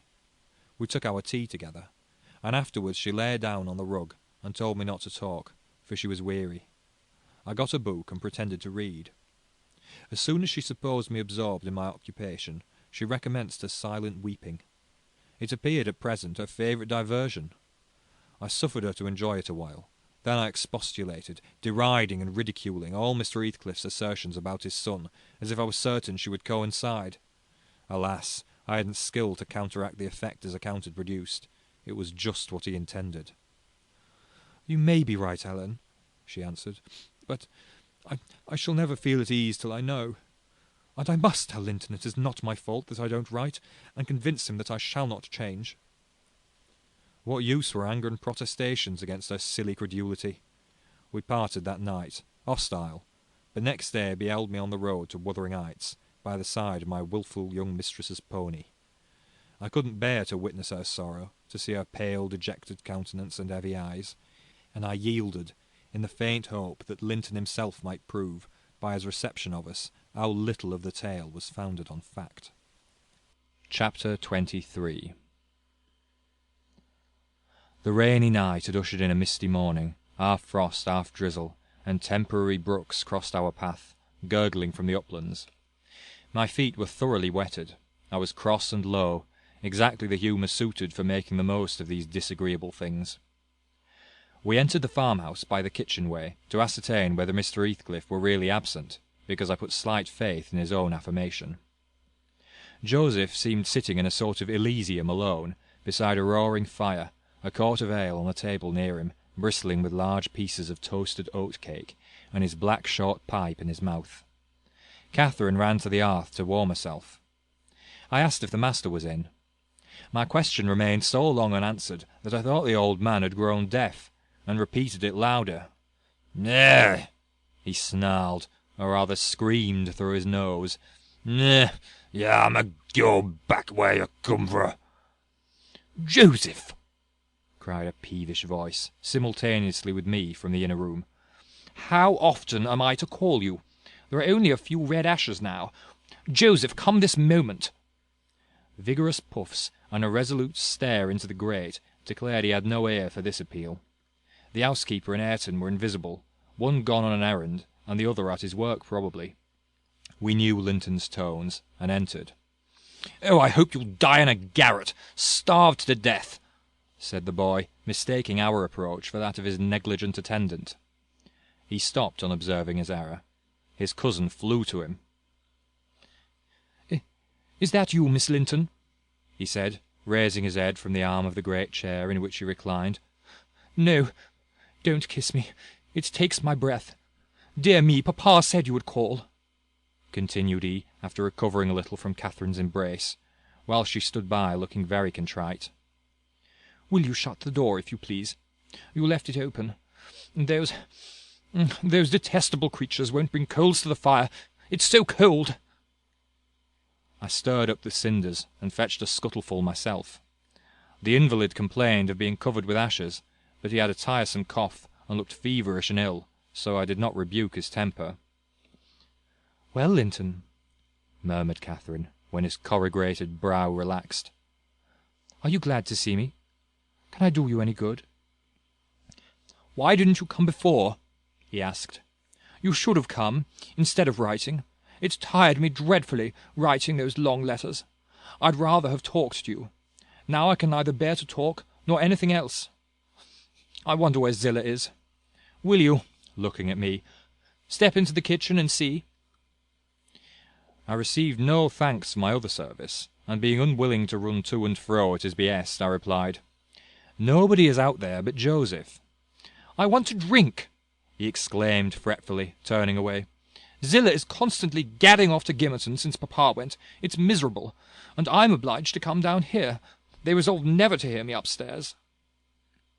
"Is your father attended to you, Master Heathcliff?" I asked, perceiving Catherine to be checked in her friendly advances. "Attentive? Makes them a little more attentive at least," he cried. "The wretches! You know, Miss Linton, that brute Hareton laughs at me. I hate him. Indeed, I hate them all. They are odious beings." Cathy began searching for some water. She lighted on a pitcher in the dresser, filled a tumbler, and brought it. He bid her add a spoonful of wine from a bottle on the table, and having swallowed a small portion, appeared more tranquil, and said she was very kind. "And are you glad to see me?" asked she, reiterating her former question, and pleased to detect the faint dawn of a smile. "Yes, I am. It's something new to hear a voice like yours," he replied. "But I have been vexed because you wouldn't come, and Papa swore it was owing to me. He called me a pitiful, shuffling, worthless thing, and said you despised me, and if he had been in my place he would be more the master of the Grange than your father by this time. But you don't despise me, do you, Miss—" "I wish you would say Catherine or Cathy," interrupted my young lady. "Despise you? No. Next to Papa and Ellen, I love you better than anybody living. I don't love Mr. Heathcliff, though, and I dare not come when he returns. Will he stay away many days?" "Not many," answered Linton, "but he goes on to the moors frequently since the shooting season commenced, and you might spend an hour or two with me in his absence. Do say you will. I think I should not be peevish with you. You'd not provoke me, and you'd always be ready to help me, wouldn't you?" "Yes," said Catherine, stroking his long soft hair. "If I could only get Papa's consent, I'd spend half my time with you. Pretty Linton! I wish you were my brother." "And then you would like me as well as your father," observed he, more cheerfully. "But Papa says you would love me better than him and all the world if you were my wife, so I'd rather you were that." "No, I should never love anybody better than Papa," she returned gravely. "And people hate their wives sometimes, but not their sisters and brothers, and if you were the latter you would live with us, and Papa would be as fond of you as he is of me." Linton denied that people ever hated their wives, but Cathy affirmed they did, and in her wisdom instanced his own father's aversion to her aunt. I endeavoured to stop her thoughtless tongue. I couldn't succeed till everything she knew was out. Master Heathcliff, much irritated, asserted her relation was false. "Papa told me, and papa does not tell falsehoods," she answered pertly. "My papa scorns yours," cried Linton. "He calls him a sneaking fool." "Yours is a wicked man," retorted Catherine, "and you are very naughty to dare to repeat what he says. He must be wicked to have made Aunt Isabella leave him as she did." "She didn't leave him," said the boy. "You shan't contradict me." "She did," cried my young lady. "Well, I'll tell you something," said Linton. "Your mother hated your father. Now then." "Oh!" exclaimed Catherine, too enraged to continue. "And she loved mine," added he. "You little liar! I hate you now," she panted, and her face grew red with passion. She did," sang Linton, sinking into the recess of his chair, and leaning back his head to enjoy the agitation of the other disputant, who stood behind. "Hush, Master Heathcliff," I said. "That's your father's tale too, I suppose." "It isn't. You hold your tongue," he answered. She did, Catherine. She did. Cathy, beside herself, gave the chair a violent push, and caused him to fall against one arm. He was immediately seized by a suffocating cough that soon ended his triumph. It lasted so long that it frightened even me. As to his cousin, she wept with all her might, aghast at the mischief she had done, though she said nothing. I held him till the fit exhausted itself. Then he thrust me away, and leant his head down silently. Catherine quelled her lamentations also, took a seat opposite, and looked solemnly into the fire. "How do you feel now, Master Heathcliff?" I inquired, after waiting 10 minutes. "I wish she felt as I do," he replied. "Spiteful, cruel thing! Hareton never touches me. He never struck me in his life. And I was better today. And there—" His voice died in a whimper. "I didn't strike you," muttered Cathy, chewing her lip to prevent another burst of emotion. He sighed and moaned like one under great suffering, and kept it up for a quarter of an hour, on purpose to distress his cousin apparently, for whenever he caught a stifled sob from her, he put renewed pain and pathos into the inflections of his voice. "I'm sorry I hurt you, Linton," she said at length, racked beyond endurance, "but I couldn't have been hurt by that little push. And I had no idea that you could either. You're not much, are you, Linton? Don't let me go home thinking I've done you harm. Answer! Speak to me!" I can't speak to you," he murmured. "You've hurt me so that I shall lie awake all night choking with this cough. If you had it, you'd know what it was. But you'll be comfortably asleep while I'm in agony and nobody near me. I wonder how you would like to pass those fearful nights." And he began to wail aloud for very pity of himself. "Since you are in the habit of passing dreadful nights," I said, "it won't be Miss who spoils your ease. You'd be the same had she never come. However, she shall not disturb you again, and perhaps you'll get quieter when we leave you." "Must I go?" asked Catherine dolefully, bending over him. "Do you want me to go, Linton?" "You can't alter what you've done," he replied, pettishly, shrinking from her, "unless you alter it for the worse, by teasing me into a fever." "Well, then, I must go?" she repeated. "Let me alone at least," said he. "I can't bear your talking." She lingered, and resisted my persuasions to departure a tiresome while, but as he neither looked up nor spoke, she finally made a movement to the door, and I followed. We were recalled by a scream. Linton had slid from his seat onto the hearthstone, and lay writhing in the mere perverseness of an indulged plague of a child, determined to be as grievous and harassing as it can. I thoroughly gauged his disposition from his behaviour, and saw at once it would be folly to attempt humouring him. Not so my companion. She ran back in terror, knelt down and cried, and soothed and entreated, till he grew quiet from lack of breath, by no means from compunction at distressing her. "I shall lift him on to the settle," I said, "and he may roll about as he pleases. We can't stop to watch him. I hope you are satisfied, Miss Cathy, that you are not the person to benefit him, and that his condition of health is not occasioned by attachment to you." Now then, there he is. Come away. As soon as he knows there is nobody by to care for his nonsense, he'll be glad to lie still." She placed a cushion under his head, and offered him some water. He rejected the latter, and tossed uneasily on the former, as if it were a stone or a block of wood. She tried to put it more comfortably. "I can't do with that," he said. "It's not high enough." Catherine brought another to lay above it. "That's too high," murmured the provoking thing.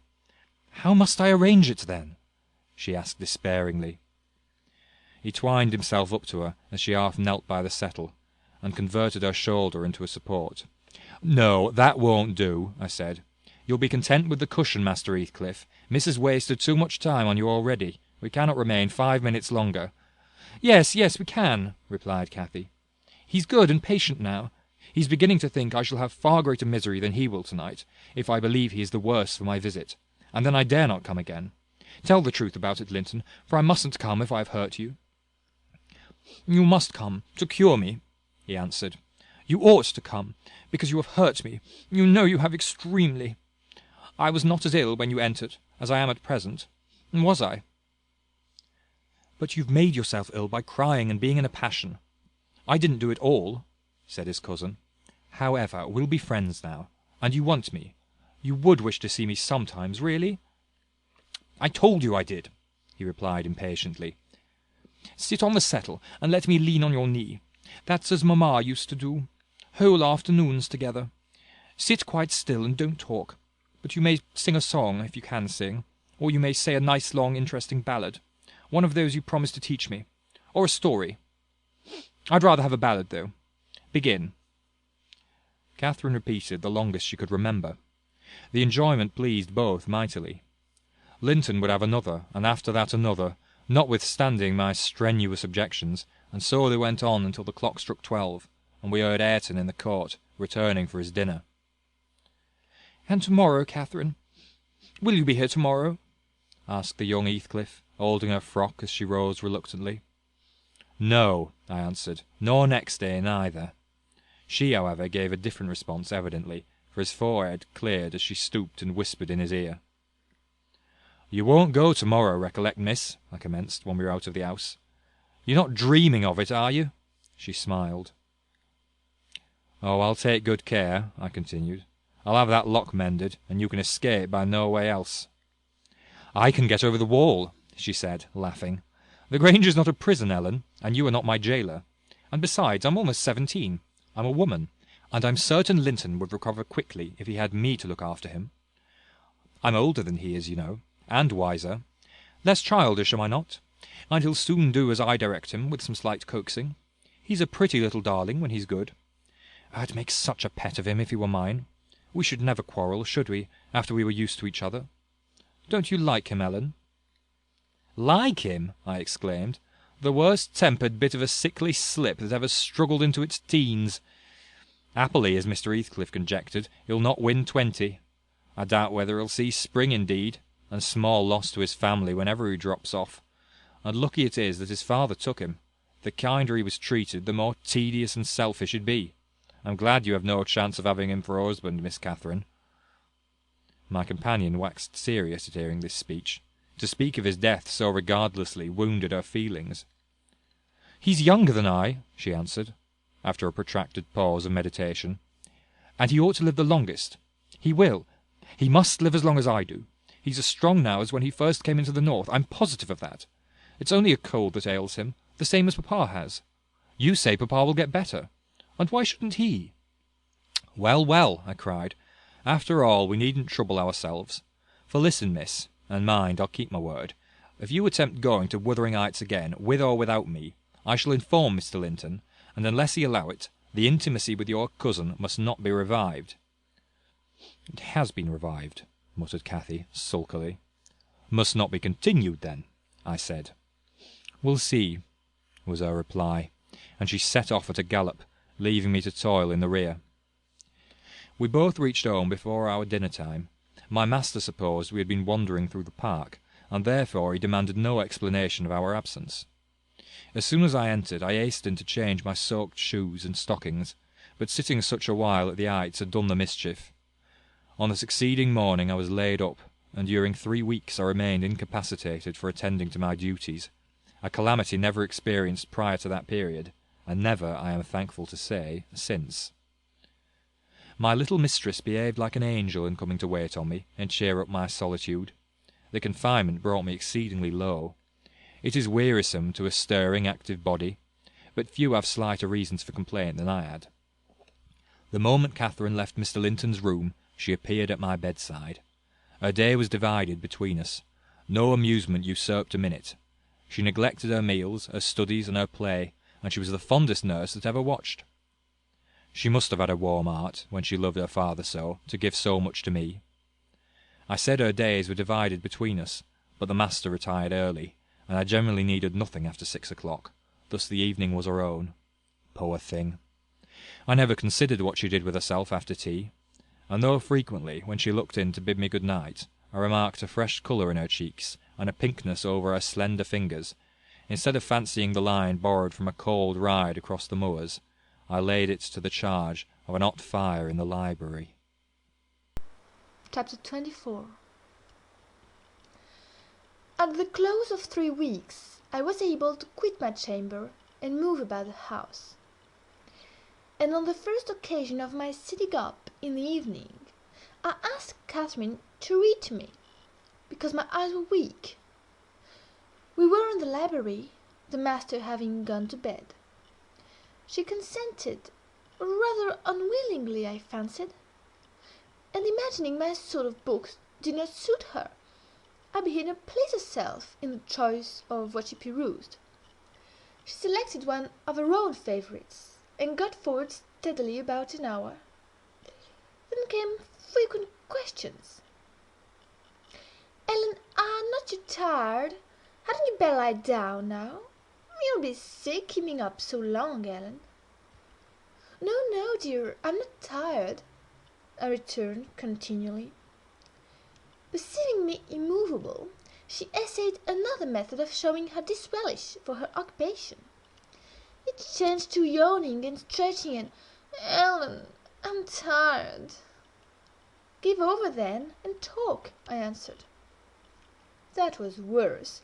She fretted and sighed and looked at her watch till 8, and finally went to her room, completely overdone with sleep.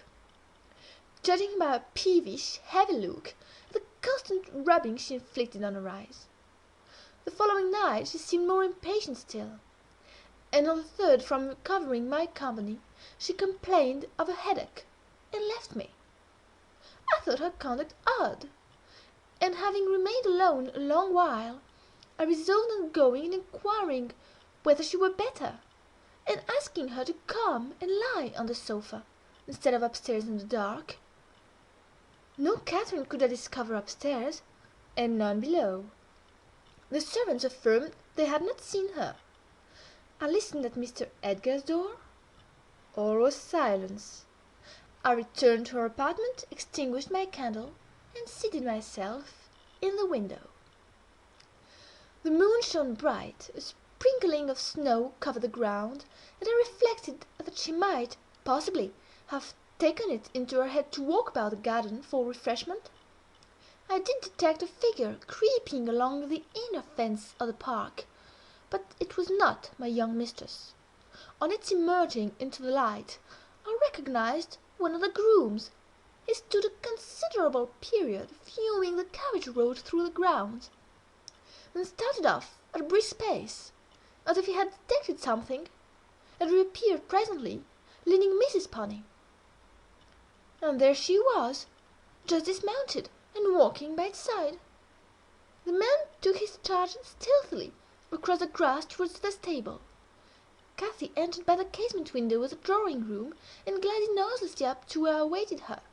She put the door gently to, slipped off her snowy shoes, untied her hat, and was proceeding, unconscious of my espionage, to lay aside her mantle, when I suddenly rose and revealed myself. The surprise petrified her an instant. She uttered an inarticulate exclamation, and stood fixed. "My dear Miss Catherine," I began, too vividly impressed by her recent kindness to break into a scold. "Where have you been riding out at this hour? And why should you try to deceive me by telling a tale? Where have you been? Speak!" "To the bottom of the park," she stammered. "I didn't tell a tale." "And nowhere else?" I demanded. "No," was the muttered reply. "Oh, Catherine!" I cried sorrowfully. "You know you've been doing wrong, or you wouldn't be driven to uttering an untruth to me. That does grieve me. I'd rather be 3 months ill than hear you frame a deliberate lie." She sprang forward, and bursting into tears, threw her arms round my neck. "Well, Ellen, I'm so afraid of you being angry," she said. "Promise not to be angry, and you shall know the very truth. I hate to hide it." We sat down in the window seat. I assured her I would not scold, whatever her secret might be, and I guessed it, of course. So she commenced. "I've been to Wuthering Heights, Ellen, and I've never missed going a day since you fell ill, except thrice before and twice after you left your room. I gave Michael books and pictures to prepare Minnie every evening and to put her back in the stable. You mustn't scold him either, mind. I was at the Heights by 6:30, and generally stayed till 8:30, and then galloped home. It was not to amuse myself that I went. I was often wretched all the time. Now and then I was happy. Once in a week, perhaps. At first I expected there would be sad work persuading you to let me keep my word to Linton, for I had engaged to call again next day when we quitted him. But as you stayed upstairs on the morrow, I escaped that trouble. While Michael was refastening the lock of the park door in the afternoon, I got possession of the key, and told him how my cousin wished me to visit him, because he was sick, and couldn't come to the Grange, and how papa would object to my going, and then I negotiated with him about the pony. He's fond of reading, and he thinks of leaving soon to get married, so he offered, if I would lend him books out of the library, to do what I wished, but I preferred giving him my own, and that satisfied him better. On my second visit Linton seemed in lively spirits, and Zillah, that is their housekeeper, made us a clean room and a good fire, and told us that as Joseph was out at a prayer meeting, and Hareton Earnshaw was off with his dogs, robbing our woods of pheasants, as I heard afterwards, we might do what we liked. She brought me some warm wine and gingerbread, and appeared exceedingly good-natured, and Linton sat in the armchair, and I in the little rocking-chair on the hearthstone, and we laughed and talked so merrily, and found so much to say. We planned where we would go, and what we would do in summer. I needn't repeat that, because you would call it silly. One time, however, we were near quarrelling. He said the pleasantest manner of spending a hot July day was lying from morning till evening on a bank of heath in the middle of the moors, with the bees humming dreamily about among the bloom, and the larks singing high up overhead, and the blue sky and bright sun shining steadily and cloudlessly. That was his most perfect idea of heaven's happiness.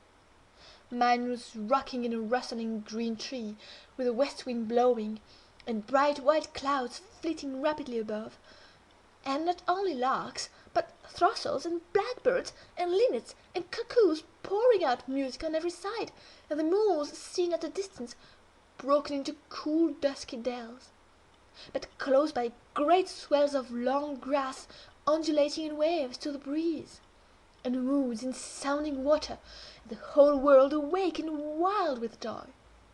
He wanted all to lie in an ecstasy of peace. I wanted all to sparkle and dance in a glorious jubilee. I said his heaven would be only half alive, and he said mine would be drunk. I said I should fall asleep in his, and he said he could not breathe in mine, and began to grow very snappish. At last we agreed to try both, as soon as the right weather came, and then we kissed each other and were friends. After sitting still an hour, I looked at the great room with its smooth uncarpeted floor, and thought how nice it would be to play if we moved the table. And I asked Linton to call Zillah in to help us, and we'd have a game at blind man's buff. She should try to catch us. You used to, you know, Ellen. He wouldn't. There was no pleasure in it, he said. But he consented to play at ball with me. We found two in a cupboard, among a heap of old toys, tops and hoops, and battledores and shuttlecocks. One was marked C, and the other H. I wished to have the C, because that stood for Catherine, and the H might be for Heathcliff, his name. But the brown came out of H, and Linton didn't like it. I beat him constantly, and he got cross again and coughed, and returned to his chair. That night, though, he easily recovered his good humour. He was charmed with 2 or 3 pretty songs, your songs, Ellen, and when I was obliged to go, he begged and entreated me to come the following evening, and I promised. Minnie and I went flying home as light as air, and I dreamt of Wuthering Heights and my sweet darling cousin till morning. On the morrow I was sad, partly because we were poorly, and partly that I wished my father knew and approved of my excursions. But it was beautiful moonlight after tea, and as I rode on, the gloom cleared. I shall have another happy evening, I thought to myself, and what delights me more, my pretty Linton will. I trotted up the garden, and was turning round to the back, when that fellow Earnshaw met me, took my bridle, and bid me go in by the front entrance. He patted me in his neck, and said she was a bonny beast, and appeared as if he wanted me to speak to him. I only told him to leave my horse alone, or else it would kick him. He answered in his vulgar accent, "It wouldn't do me to hurt if it did," and served its legs with a smile. I was half inclined to make it try. However, he moved off to open the door, and as he raised the latch, he looked up to the inscription above, and said, with a stupid mixture of awkwardness and elation, "Miss Catherine, I can read you now." "Wonderful!" I exclaimed. "Pray let us hear you. You are grown clever." He spelt and drawled over by syllables the name Hareton Earnshaw. "And the figures?" I cried encouragingly, perceiving that he came to a dead halt. "I cannot tell them yet," he answered. "Oh, you don't!" I said, laughing heartily at his failure. The fool stared, with a grin hovering about his lips, and a scowl gathering over his eyes, as if uncertain whether he might not join in my mirth, whether it were not pleasant familiarity, or what it really was, contempt. I settled his doubts by suddenly retrieving my gravity, and desiring him to walk away, for I came to see Linton, not him. He reddened, I saw that by the moonlight, dropped his hand from the latch, and skulked off, a picture of mortified vanity. He imagined himself to be as accomplished as Linton, I suppose, because he could spell his own name, and was marvellously discomfited that I didn't think the same. "Stop, Miss Catherine, dear," I interrupted. "I shall not scold, but I don't like your conduct there. If you had remembered that Hareton was your cousin as much as Master Heathcliff, you would have felt how improper it was to behave in that way. At least it was praiseworthy ambition for him to desire to be as accomplished as Linton, and probably he did not learn merely to show off. You had made him ashamed of his ignorance before, I have no doubt, and he wished to remedy it and please you.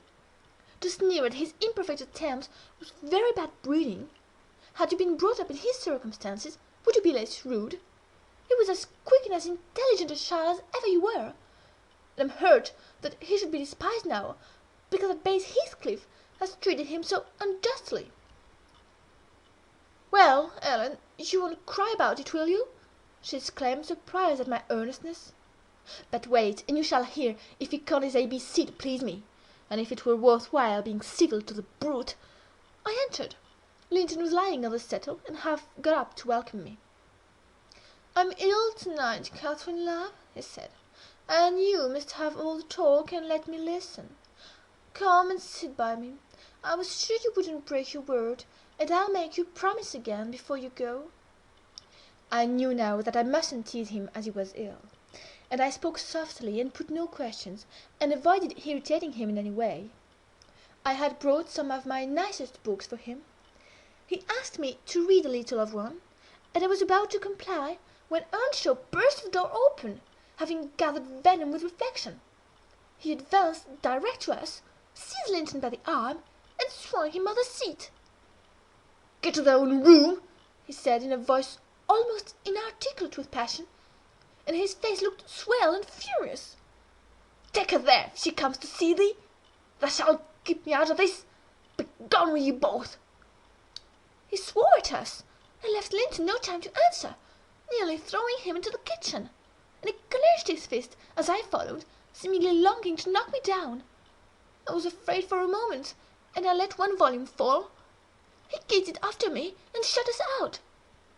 I heard a malignant, crackly laugh by the fire, and turning, beheld that odious Joseph standing rubbing his bony hands and quivering. "Why, we're sure he'd starve you out. He's a good round lad. He's getting right spirited, him.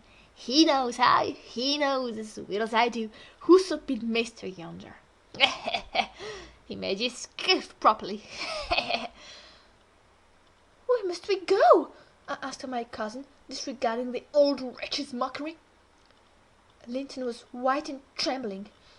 He was not pretty then, Ellen. Oh, no! He looked frightful, for his thin face and large eyes were wrought into an expression of frantic, powerless fury.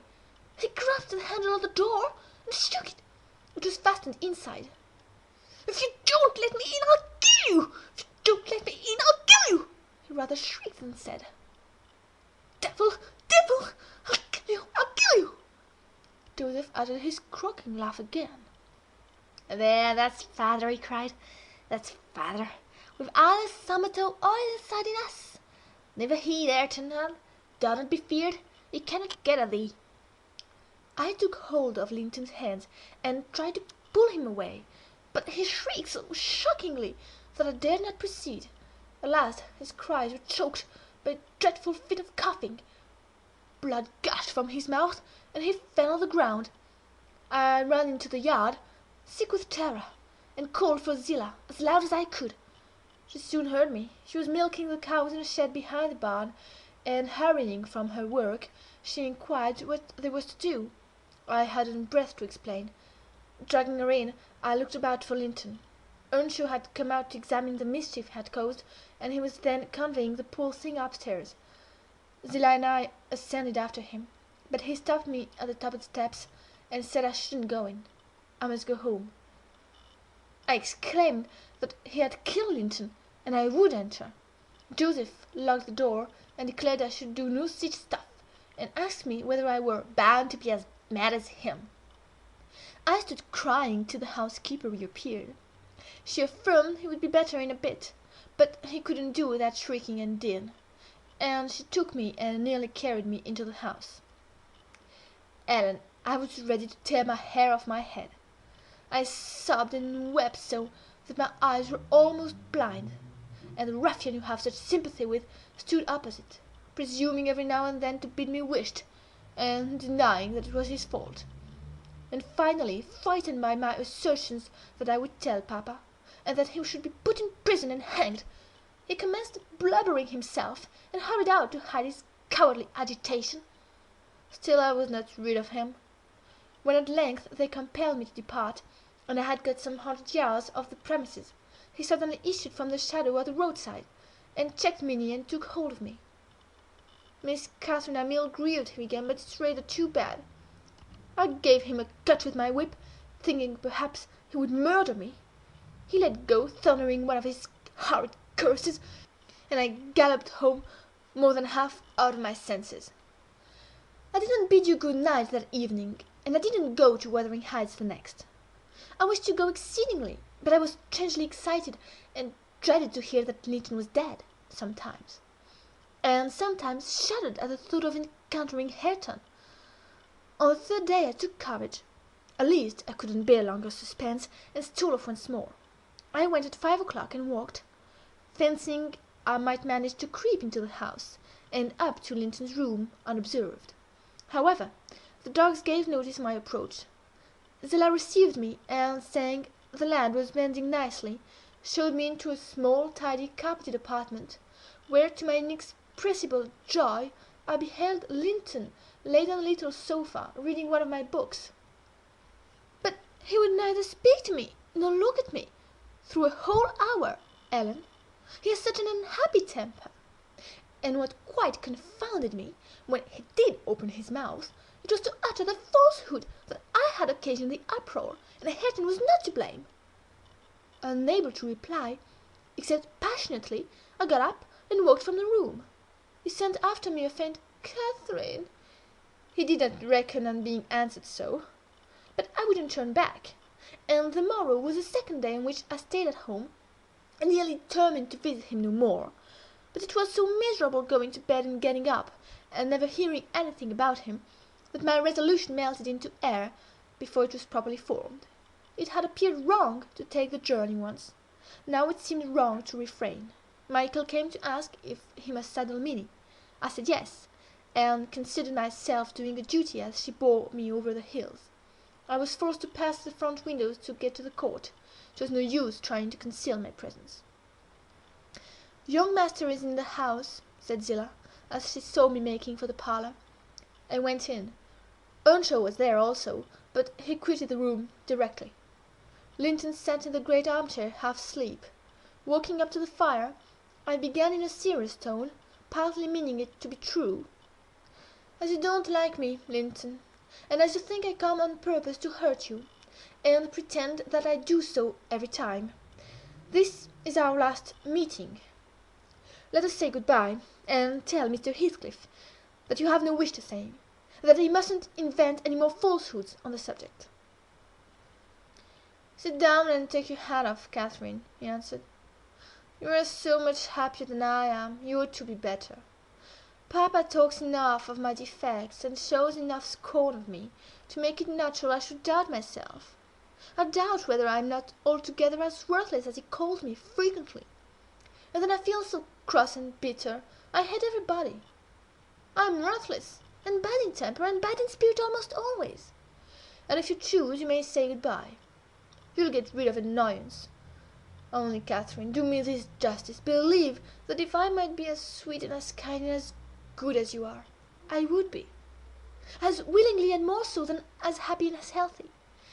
And believe that your kindness has made me love you deeper than if I deserved your love. And though I couldn't and cannot help showing my nature to you, I regret it and repent it, and shall regret and repent it till I die." I felt he spoke the truth, and I felt I must forgive him, and though we should quarrel the next moment, I must forgive him again. We were reconciled, but we cried, both of us, the whole time I stayed. Not entirely for sorrow, yet I was sorry Linton had that distorted nature. He'll never let his friends be at ease, and he'll never be at ease himself. I have always gone to his little parlour since that night, because his father returned the day after. About 3 times, I think, we have been merry and hopeful, as we were the first evening. The rest of my visits were dreary and troubled. Now with his selfishness and spite, and now with his sufferings. But I have learned to endure the former with nearly as little resentment as the latter. Mr. Heathcliff purposely avoids me. I have hardly seen him at all. Last Sunday, indeed, coming earlier than usual, I heard him abusing poor Linton cruelly for his conduct of the night before. I can't tell how he knew of it, unless he listened. Linton had certainly behaved provokingly. However, it was the business of nobody but me, and I interrupted Mr. Heathcliff's lecture by entering and telling him so. He burst into a laugh and went away, saying he was glad I took that view of the matter. Since then I have told Linton he must whisper his bitter things. Now, Ellen, you have heard all. I can't be prevented from going to Wuthering Heights, except by inflicting misery on 2 people. Whereas, if you'll only not tell Papa, My going need disturb the tranquillity of none. You'll not tell, will you? It will be very heartless if you do." "I'll make up my mind on that point by tomorrow, Miss Catherine," I replied. "It requires some study, and so I'll leave you to your rest and go think it over." I thought it over aloud in my master's presence, walking straight from her room to his and relating the whole story, with the exception of her conversations with her cousin, and any mention of Hareton. Mr. Linton was alarmed and distressed, more than he would acknowledge to me. In the morning Catherine learnt my betrayal of her confidence, and she learnt also that her secret visits were to end. In vain she wept and writhed against the interdict, and implored her father to have pity on Linton. All she got to comfort her was a promise that he would write and give him leave to come to the Grange when he pleased, but explaining that he must no longer expect to see Catherine at Wuthering Heights. Perhaps, had he been aware of his nephew's disposition and state of health, he would have seen fit to withhold even that slight consolation. Chapter 25. "These things happened last winter, sir," said Mrs. Dean. "Hardly more than a year ago. Last winter I did not think, at another 12 months' end, I should be amusing a stranger to the family with relating them. Yet who knows how long you'll be a stranger? You're too young to rest always contented, living by yourself, and I some way fancy no one could see Catherine Linton and not love her. You smile, but why do you look so lively and interested when I talk about her? And why have you asked me to hang her picture over your fireplace? And why—" "Stop, my good friend," I cried. "It may be very possible that I should love her. But would she love me? I doubt it too much to venture my tranquillity by running into temptation. And then my home is not here. I'm of the busy world, and to its arms I must return. Go on. Was Catherine obedient to her father's commands?" "She was," continued the housekeeper. "Her affection for him was still the chief sentiment in her heart. And he spoke without anger. He spoke in the deep tenderness of one about to leave his treasure amid perils and foes, where his remembered words would be the only aid that he could bequeath to guide her. He said to me a few days afterwards, 'I wish my nephew would write, Ellen, or call. Tell me, sincerely, what do you think of him? Is he changed for the better, or is there a prospect of improvement as he grows a man?' 'He is very delicate, sir,' I replied, 'and scarcely likely to reach manhood. But this I can say, he does not resemble his father. And if Miss Catherine had the misfortune to marry him, he would not be beyond her control, unless she were extremely and foolishly indulgent.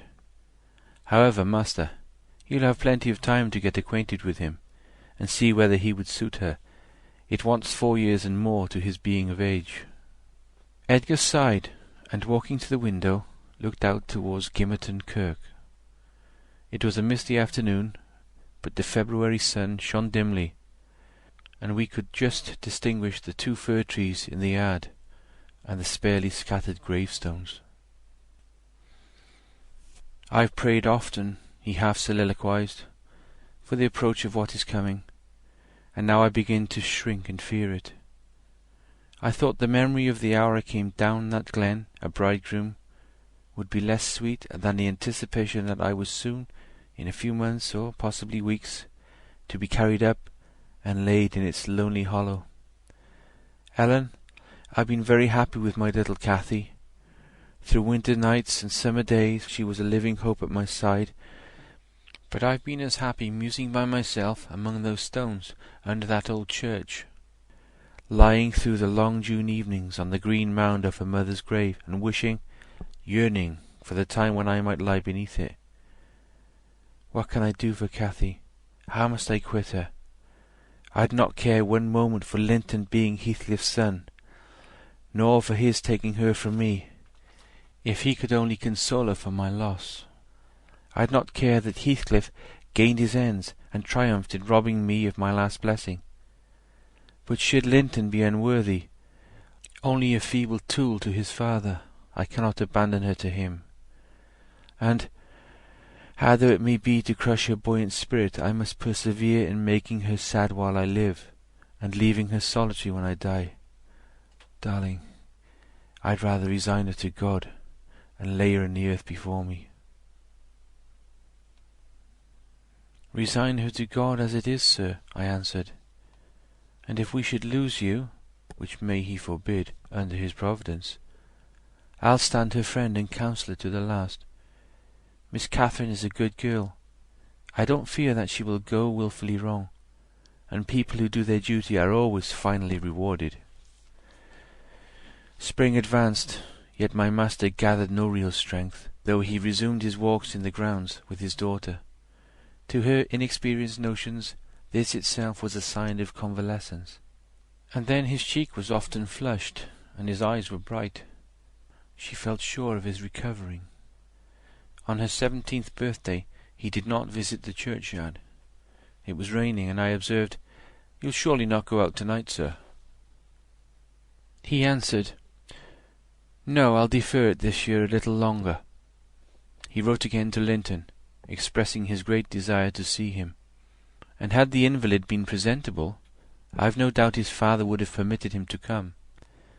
As it was, being instructed, he returned an answer, intimating that Mr. Heathcliff objected to his calling at the Grange. But his uncle's kind remembrance delighted him, and he hoped to meet him sometimes in his rambles, and personally to petition that his cousin and he might not remain long so utterly divided. That part of his letter was simple, and probably his own. Heathcliff knew he could plead eloquently for Catherine's company then. "I do not ask," he said, "that she may visit here. But am I never to see her, because my father forbids me to go to her home, and you forbid her to come to mine? Do, now and then, ride with her towards the Heights, and let us exchange a few words in your presence. We have done nothing to deserve this separation, and you are not angry with me. You have no reason to dislike me. You allow yourself. Dear uncle, send me a kind note tomorrow, and leave to join you anywhere you please, except at Thrushcross Grange. I believe an interview would convince you that my father's character is not mine. He affirms I am more your nephew than his son, and though I have faults which render me unworthy of Catherine, she has excused them, and for her sake you should also. You inquire after my health. It is better, but while I remain cut off from all hope, and doomed to solitude, or the society of those who never did and never will like me, how can I be cheerful and well?" Edgar, though he felt for the boy, could not consent to grant his request, because he could not accompany Catherine. He said in summer perhaps they might meet. Meantime he wished him to continue writing at intervals, and engaged to give him what advice and comfort he was able by letter, being well aware of his hard position in his family. Linton complied, and had he been unrestrained would probably have spoiled all by filling his epistles with complaints and lamentations. But his father kept a sharp watch over him, and, of course, insisted on every line that my master sent being shown. So, instead of penning his peculiar personal sufferings and distresses, the themes constantly uppermost in his thoughts, he harped on the cruel obligation of being held asunder from his friend and love, and gently intimated that Mr. Linton must allow an interview soon, or he should fear he was purposely deceiving him with empty promises.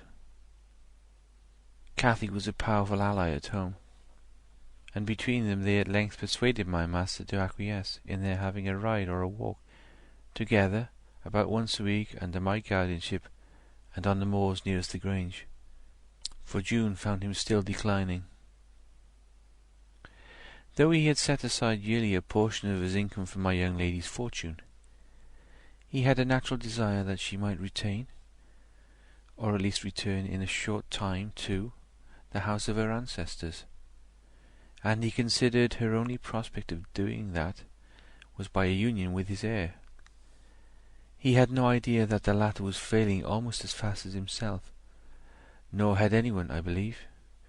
No doctor visited the Heights, and no one saw Master Heathcliff to make report of his condition among us. I, for my part, began to fancy my forebodings were false, and that he must be actually rallying when he mentioned riding and walking on the moors, and seemed so earnest in pursuing his object. I could not picture a father treating a dying child as tyrannically and wickedly as I afterwards learned Heathcliff had treated him, to compel this apparent eagerness, his efforts redoubling the more imminently his avaricious and unfeeling plans were threatened with defeat by death. Chapter 26. Summer was already past its prime, when Edgar reluctantly yielded his assent to their entreaties, and Catherine and I set out on our first ride to join her cousin. It was a close, sultry day, devoid of sunshine, but with a sky too dappled and hazy to threaten rain, and our place of meeting had been fixed at the Guidestone by the crossroads. On arriving there, however, a little herd boy dispatched as a messenger told us that Master Linton were just on this side of the heights, and they'd be much obliged just to gang on a bit further. Then Master Linton has forgot the first injunction of his uncle, I observed. He bid us keep on the Grange land, and here we are off at once.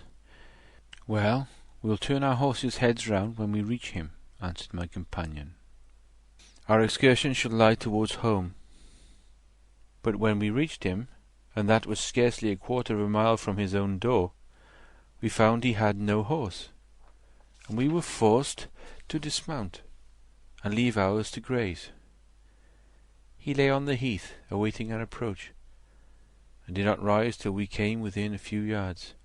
Then he walked so feebly and looked so pale that I immediately exclaimed, "Why, Master Heathcliff, you are not fit for enjoying a ramble this morning. How ill you do look!" Catherine surveyed him with grief and astonishment. She changed the ejaculation of joy on her lips to one of alarm, and the congratulation on their long-postponed meeting to an anxious inquiry whether he were worse than usual. "No, better, he panted, trembling, and retaining her hand as if he needed its support, while his large blue eyes wandered timidly over her, the hollowness round them transforming to haggard wildness the languid expression they once possessed. "But you have been worse," persisted his cousin. "Worse than when I saw you last. You are thinner, and—" "I'm tired," he interrupted hurriedly. "It is too hot for walking. Let us rest here. And in the morning I often feel sick. Papa says I grow so fast." Badly satisfied, Cathy sat down, and he reclined beside her. "This is something like your paradise," said she, making an effort at cheerfulness. "You recollect the 2 days we agreed to spend in the place, and weigh each thought pleasantest? This is nearly yours, only there are clouds, but then they are so soft and mellow. It is nicer than sunshine. Next week, if you can, we'll ride down to the Grange Park and try mine." Linton did not appear to remember what she talked of, and he had evidently great difficulty in sustaining any kind of conversation. His lack of interest in the subject she started, and his equal incapacity to contribute to her entertainment, was so obvious that she could not conceal her disappointment. An indefinite alteration had come over his whole person and manner. The pettishness that might be caressed into fondness had yielded to a listless apathy. There was less of the peevish temper of a child which frets and teases on purpose to be soothed, and more of the self-absorbed moroseness of a confirmed invalid, repelling consolation, and ready to regard the good-humoured mirth of others as an insult. Catherine perceived, as well as I did, that he held it rather a punishment than a gratification to endure our company, and she made no scruple of proposing presently to depart. That proposal unexpectedly roused Linton from his lethargy, and threw him into a strange state of agitation. He glanced fearfully towards the heights, begging she would remain another half-hour at least. "But I think," said Cathy, "you'd be more comfortable at home than sitting here. And I cannot amuse you today. I see, by my tales and songs and chatters, you have grown wiser than I in these 6 months. You have little taste for my diversions now, or else, if I could amuse you, I'd willingly stay." "Stay to rest yourself," he replied. "And, Catherine, don't think or say that I'm very unwell. It is the heavy weather and heat that make me dull. And I walked about before you came a great deal for me. Tell uncle I'm in tolerable health, will you?" "I'll tell him that you say so, Linton. I couldn't affirm that you are," observed my young lady, wondering at his pertinacious assertion of what was evidently an untruth. "And be here again next Thursday," continued he, shunning her puzzled gaze. "And give him my thanks for permitting you to come. My best thanks, Catherine. And if you did meet my father, and he asked you about me, don't lead him to suppose that I've been extremely silent and stupid. Don't look sad and downcast as you are doing. He'll be angry." "I care nothing for his anger," exclaimed Cathy, imagining she would be its object. "But I do," said her cousin, shuddering. "Don't provoke him against me, Catherine, for he is very hard." "Is he severe to you, Master Heathcliff?" I inquired. "Has he grown weary of indulgence, and passed from passive to active hatred?" Linton looked at me, but did not answer, and, after keeping her seat by his side another 10 minutes, during which his head fell drowsily on his breast, and he uttered nothing except suppressed moans of exhaustion or pain, Cathy began to seek solace in looking for bilberries, and sharing the produce of her researches with me. She did not offer them to him, for she saw further notice would only weary and annoy. "Is it half an hour now, Ellen?" she whispered in my ear at last. "I can't tell why we should stay. He's asleep, and Papa will be wanting us back." "Well, we must not leave him asleep," I answered. "Wait till he wakes, and be patient. You were mighty eager to set off, but your longing to see poor Linton has soon evaporated." "Why did he wish to see me?" returned Catherine. "In his crossest humours, formerly, I liked him better than I do in his present curious mood. It's just as if it were a task he was compelled to perform, this interview, for fear his father should scold him.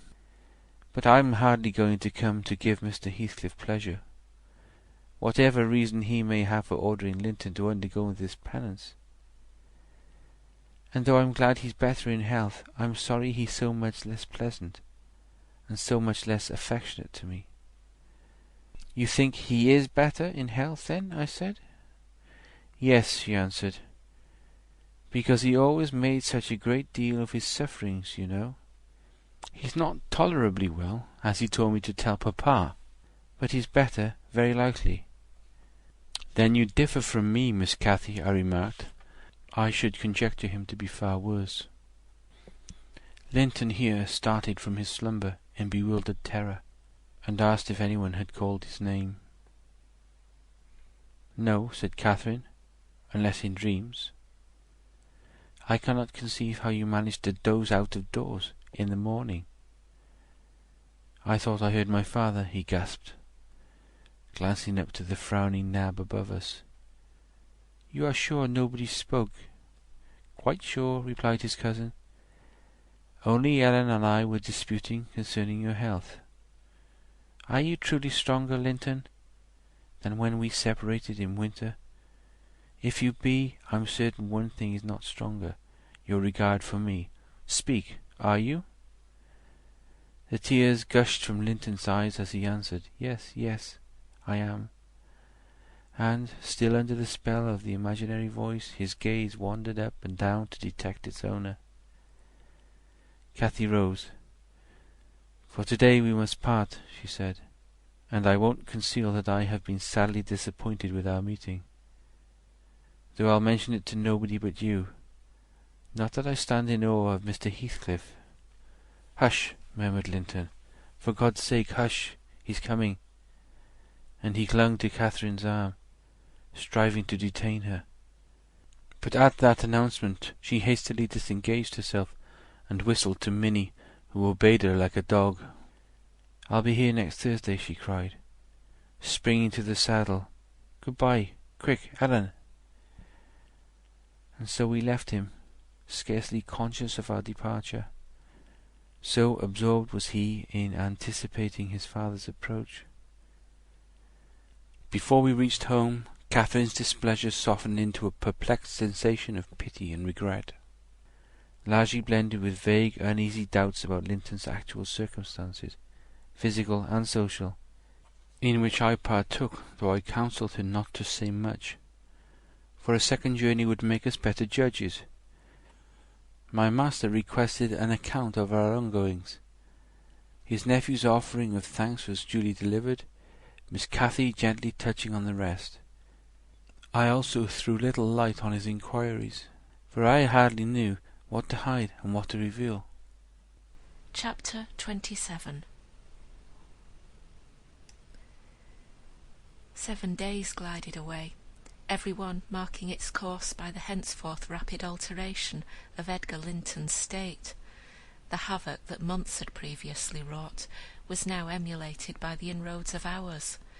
Catherine we would fain have deluded yet, but her own spirit refused to delude her. It divined in secret, and brooded on the dreadful probability, gradually ripening into certainty.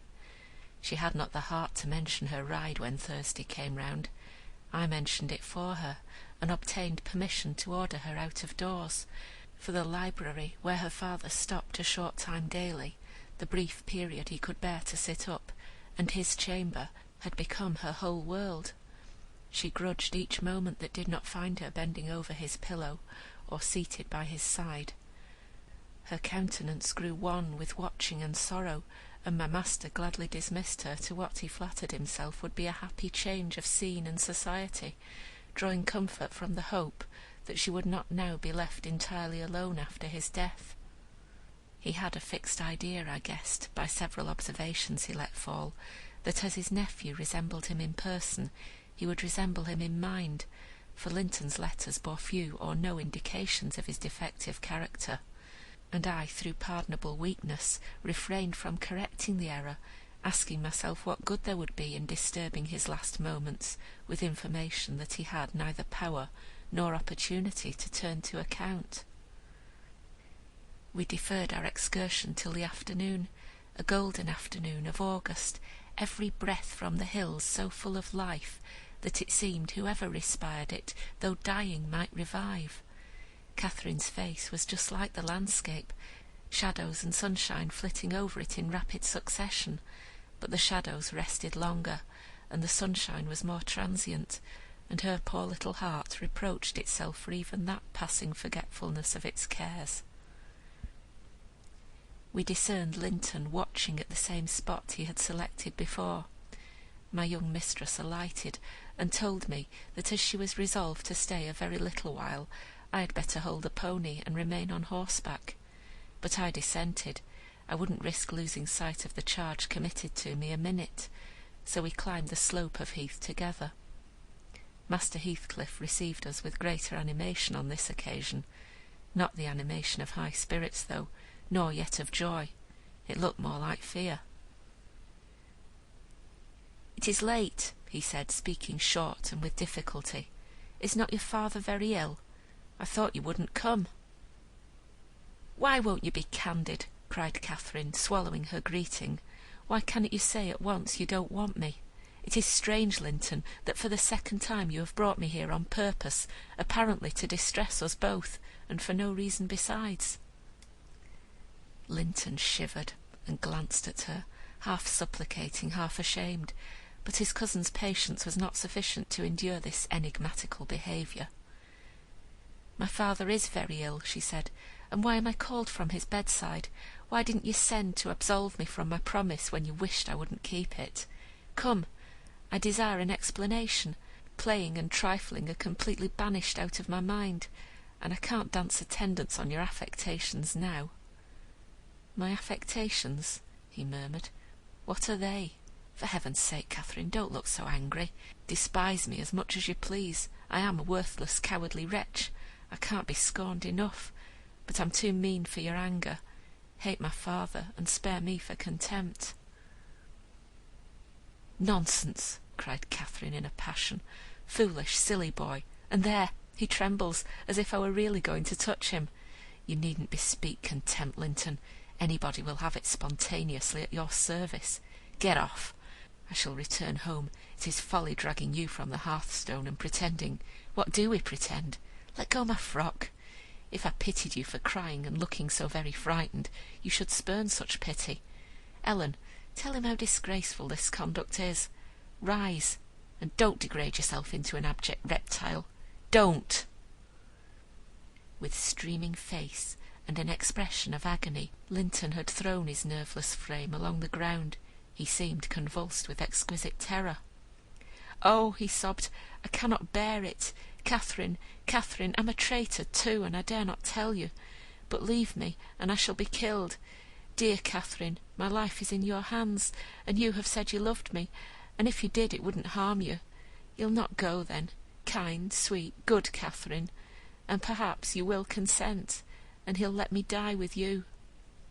My young lady, on witnessing his intense anguish, stooped to raise him. The old feelings of indulgent tenderness overcame her vexation, and she grew thoroughly moved and alarmed. "Consent? To what?" she asked. "To stay? Tell me the meaning of this strange talk, and I will. You contradict your own words and distract me. Be calm and frank, and confess at once all that weighs on your heart. You wouldn't injure me, Linton, would you?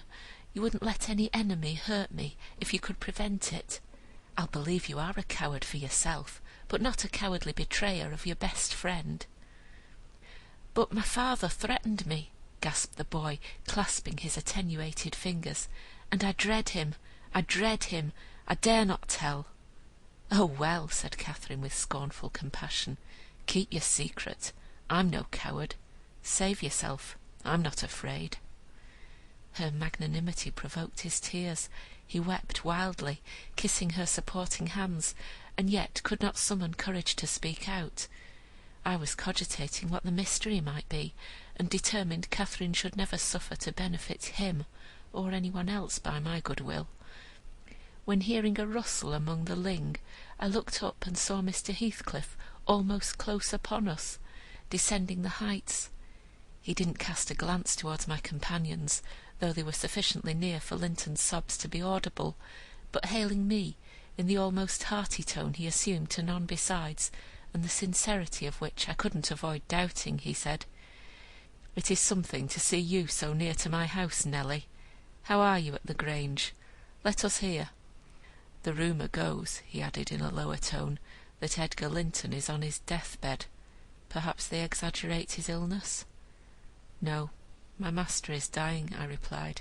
"It is true enough. A sad thing it will be for us all, but a blessing for him." "How long will he last, do you think?" he asked. "I don't know," I said. "Because," he continued, looking at the two young people who were fixed under his eye, "Linton appeared as if he could not venture to stir or raise his head, and Catherine could not move on his account. Because that lad yonder seems determined to beat me, and I'd thank his uncle to be quick and go before him. Hullo! Has the whelp been playing that game long? I did give him some lessons about snivelling. Is he pretty lively with Miss Linton generally?" "Lively? No. He has shown the greatest distress," I answered. "To see him, I should say that instead of rambling with his sweetheart on the hills, he ought to be in bed, under the hands of a doctor." "He shall be in a day or two," muttered Heathcliff. "But first, get up, Linton. Get up!" he shouted. "Don't grovel on the ground there. Up this moment." Linton had sunk prostrate again in another paroxysm of helpless fear, caused by his father's glance towards him, I suppose. There was nothing else to produce such humiliation. He made several efforts to obey, but his little strength was annihilated for the time, and he fell back again with a moan. Mr. Heathcliff advanced, and lifted him to lean against a ridge of turf. "Now," said he with curbed ferocity, "I'm getting angry, and if you don't command that paltry spirit of yours, damn you, get up directly." "I will, father," he panted, "only let me alone, or I shall faint. I've done as you wished, I'm sure. Catherine will tell you that I have been cheerful. Ah, keep by me, Catherine, give me your hand." "Take mine," said his father. "Stand on your feet. There now, she'll lend you her arm. That's right, look at her. You would imagine I was the devil himself, Miss Linton, to excite such horror. Be so kind as to walk home with him, will you? He shudders if I touch him." "Linton, dear," whispered Catherine, "I can't go to Wuthering Heights. Papa has forbidden me. He'll not harm you. Why are you so afraid?" "I can never re-enter that house," he answered. "I'm not to re-enter it without you." "Stop," cried his father. "We'll respect Catherine's filial scruples. Nelly, take him in, and I'll follow your advice concerning the doctor without delay." "You'll do well," replied I, "but I must remain with my mistress. To mind your son is not my business." "You are very stiff," said Heathcliff. "I know that, but you'll force me to pinch the baby and make it scream before it moves your charity. Come then, my hero, are you willing to return, escorted by me?" He approached once more, and made as if he would seize the fragile being, but shrinking back, Linton clung to his cousin, and implored her to accompany him with a frantic importunity that admitted no denial. However I disapproved, I couldn't hinder her. Indeed, how could she have refused him herself? What was filling him with dread we had no means of discerning, but there he was, powerless under its gripe, and any addition seemed capable of shocking him into idiocy. We reached the threshold.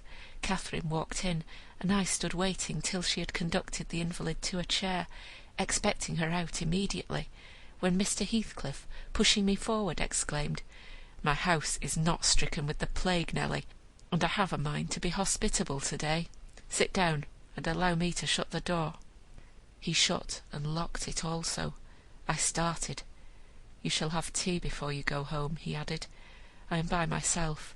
Hareton is gone with some cattle to the Leas, and Zillah and Joseph are off on a journey of pleasure, and though I'm used to being alone, I'd rather have some interesting company if I can get it. Miss Linton, take your seat by him. I give you what I have. The present is hardly worth accepting, but I have nothing else to offer. It is Linton, I mean." How she does stare! It's odd what a savage feeling I have to anything that seems afraid of me. Had I been born where laws are less strict and tastes less dainty, I should treat myself to a slow vivisection of those two as an evening's amusement. He drew in his breath, struck the table, and swore to himself, "By hell, I hate them." "I am not afraid of you," exclaimed Catherine, who could not hear the latter part of his speech. She stepped close up, her black eyes flashing with passion and resolution. "Give me that key. I will have it," she said. "I wouldn't eat or drink here if I were starving." Heathcliff had the key in his hand that remained on the table. He looked up, seized with a sort of surprise at her boldness, or possibly reminded by her voice and glance of the person from whom she inherited it. She snatched at the instrument, and half succeeded in getting it out of his loosened fingers, but her action recalled him to the present. He recovered it speedily. "Now, Catherine Linton," he said, "stand off, or I shall knock you down, and that will make Mrs. Dean mad." Regardless of this warning, she captured his closed hand and its contents again.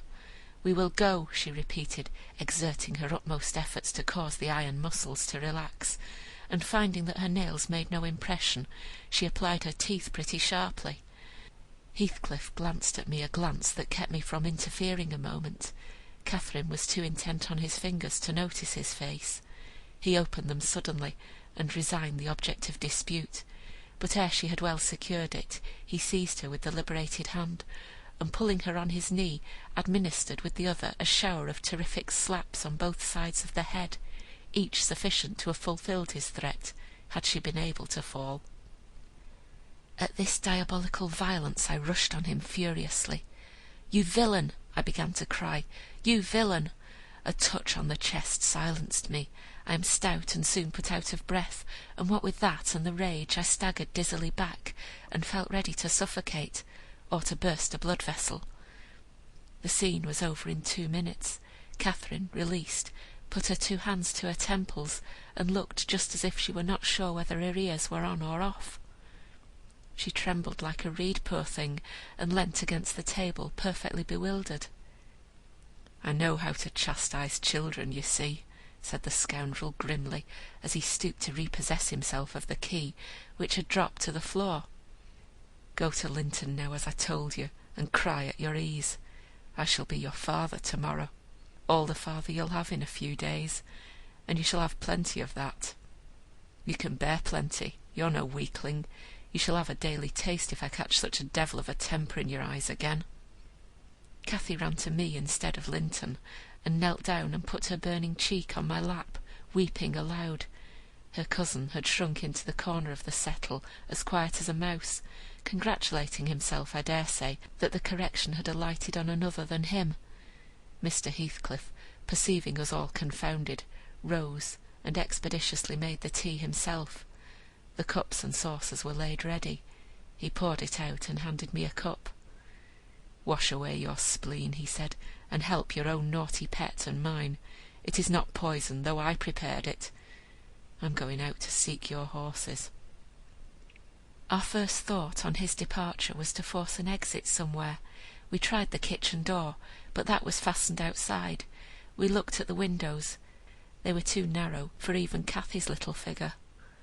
"Master Linton," I cried, seeing we were regularly imprisoned, "you know what your diabolical father is after, and you shall tell us, or I'll box your ears as he has done your cousin's." "Yes, Linton, you must tell," said Catherine. "It was for your sake I came, and it will be wickedly ungrateful if you refuse." "Give me some tea, I'm thirsty, and then I'll tell you," he answered. "Mrs. Dean, go away. I don't like you standing over me. Now, Catherine, you're letting your tears fall into my cup. I won't drink that. Give me another." Catherine pushed another to him, and wiped her face. I felt disgusted at the little wretch's composure, since he was no longer in terror for himself. The anguish he had exhibited on the moor subsided as soon as ever he entered Wuthering Heights, so I guessed he had been menaced with an awful visitation of wrath if he failed in decoying us there, and that accomplished, he had no further immediate fears.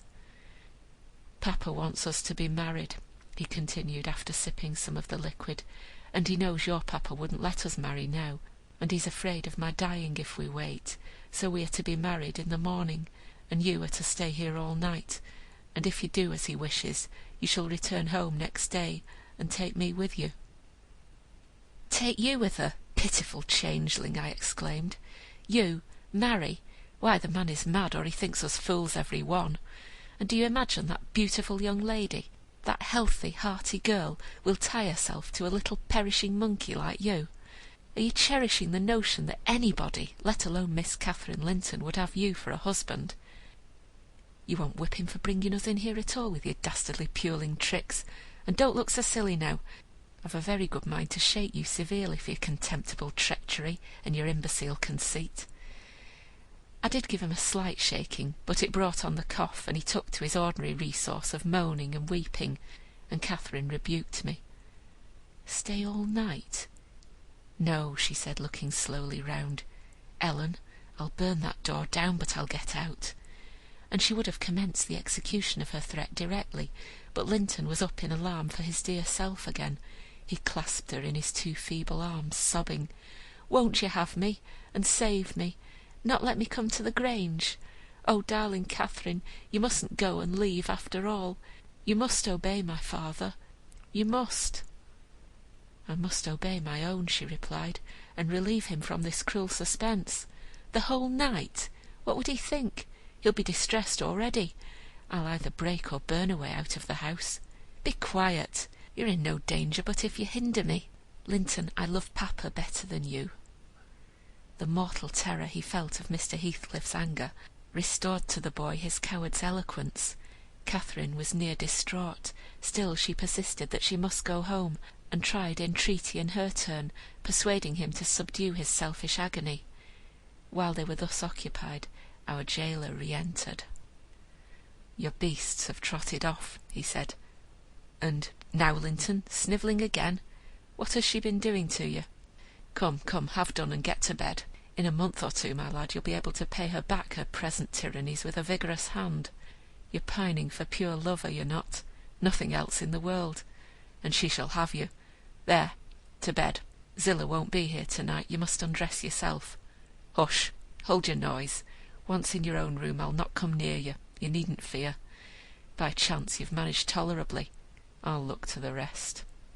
He spoke these words, holding the door open for his son to pass, and the latter achieved his exit exactly as a spaniel might, which suspected the person who attended on it of designing a spiteful squeeze.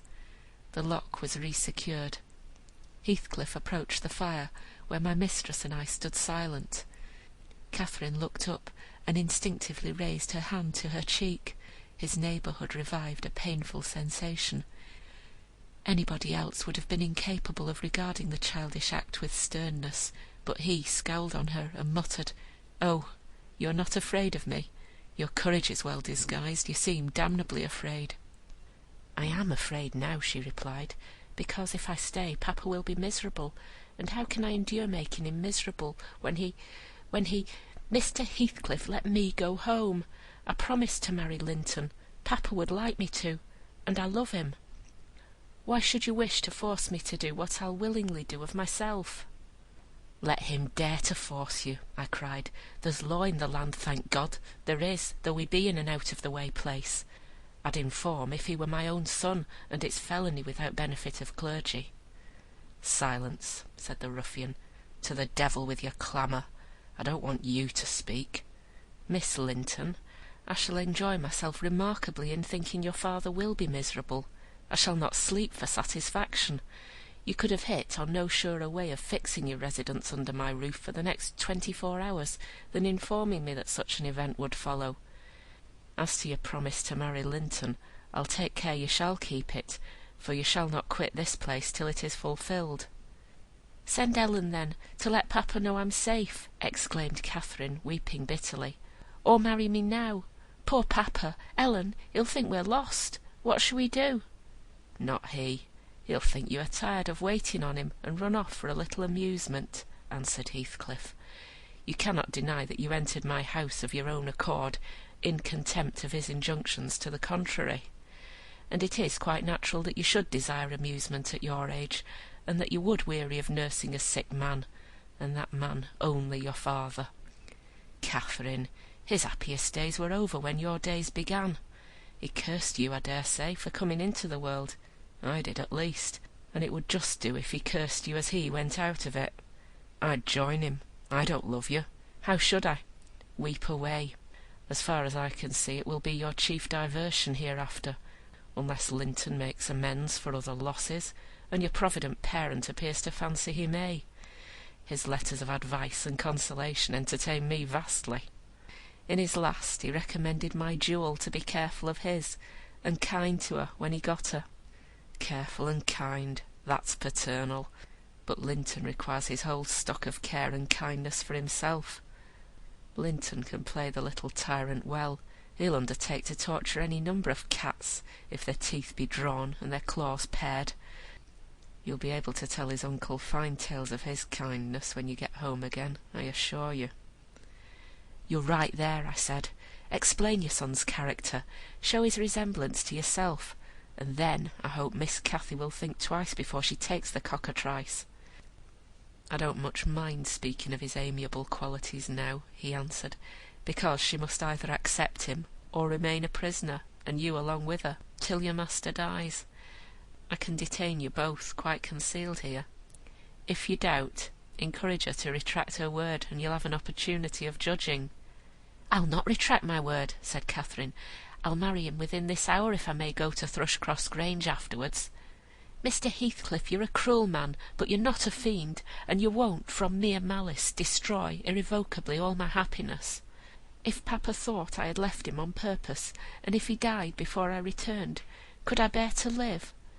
I've given over crying, but I'm going to kneel here, at your knee, and I'll not get up, and I'll not take my eyes from your face till you look back at me. No, don't turn away. Do look, you'll see nothing to provoke you. I don't hate you. I'm not angry that you struck me. Have you never loved anybody in all your life, uncle? Never? Ah, you must look once. I'm so wretched you can't help being sorry and pitying me. Keep your eft's fingers off and move, or I'll kick you, cried Heathcliff, brutally repulsing her. I'd rather be hugged by a snake. How the devil can you dream of fawning on me? I detest you. He shrugged his shoulders, shook himself indeed as if his flesh crept with aversion, and thrust back his chair, while I got up and opened my mouth to commence a downright torrent of abuse. But I was rendered dumb in the middle of the first sentence by a threat that I should be shown into a room by myself the very next syllable I uttered. It was growing dark. We heard a sound of voices at the garden gate. Our host hurried out instantly. He had his wits about him. We had not. There was a talk of 2 or 3 minutes, and he returned alone. "I thought it had been your cousin Hareton," I observed to Catherine. "I wish he would arrive. Who knows but he might take our part?" "It was 3 servants, sent to seek you from the Grange," said Heathcliff, overhearing me. "You should have opened a lattice and called out, but I could swear that chit is glad you didn't. She's glad to be obliged to stay, I'm certain." At learning the chance we had missed, we both gave vent to our grief without control, and he allowed us to wail on till 9 o'clock. Then he bid us go upstairs through the kitchen to Zilla's chamber, and I whispered my companion to obey. Perhaps we might contrive to get through the window there, or into a garret and out by its skylight. The window, however, was narrow like those below, and the garret trap was safe from our attempts, for we were fastened in as before. We neither of us lay down. Catherine took her station by the lattice, and watched anxiously for morning, a deep sigh being the only answer I could obtain to my frequent entreaties that she would try to rest. I seated myself in a chair, and rocked to and fro, passing harsh judgment on my many derelictions of duty, from which, it struck me then, all the misfortunes of my employers sprang. It was not the case in reality, I am aware, but it was in my imagination that dismal night, and I thought Heathcliff himself less guilty than I. At 7 o'clock he came and inquired if Miss Linton had risen. She ran to the door immediately and answered yes. "Here, then," he said, opening it and pulling her out. I rose to follow, but he turned the lock again. I demanded my release. "Be patient," he replied. "I'll send up your breakfast in a while." I thumped on the panels and rattled the latch angrily, and Catherine asked why I was still shut up. He answered I must try to endure it another hour, and they went away. I endured it 2 or 3 hours. At length I heard a footstep, not Heathcliff's. "I've brought you something to eat," said a voice. "Open door." Complying eagerly, I beheld Hareton, laden with food enough to last me all day. "Take it," he added, thrusting the tray into my hand. "Stay 1 minute," I began. "Nay," cried he, and retired, regardless of any prayers I could pour forth to detain him. And there I remained, enclosed the whole day, and the whole of the next night, and another, and another. 5 nights and 4 days I remained altogether, seeing nobody but Hareton once every morning, and he was the model of a gaoler, surly and dumb, and deaf to every attempt at moving his sense of justice or compassion. Chapter 28. On the 5th morning, or rather afternoon, a different step approached, lighter and shorter, and this time the person entered the room. It was Zillah, donned in her scarlet shawl, with a black silk bonnet on her head, and a willow basket swung to her arm. Dear Mrs. Dean," she exclaimed. "Well, there is a talk about you at Gimmerton. I never thought but you were sunk in the Black Horse Marsh, and Missy with you, till master told me you'd been found, and he'd lodged you here. What, and you must have got on an island, I'm sure. And how long were you in the hole? Did master save you, Mrs. Dean? But you're not so thin, you've not been so poorly, have you?" "Your master is a true scoundrel," I replied, "but he shall answer for it. He needn't have raised that tale. It shall all be laid bare." "What do you mean?" asked Zillah. "It's not his tale. They tell it in the village, about your being lost in the marsh. And I caused to Earnshaw when I came in. They's queer things, Mr. Hareton, happened since I went off. It's a sad pity of that likely young lass in Cantonelly Dean." He stared. I thought he had not heard aught, so I told him the rumour. The master listened, and then he just smiled to himself and said, "If they have been in the marsh, they are out now, Zillah. Nelly Dean is lodged at this minute in your room. You can tell her to flit when you go up there. Here is the key. The bog water got into her head, and she should have run home quite flighty. But I fixed her till she came round to her senses. You can bid her go to the Grange at once, if she be able, and carry a message from me, that our young lady will follow in time to attend the squire's funeral." "Mr. Edgar is not dead?" I gasped. "Oh, Zillah, Zillah!" "No, no, sit you down, my good mistress," she replied. "You're right sickly yet. He's not dead. Dr. Kenneth thinks he may last another day. I met him on the road and asked." Instead of sitting down, I snatched my outdoor things and hastened below, for the way was free.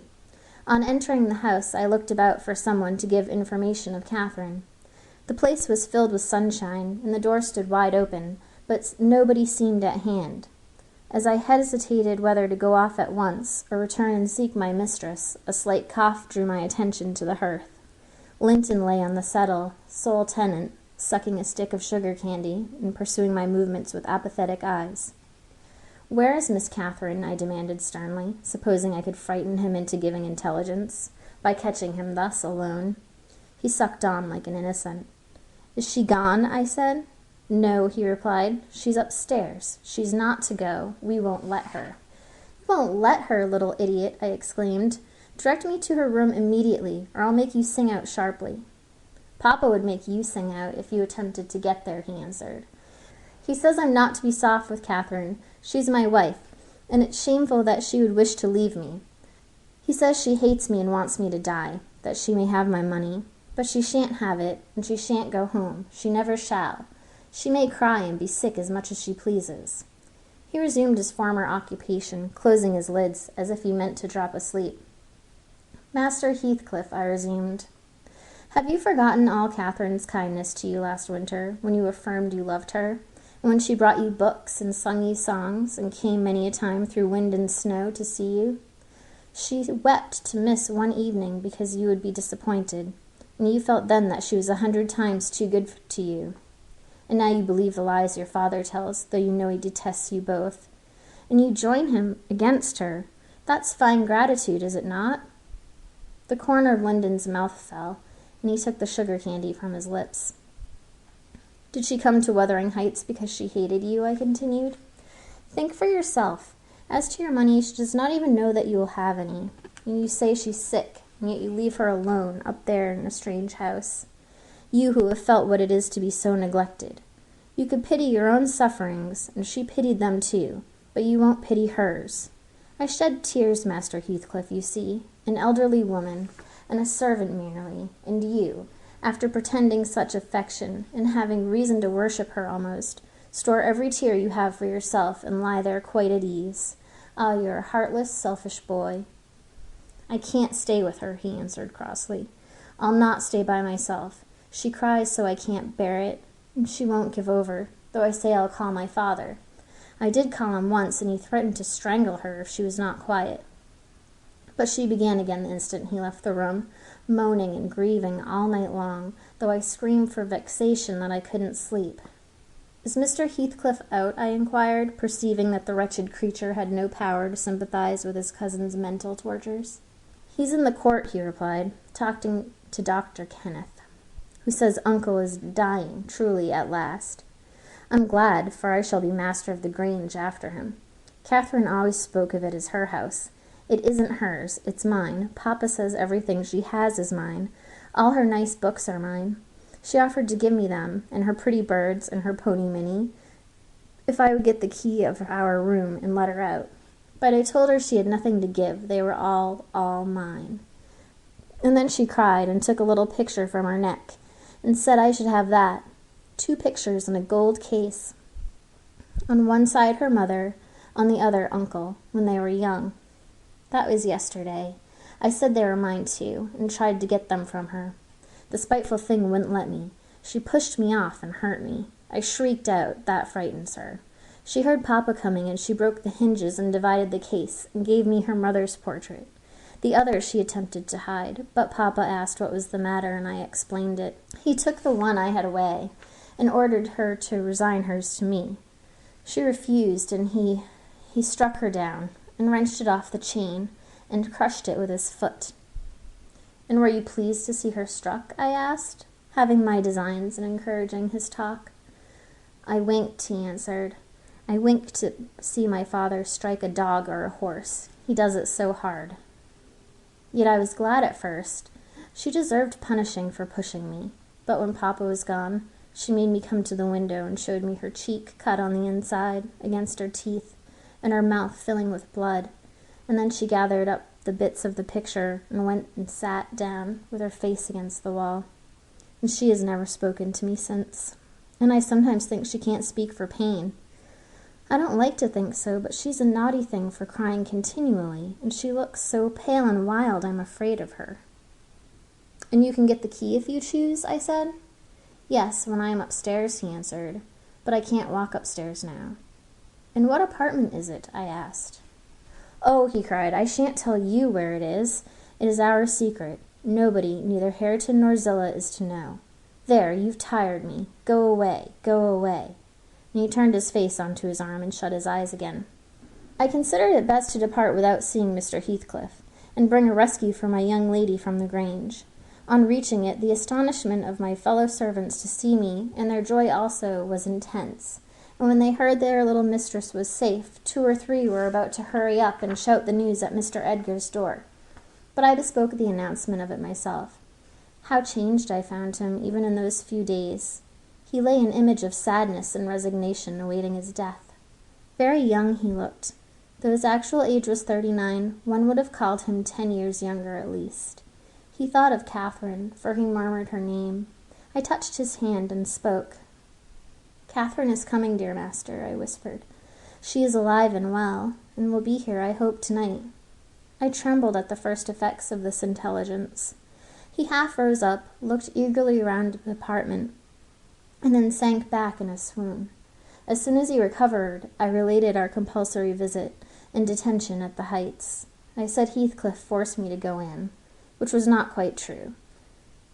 I uttered as little as possible against Linton, nor did I describe all his father's brutal conduct, my intentions being to add no bitterness, if I could help it, to his already overflowing cup. He divined that one of his enemy's purposes was to secure the personal property, as well as the estate, to his son, or rather himself.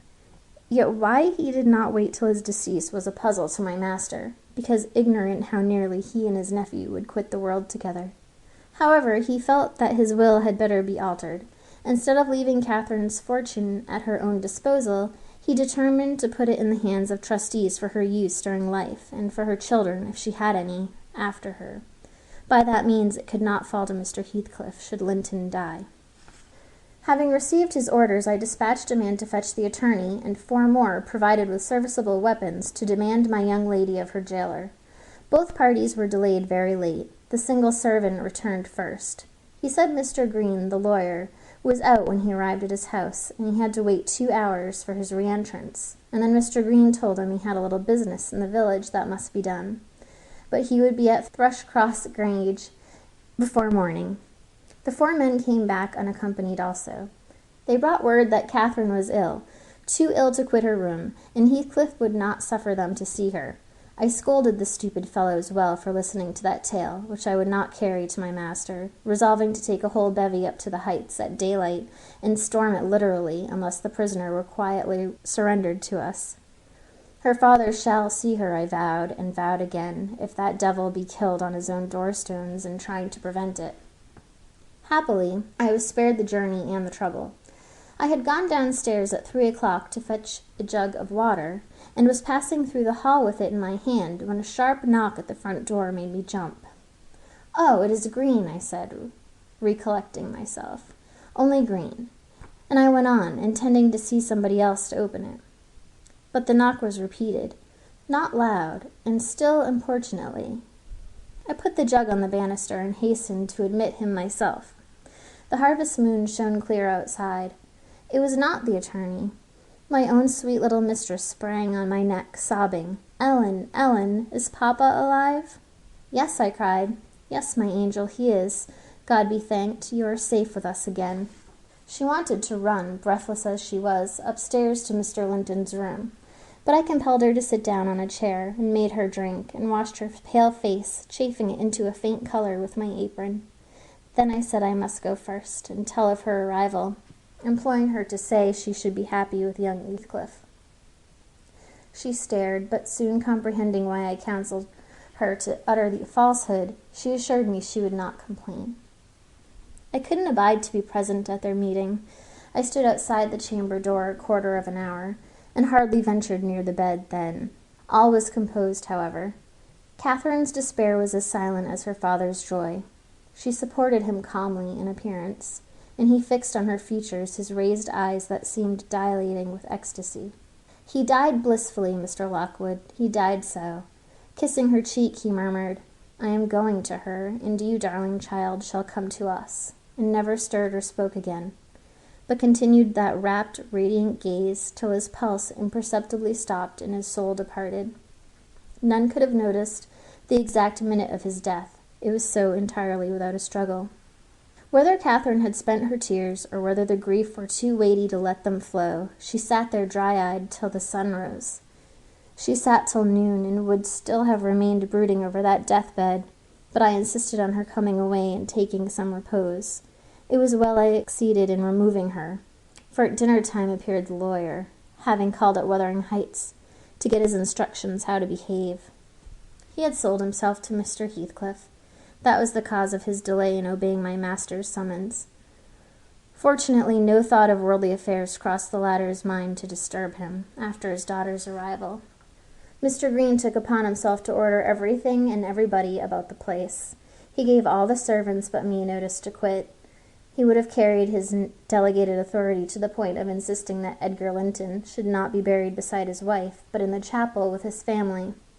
There was the will, however, to hinder that, and my loud protestations against any infringement of its directions. The funeral was hurried over. Catherine, Mrs. Linton Heathcliff now, was suffered to stay at the Grange till her father's corpse had quitted it. She told me that her anguish had at last spurred Linton to incur the risk of liberating her. She heard the men I sent disputing at the door, and she gathered the sense of Heathcliff's answer. It drove her desperate. Linton, who had been conveyed up to the little parlour soon after I left, was terrified into fetching the key before his father reascended. He had the cunning to unlock and relock the door without shutting it, and when he should have gone to bed, he begged to sleep with Hareton, and his petition was granted for once. Catherine stole out before break of day. She dared not try the doors lest the dog should raise an alarm. She visited the empty chambers and examined their windows, and luckily, lighting on her mother's, she got easily out of its lattice and onto the ground by means of the fir tree close by. Her accomplice suffered for his share in the escape, notwithstanding his timid contrivances. Chapter 29. The evening after the funeral, my young lady and I were seated in the library, now musing mournfully, one of us despairingly, on our loss, now venturing conjectures as to the gloomy future. We had just agreed the best destiny which could await Catherine would be a permission to continue resident at the Grange, at least during Linton's life, he being allowed to join her there, and I to remain as housekeeper. That seemed rather too favourable an arrangement to be hoped for, and yet I did hope, and began to cheer up under the prospect of retaining my home and my employment, and above all, my beloved young mistress, when a servant, one of the discarded ones, not yet departed, rushed hastily in, and said that devil Heathcliff was coming through the court. Should he fasten the door in his face? If we had been mad enough to order that proceeding, we had not time. He made no ceremony of knocking or announcing his name. He was master, and availed himself of the master's privilege to walk straight in, without saying a word. The sound of our informant's voice directed him to the library. He entered, and motioning him out, shut the door. It was the same room into which he had been ushered as a guest 18 years before. The same moon shone through the window, and the same autumn landscape lay outside. We had not yet lighted a candle, but all the apartment was visible, even to the portraits on the wall. The splendid head of Mrs. Linton, and the graceful one of her husband. Heathcliff advanced to the hearth. Time had little altered his person either. There was the same man, his dark face rather sallower and more composed, his frame a stone or two heavier perhaps, and no other difference. Catherine had risen with an impulse to dash out when she saw him. "Stop!" he said, arresting her by the arm. "No more runnings away. Where would you go? I'm come to fetch you home, and I hope you will be a dutiful daughter, and not encourage my son to further disobedience." I was embarrassed how to punish him when I discovered his part in the business. He's such a cobweb, a pinch would annihilate him. But you'll see by his look that he has received his due. I brought him down one evening the day before yesterday, and just set him in a chair, and never touched him afterwards. I sent Hareton out, and we had the room to ourselves. In 2 hours I called Joseph to carry him up again, and since then my presence is as potent on his nerves as a ghost, and I fancy he sees me often, though I am not near. Hareton says he wakes and shrieks in the night by the hour together. It calls you to protect him from me, and whether you like your precious mate or not, you must come. It's your concern now. I yield all my interest in him to you." "Why not let Catherine continue here," I pleaded, "and send Master Linton to her? As you hate them both, you not miss them. They can only be a daily plague to your natural heart." "I'm seeking a tenant for the Grange," he answered, "and I want my children about me, to be sure. Besides, that lass owes me her services for her bread. I'm not going to nurture her in luxury and idleness after Linton is gone. Make haste and get ready now, and don't oblige me to compel you." "I shall," said Catherine. "Linton is all I have to love in the world, and though you have done what you could to make him hateful to me, and me to him, you cannot make us hate each other. And I defy you to hurt him when I am by, and I defy you to frighten me." "You are a boastful champion," replied Heathcliff, "but I don't like you well enough to hurt him. You shall get the full benefit of the torment, as long as it lasts. It is not I who will make him hateful to you. It is his own sweet spirit. He is as bitter as gall at your desertion and its consequences. Don't expect thanks for this noble devotion. I heard him draw a pleasant picture to Zillah of what he would do if he were as strong as I. The inclination is there, and his very weakness will sharpen his wits to find a substitute for strength."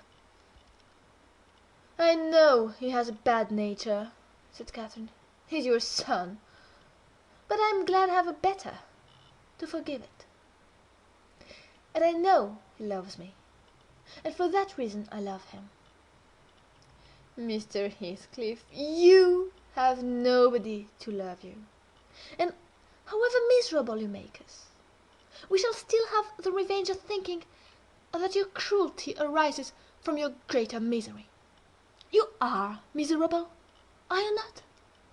Lonely, like the devil, and envious like him. Nobody loves you. Nobody will cry for you when you die. I wouldn't be you." Catherine spoke with a kind of dreary triumph. She seemed to have made up her mind to enter into the spirit of her future family, and draw pleasure from the griefs of her enemies. "You shall be sorry to be yourself, presently," said her father-in-law. "If you stand there another minute, begone, witch! Get your things." She scornfully withdrew. In her absence, I began to beg for Zillah's place at the Heights, offering to resign mine to her. But he would suffer it on no account. He bid me be silent, and then, for the first time, allowed himself a glance round the room and a look at the pictures. Having studied Mrs. Linton's, he said, "I shall have that home. Not because I need it, but—" He turned abruptly to the fire, and continued with what, for lack of a better word, I must call a smile. "I'll tell you what I did yesterday. I got the sexton, who was digging Linton's grave, to remove the earth off a coffin lid, and I opened it. I thought once I would have stayed there. When I saw her face again, it is hers yet. He had hard work to stir me, but he said it would change if the air blew on it, and so I struck one side of the coffin loose and covered it up.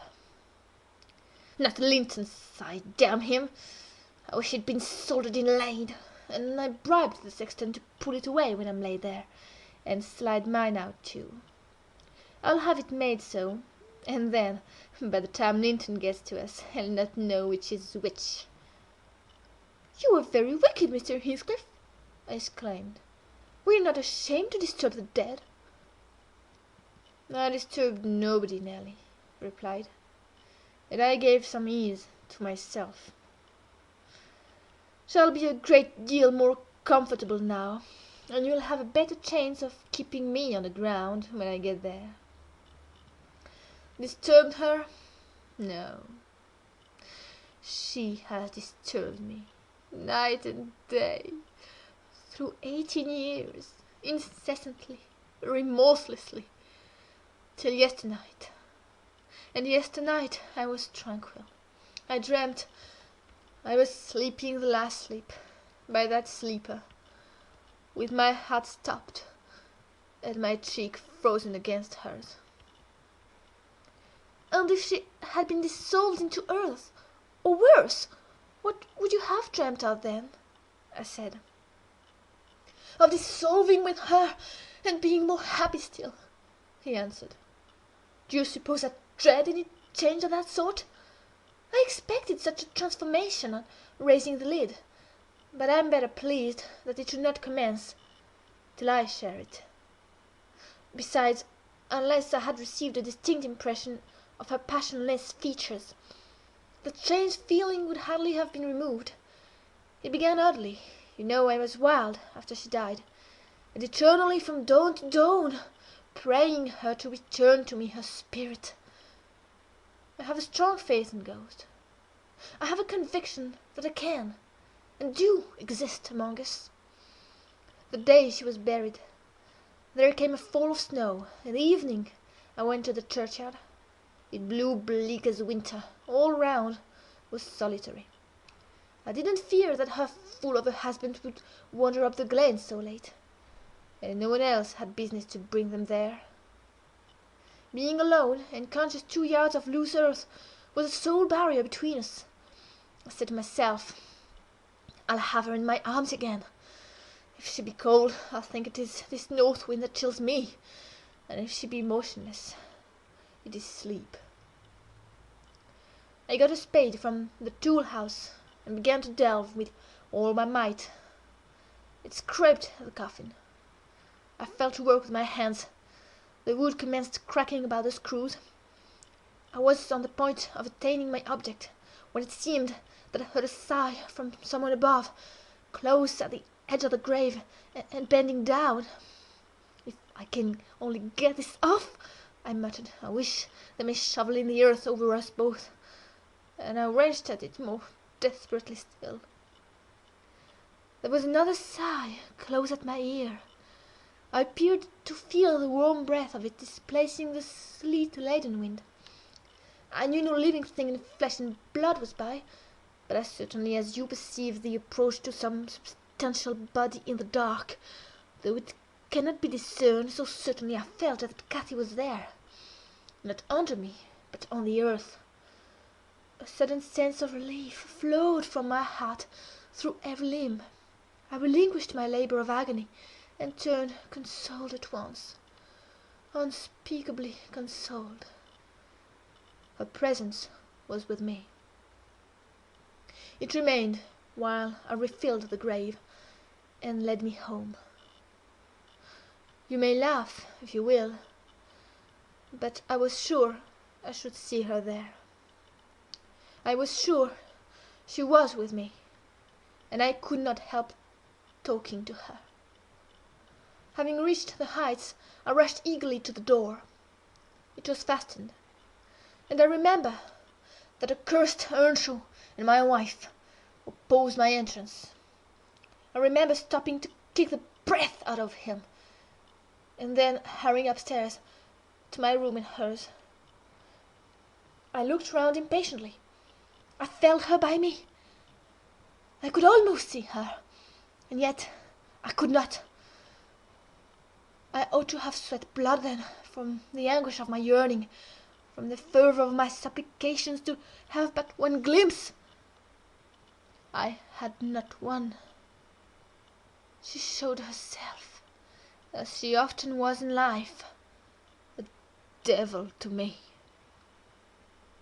And since then, sometimes more and sometimes less, I have been the sport of that intolerable torture.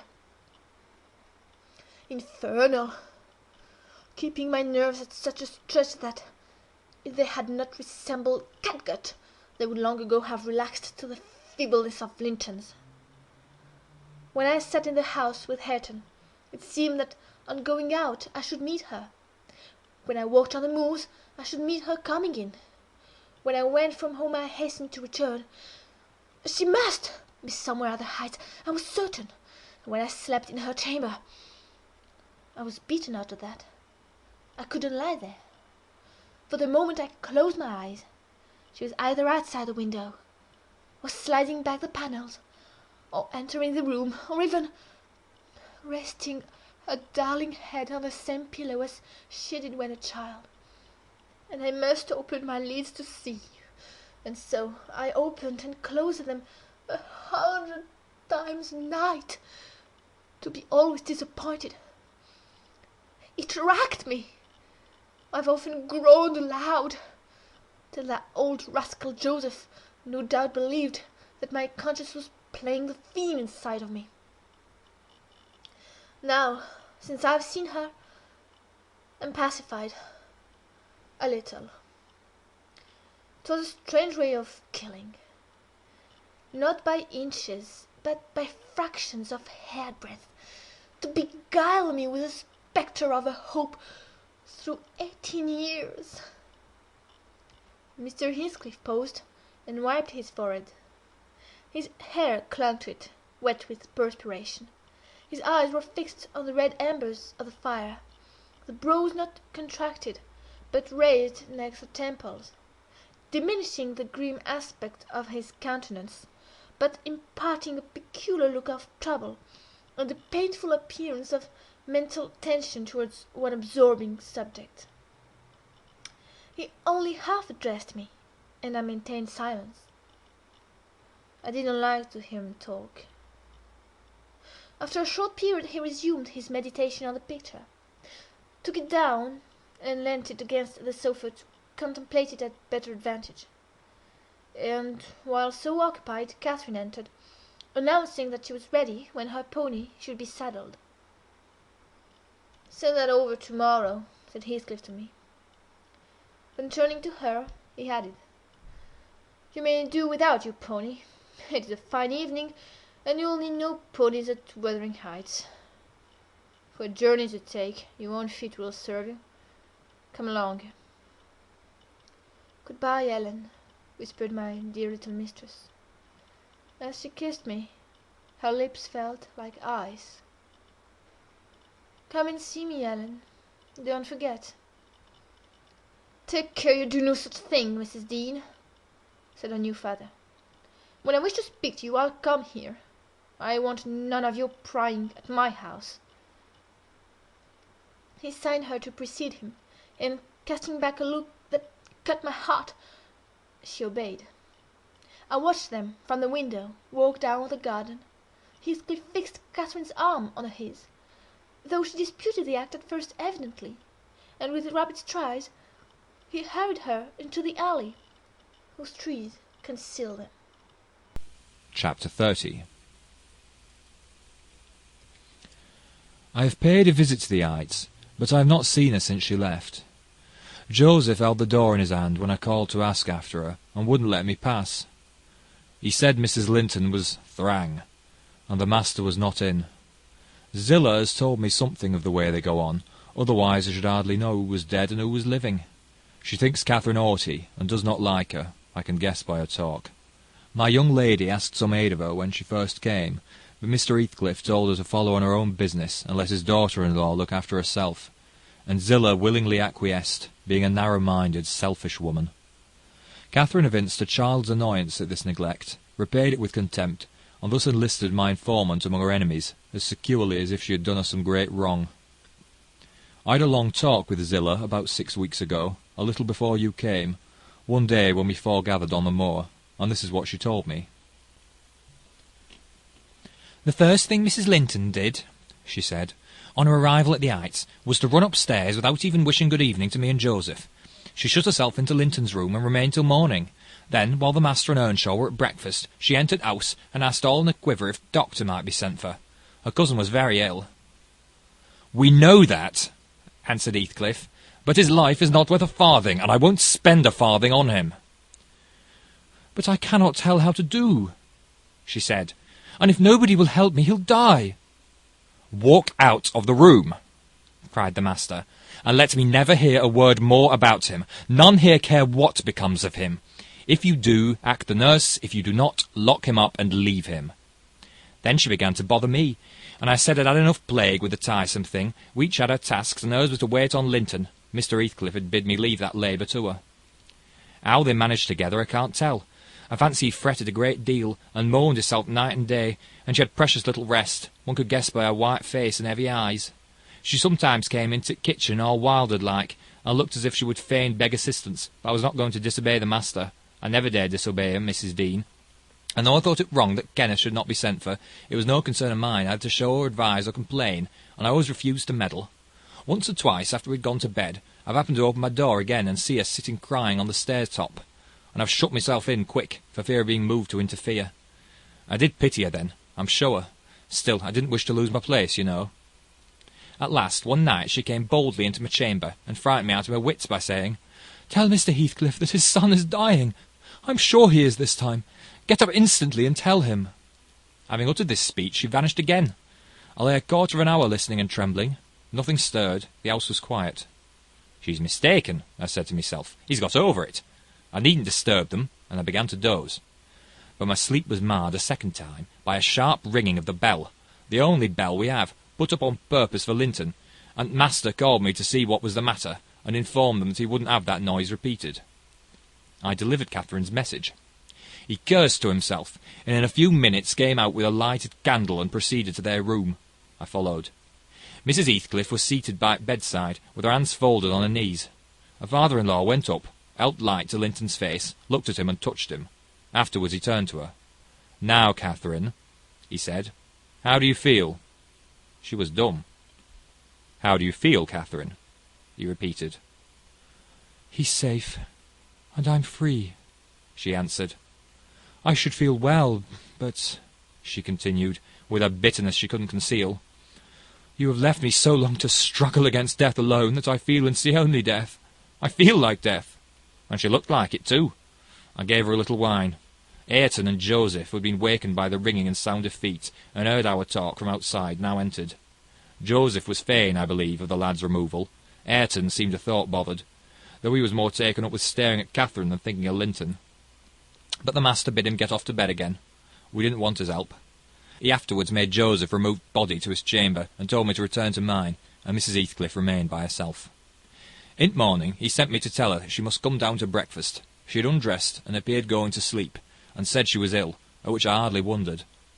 I informed Mr. Heathcliff, and he replied, "Well, let her be till after the funeral, and go up now and then to get her what is needful, and as soon as she seems better, tell me." Cathy stayed upstairs a fortnight, according to Zillah, who visited her twice a day, and would have been rather more friendly, but her attempts at increasing kindness were proudly and promptly repelled. Heathcliff went up once to show her Linton's will. He had bequeathed the whole of his, and what had been her movable property, to his father. The poor creature was threatened or coaxed into that act during a week's absence, when his uncle died. The lands, being a minor, he could not meddle with. However, Mr. Heathcliff has claimed and kept them in his wife's right, and his also, I suppose legally. At any rate, Catherine, destitute of cash and friends, cannot disturb his possession. "Nobody," said Zillah, "ever approached her door, except that one, but I, and nobody asked anything about her. The first occasion of her coming down into house was on a Sunday afternoon. She had cried out, when I carried up her dinner, that she couldn't bear any longer being cold, and I told her the master was going to Thrushcross Grange, and Earnshaw and I needn't hinder her from descending. So as soon as she heard Heathcliff's horse trot off, she made her appearance, donned in black, and her yellow curls going back behind her ears as plain as a Quaker. She couldn't comb them out. Joseph and I generally go to chapel on Sundays. The kirk, you know, has no minister now, explained Mrs. Dean, and they call the Methodist or Baptist place, I can't say which it is, at Gimmerton, a chapel. Joseph had gone, she continued, but I thought proper to bide at home. Young folks are always the better for an elder's overlooking, and Ayrton, with all his bashfulness, isn't a model of nice behaviour. I let him know that his cousin would very likely sit with us, and she had been always used to see the Sabbath respected, so he had as good leave his guns and bits of indoor work alone while she stayed. He coloured up at the news, and cast his eyes over his hands and clothes. The train oil and gunpowder were shoved out of sight in a minute. I saw he meant to give her company, and I guessed by his way he wanted to be presentable, so, laughing as I durst not laugh when the master is by, I offered to help him, if he would, and joked at his confusion. He grew sullen and began to swear. "Now, Mrs. Dean," Zillah went on, seeing me not pleased by her manner, "you happen think your young lady too fine for Mr. Ayrton, and happen you're right, but I own I should love well to bring her bride a peg lower. And what will all her learning and her daintiness do for her now? She's as poor as you or I, poorer I'll be bound, you're saying, and I'm doing my little all that road." Ayrton allowed Zillah to give him her aid, and she flattered him into a good humour, so, when Catherine came, half forgetting her former insults, he tried to make himself agreeable by the housekeeper's account. "Missus walked in," she said, "as chill as an icicle, and as high as a princess. I got up and offered him a seat in the armchair. No, she turned up her nose at my civility. Earnshaw rose too, and bid her come to the settle, and sit close by the fire. He was sure she was starved. "I've been starved a month and more," she answered, resting on the word as scornful as she could. And she got a chair for herself, and placed it at a distance from both of us. Having sat till she was warm, she began to look round, and discovered a number of books on the dresser. She was instantly upon her feet again, stretching to reach 'em, but they're too high up. Her cousin, after watching her endeavours a while, at last summoned courage to help her. She held her frock, and he filled it with the first that came to hand. That was a great advance for the lad. She didn't thank him. Still, he felt gratified that she had accepted his assistance, and ventured to stand behind as she examined them, and even to stoop and point what struck his fancy in certain old pictures which they contained. Nor was he daunted by the saucy style in which she jerked the page from his finger. He contented himself with going a bit farther back, and looking at her instead of book. She continued reading, or seeking for something to read. His attention became, by degrees, quite centred on the study of her thick, silky curls. Her face he couldn't see, and she couldn't see him, and perhaps not quite awake to what he did, but attracted like a child to a candle, at last he proceeded from staring to touching. He put out his hand and stroked one curl, as gently as if it were a bird. He might have stuck a knife to her neck. She started round in such a taking. "Get away this moment! How dare you touch me? Why are you stopping there?" she cried, in a tone of disgust. "I can't endure you! I'll go upstairs again if you come near me." Mr. Ayrton recoiled, looking as foolish as he could do. He sat down at the settle very quiet, and she continued turning over her volumes another half-hour. Finally Earnshaw crossed over and whispered to me, "Will you ask her to read to us, Zillah? I'm stalled of doing nought, and I could like to hear her. Dunnot say I want to do it, but ask yourself." "Mr. Ayrton wishes you would read to us, ma'am," I said immediately. "He'd take to it very kind. He'd be much obliged." She frowned, and looking up answered, Mr. Hareton, and the whole set of you, will you be good enough to understand that I reject any pretence at kindness you have the hypocrisy to offer? I despise you and will have nothing to say to any of you. When I would have given my life for one kind word, even to see one of your faces, you all kept off. But I won't complain to you. I'm driven down here by the cold, not either to amuse you or enjoy your society. What could I have done? Began Earnshaw. How was I to blame? Oh, you are an exception, answered Mrs. Heathcliff. I never missed such a concern as you. But I offered more than once, and asked, he said, kindling up at her pertness, I asked Mr. Heathcliff to let me wake for you. Be silent! I'll go out of doors or anywhere rather than have your disagreeable voice in my ear, said my lady. Ayrton muttered she might go to hell for him, and unslinging his gun, restrained himself from his Sunday occupations no longer. He talked now freely enough, and she presently saw fit to retreat to her solitude, but the frost had set in, and in spite of her pride she was forced to condescend to our company more and more. However, I took care that there should be no further scorning at my good nature.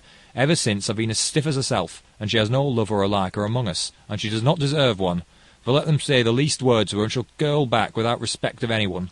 She'll snap at the master himself, and as good as dares him to thrash her, and the more hurt she gets, the more venomous she grows.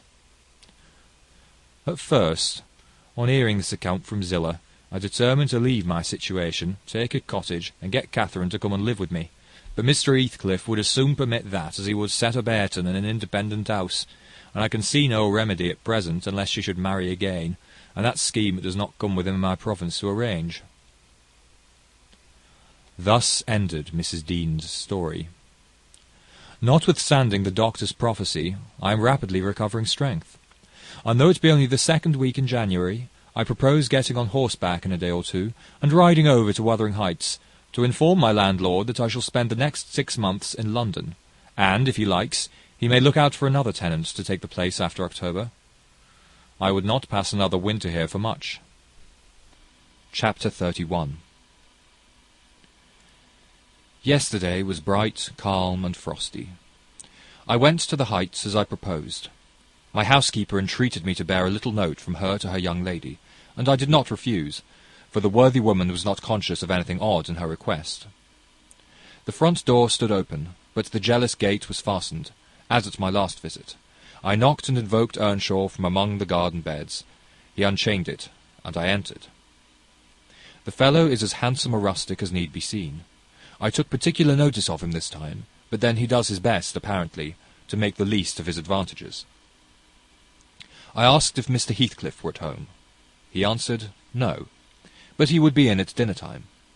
It was 11 o'clock, and I announced my intention of going in and waiting for him, at which he immediately flung down his tools and accompanied me in the office of watchdog, not as a substitute for the host. We entered together. Catherine was there, making herself useful in preparing some vegetables for the approaching meal. She looked more sulky and less spirited than when I had seen her first. She hardly raised her eyes to notice me, and continued her employment with the same disregard to common forms of politeness as before, never returning my bow and good morning by the slightest acknowledgment. She does not seem so amiable, I thought, as Mrs. Dean would persuade me to believe. She's a beauty, it is true, but not an angel. Earnshaw surlily bid her remove her things to the kitchen. "Remove them yourself," she said, pushing them from her as soon as she had done, and retiring to a stool by the window, where she began to carve figures of birds and beasts out of the turnip parings in her lap. I approached her, pretending to desire a view of the garden, and, as I fancied, adroitly dropped Mrs. Dean's note onto her knee, unnoticed by Hareton. But she asked aloud, "What is that?" and chucked it off. "A letter from your old acquaintance, the housekeeper at the Grange," I answered, annoyed at her exposing my kind deed, and fearful lest it should be imagined a missive of my own. She would gladly have gathered it up at this information, but Hareton beat her. He seized and put it in his waistcoat, saying Mr. Heathcliff should look at it first. Thereat Catherine silently turned her face from us, and very stealthily drew out her pocket-handkerchief and applied it to her eyes, and her cousin, after struggling a while to keep down his softer feelings, pulled out the letter and flung it on the floor beside her, as ungraciously as he could. Catherine caught and perused it eagerly. Then she put a few questions to me concerning the inmates, rational and irrational, of her former home, and gazing towards the hills, murmured in soliloquy, "I should like to be riding Minnie down there. I should like to be climbing up there. Oh, I'm tired. I'm stalled, Hareton." And she leaned her pretty head back against the sill, with half a yawn and half a sigh, and lapsed into an aspect of abstracted sadness, neither caring nor knowing whether we remarked her. "Mrs. Heathcliff," I said, after sitting some time mute, "you are not aware that I am an acquaintance of yours? So intimate, I think it strange you won't come and speak to me. My housekeeper never wearies of talking about and praising you, and should be greatly disappointed if I return with no news of or from you, except that you received her letter and said nothing." She appeared to wonder at this speech, and asked, "Does Ellen like you?" Yes, very well," I replied, hesitatingly. "You must tell her," she continued, "that I would answer her letter, but I have no materials for writing, not even a book from which I might tear a leaf." "No books!" I exclaimed. "How do you contrive to live here without them? If I may take the liberty to inquire, though provided with a large library, I'm frequently very dull at the Grange. Take my books away, and I should be desperate." "I was always reading, when I had them," said Catherine, "and Mr. Heathcliff never reads, so he took it into his head to destroy my books. I've not had a glimpse of one for weeks. Only once I searched through Joseph's store of theology, to his great irritation, and once, Hareton, I came upon a secret stock in your room, some Latin and Greek, and some tales and poetry, all old friends. I brought the last here, and you gathered them as a magpie gathers silver spoons for the mere love of stealing. They are of no use to you, or else you conceal them in the bad spirit that, as you cannot enjoy them, nobody else shall. Perhaps your envy counselled Mr. Heathcliff to rob me of my treasures? But I've most of them written on my brain and printed in my heart, and you cannot deprive me of those." Earnshaw blushed crimson when his cousin made this revelation of his private literary accumulations, and stammered an indignant denial of her accusations. "Mr. Hareton is desirous of increasing his amount of knowledge," I said, coming to his rescue. "He is not envious, but emulous of your attainments. He'll be a clever scholar in a few years." "And he wants me to sink into a dunce meantime," answered Catherine. "Yes, I hear him try to spell and read to himself, and pretty blunders he makes. I wish you would repeat Chevy Chase as you did yesterday. It was extremely funny. I heard you, and I heard you turning over the dictionary to seek out the hard words, and then cursing because you couldn't read their explanations." The young man evidently thought it too bad that he should be laughed at for his ignorance, and then laughed at for trying to remove it. I had a similar notion, and remembering Mrs. Dean's anecdote of his first attempt at enlightening the darkness in which he had been reared, I observed, "But, Mrs. Heathcliff, we have each had a commencement, and each stumbled and tottered on the threshold. Had our teachers scorned instead of aiding us, we should stumble and totter yet." "Oh," she replied, "I don't wish to limit his acquirements. Still he has no right to appropriate what is mine, and make it ridiculous to me with his vile mistakes and mispronunciations. Those books, both prose and verse, are consecrated to me by other associations, and I hate to have them debased and profaned in his mouth. Besides, of all he has selected my favourite pieces that I love the most to repeat, as if out of deliberate malice." Hareton's chest heaved in silence a minute. He laboured under a severe sense of mortification and wrath, which it was no easy task to suppress. I rose, and from a gentlemanly idea of relieving his embarrassment, took up my station in the doorway, surveying the external prospect as I stood. He followed my example, and left the room, but presently reappeared, bearing 6 volumes in his hands, which he threw into Catherine's lap, exclaiming, "Take 'em! I never want to hear or read or think of 'em again." "I won't have them now," she answered. "I shall connect them with you, and hate them." She opened one that had obviously been often turned over, and read a portion in the drawling tone of a beginner, then laughed and threw it from her. "And listen," she continued provokingly, commencing a verse of an old ballad in the same fashion. But his self-love would endure no further torment. I heard, and not altogether disapprovingly, a manual cheek given to her saucy tongue. The little wretch had done her utmost to hurt her cousin's sensitive, though uncultivated feelings, and a physical argument was the only mode he had of balancing the account, and repaying its effects on the inflictor. He afterwards gathered the books and hurled them on the fire. I read in his countenance what anguish it was to offer that sacrifice to spleen. I fancied, as they consumed, he recalled the pleasure they had already imparted, and the triumph and ever-increasing pleasure he had anticipated from them, and I fancied I guessed the incitement to his secret studies also. He had been content with daily labour and rough animal enjoyments till Catherine crossed his path. Shame at her scorn and hope of her approval were his first prompters to higher pursuits, and instead of guarding him from one and winning him to the other, his endeavours to raise himself had produced just the contrary result. "Yes, that's all the good that such a brute as you can get from them," cried Catherine, sucking her damaged lip and watching the conflagration with indignant eyes. "You'd better hold your tongue now," he answered fiercely, and his agitation precluded further speech. He advanced hastily to the entrance, where I made way for him to pass. But ere he had crossed the door-stones, Mr. Heathcliff, coming up the causeway, encountered him, and laying hold of his shoulder, asked, "What's to do now, my lad?" "Nowt, nowt," he said, and broke away to enjoy his grief and anger in solitude. Heathcliff gazed after him and sighed. "It will be odd if I thwart myself," he muttered, unconscious that I was behind him. "But when I look for his father in his face, I find her every day more. How the devil is he so like? I can hardly bear to see him." He bent his eyes to the ground, and walked moodily in. There was a restless, anxious expression in his countenance I had never remarked there before, and he looked sparer in person. His daughter-in-law, on perceiving him through the window, immediately escaped to the kitchen, so that I remained alone. "I'm glad to see you out of doors again, Mr. Lockwood," he said, in reply to my greeting. "From selfish motives partly. I don't think I could readily supply your loss in this desolation. I've wondered more than once what brought you here." "An idle whim, I fear, sir," was my answer, "or else an idle whim is going to spirit me away. I shall set out for London next week, and I must give you warning that I feel no disposition to retain Thrushcross Grange beyond the 12 months I agreed to rent it. I believe I shall not live there any more." "Oh, indeed, you're tired of being banished from the world, are you?" he said. "But if you be coming to plead off paying for a place you won't occupy, your journey is useless. I never relent in exacting my due from anyone." "I'm coming to plead off nothing about it," I exclaimed, considerably irritated. "Should you wish it, I'll settle with you now," and I drew my notebook from my pocket.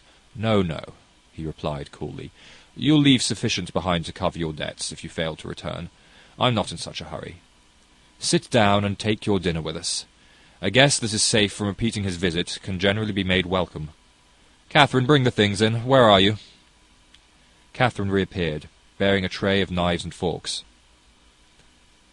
"You may get your dinner with Joseph," muttered Heathcliff aside, "and remain in the kitchen till he is gone." She obeyed his directions very punctually.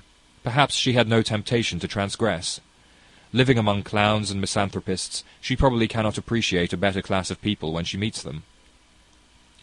With Mr. Heathcliff, grim and saturnine on the one hand, and Hareton, absolutely dumb, on the other, I made a somewhat cheerless meal, and bade adieu early. I would have departed by the back way, to get a last glimpse of Catherine and annoy old Joseph, but Hareton received orders to lead up my horse, and my host himself escorted me to the door, so I could not fulfil my wish. How dreary life gets over in that house, I reflected, while riding down the road. What a realization of something more romantic than a fairy tale it would have been for Mrs. Linton Heathcliff, had she and I struck up an attachment, as her good nurse desired, and migrated together into the stirring atmosphere of the town. Chapter 32 1802 This September I was invited to devastate the moors of a friend in the north, and on my journey to his abode I unexpectedly came within 15 miles of Gimmerton. The ostler at a roadside public-house was holding a pail of water to refresh my horses, when a cart of very green oats, newly reaped, passed by, and he remarked, "Yon's for Gimmerton now. There's Alice Thurwick after other folk with harvest." Gimmerton, I repeated. My residence in that locality had already grown dim and dreamy. "Ah, I know. How far is it from this?" "Happen 14 mile over hills and a rough road," he answered. A sudden impulse seized me to visit Thrushcross Grange. It was scarcely noon, and I conceived that I might as well pass the night under my own roof as in an inn. Besides, I could spare a day easily to arrange matters with my landlord, and thus save myself the trouble of invading the neighbourhood again. Having rested a while, I directed my servant to inquire the way to the village, and, with great fatigue to our beasts, we managed the distance in some 3 hours. I left him there, and proceeded down the valley alone. The grey church looked greyer, and the lonely churchyard lonelier. I distinguished a moor-sheep cropping the short turf on the graves. It was sweet, warm weather, too warm for travelling, but the heat did not hinder me from enjoying the delightful scenery above and below. Had I seen it nearer August, I'm sure it would have tempted me to waste a month among its solitudes. In winter nothing more dreary, in summer nothing more divine than those glens shut in by hills, and those bluff, bold swells of heath. I reached the Grange before sunset, and knocked for admittance, but the family had retreated into the back premises, I judged, by one thin blue wreath curling from the kitchen chimney, and they did not hear. I rode into the court. Under the porch a girl of 9 or 10 sat knitting, and an old woman reclined on the house steps, smoking a meditative pipe. "Is Mrs. Dean within?" I demanded of the dame. "Mistress Dean? Nay," she answered. "She doesn't bide here. She was up at Heights." "Are you the housekeeper, then?" I continued. "Yeah, I'll keep the house," she replied. "Well, I'm Mr. Lockwood, the master. Are there any rooms to lodge me in, I wonder? I wish to stay all night." "The master?" she cried in astonishment. "Well, whoever knew you were coming? You should have said word.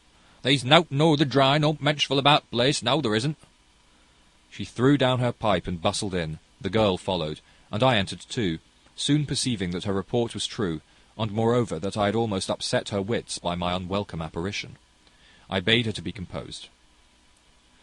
I would go out for a walk, and meantime she must try to prepare a corner of a sitting-room for me to sup in, and a bedroom to sleep in. No sweeping and dusting, only good fire and dry sheets were necessary. She seemed willing to do her best, though she thrust the hearth-brush into the grates in mistake for the poker, and malappropriated several other articles of her craft. But I retired, confiding in her energy for a resting-place against my return. Wuthering Heights was the goal of my proposed excursion. An afterthought brought me back, when I had quitted the court. "All well at the Heights?" I inquired of the woman. "Eh, for aught you know," she answered, scurrying away with a pan of hot cinders. I would have asked why Mrs. Dean had deserted the Grange, but it was impossible to delay her at such a crisis, so I turned away and made my exit, rambling leisurely along, with the glow of a sinking sun behind, and the mild glory of a rising moon in front, one fading and the other brightening, as I quitted the park, and climbed the stony by-road branching off to Mr. Heathcliff's dwelling. Before I arrived in sight of it, all that remained of day was a beamless amber light along the west, but I could see every pebble on the path, and every blade of grass by that splendid moon. I had neither to climb the gate nor to knock. It yielded to my hand.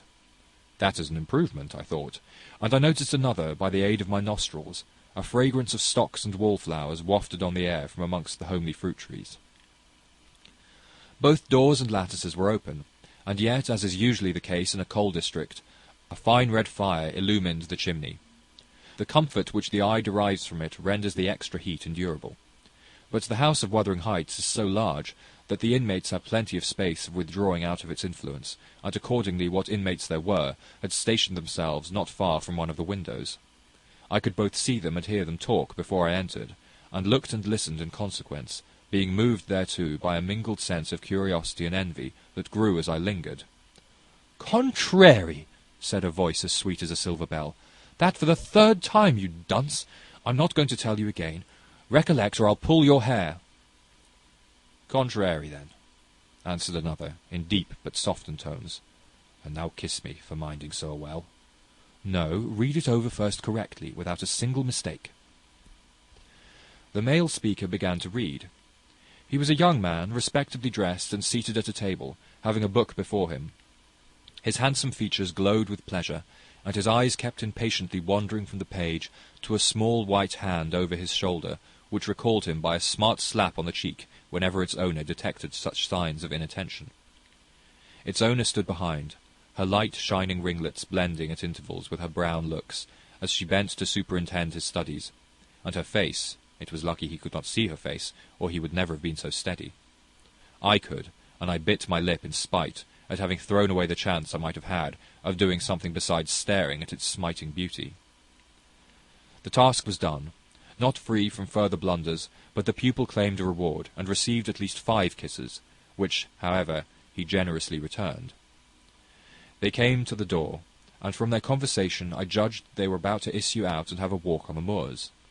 I supposed I should be condemned in Hareton Earnshaw's heart, if not by his mouth, to the lowest pit in the infernal regions, if I showed my unfortunate person in his neighbourhood then, and feeling very mean and malignant, I skulked round to seek refuge in the kitchen.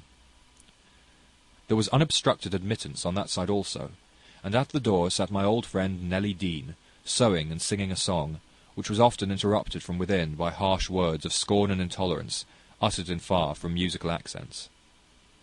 "I'd rather by oath have 'em swearing in my lugs from morn to night, you hearken your ass of her," said the tenant of the kitchen, in answer to an unheard speech of Nelly's. "It's a blazing shame that cannot open the blessed book, but you set up them glories to Satan, and all flaysome wickednesses that ever were born into the world. Oh, you're a right note, and choose another, and that poor lad'll be lost atween you. Poor lad," he added with a groan. "He's witched, I'm certain on it. Oh, Lord judge 'em, for there's no the law nor justice among the rulers." "No, or we should be sitting in flaming faggots, I suppose," retorted the singer. "But wisht, old man, and read your Bible like a Christian, and never mind me. This is Fairy Annie's wedding, a bonny tune, and it goes to a dance." Mrs. Dean was about to recommence, when I advanced, and recognizing me directly, she jumped to her feet, crying, "Why, bless you, Mr. Lockwood! How could you think of returning in this way? All shut up at Thrushcross Grange. You should have given us notice."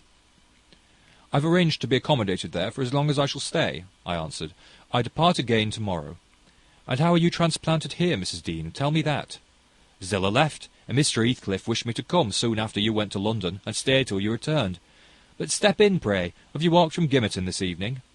"From the Grange," I replied, "and while they make me lodging room there, I wish to finish my business with your master, because I don't think of having another opportunity in a hurry." "What business, sir?" said Nelly, conducting me into the house. "He's gone out at present, and won't return soon." "About the rent," I answered. "Oh, then it is with Mrs. Heathcliff you must settle," she observed, "or rather with me. She's not learnt to manage her affairs yet, and I act for her. There's nobody else." I looked surprised. "Ah, you have not heard of Heathcliff's death, I see," she continued. "Heathcliff dead!" I exclaimed, astonished. "How long ago?" 3 months since.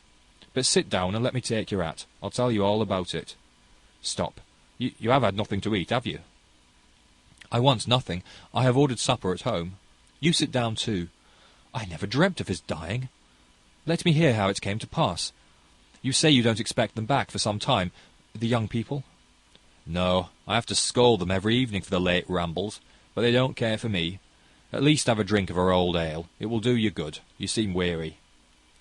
She hastened to fetch it before I could refuse, and then I heard Joseph asking whether it wasn't a crying scandal that she should have followers at her time of life, and then to get them jocks out master's cellar. A fair shame to bide still and see it. She did not stay to retaliate, but re-entered in a minute, bearing a reaming silver pint, whose contents I lauded with becoming earnestness. And afterwards she furnished me with the sequel of Heathcliff's history. He had a queer end, as she expressed it. "I was summoned to Wuthering Heights within a fortnight of your leaving us," she said, "and I obeyed joyfully, for Catherine's sake. My first interview with her grieved and shocked me. She had altered so much since our separation.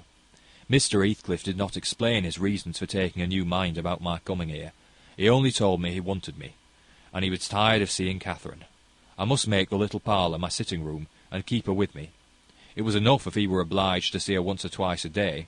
She seemed pleased at this arrangement, and by degrees I smuggled over a great number of books and other articles that had formed her amusement at the Grange, and flattered myself we should get on in tolerable comfort. The delusion did not last long. Catherine, contented at first, in a brief space grew irritable and restless. For one thing, she was forbidden to move out of the garden, and it fretted her sadly to be confined to its narrow bounds as spring drew on. For another, in following the house, I was forced to quit her frequently, and she complained of loneliness. She preferred quarrelling with Joseph in the kitchen to sitting at peace in her solitude. I did not mind their skirmishes, but Ayrton was often obliged to seek the kitchen also, when the master wanted to have the house to himself. And though in the beginning she either left it at his approach, or quietly joined in my occupations, and shunned remarking or addressing him, and though he was always as sullen and silent as possible, after a while she changed her behaviour, and became incapable of letting him alone, talking at him, commenting on his stupidity and idleness, expressing her wonder how he could endure the life he lived, how he could sit all evening staring into the fire and dozing. "He's just like a dog, is he not, Ellen?" she once observed, "or a cart-horse. He does his work, eats his food, and sleeps eternally. What a blank, dreary mind he must have! Do you ever dream, Hareton? And if you do, what is it about? But you can't speak to me." Then she looked at him, but he would neither open his mouth nor look again. "He's perhaps dreaming now," she continued. "He's twitching his shoulder as Juno twitches hers. Ask him, Ellen." "Mr. Ayrton will ask the master to send you upstairs if you don't behave," I said. He had not only twitched his shoulder, but clenched his fist, as if tempted to use it. "I know why Hareton never speaks when I am in the kitchen," she exclaimed on another occasion. "He is afraid I shall laugh at him, Ellen. What do you think? He began to teach himself to read once, and because I laughed, he burned his books and dropped it. Was he not a fool?" "Were you not naughty?" I said. "Answer me that." "Perhaps I was," she went on, "but I did not expect him to be so silly. Hareton, if I gave you a book, would you take it now? I'll try." She placed one she had been perusing on his hand, and he flung it off and muttered if she did not give over he would break her neck. "Well, I shall put it here," she said, "in the table drawer, and I'm going to bed." Then she whispered me to watch whether he touched it, and departed. But he would not come near it, and so I informed her in the morning, to her great disappointment. I saw she was sorry for his persevering sulkiness and indolence. Her conscience reproved her for frightening him off improving himself. She had done it effectually. But her ingenuity was at work to remedy the injury. While I ironed or pursued some other stationary employments, as I could not well do in the parlour, she would bring some pleasant volume and read it aloud to me. When Ayrton was there, she generally paused in an interesting part, and left the book lying about. That she did repeatedly, but he was as obstinate as a mule, and instead of snatching at her bait, in wet weather he took to smoking with Joseph. And they sat like automatons, one on each side of the fire, the elder happily too deaf to understand her wicked nonsense, as he would have called it, the younger doing his best to seem to disregard it. On fine evenings the latter followed his shooting expeditions, and Catherine yawned and sighed, and teased me to talk to her, and ran off into the court or the garden the moment I began, and as a last resource cried, and said she was tired of living, her life was useless. Mr. Heathcliff, who grew more and more disinclined to society, had almost banished Earnshaw from his apartment. Owing to an accident at the commencement of March, he became for some days a fixture in the kitchen. His gun burst while out on the hills by himself, a splinter cut his arm, and he lost a good deal of blood before he could reach home. The consequence was that, perforce, he was condemned to the fireside and tranquillity till he made it up again. It suited Catherine to have him there. At any rate, it made her hate a room upstairs more than ever, and she would compel me to find out business below that she might accompany me. On Easter Monday, Joseph went to Gimmerton Fair with some cattle, and in the afternoon I was busy getting up linen in the kitchen. Earnshaw sat, morose as usual, at the chimney corner, and my little mistress was beguiling an idle hour with drawing pictures on the window-panes, varying her amusement by smothered bursts of songs and whispered ejaculations, and quick glances of annoyance and impatience in the direction of her cousin, who steadfastly smoked and looked into the grate. At a notice that I could do, with her no longer intercepting my light, she removed to the hearthstone. I bestowed little attention on her proceedings, but presently I heard her begin, "I've found out, Hareton, that I'm glad, that I should like you to be my cousin now, if you had not grown so cross to me and so rough." Hareton returned no answer. "Hareton, Hareton, Hareton, do you hear?" she continued. "Get off with you," he growled, with uncompromising gruffness. "Let me take that pipe," she said, cautiously advancing her hand and abstracting it from his mouth. Before he could attempt to recover it, it was broken and behind the fire. He swore at her and seized another. "Stop!" she cried. "You must listen to me first, and I can't speak while those clouds are floating in my face." "Will you go to the devil?" he exclaimed ferociously, "and let me be?" "No," she persisted, "I won't. I can't tell what to do to make you talk to me, and you are determined not to understand. When I call you stupid, I don't mean anything. I don't mean that I despise you. Come, you shall take notice of me, Hareton. You are my cousin, and you shall own me." "I shall have nowt to do with you and your mucky pride and your damned mocking tricks," he answered. "I'll go to hell, body and soul, before I look sideways after you again. Side out at gate, now, this minute." Catherine frowned, and retreated to the window-seat, chewing her lip, and endeavouring, by humming an eccentric tune, to conceal a growing tendency to sob. "You should be friends with your cousin, Mr. Ayrton," I interrupted, "since she repents of her sauciness. It would do you a great deal of good. It would make you another man to have her for a companion." "A companion!" he cried. When she hates me, and does not think me fit to wipe her shoon, nay, if it made me a king, I'd not be scorned for seeing her good will any more. It is not I who hate you, it is you who hate me, wept Catherine, no longer disguising her trouble. You hate me as much as Mr. Heathcliff does, and more. You're a damned liar, began Earnshaw. Why have I made him angry by taking your part then 100 times? And that when you sneered at and despised me, and go on plaguing me, and I'll step in yonder and say you worried me out of the kitchen. I didn't know you took my part, she answered, drying her eyes, and I was miserable and bitter at everybody. But now I thank you, and beg you to forgive me. What can I do besides? She returned to the hearth, and frankly extended her hand. He blackened and scowled like a thundercloud, and kept his fists resolutely clenched, and his gaze fixed on the ground. Catherine, by instinct, must have divined it was obdurate perversity and not dislike that prompted this dogged conduct, for after remaining an instant undecided, she stooped and impressed on his cheek a gentle kiss. The little rogue thought I had not seen her, and drawing back, she took her former station by the window quite demurely. I shook my head reprovingly, and then she blushed and whispered, "Well, what should I have done, Ellen? He wouldn't shake hands, and he wouldn't look. I must show him some way that I like him, that I want to be friends." Whether the kiss convinced Ayrton, I cannot tell. He was very careful for some minutes that his face should not be seen, and when he did raise it, he was sadly puzzled where to turn his eyes. Catherine employed herself in wrapping a handsome book neatly in white paper, and having tied it with a bit of ribbon, and addressed it to Mr. Hareton Earnshaw, she desired me to be her ambassadress, and convey the present to its destined recipient. "And tell him, if he'll take it, I'll come and teach him to read it right," she said, "and if he refuse it, I'll go upstairs and never tease him again." I carried it, and repeated the message, anxiously watched by my employer. Ayrton would not open his fingers, so I laid it on his knee. He did not strike it off either. I returned to my work. Catherine leaned her head and arms on the table, till she heard the slight rustle of the covering being removed. Then she stole away, and quietly seated herself beside her cousin. He trembled, and his face glowed. All his rudeness and all his surly harshness had deserted him. He could not summon courage at first to utter a syllable in reply to her questioning look, and her murmured petition. "Say you forgive me, Hareton, do. You can make me so happy by speaking that little word." He muttered something inaudible. "And you'll be my friend?" added Catherine, interrogatively.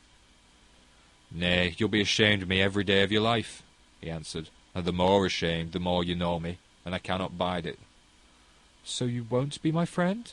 she said, smiling as sweet as honey, and creeping close up. I overheard no further distinguishable talk, but on looking round again, I perceived two such radiant countenances bent over the page of the accepted book, that I did not doubt the treaty had been ratified on both sides, and the enemies were thenceforth sworn allies. The work they studied was full of costly pictures, and those in their position had charm enough to keep them unmoved till Joseph came home. He, poor man, was perfectly aghast at the spectacle of Catherine seated on the same bench with Ayrton Earnshaw, leaning her hand on his shoulder, and confounded at his favourite's endurance of her proximity. It affected him too deeply to allow an observation on the subject that night. His emotion was only revealed by the immense sighs he drew, as he solemnly spread his large Bible on the table, and overlaid it with dirty banknotes from his pocket-book, the produce of the day's transactions. At length he summoned Ayrton from his seat. "Take these into t' master, lad," he said, "and bide there. It's gang up to my own ram. This hole's neither mentsful nor seemly for us. We mun side out and search another." "Come, Catherine," I said, "we must side out too. I've done my ironing. Are you ready to go?" "It is not 8 o'clock," she answered, rising unwillingly. "Hareton, I'll leave this book upon the chimney-piece, and I'll bring some more tomorrow." "Only books that you leave I shall tuck into the house," said Joseph, "and I'll be mitch if you find 'em again, so you may please yourself." Cathy threatened that his library should pay for hers, and smiling as she passed Ayrton, went singing upstairs, lighter of heart, I venture to say, than she'd ever been under that roof before, except perhaps during her earliest visits to Linton. The intimacy thus commenced grew rapidly, though it encountered temporary interruptions. Earnshaw was not to be civilized with a wish, and my young lady was no philosopher, and no paragon of patience, but both their minds tending to the same point, one loving and desiring to esteem, and the other loving and desiring to be esteemed, they contrived in the end to reach it, You see, Mr. Lockwood, it was easy enough to win Mrs. Heathcliff's heart, but now I'm glad you did not try. The crown of all my wishes will be the union of those two. I shall envy no one on their wedding day. There won't be a happier woman than myself in England. Chapter 33. On the morrow of that Monday, Earnshaw being still unable to follow his ordinary employments, and therefore remaining about the house, I speedily found it would be impracticable to retain my charge beside me, as heretofore. She got downstairs before me, and out into the garden, where she had seen her cousin performing some easy work, and when I went to bid them come to breakfast, I saw she had persuaded him to clear a large space of ground from currant and gooseberry bushes, and they were busy planning together an importation of plants from the Grange. I was terrified at the devastation which had been accomplished in a brief half-hour. The black currant trees were the apple of Joseph's eye, and she had just fixed her choice of a flower-bed in the midst of them. "There, that shall be all shown to the master," I exclaimed, "the minute it is discovered. And what excuse have you to offer for taking such liberties with a garden? We shall have a fine explosion on the head of it. See if you don't. Mr. Hareton, I wonder you should have no more wit than to go and make that mess at her bidding." "I'd forgotten they were Joseph's," answered Earnshaw, rather puzzled. "But I'll tell him I did it." We always ate our meals with Mr. Heathcliff. I held the mistress's post in making tea and carving, so I was indispensable at table. Catherine usually sat by me, but to-day she stole nearer to Hareton. But I presently saw she would have no more discretion in her friendship than she had in her hostility. "Now mind you don't talk with and notice your cousin too much," were my whispered instructions as we entered the room. "It'll certainly annoy Mr. Heathcliff, and he'll be mad at you both." "Not going to," she answered. The minute after, she had sidled to him, and was sticking primroses in his plate of porridge. He dared not speak to her there. He dared hardly look. And yet she went on teasing till he was twice on the point of being provoked to laugh. I frowned, and then she glanced towards the master, whose mind was occupied on other subjects than his company, as his countenance evinced, and she grew serious for an instant, scrutinizing him with deep gravity. Afterwards she turned and recommenced her nonsense. At last Hareton uttered a smothered laugh. Mr. Heathcliff started. His eye rapidly surveyed our faces. Catherine met it with her accustomed look of nervousness and yet defiance, which she abhorred. "It is well you are out of my reach," he exclaimed. "What fiend possesses you to stare back at me continually with those infernal eyes? Down with them! Don't remind me of your existence again. I thought I had cured you of laughing." "'Twas me," muttered Hareton. "Will you say?" demanded the master. Hareton looked at his plate and did not repeat the confession. Mr. Heathcliff looked at him a bit, and then silently resumed his breakfast and his interrupted musing. We had nearly finished, and the two young people prudently shifted wider asunder, so I anticipated no further disturbance during that sitting. When Joseph appeared at the door, revealing by his quivering lip and furious eyes that the outrage committed on his precious shrubs was detected, he must have seen Cathy and her cousin about the spot before he examined it, for while his jaws worked like those of a cow chewing its cud, and rendered his speech difficult to understand, he began: "I mun have my wage, and I mun go. I hate him to do where I start for 60 year, and I thought I'd lug my books up into the garret, and all my bits of stuff, and they should have the kitchen to their sound, for the sake of quietness. It were hard to give up my own houston, but I thought I could do that. But na, she's ta'en my garden from me, and by the heart, maister, I cannot stand it. I may bend to the old and you will. I know and used it, and an old man doesn't soon get used to new buttons. I'd rather run my bite and my sup with a hammer on the road. Now, idiot, interrupted Heathcliff, cut it short. What's your grievance? I'll interfere in no quarrels between you and Nelly. She may thrust you into the coal hole for anything I care. It's no Nelly, answered Joseph. I shouldn't shift for Nelly. Nasty ill-noticed she is. Thank God, she cannot tell soul or nobody. She was never so handsome, but what a body may look at her about winking. This young flaxen, graceless queen, that Swiss lad, with her bolding and her forward ways, till now it fair breast my heart.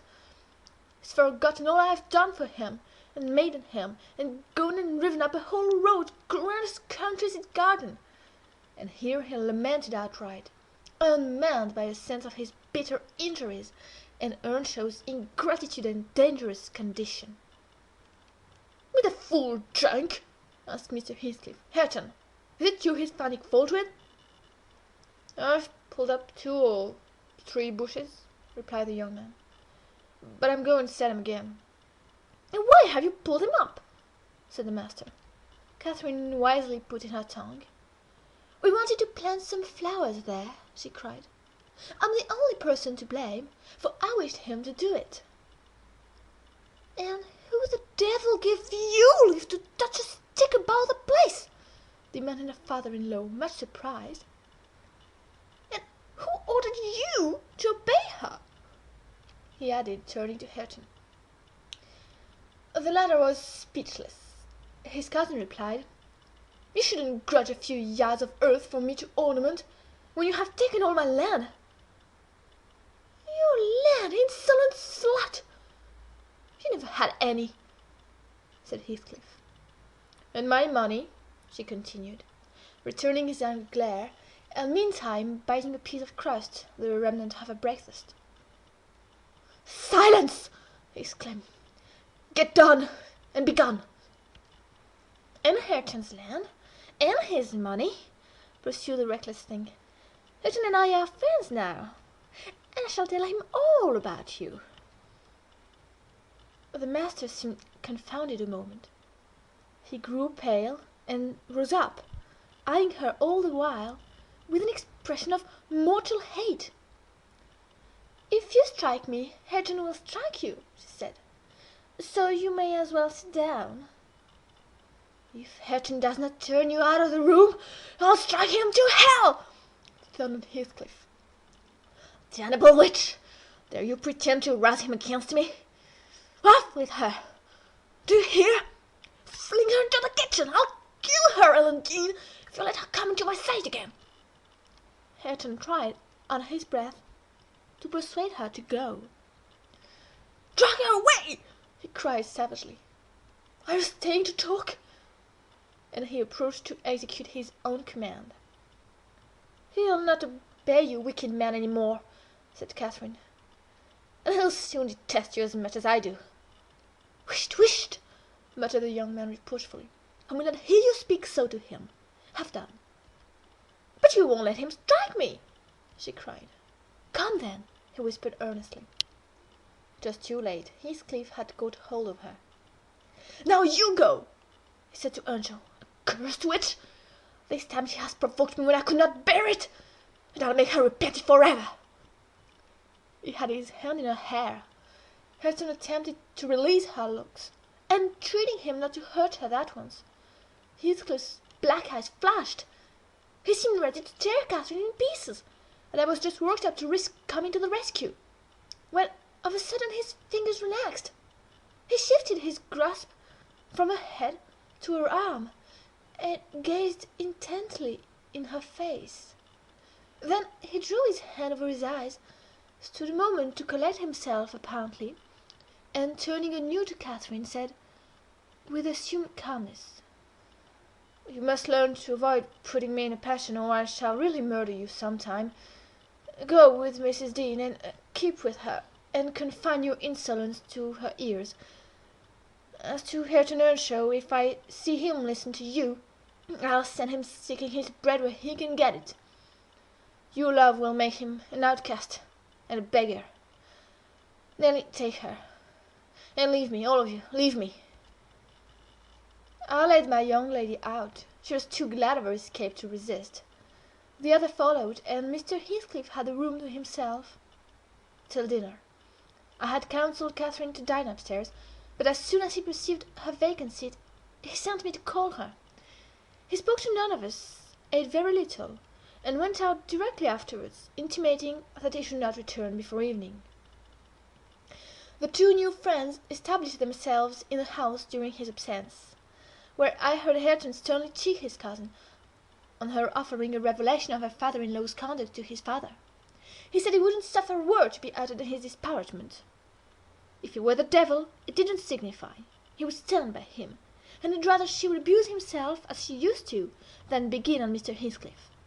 Catherine was waxing cross at this, but he found means to make her hold her tongue, by asking how she would like him to speak ill of her father.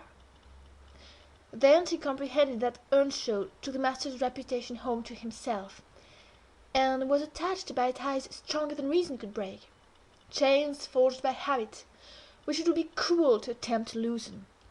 She showed a good heart thenceforth, in avoiding both complaints and expressions of antipathy concerning Heathcliff, and confessed to me her sorrow that she had endeavoured to raise bad spirit between him and Hareton. Indeed, I don't believe she has ever breathed a syllable, in the latter's hearing, against her oppressor since. When this slight disagreement was over, they were friends again, and as busy as possible in their several occupations of pupil and teacher. I came in to sit with them, after I had done my work, and I felt so soothed and comforted to watch them, that I did not notice how time got on. You know, they both appeared in a measure my children. I had long been proud of one, and now I was sure the other would be a source of equal satisfaction.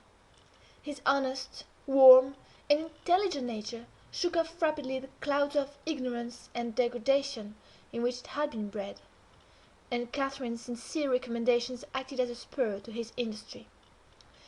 His brightening mind brightened his features, and added spirit and nobility to their aspect. I could hardly fancy it the same individual I had beheld on the day I discovered my little lady at Wuthering Heights, after his expedition to the crags. While I admired and laboured, dusk drew on, and with it returned the master. He came upon us quite unexpectedly, entering by the front way, and had a full view of the whole three, ere we could raise our heads to glance at him. Well, I reflected, there was never a pleasanter or more harmless sight, and it will be a burning shame to scold him. The red firelight glowed on the two bonny heads, and revealed their faces animated with the eager interest of children. For, though he was 23 and she 18, each had so much of novelty to feel and learn, that neither experienced nor evinced the sentiments of sober disenchanted maturity. They lifted their eyes together to encounter Mr. Heathcliff. Perhaps you had never remarked that their eyes are precisely similar, and they are those of Catherine Earnshaw. The present Catherine has no other likeness to her, except a breadth of forehead, and a certain arc of the nostril, that makes her appear rather haughty, whether she will or not. With Hareton the resemblance is carried further. It is singular at all times. Then it was particularly striking, because his senses were alert, and his mental faculties wakened to unwonted activity. I suppose this resemblance disarmed Mr. Heathcliff. He walked to the hearth in evident agitation, but it quickly subsided as he looked at the young man, or I should say altered its character, for it was there yet.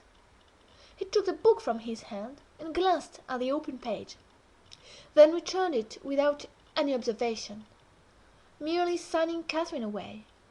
Her companion lingered very little behind her, and I was about to depart also, but he bid me sit still. "'Tis a poor conclusion, is it not?"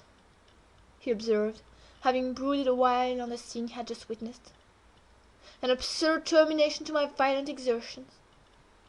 I get levers and mattocks to demolish the two houses, and train myself to be capable of working like Hercules, and when everything is ready and in my power, I find the will to lift a slate off either roof has vanished. My old enemies have not beaten me. Now would be the precise time to revenge myself on their representatives. I could do it, and none could hinder me. But where is the use? I don't care for striking. I can't take the trouble to raise my hand. That sounds as if I had been laboring the whole time only to exhibit a fine trait of magnanimity. It is far from being the case. I have lost the faculty of enjoying the destruction, and I am too idle to destroy for nothing.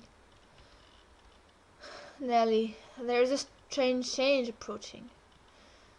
I am in its shadow at present. I take so little interest in my daily life that I hardly remember to eat and drink. Those two who have left the room are the only objects which retain a distinct material appearance to me. And that appearance causes me pain amounting to agony. About her I won't speak, and I don't desire to think. But I earnestly wish she were invisible. Her presence evokes only maddening sensation. He moves me differently. And yet, if I could do it without seeming insane, I'd never see him again. You'll perhaps think me rather inclined to become so, he added, making an effort to smile, if I try to describe the thousand forms of past associations and ideas he awakens or embodies. But you'll not talk of what I tell you, and my mind is so eternally secluded in itself, it is tempting at last to turn it out to another. 5 minutes ago, Ayrton seemed the personification of my youth, not a human being.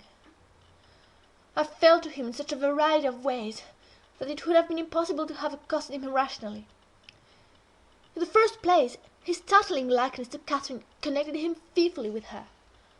That, however, which you may suppose the most potent to arrest my imagination, is actually the least.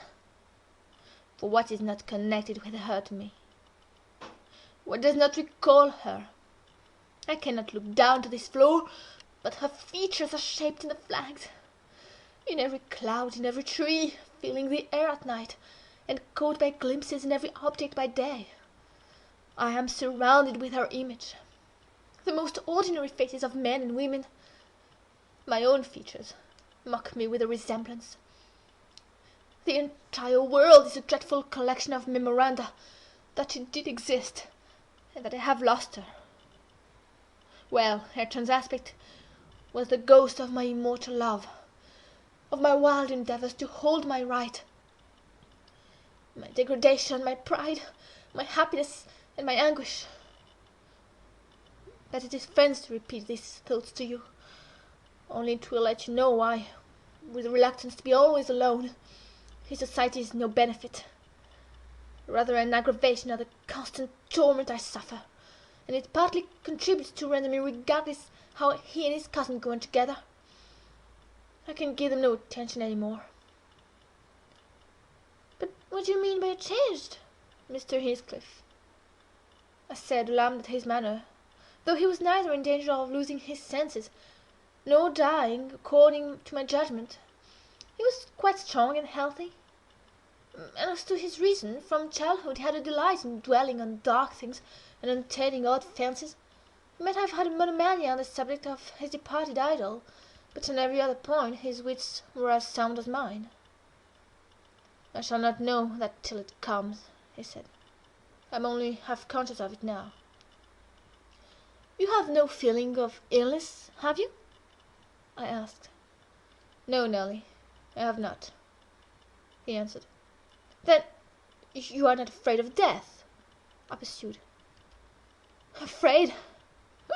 No, he replied. I have neither a fear, nor a presentiment, nor a hope of death. Why should I? With my hard constitution and temperate mode of living, and unperilous occupations, I ought to, and probably shall, remain above ground till there is scarcely a black hair on my head. And yet I cannot continue in this condition. I have to remind myself to breathe, almost to remind my heart to beat. And it is like bending back a stiff spring. It is by compulsion that I do the slightest act not prompted by you and thought, and by compulsion that I notice anything alive or dead which is not associated with that universal idea. I have a single wish, and my whole being and faculties are yearning to attain it. They have yearned towards it so long, and so unwaveringly, that I am convinced it will be reached, and soon, because it has devoured my existence. I am swallowed up in the anticipation of its fulfilment. My confessions have not relieved me, but they may account for some otherwise unaccountable phases of humour which I show. Oh God, it is a long fight. I wish it were over. He began to pace the room, muttering terrible things to himself, till I was inclined to believe, as he said Joseph did, that conscience had turned his heart to an earthly hell. I wondered greatly how it would end. Though he seldom before had revealed this state of mind, even by looks, it was his habitual mood, I had no doubt. He asserted it himself, but not a soul, from his general bearing, would have conjectured the fact.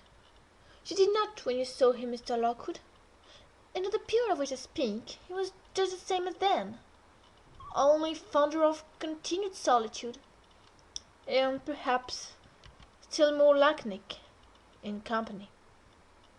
Chapter 34. For some days after that evening Mr. Heathcliff shunned meeting us at meals, yet he would not consent formally to exclude Hareton and Cathy. He had an aversion to yielding so completely to his feelings, choosing rather to absent himself, and eating once in 24 hours seemed sufficient sustenance for him. One night, after the family were in bed, I heard him go downstairs and out the front door. I did not hear him re-enter, and in the morning I found he was still away. We were in April then, the weather was sweet and warm, the grass was green as showers and sun could make it, and the 2 dwarf apple trees near the southern wall in full bloom. After breakfast, Catherine insisted on my bringing a chair and sitting with my work under the fir trees at the end of the house, and she beguiled Hareton, who had perfectly recovered from his accident, to dig and arrange her little garden, which was shifted to that corner by the influence of Joseph's complaints. I was comfortably revelling in the spring fragrance around, and the beautiful soft blue overhead, when my young lady, who had run down near the gate to procure some primrose roots for a border, returned, only half laden, and informed us that Mr. Heathcliff was coming in. "And he spoke to me," she added, with a perplexed countenance. "What did he say?" asked Hareton. "He told me to be gone as fast as I could," she answered, "but he looked so different from his usual look that I stopped a moment to stare at him." "How?" he inquired. "Why, almost bright and cheerful. No, almost nothing. Very much excited and wild and glad," she replied. "Night walking amuses him, then," I remarked, affecting a careless manner, in reality as surprised as she was, and anxious to ascertain the truth of her statement, for to see the master looking glad would not be an everyday spectacle. I framed an excuse to go in. Heathcliff stood at the open door. He was pale, and he trembled, yet certainly he had a strange joyful glitter in his eyes that altered the aspect of his whole face. "Will you have some breakfast?" I said. "You must be hungry, rambling about all night." I wanted to discover where he had been, but I did not like to ask directly. "No, I'm not hungry," he answered, averting his head and speaking rather contemptuously, as if he guessed I was trying to divine the occasion of his good humour. I felt perplexed. I didn't know whether it were not a proper opportunity to offer a bit of admonition. "I don't think it right to wander out of doors," I observed, "instead of being in bed. It's not wise, at any rate, in this moist season. I dare say you'll catch a bad cold, or a fever. You have something the matter with you now." "Nothing but what I can bear," he replied, "and with the greatest pleasure, provided you'll leave me alone. Get in and don't annoy me." I obeyed, and in passing I noticed he breathed as fast as a cat. Yes, I reflected to myself, we shall have a fit of illness. I cannot conceive what he has been doing. That noon he sat down to dinner with us, and received a heaped-up plate from my hands, as if he intended to make amends for previous fasting. "I've neither cold nor fever, Nelly," he remarked, in allusion to my morning's speech, "and I'm ready to do justice to the food you give me." He took his knife and fork, and was going to commence eating, when the inclination appeared to become suddenly extinct.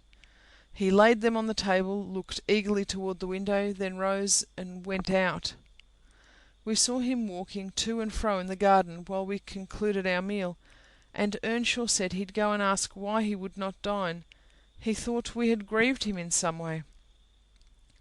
"Well, is he coming?" cried Catherine, when her cousin returned. "Nay," he answered, "but he's not angry. He seemed rarely pleased indeed. Only I made him impatient by speaking to him twice, and then he bid me be off to you. He wondered how I could want the company of anybody else." I set his plate to keep warm on the fender, and after an hour or two he re-entered. When the room was clear, in no degree calmer, the same unnatural appearance of joy under his black brows, the same bloodless hue, and his teeth visible now and then in a kind of smile, his frame shivering, not as one shivers with chill or weakness, but as a tight stretched cord vibrates, a strong thrilling rather than trembling.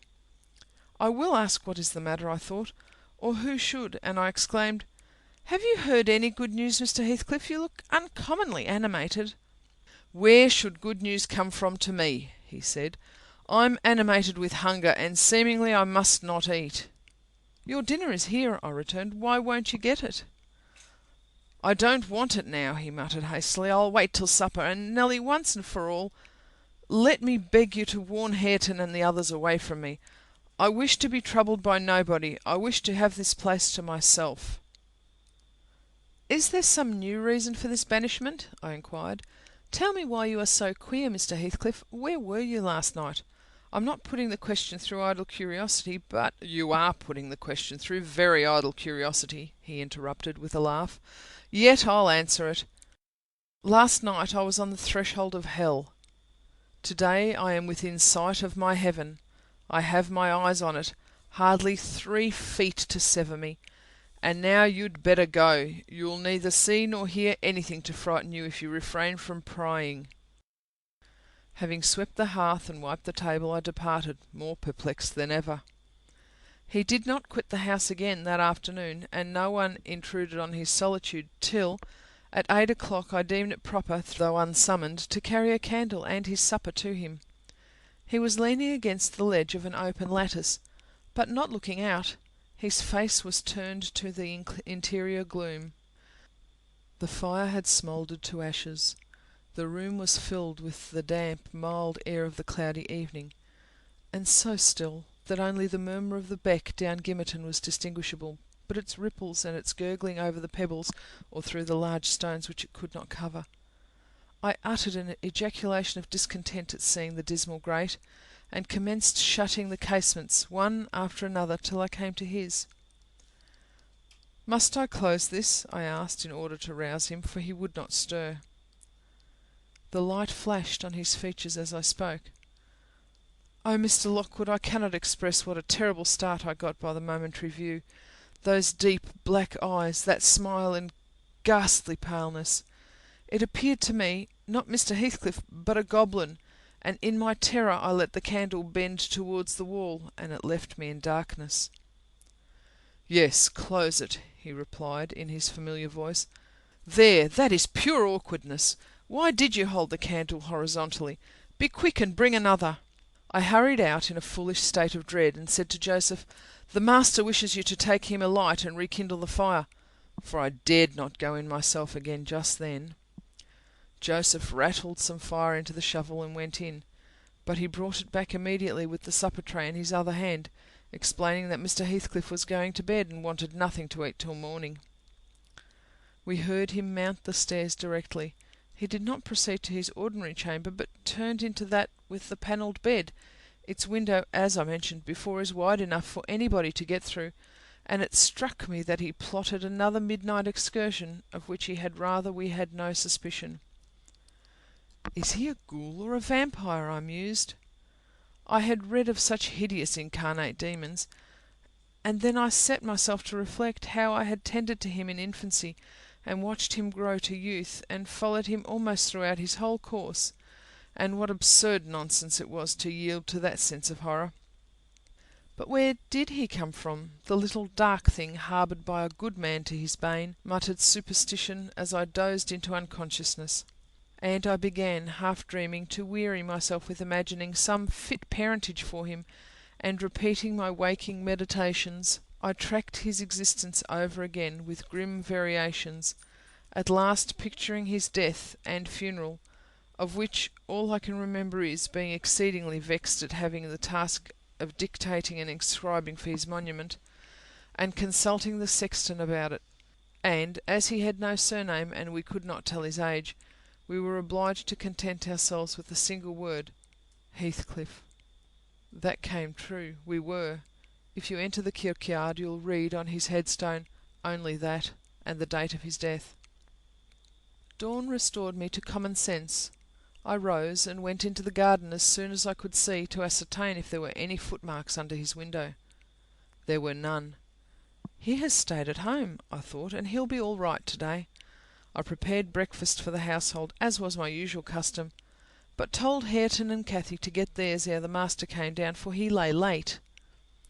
They preferred taking it out of doors, under the trees, and I set a little table to accommodate them. On my re-entrance I found Mr. Heathcliff below. He and Joseph were conversing about some farming business. He gave clear, minute directions concerning the matter discussed, but he spoke rapidly, and turned his head continually aside, and had the same excited expression, even more exaggerated. When Joseph quitted the room, he took his seat in the place he generally chose, and I put a basin of coffee before him.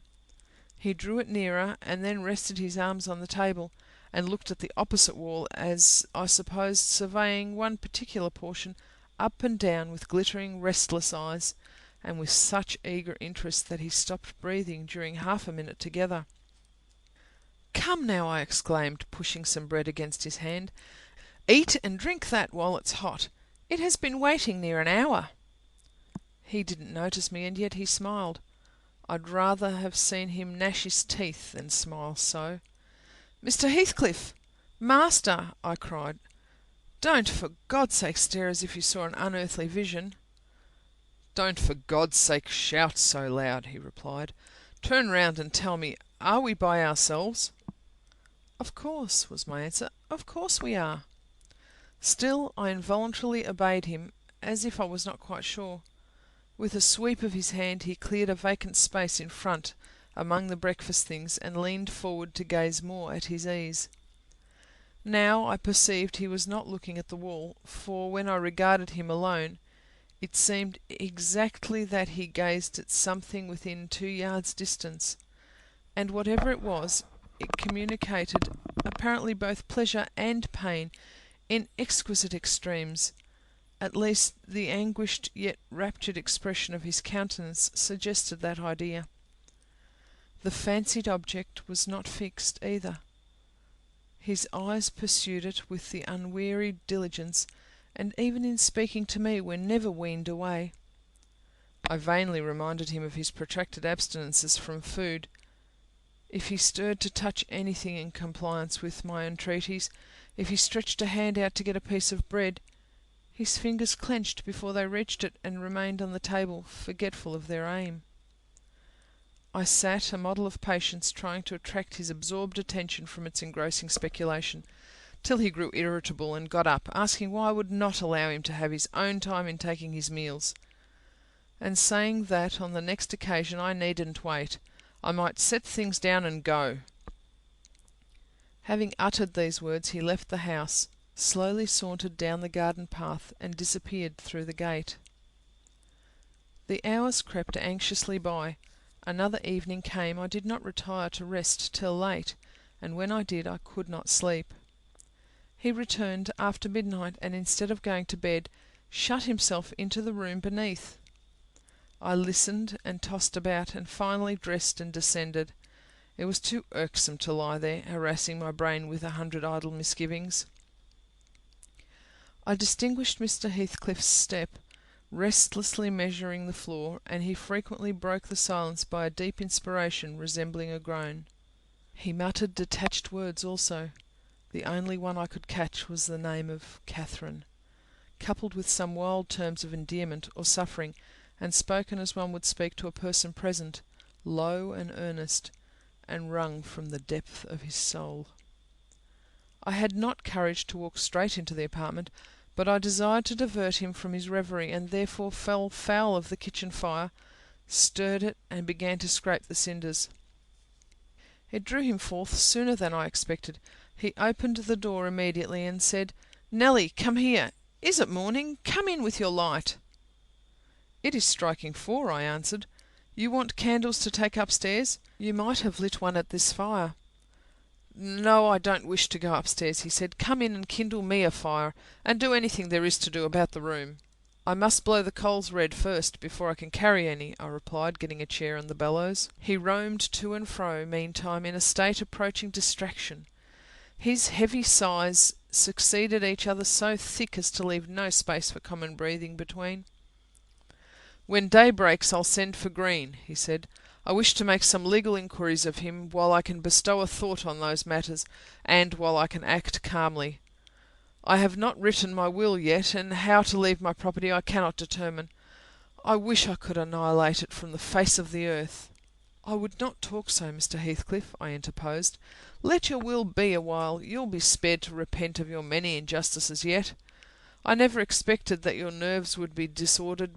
They are, at present, marvellously so, however, and almost entirely through your own fault. The way you've passed these 3 days might knock up a Titan. Do take some food and some repose. You need only look at yourself in a glass to see how you require both. Your cheeks are hollow and your eyes bloodshot, like a person starving with hunger and going blind with loss of sleep." "It's not my fault that I cannot eat or rest," he replied. "I assure you it's through no settled designs. I'll do both as soon as I possibly can, but you might as well bid a man struggling in the water to rest within arm's length of the shore. I must reach it first, and then I'll rest. Well, never mind, Mr. Green. As to repenting of my injustices, I've done no injustice, and I repent of nothing. I'm too happy, and yet I'm not happy enough. My soul's bliss kills my body, but does not satisfy itself." "Happy, master?" I cried.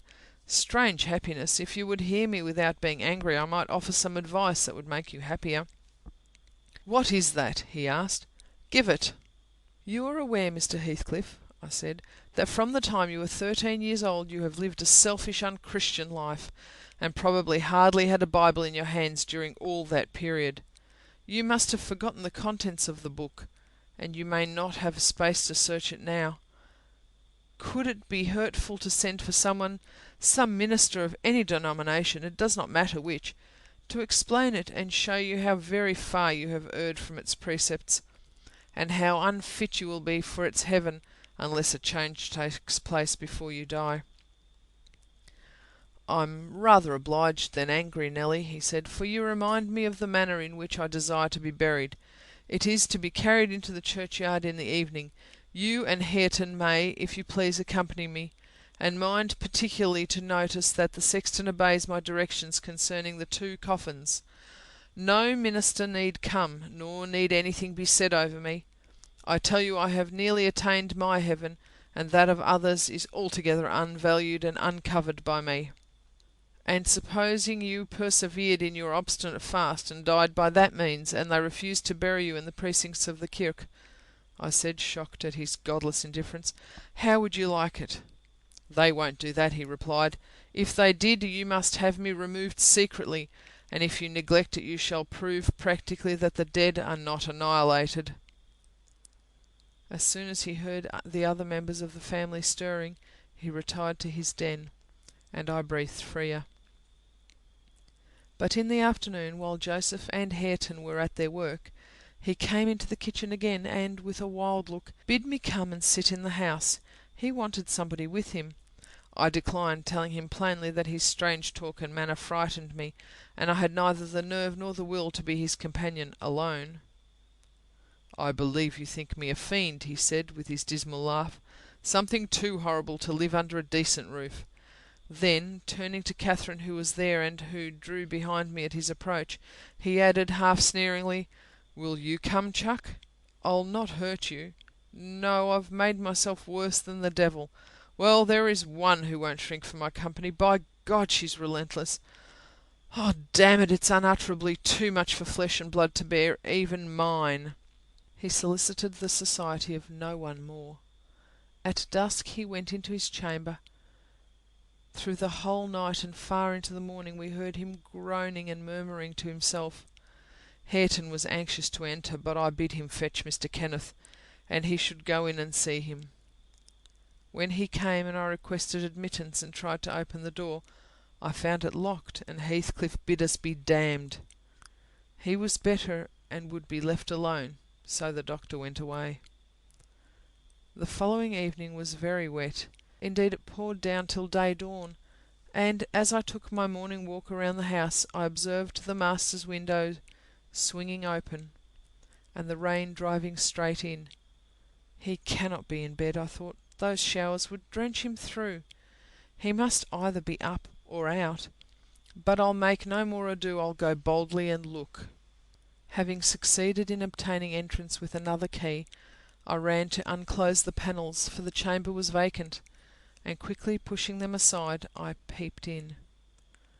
Mr. Heathcliff was there, laid on his back. His eyes met mine, so keen and fierce.